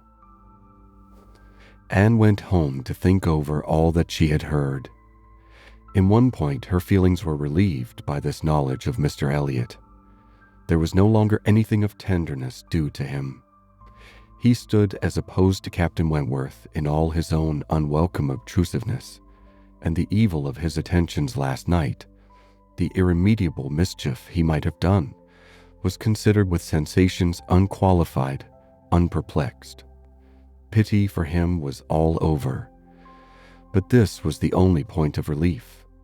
In every other respect, in looking around her or penetrating forward, she saw more to distrust and to apprehend.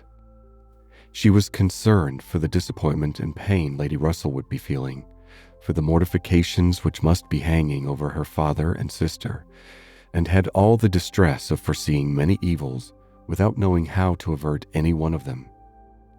She was most thankful for her own knowledge of him. She had never considered herself as entitled to reward for not slighting an old friend like Mrs. Smith, but here was a reward indeed springing from it. Mrs. Smith had been able to tell her what no one else could have done. Could the knowledge have been extended through her family? But this was a vain idea. She must talk to Lady Russell, tell her, consult with her, and having done her best, wait the event with as much composure as possible. And after all, her greatest want of composure would be in that quarter of the mind which could not be open to Lady Russell, in that flow of anxieties and fears which must be all to herself. She found on reaching home that she had, as she intended, escaped seeing Mr. Elliot, that he had called and paid them a long morning visit, but hardly had she congratulated herself and felt safe when she heard that he was coming again in the evening. "I had not the smallest intention of asking him," said Elizabeth with affected carelessness, "but he gave so many hints, so Mrs. Clay says at least." "Indeed, I do say it. I never saw anybody in my life spell harder for an invitation. Poor man, I was really in pain for him, for your hard-hearted sister, Miss Anne, seems bent on cruelty." "Oh," cried Elizabeth, "I have been rather too much used to the game to be soon overcome by a gentleman's hints.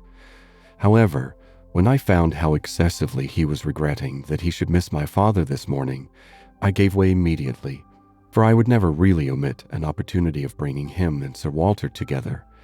They appeared to so much advantage in company with each other, each behaving so pleasantly, Mr. Elliot looking up with so much respect." "Quite delightful," cried Mrs. Clay, not daring, however, to turn her eyes towards Anne. "Exactly like father and son. Dear Miss Elliot, may I not say father and son?" "Oh, I lay no embargo on anybody's words, if you will have such ideas, but upon my word I am scarcely sensible of his attentions being beyond those of other men." "My dear Miss Elliot," exclaimed Mrs. Clay, lifting up her hands and eyes and sinking all the rest of her astonishment in a convenient silence. "Well, my dear Penelope, you need not be so alarmed about him. I did invite him, you know. I sent him away with smiles. When I found he was really going to his friends at Thornbury Park for the whole day tomorrow, I had compassion on him. Anne admired the good acting of the friend in being able to show such pleasure as she did in the expectation and in the actual arrival of the very person whose presence must really be interfering with her prime object.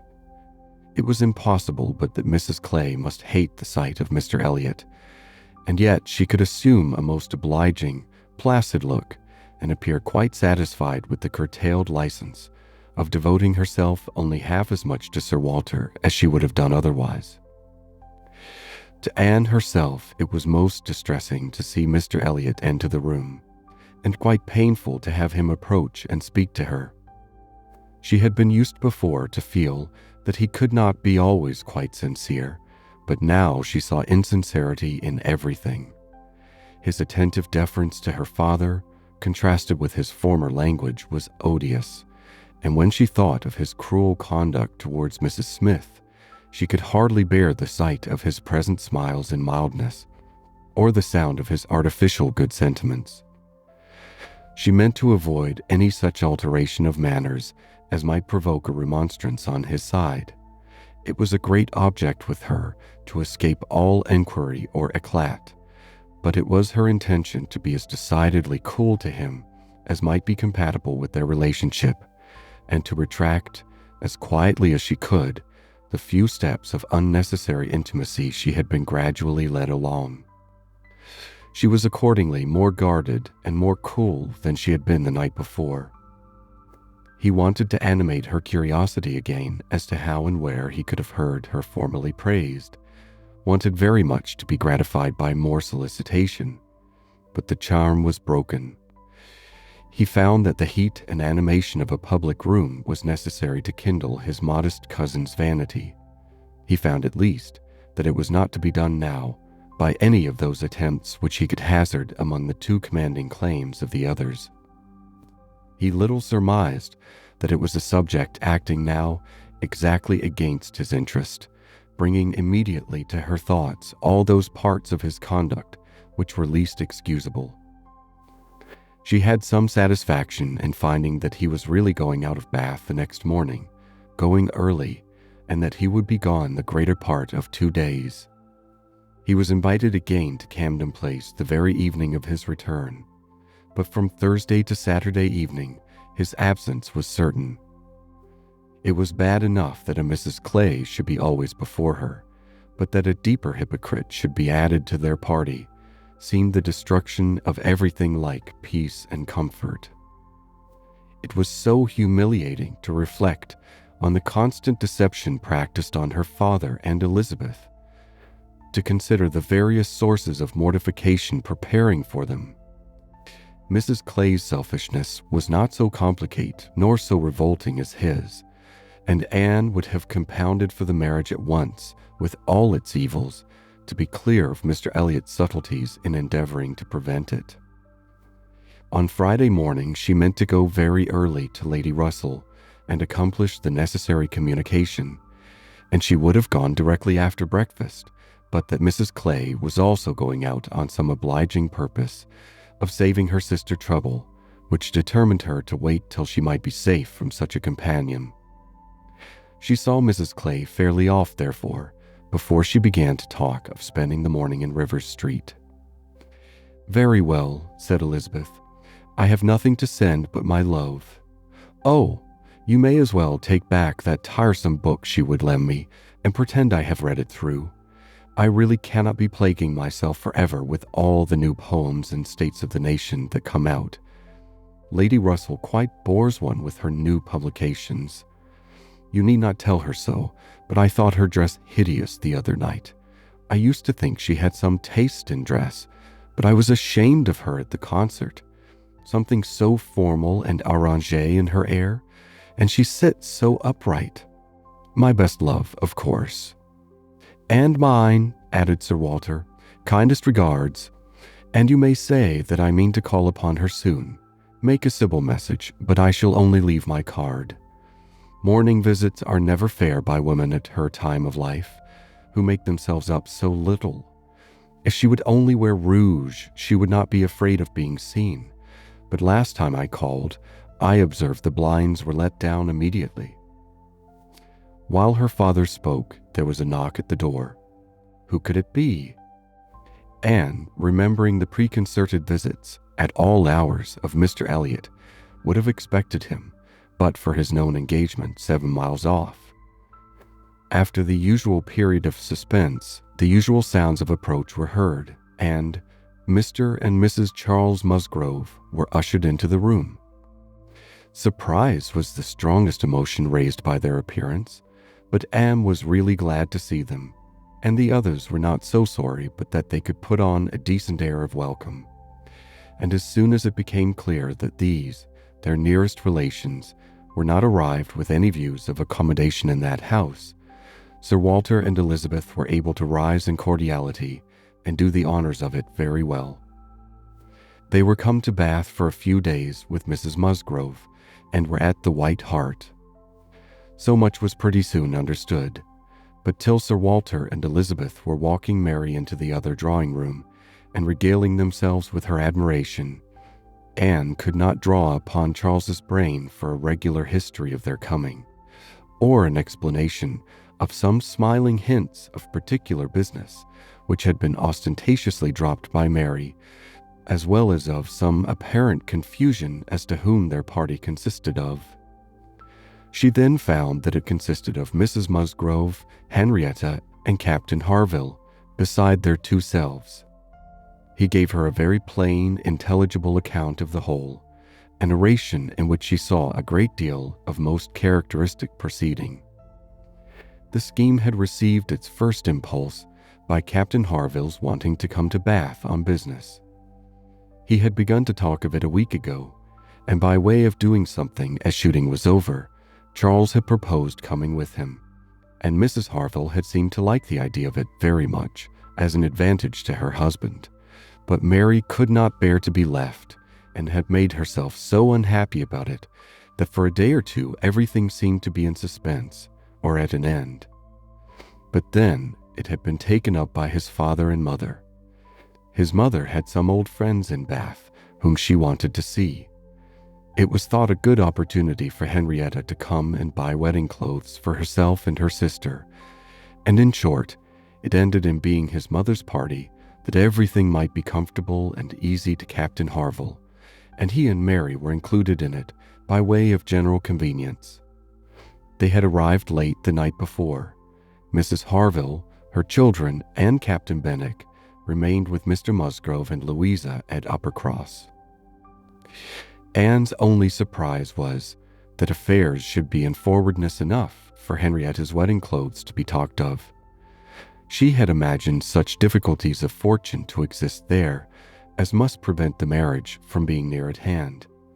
But she learned from Charles that very recently, since Mary's last letter to herself, Charles Hayter had been applied to by a friend to hold a living for a youth who could not possibly claim it under many years, and that on the strength of this present income, with almost a certainty of something more permanent long before the term in question, the 2 families had consented to the young people's wishes, and that their marriage was likely to take place in a few months, quite as soon as Louisa's. And a very good living it was, Charles added, only 25 miles from Uppercross, and in a very fine country, fine part of Dorsetshire, in the center of some of the best preserves in the kingdom, surrounded by 3 great proprietors, each more careful and jealous than the other, and to 2 of the 3 at least, Charles Hayter might get a special recommendation. Not that he will value it as he ought, he observed. Charles is too cruel about sporting. That's the worst of him. I am extremely glad indeed, cried Anne, particularly glad that this should happen, and that of 2 sisters, who both deserve equally well, and who have always been such good friends, the pleasant prospects of one should not be dimming those of the other, that they should be so equal in their prosperity and comfort. I hope your father and mother are quite happy with regard to both. Oh yes, my father would be as well pleased if the gentleman were richer, but he has no other fault to find. Money, you know, coming down with money, 2 daughters at once. It cannot be a very agreeable operation, and it straightens him as to many things. However, I do not mean to say they have not a right to it. It is very fit they should have daughters' shares, and I am sure he has always been a very kind, liberal father to me. Mary does not above half like Henrietta's match. She never did, you know. But she does not do him justice, nor think enough about Winthrop. I cannot make her attend to the value of the property. It is a very fair match as times go, and I have liked Charles Hayter all my life, and I shall not leave off now." "Oh, such excellent parents as Mr. and Mrs. Musgrove," exclaimed Anne, "should be happy in their children's marriages. They do everything to confer happiness, I am sure. What a blessing to young people to be in such hands. Your father and mother seem totally free from all those ambitious feelings which have led to so much misconduct and misery, both in young and old. I hope you think Louisa perfectly recovered now?" He answered rather hesitatingly, "Yes, I believe I do, very much recovered. But she is altered. There is no running or jumping about, no laughing or dancing. It is quite different. If one happens only to shut the door a little hard, she starts and wriggles like a young dab-chick in the water, and Benwick sits at her elbow, reading verses or whispering to her all day long." Anne could not help laughing. "That cannot be much to your taste, I know," said she, "but I do believe him to be an excellent young man." "Oh, to be sure he is. Nobody doubts it. And I hope you do not think I am so illiberal as to want every man to have the same objects and pleasures as myself. I have a great value for Benwick, and when one can but get him to talk, he has plenty to say. His reading has done him no harm, for he has fought as well as read. He is a brave fellow. I got more acquainted with him last Monday than ever I did before. We had a famous set to at rat hunting all the morning in my father's great barns, and he played his part so well that I have liked him the better ever since." Here they were interrupted by the absolute necessity of Charles's following the others to admire mirrors and china, but Anne had heard enough to understand the present state of Uppercross and rejoice in its happiness. And though she sighed as she rejoiced, her sigh had none of the ill will of envy in it. She would certainly have risen to their blessings if she could, but she did not want to lessen theirs. The visit passed off altogether in high good humor. Mary was in excellent spirits, enjoying the gaiety and the change, and so well satisfied with the journey in her mother-in-law's carriage with 4 horses, and with her own complete independence of Camden Place, that she was exactly in a temper to admire everything as she ought, and enter most readily into all the superiorities of the house as they were detailed to her. She had no demands on her father or sister, and her consequence was just enough increased by their handsome drawing-rooms. Elizabeth was, for a short time, suffering a good deal. She felt that Mrs. Musgrove and all her party ought to be asked to dine with them, but she could not bear to have the difference of style, the reduction of servants which a dinner must betray, witnessed by those who had been always so inferior to the Elliots of Kellynch. It was a struggle between propriety and vanity, but vanity got the better, and then Elizabeth was happy again. These were her internal persuasions. Old-fashioned notions, country hospitality. We do not profess to give dinners, few people in Bath do. Lady Alicia never does. Did not even ask her own sister's family, though they were here a month. And I dare say it would be very inconvenient to Mrs. Musgrove, put her quite out of her way. I am sure she would rather not come. She cannot feel easy with us. I will ask them all for an evening. That would be much better. That would be a novelty and a treat. They have not seen 2 such drawing-rooms before. They will be delighted to come tomorrow evening. It shall be a regular party, small but most elegant. And this satisfied Elizabeth, and when the invitation was given to the 2 present and promised for the absent, Mary was as completely satisfied. She was particularly asked to meet Mr. Elliot and be introduced to Lady Dalrymple and Miss Carteret, who were fortunately already engaged to come, and she could not have received a more gratifying attention. Miss Elliot was to have the honor of calling on Mrs. Musgrove in the course of the morning, and Anne walked off with Charles and Mary to go and see her and Henrietta directly. Her plan of sitting with Lady Russell must give way for the present. They all three called in Rivers Street for a couple of minutes, but Anne convinced herself that a day's delay of the intended communication could be of no consequence, and hastened forward to the White Hart to see again the friends and companions of the last autumn, with an eagerness of goodwill which many associations contributed to form. They found Mrs. Musgrove and her daughter within, and by themselves, and Anne had the kindest welcome from each. Henrietta was exactly in that state of recently improved views, of fresh-formed happiness, which made her full of regard and interest for everybody she had ever liked before at all, and Mrs. Musgrove's real affection had been won by her usefulness when they were in distress. It was a heartiness and a warmth and a sincerity which Anne delighted in the more than the sad want of such blessings at home. She was entreated to give them as much of her time as possible, invited for every day and all day long, or rather claimed as a part of the family, and in return she naturally fell into all her wonted ways of attention and assistance, and on Charles's leaving them together was listening to Mrs. Musgrove's history of Louisa, and to Henrietta's of herself, giving opinions on business and recommendations to shops, with intervals of every help which Mary required, from altering her ribbon to settling her accounts, from finding her keys and assorting her trinkets, to trying to convince her that she was not ill-used by anybody, which Mary, well amused as she generally was, in her station at a window overlooking the entrance to the pump room, could not but have her moments of imagining. A morning of thorough confusion was to be expected. A large party in a hotel ensured a quick changing, unsettled scene. 5 minutes brought a note, the next a parcel, and Anne had not been there half an hour when their dining room, spacious as it was, seemed more than half filled. A party of steady old friends were seated round Mrs. Musgrove, and Charles came back with Captains Harville and Wentworth. The appearance of the latter could not be more than the surprise of the moment.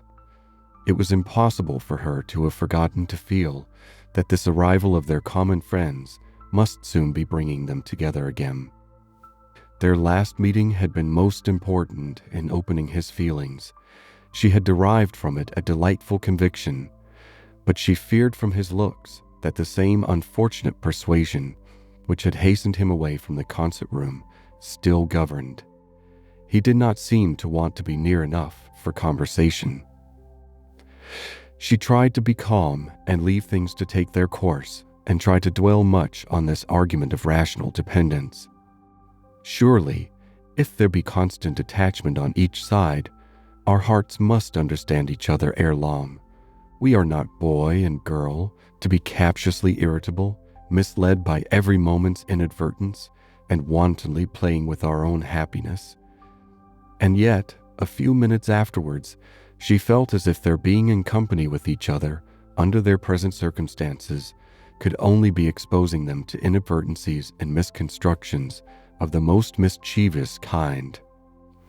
"Anne," cried Mary, still at her window, "there is Mrs. Clay, I am sure, standing under the colonnade, and a gentleman with her. I saw them turn the corner from Bath Street just now. Oh, they seem deep in talk. Who is it? Come and tell me." "Good heavens! I recollect. It is Mr. Elliot himself." "No," cried Anne quickly, "it cannot be Mr. Elliot, I assure you. He was to leave Bath at 9 this morning, and does not come back till tomorrow." As she spoke, she felt that Captain Wentworth was looking at her, the consciousness of which vexed and embarrassed her, and made her regret that she had said so much, simple as it was. Mary, resenting that she should be supposed not to know her own cousin, began talking very warmly about the family features, and protesting still more positively that it was Mr. Elliot, calling upon Anne to come and look herself. But Anne did not mean to stir, and tried to be cool and unconcerned. Her distress returned, however, on perceiving smiles and intelligent glances pass between 2 or 3 of the lady visitors, as if they believed themselves quite in the secret. It was evident that the report concerning her had spread, and a short pause succeeded, which seemed to ensure that it would now spread further. "Do come, Anne," cried Mary. "Come and look yourself. You will be too late if you do not make haste. They are parting. They are shaking hands. He is turning away. Not know Mr. Elliot, indeed. You seem to have forgot all about Lyme." To pacify Mary, and perhaps screen her own embarrassment, Anne did move quietly to the window. She was just in time to ascertain that it really was Mr. Elliot, which she had never believed, before he disappeared on one side as Mrs. Clay walked quickly off on the other. And checking the surprise, which she could not but feel at such an appearance of friendly conference between 2 persons of totally opposite interests, she calmly said, "Yes, it is Mr. Elliot, certainly. He has changed his hour of going, I suppose. That is all.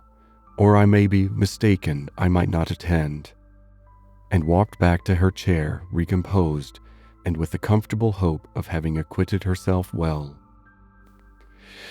The visitors took their leave, and Charles, having civilly seen them off, and then made a face at them and abused them for coming, began with, "Well, mother, I have done something for you that you will like. I have been to the theater and secured a box for tomorrow night. Aren't I a good boy? I know you love a play, and there is room for us all. It holds 9. I have engaged Captain Wentworth. Anne will not be sorry to join us, I am sure. We all like a play. Have not I done well, mother?" Mrs. Musgrove was good-humoredly beginning to express her perfect readiness for the play, if Henrietta and all the others like it, when Mary eagerly interrupted her by exclaiming, "Good heavens! Charles, how can you think of such a thing? Take a box for tomorrow night? Have you forgot that we are engaged to Camden Place tomorrow night, and that we were most particularly asked to meet Lady Dalrymple, and her daughter, and Mr. Elliot, all the principal family connections, on purpose to be introduced to them? How can you be so forgetful?" "Foo, foo," replied Charles. "What's an evening party? Never worth remembering. Your father might have asked us to dinner, I think, if he had wanted to see us. You may do as you like, but I shall go to the play." "Oh, Charles, I declare it would be too abominable if you do, when you promised to go." "No, I did not promise. I only smirked and bowed and said the word happy. There was no promise." "Ah, but you must go, Charles. It would be unpardonable to fail. We were asked on purpose to be introduced. There was always such a great connection between the Dalrymples and ourselves. Nothing ever happened on either side that was not announced immediately. We are quite near relations, you know, and Mr. Elliot, too, whom you ought so particularly to be acquainted with. Every attention is due to Mr. Elliot. Consider, my father's heir, the future representative of the family." "Don't talk to me about heirs and representatives," cried Charles. "I am not one of those who neglect the reigning power to bow to the rising sun. If I would not go for the sake of your father, I should think it scandalous to go for the sake of his heir. What is Mr. Elliot to me?" The careless expression was life to Anne, who saw that Captain Wentworth was all attention, looking and listening with his whole soul, and that the last words brought his inquiring eyes from Charles to herself. Charles and Mary still talked on in the same style, he half serious and half jesting, maintaining the scheme for the play, and she, invariably serious, most warmly opposing it, and not omitting to make it known that, however determined to go to Camden Place herself, she should not think herself very well used if they went to the play without her. Mrs. Musgrove interposed. "Oh, we had better put it off. Charles, you had much better go back and change the box for Tuesday. It would be a pity to be divided, and we should be losing Miss Anne, too, if there is a party at her father's. And I am sure neither Henrietta nor I should care at all for the play if Miss Anne could not be with us." Anne felt truly obliged to her for such kindness, and quite as much so for the opportunity it gave her of decidedly saying, "If it depended only on my inclination, Mom, the party at home, excepting on Mary's account, would not be the smallest impediment. I have no pleasure in the sort of meeting, and should be too happy to change it for a play, and with you. But it had better not be attempted, perhaps." She had spoken it, but she trembled when it was done, conscious that her words were listened to, and daring not even to try to observe their effect. It was soon generally agreed that Tuesday should be the day, Charles only reserving the advantage of still teasing his wife by persisting that he would go to the play tomorrow if nobody else would. Captain Wentworth left his seat and walked to the fireplace, probably for the sake of walking away from it soon afterwards and taking a station with less barefaced design by Anne. "You have not been long enough in Bath," said he, "to enjoy the evening parties of the place." "Oh, no, the usual character of them has nothing for me. I am no card player." You were not formerly, I know. You did not used to like cards. But time makes many changes." "I am not yet so much changed," cried Anne, and stopped, fearing she hardly knew what misconstruction. After waiting a few moments, he said, and as if it were the result of immediate feeling, "It is a period indeed. 8 years and a half is a period." Whether he would have proceeded further was left to Anne's imagination to ponder over in a calmer hour, for while still hearing the sounds he had uttered, she was startled to other subjects by Henrietta, eager to make use of the present leisure for getting out, and calling on her companions to lose no time, lest somebody else should come in. They were obliged to move. Anne talked of being perfectly ready and tried to look it, but she felt that could Henrietta have known the regret and reluctance of her heart in quitting that chair, in preparing to quit the room, she would have found, in all her own sensations for her cousin, in the very security of his affection, wherewith to pity her. Their preparations, however, were stopped short.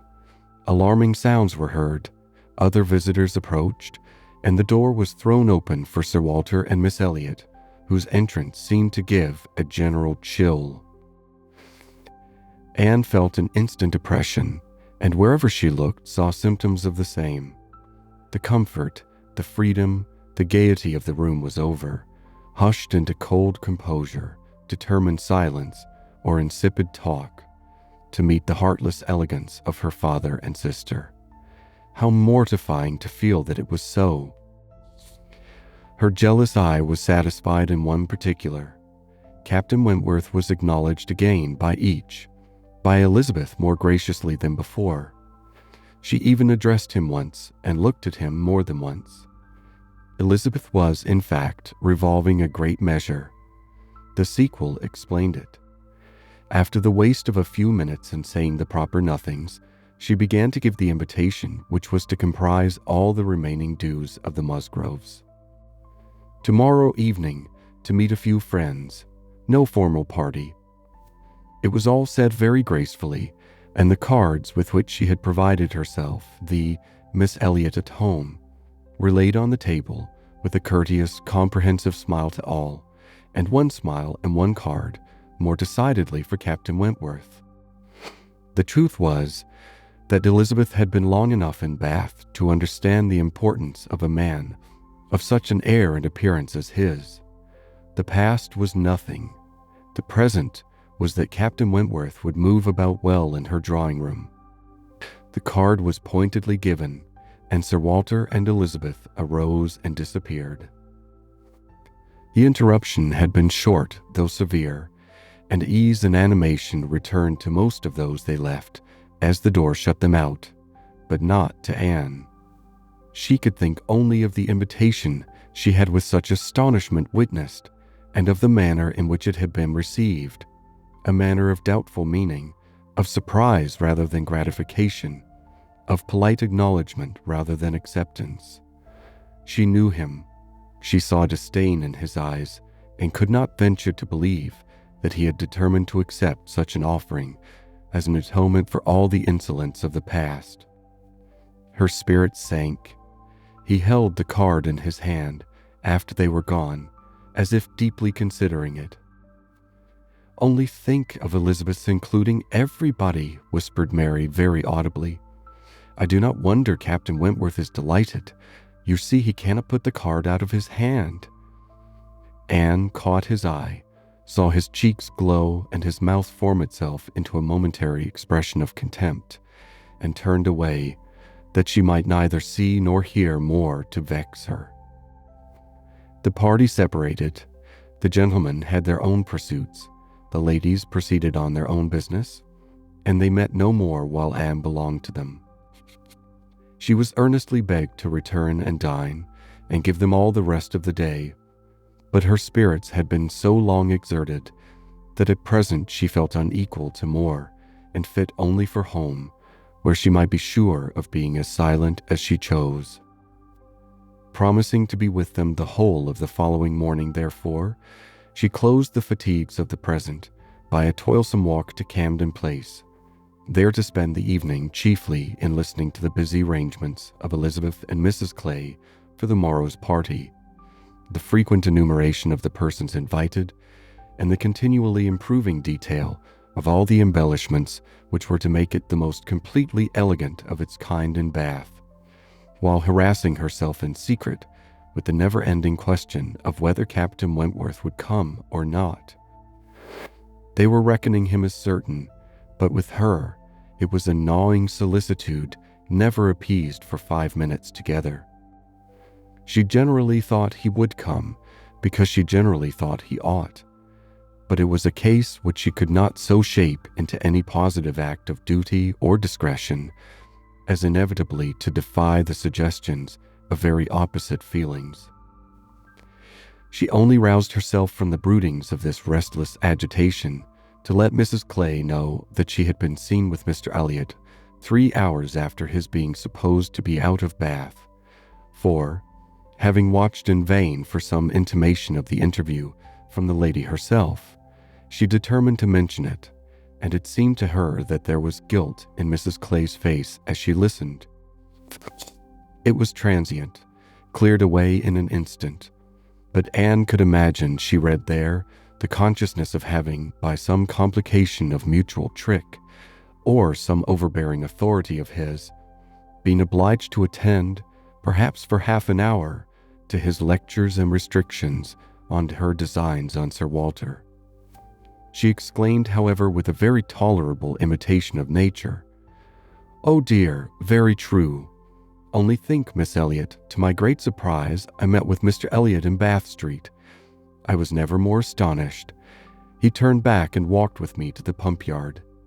He had been prevented setting off for Thornbury, but I really forget by what, for I was in a hurry and could not much attend, and I can only answer for his being determined not to be delayed in his return.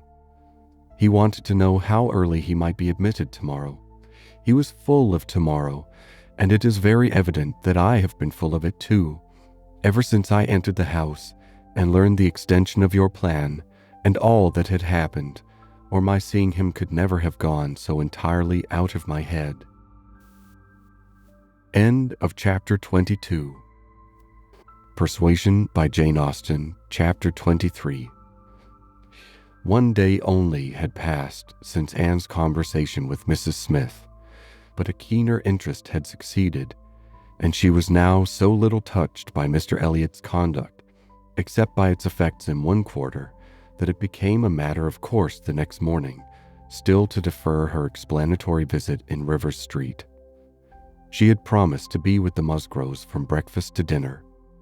Her faith was plighted, and Mr. Elliot's character, like the Sultaness Scheherazade's head, must live another day. She could not keep her appointment punctually, however. The weather was unfavorable, and she had grieved over the rain on her friend's account, and felt it very much on her own before she was able to attempt the walk. When she reached the White Hart and made her way to the proper apartment, she found herself neither arriving quite in time nor the first to arrive. The party before her were Mrs. Musgrove talking to Mrs. Croft, and Captain Harville to Captain Wentworth, and she immediately heard that Mary and Henrietta, too impatient to wait, had gone out the moment it had cleared, but would be back again soon, and that the strictest injunctions had been left with Mrs. Musgrove to keep her there till they returned. She had only to submit, sit down, be outwardly composed, and feel herself plunged at once in all the agitations which she had merely laid her account of tasting a little before the morning closed. There was no delay, no waste of time. She was deep in the happiness of such misery, or the misery of such happiness, instantly. 2 minutes after her entering the room, Captain Wentworth said, "We will write the letter we were talking of, Harville, now if you will give me materials." Materials were all at hand, on a separate table. He went to it, and nearly turning his back on them all, was engrossed by writing. Mrs. Musgrove was giving Mrs. Croft the history of her eldest daughter's engagement, and just in that inconvenient tone of voice which was perfectly audible while it pretended to be a whisper. Anne felt that she did not belong to the conversation, and yet, as Captain Harville seemed thoughtful and not disposed to talk, she could not avoid hearing many undesirable particulars, such as how Mr. Musgrove and my brother Hayter had met again and again to talk it over, what my brother Hayter had said one day, and what Mr. Musgrove had proposed the next, and what had occurred to my sister Hayter, and what the young people had wished, and what I had said at first I never could consent to, but afterwards persuaded to think might do very well, and a great deal in the same style of open-hearted communication, minutiae which, even with every advantage of taste and delicacy, good Mrs. Musgrove could not give, could be properly interesting only to the principals. Mrs. Croft was attending with great good humor, and whenever she spoke at all, it was very sensibly. Anne hoped the gentlemen might each be too much self-occupied to hear. "And so, Mom, all these things considered," said Mrs. Musgrove in her powerful whisper, "though we could have wished it different, yet altogether we did not think it fair to stand out any longer, for Charles Hayter was quite wild about it, and Henrietta was pretty near as bad. And so we thought they had better marry at once, and make the best of it, as many others have done before them. At any rate," said I, "it will be better than a long engagement." "That is precisely what I was going to observe," cried Mrs. Croft. "I would rather have young people settle on a small income at once, and have to struggle with a few difficulties together, than be involved in a long engagement. I always think that no mutual—" "Oh, dear Mrs. Croft," cried Mrs. Musgrove, unable to let her finish her speech, "there is nothing I so abominate for young people as a long engagement. It is what I always protested against for my children. It is all very well, I used to say, for young people to be engaged, if there is a certainty of their being able to marry in 6 months, or even in 12, but a long engagement—" "Yes, dear Mom," said Mrs. Croft, "or an uncertain engagement, an engagement which may be long. To begin without knowing that at such a time there will be the means of marrying, I hold to be very unsafe and unwise, and what I think all parents should prevent as far as they can." Anne found an unexpected interest here. She felt its application to herself, felt it in a nervous thrill all over her, and at the same moment that her eyes instinctively glanced towards the distant table, Captain Wentworth's pen ceased to move. His head was raised, pausing, listening, and he turned around the next instant to give a look, one quick, conscious look at her.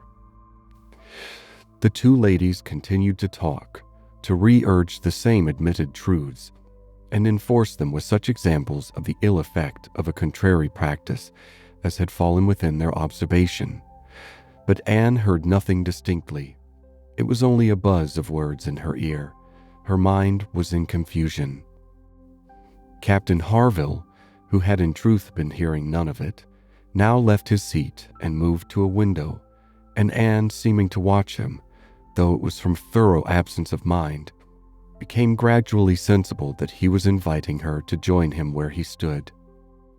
He looked at her with a smile and a little motion of the head, which expressed, "Come to me, I have something to say," and the unaffected, easy kindness of manner, which denoted the feelings of an older acquaintance than he really was, strongly enforced the invitation.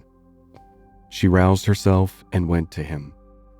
The window at which he stood was at the other end of the room, from where the two ladies were sitting, and though nearer to Captain Wentworth's table, not very near. As she joined him, Captain Harville's countenance reassumed the serious, thoughtful expression which seemed its natural character. "Look here," said he, enfolding a parcel in his hand and displaying a small miniature painting. "Do you know who that is?" "Certainly, Captain Benwick." "Yes, and you may guess who it is for." But, in a deep tone, "It was not done for her. Miss Elliot, do you remember our walking together at Lyme and grieving for him? I little thought then, but no matter. This was drawn at the Cape. He met with a very clever young German artist at the Cape, in compliance with a promise to my poor sister, sat to him, and was bringing it home for her, and I have now the charge of getting it properly set for another. It was a commission to me, but who else was there to employ? I hope I can allow for him. I am not sorry indeed to make it over to another. He undertakes it," looking towards Captain Wentworth. "He is writing about it now." And with a quivering lip, he wound up the whole by adding, "Poor Fanny, she would not have forgotten him so soon." "No," replied Anne in a low, feeling voice. "That I can easily believe. It was not in her nature. She doted on him. It would not be the nature of any woman who truly loved." Captain Harville smiled as much to say, "Do you claim that for your sex?" And she answered the question, smiling also. "Yes, we certainly do not forget you so soon as you forget us. It is perhaps our fate rather than our merit. We cannot help ourselves. We live at home, quiet, confined, and our feelings prey upon us. You are forced on exertion. You have always a profession, pursuits, business of some sort or other, to take you back into the world immediately, and continual occupation and change soon weaken impressions. Granting your assertion that the world does all this so soon for men, which, however, I do not think I shall grant, it does not apply to Benwick. He has not been forced upon any exertion. The peace turned him on shore at the very moment, and he has been living with us in our little family circle ever since." "True," said Anne, "very true. I did not recollect. But what shall we say now, Captain Harville? If the change be not from outward circumstances, it must be from within. It must be nature, man's nature, which has done the business for Captain Benwick." "No, no, it is not man's nature. I will not allow it to be more man's nature than woman's, to be inconstant and forget those they do love, or have loved. I believe the reverse. I believe in a true analogy between our bodily frames and our mental, and that as our bodies are the strongest, so are our feelings, capable of bearing most rough usage and riding out the heaviest weather." "Well, your feelings may be the strongest," replied Anne, "but the same spirit of analogy will authorize me to assert that ours are the most tender. Man is more robust than woman, but he is not longer lived, which exactly explains my view of the nature of their attachments. Nay, it would be too hard upon you if it were otherwise. You have difficulties and privations and dangers enough to struggle with. You are always laboring and toiling, exposed to every risk and hardship. Your home, country, friends, all quitted, neither time nor health nor life to be called your own. It would be too hard indeed, with a faltering voice, if woman's feelings were to be added to all this. We shall never agree upon this question, Captain Harville was beginning to say, when a slight noise called their attention to Captain Wentworth's hitherto perfectly quiet division of the room. It was nothing more than that his pen had fallen down, but Anne was startled at finding him nearer than she had supposed, and half inclined to suspect that the pen had only fallen because he had been occupied by them, striving to catch sounds, which yet she did not think he could have caught. "Have you finished your letter?" said Captain Harville. "Not quite. A few lines more. I shall have done in 5 minutes." "There is no hurry on my side. I am only ready whenever you are. I am in very good anchorage here," smiling at Anne, "well supplied and want for nothing. No hurry for a signal at all. Well, Miss Elliot," lowering his voice, "as I was saying, we shall never agree, I suppose, upon this point. No man and woman would, probably. But let me observe that all histories are against you, all stories, prose and verse. If I had such a memory as Benwick, I could bring you 50 quotations in a moment on my side the argument, and I do not think I ever opened a book in my life which had not something to say upon woman's inconstancy. Psalms and proverbs all talk of woman's fickleness.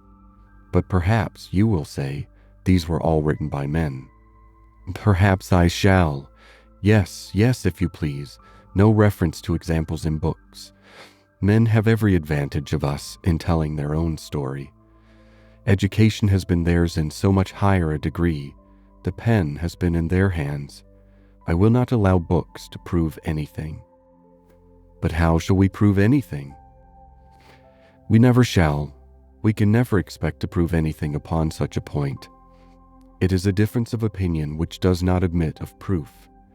We each begin, probably, with a little bias towards our own sex, and upon that bias build every circumstance in favor of it which has occurred within our own circle, many of which circumstances, perhaps those very cases which strike us the most, may be precisely such as cannot be brought forward without betraying a confidence, or in some respect, saying what should not be said." "Ah," cried Captain Harville in a tone of strong feeling, "if I could but make you comprehend what a man suffers when he takes a last look at his wife and children, and watches the boat that he has sent them off in, as long as it is in sight, and then turns away and says, 'God knows whether we ever meet again.' And then, if I could convey to you the glow of his soul when he does see them again, when, coming back after a 12-month's absence perhaps, and obliged to put into another port, he calculates how soon it be possible to get them there, pretending to deceive himself and saying, 'They cannot be here till such a day,' but all the while hoping for them 12 hours sooner, and seeing them arrive at last, as if heaven had given them wings, by many hours sooner still. If I could explain to you all this, and all that a man can bear and do, and glories to do for the sake of these treasures of his existence. I speak, you know, only of such men as have hearts," pressing his own with emotion. "Oh," cried Anne eagerly, "I hope to do justice to all that is felt by you, and by those who resemble you. God forbid that I should undervalue the warm and faithful feelings of any of my fellow creatures. I should deserve utter contempt if I dared to suppose that true attachment and constancy were known only by woman. No, I believe you capable of everything great and good in your married lives. I believe you equal to every important exertion and to every domestic forbearance so long as, if I may be allowed the expression, so long as you have an object. I mean, while the woman you love lives, and lives for you. All the privilege I claim for my own sex, it is not a very enviable one, you need not covet it, is that of loving longest, when existence or when hope is gone. She could not immediately have uttered another sentence. Her heart was too full, her breath too much oppressed. "You are a good soul," cried Captain Harville, putting his hand on her arm quite affectionately. "There is no quarreling with you, and when I think of Benwick, my tongue is tied." Their attention was called towards the others. Mrs. Croft was taking leave. "Here, Frederick, you and I part company, I believe," said she. "I am going home, and you have an engagement with your friend. Tonight we may have the pleasure of all meeting again at your party." Turning to Anne, "We had your sister's card yesterday, and I understood Frederick had a card too, though I did not see it. And you are disengaged, Frederick, are you not, as well as ourselves?" Captain Wentworth was folding up a letter in great haste, and either could not or would not answer fully. "Yes," said he, "very true. Here we separate. But Harville and I shall soon be after you. That is, Harville, if you are ready. I am in half a minute. I know you will not be sorry to be off. I shall be at your service in half a minute." Mrs. Croft left them, and Captain Wentworth, having sealed his letter with great rapidity, was indeed ready, and had even a hurried, agitated air, which showed impatience to be gone. Anne knew not how to understand it. She had the kindest "Good morning, God bless you," from Captain Harville, but from him not a word nor a look. He had passed out of the room without a look. She had only time, however, to move closer to the table where he had been writing, when footsteps were heard returning. The door opened. It was himself. He begged their pardon, but he had forgotten his gloves, and instantly crossing the room to the writing table, and standing with his back towards Mrs. Musgrove, he drew out a letter from under the scattered paper, placed it before Anne, with eyes of glowing entreaty fixed on her for a time, and hastily collecting his gloves, was again out of the room, almost before Mrs. Musgrove was aware of his being in it. The work of an instant. The revolution which one instant had made in Anne was almost beyond expression. The letter, with the direction hardly legible to Miss A.E., was evidently the one which he had been folding so hastily. While supposed to be writing only to Captain Benwick, he had been also addressing her. On the contents of that letter depended all which this world could do for her. Anything was possible, anything might be defied rather than suspense. Mrs. Musgrove had little arrangements of her own at her own table. To their protection she must trust, and, sinking into the chair which he had occupied, succeeding to the very spot where he had leaned and written, her eyes devoured the following words: "I can listen no longer in silence. I must speak to you by such means as are within my reach. You pierce my soul. I am half agony, half hope. Tell me not that I am too late, that such precious feelings are gone forever. I offer myself to you again, with a heart even more your own than when you almost broke it 8 years and a half ago. Dare not say that man forgets sooner than woman, that his love has an earlier death. I have loved none but you. Unjust I may have been, weak and resentful I have been, but never inconstant. You alone have brought me to Bath. For you alone I think and plan. Have you not seen this? Can you fail to have understood my wishes? I had not waited even these 10 days, could I have read your feelings, as I think you must have penetrated mine. I can hardly write. I am every instant hearing something which overpowers me. You sink your voice, but I can distinguish the tones of that voice when they would be lost on others. Too good, too excellent creature, you do us justice indeed. You do believe that there is true attachment and constancy among men. Believe it to be most fervent, most undeviating, in F.W. I must go, uncertain of my fate, but I shall return hither or follow your party as soon as possible. A word, a look will be enough to decide whether I enter your father's house this evening or never. Such a letter was not to be soon recovered from. Half an hour's solitude and reflection might have tranquilized her, but the 10 minutes only which now passed before she was interrupted, with all the restraints of her situation, could do nothing towards tranquility. Every moment rather brought fresh agitation. It was an overpowering happiness, and before she was beyond the first stage of full sensation, Charles, Mary, and Henrietta all came in. The absolute necessity of seeming like herself produced then an immediate struggle. But after a while she could do no more. She began not to understand a word they said, and was obliged to plead indisposition and excuse herself. They could then see that she looked very ill, were shocked and concerned, and would not stir without her for the world. This was dreadful. Would they only have gone away and left her in the quiet possession of that room, it would have been her cure.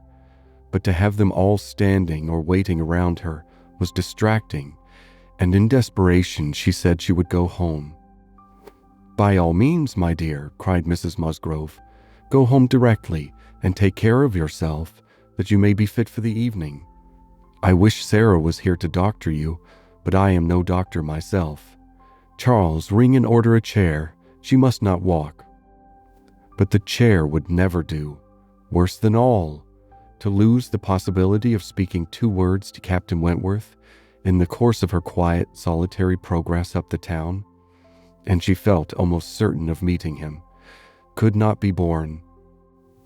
The chair was earnestly protested against, and Mrs. Musgrove, who thought only of one sort of illness, having assured herself with some anxiety that there had been no fall in the case, that Anne had not at any time lately slipped down and got a blow on her head, that she was perfectly convinced of having had no fall, could part with her cheerfully and depend on finding her better at night. Anxious to omit no precaution, Anne struggled and said, "I'm afraid, Mom, that it is not perfectly understood. Pray be so good as to mention to the other gentlemen that we hope to see your whole party this evening. I am afraid there has been some mistake, and I wish you particularly to assure Captain Harville and Captain Wentworth that we hope to see them both."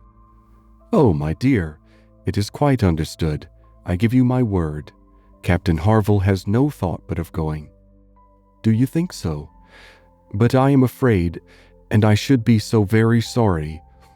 Will you promise me to mention it when you see them again? You will see them both again this morning, I dare say. Do promise me." "Oh, to be sure I will, if you wish it. Charles, if you see Captain Harville anywhere, remember to give Miss Anne's message. But indeed, my dear, you need not be uneasy. Captain Harville holds himself quite engaged, I'll answer for it, and Captain Wentworth the same, I dare say." Anne could do no more, but her heart prophesied some mischance to damp the perfection of her felicity. It could not be very lasting, however. Even if he did not come to Camden Place himself, it would be in her power to send an intelligible sentence by Captain Harville. Another momentary vexation occurred. Charles, in his real concern and good nature, would go home with her. There was no preventing him. This was almost cruel, but she could not be long ungrateful. He was sacrificing an engagement at a gunsmith's to be of use to her, and she set off with him, with no feeling but gratitude apparent. They were in Union Street, when a quicker step behind, a something of familiar sound, gave her 2 moments' preparation for the sight of Captain Wentworth. He joined them, but, as if irresolute whether to join or to pass on, said nothing, only looked. Anne could command herself enough to receive that look, and not repulsively. The cheeks which had been pale now glowed, and the movements which had hesitated were decided. He walked by her side. Presently, struck by a sudden thought, Charles said, "Captain Wentworth, which way are you going? Only to Gay Street or farther up the town?" "I hardly know," replied Captain Wentworth, surprised. "Are you going as high as Belmont? Are you going near Camden Place? Because, if you are, I shall have no scruple in asking you to take my place, and give Anne your arm to her father's door. She is rather done for this morning, and must not go so far without help, and I ought to be at that fellow's in the marketplace. He promised me the sight of a capital gun he is just going to send off, said he would keep it unpacked to the last possible moment, that I might see it, and if I do not turn back now, I have no chance. By his description, a good deal like the second-sized double barrel of mine, which you shot with one day round Winthrop." There could not be an objection. There could be only a most proper alacrity, a most obliging compliance for public view, and smiles rained in, and spirits dancing in private rapture. In half a minute, Charles was at the bottom of Union Street again, and the other two proceeding together, and soon words enough had passed between them to decide their direction towards the comparatively quiet and retired gravel walk, where the power of conversation would make the present hour a blessing indeed, and prepare it for all the immortality which the happiest recollections of their own future lives could bestow. There they exchanged again those feelings and those promises which had once before seemed to secure everything, but which had been followed by so many, many years of division and estrangement. There they returned again into the past, more exquisitely happy, perhaps, in their reunion than when it had been first projected, more tender, more tried, more fixed in a knowledge of each other's character, truth, and attachment, more equal to act, more justified in acting. And there, as they slowly paced the gradual ascent, heedless of every group around them, seeing neither sauntering politicians, bustling housekeepers, flirting girls, nor nursery maids and children, they could indulge in those retrospections and acknowledgments, and especially in those explanations of what had directly preceded the present moment, which were so poignant and so ceaseless in interest. All the little variations of the last week were gone through, and of yesterday and today there could scarcely be an end. She had not mistaken him.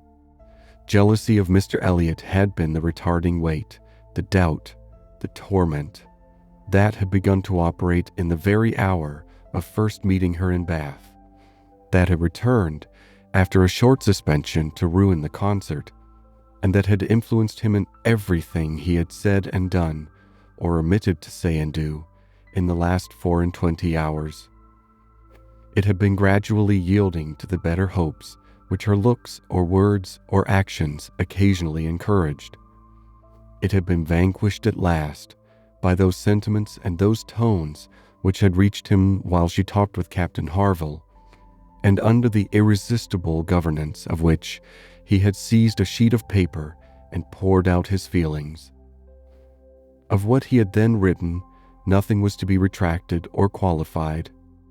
He persisted in having loved none but her. She had never been supplanted. He never even believed himself to see her equal.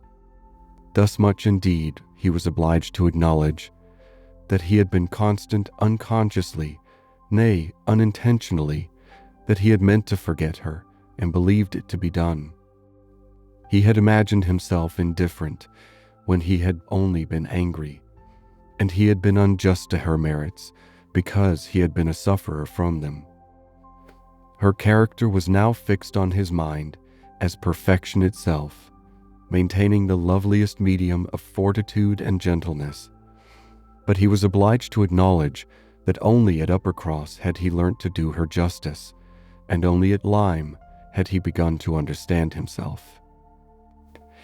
At Lyme he had received lessons of more than one sort. The passing admiration of Mr. Elliot had at least roused him, and the scenes on the Cobb and at Captain Harville's had fixed her superiority. In his preceding attempts to attach himself to Louisa Musgrove, the attempts of angry pride, he protested that he had forever felt it to be impossible, that he had not cared, could not care for Louisa, though till that day, till the leisure for reflection which followed it, he had not understood the perfect excellence of the mind with which Louisa's could so ill bear a comparison, or the perfect unrivaled hold it possessed over his own. There he had learnt to distinguish between the steadiness of principle and the obstinacy of self-will, between the darings of heedlessness and the resolution of a collected mind. There he had seen everything to exalt, in his estimation, the woman he had lost, and there begun to deplore the pride, the folly, the madness of resentment which had kept him from trying to regain her when thrown in his way. From that period his penance had become severe. He had no sooner been free from the horror and remorse attending the first few days of Louisa's accident, no sooner begun to feel himself alive again, than he had begun to feel himself, though alive, not at liberty. "I found," said he, "that I was considered by Harville an engaged man, that neither Harville nor his wife entertained a doubt of our mutual attachment. I was startled and shocked. To a degree I could contradict this instantly, but when I began to reflect that others might have felt the same, her own family, nay, perhaps herself, I was no longer at my own disposal. I was hers in honor if she wished it. I had been unguarded. I had not thought seriously on the subject before. I had not considered that my excessive intimacy must have its danger of ill consequence in many ways, and that I had no right to be trying whether I could attach myself to either of the girls, at the risk of raising even an unpleasant report, were there no other ill effects. I had been grossly wrong, and must abide the consequences." He found too late, in short, that he had entangled himself, and that precisely as he became fully satisfied of his not caring for Louisa at all, he must regard himself as bound to her, if her sentiments for him were what the Harvilles supposed. It determined him to leave Lyme and await her complete recovery elsewhere. He would gladly weaken by any fair means whatever feelings or speculations concerning him might exist, and he went therefore to his brothers, meaning after a while to return to Kellynch and act as circumstances might require. "I was 6 weeks with Edward," said he, "and saw him happy. I could have no other pleasure. I deserved none.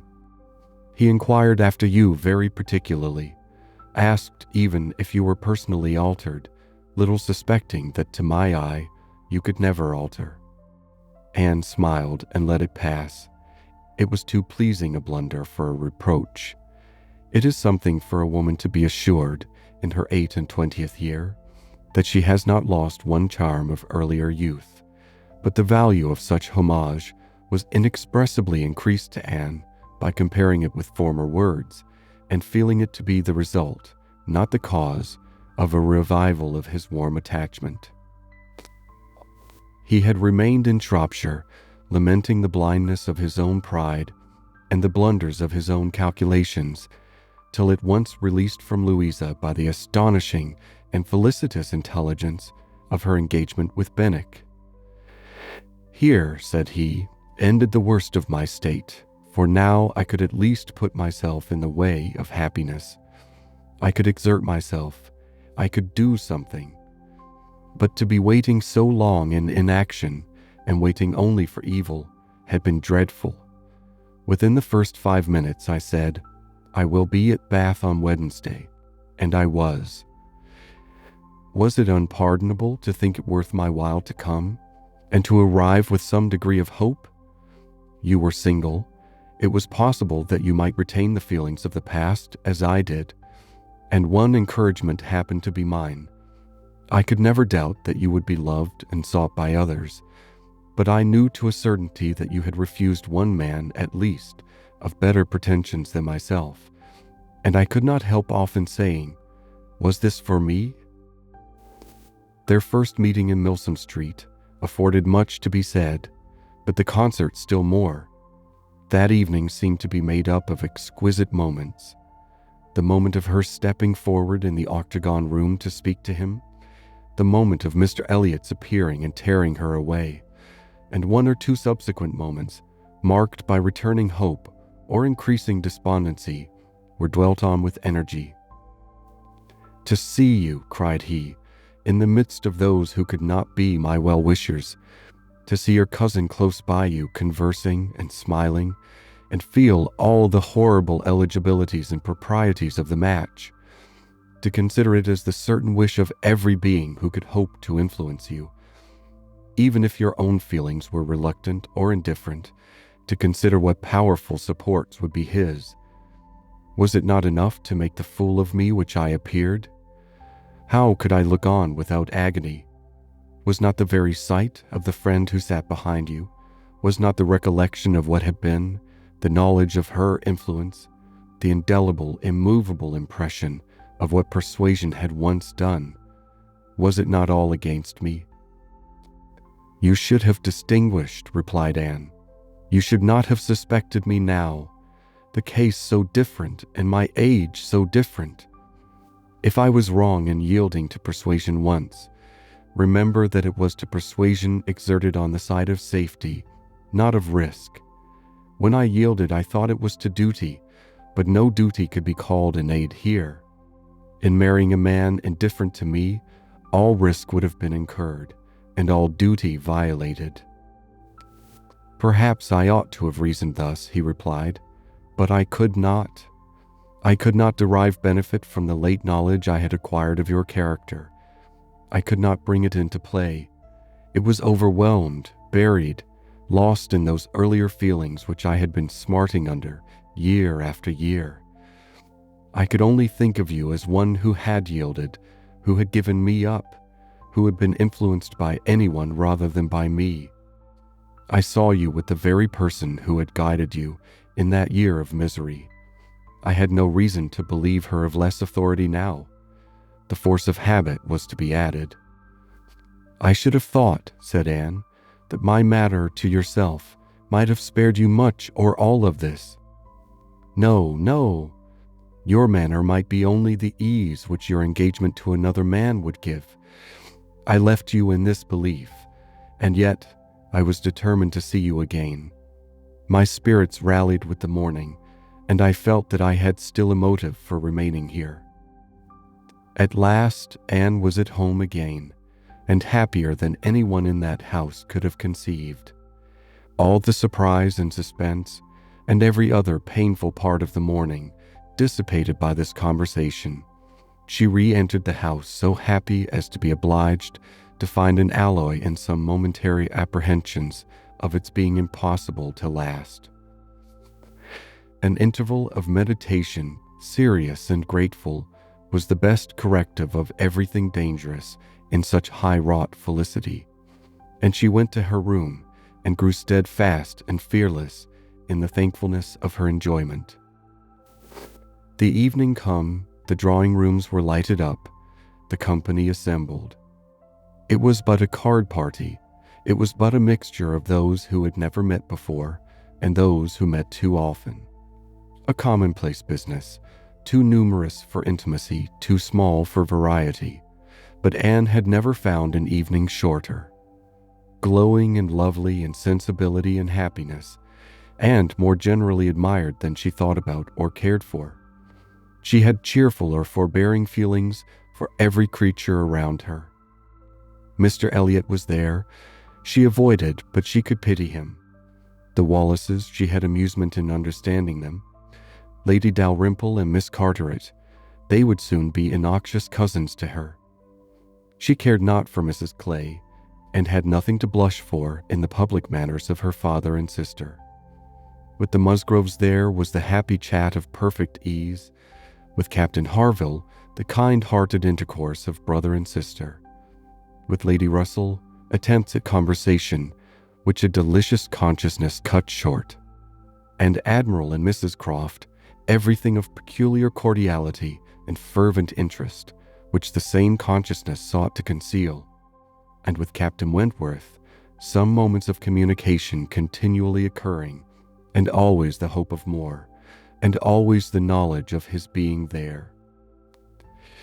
It was in one of these short meetings, each apparently occupied in admiring a fine display of greenhouse plants, that she said, "I have been thinking over the past, and trying impartially to judge of the right and wrong, I mean with regard to myself, and I must believe that I was right, much as I suffered from it, that I was perfectly right in being guided by the friend whom you will love better than you do now. To me she was in the place of a parent. Do not mistake me, however. I am not saying that she did not err in her advice. It was perhaps one of those cases in which advice is good or bad only as the event decides, and for myself, I certainly never should, in any circumstance of tolerable similarity, give such advice. But I mean that I was right in submitting to her, and that if I had done otherwise, I should have suffered more in continuing the engagement than I did even in giving it up, because I should have suffered in my conscience.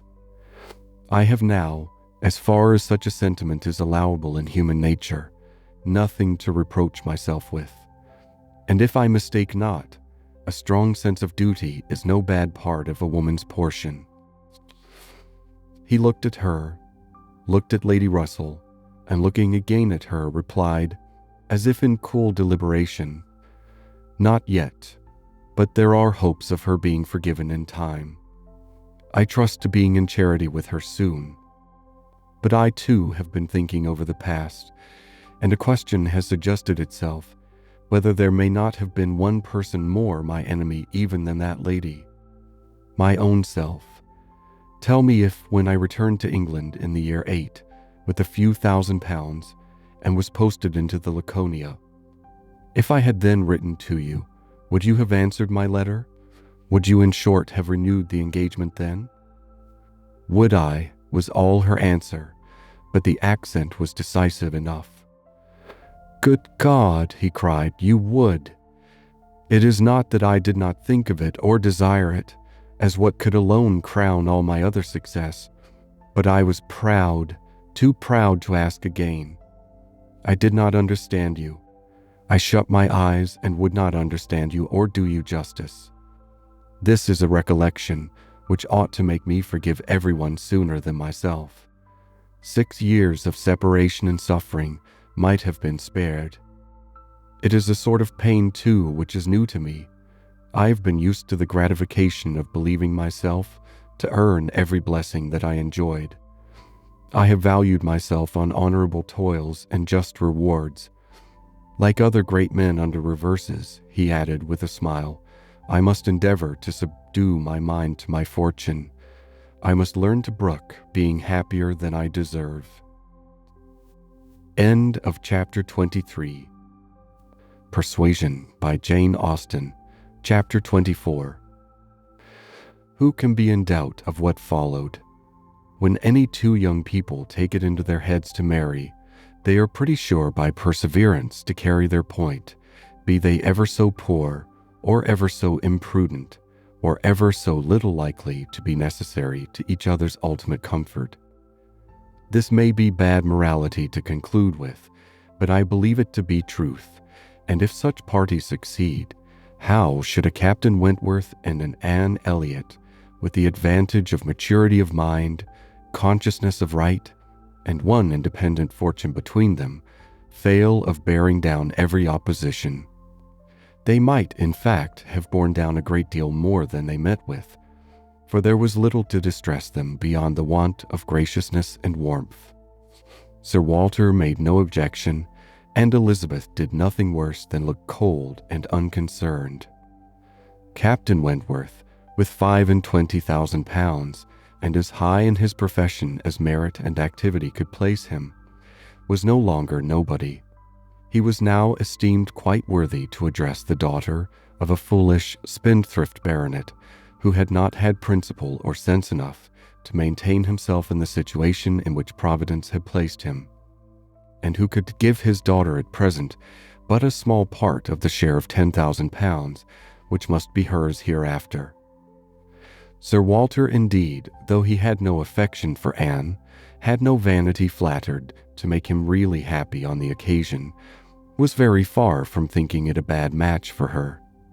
On the contrary, when he saw more of Captain Wentworth, saw him repeatedly by daylight, and eyed him well, he was very much struck by his personal claims, and felt that his superiority of appearance might not be unfairly balanced against her superiority of rank.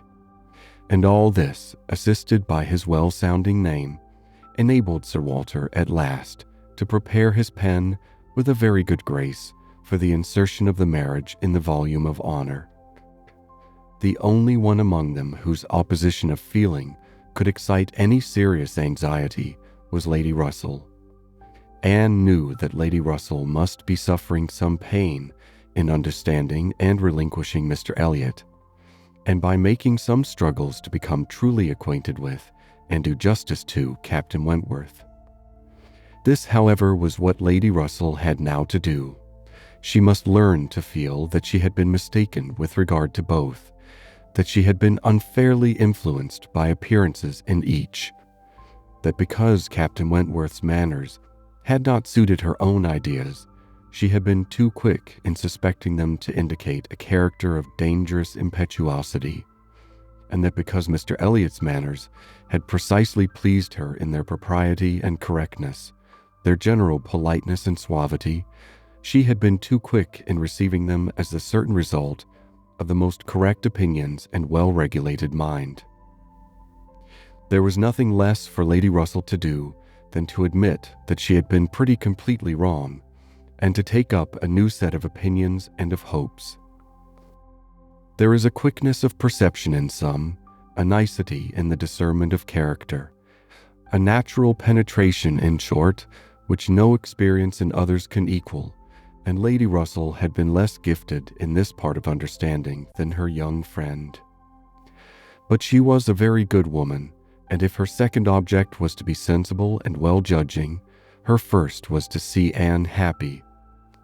She loved Anne better than she loved her own abilities, and when the awkwardness of the beginning was over, found little hardship in attaching herself as a mother to the man who was securing the happiness of her other child. Of all the family, Mary was probably the one most immediately gratified by the circumstance. It was creditable to have a sister married, and she might flatter herself with having been greatly instrumental to the connection by keeping Anne with her in the autumn. And as her own sister must be better than her husband's sisters, it was very agreeable that Captain Wentworth should be a richer man than either Captain Benwick or Charles Hayter. She had something to suffer, perhaps, when they came into contact again, in seeing Anne restored to the rights of seniority and the mistress of a very pretty landaulette, but she had a future to look forward to of powerful consolation.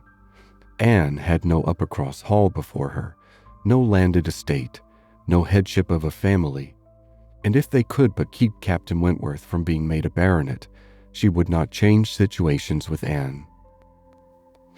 It would be well for the eldest sister if she were equally satisfied with her situation, for a change is not very probable there. She had soon the mortification of seeing Mr. Elliot withdraw, and no one of proper condition has since presented himself to raise even the unfounded hopes which sunk with him. The news of his cousin Anne's engagement burst on Mr. Elliot most unexpectedly. It deranged his best plan of domestic happiness, his best hope of keeping Sir Walter single by the watchfulness which a son-in-law's rights would have given. But though discomfited and disappointed, he could still do something for his own interest and his own enjoyment.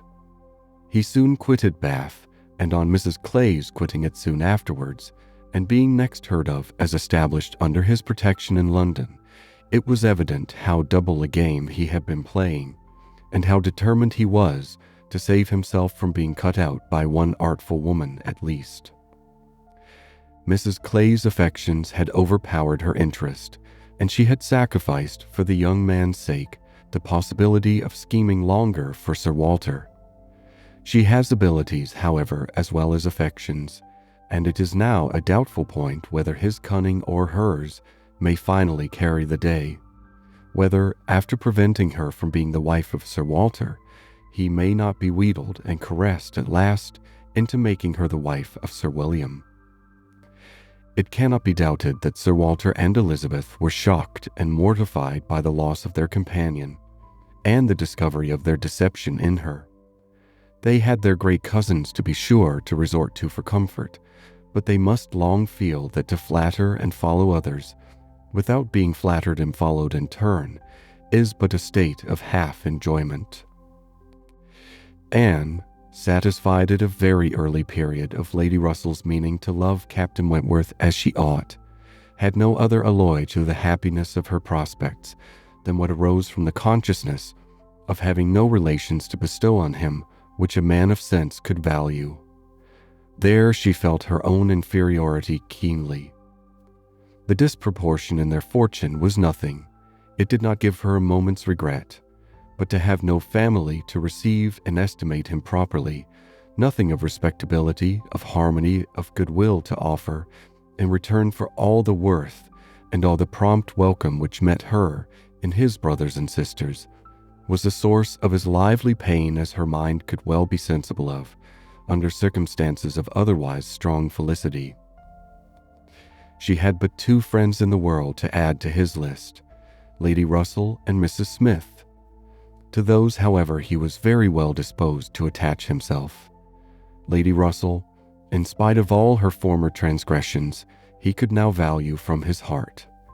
While he was not obliged to say that he believed her to have been right in originally dividing them, he was ready to say almost everything else in her favor. And as for Mrs. Smith, she had claims of various kinds to recommend her quickly and permanently. Her recent good offices by Anne had been enough in themselves, and their marriage, instead of depriving her of one friend, secured her two. She was their earliest visitor in their settled life, and Captain Wentworth, by putting her in the way of recovering her husband's property in the West Indies, by writing for her, acting for her, and seeing her through all the petty difficulties of the case, with the activity and exertion of a fearless man and a determined friend, fully requited the services which she had rendered, or ever meant to render, to his wife. Mrs. Smith's enjoyments were not spoiled by this improvement of income, with some improvement of health, and the acquisition of such friends to be often with, for her cheerfulness and mental alacrity did not fail her, and while these prime supplies of good remained, she might have bid defiance even to greater accessions of worldly prosperity. She might have been absolutely rich and perfectly healthy, and yet be happy. Her spring of felicity was in the glow of her spirits, as her friend Anne's was in the warmth of her heart. Anne was tenderness itself, and she had the full worth of it in Captain Wentworth's affection. His profession was all that could ever make her friends wish that tenderness less, the dread of a future war all that could dim her sunshine. She gloried in being a sailor's wife, but she must pay the tax of quick alarm for belonging to that profession which is, if possible, more distinguished in its domestic virtues than in its national importance. End of chapter 24, and end of Persuasion by Jane Austen. Thank you for being cozy and listening to Southern Cadence. Remember to subscribe to get notified and listen to our other stories.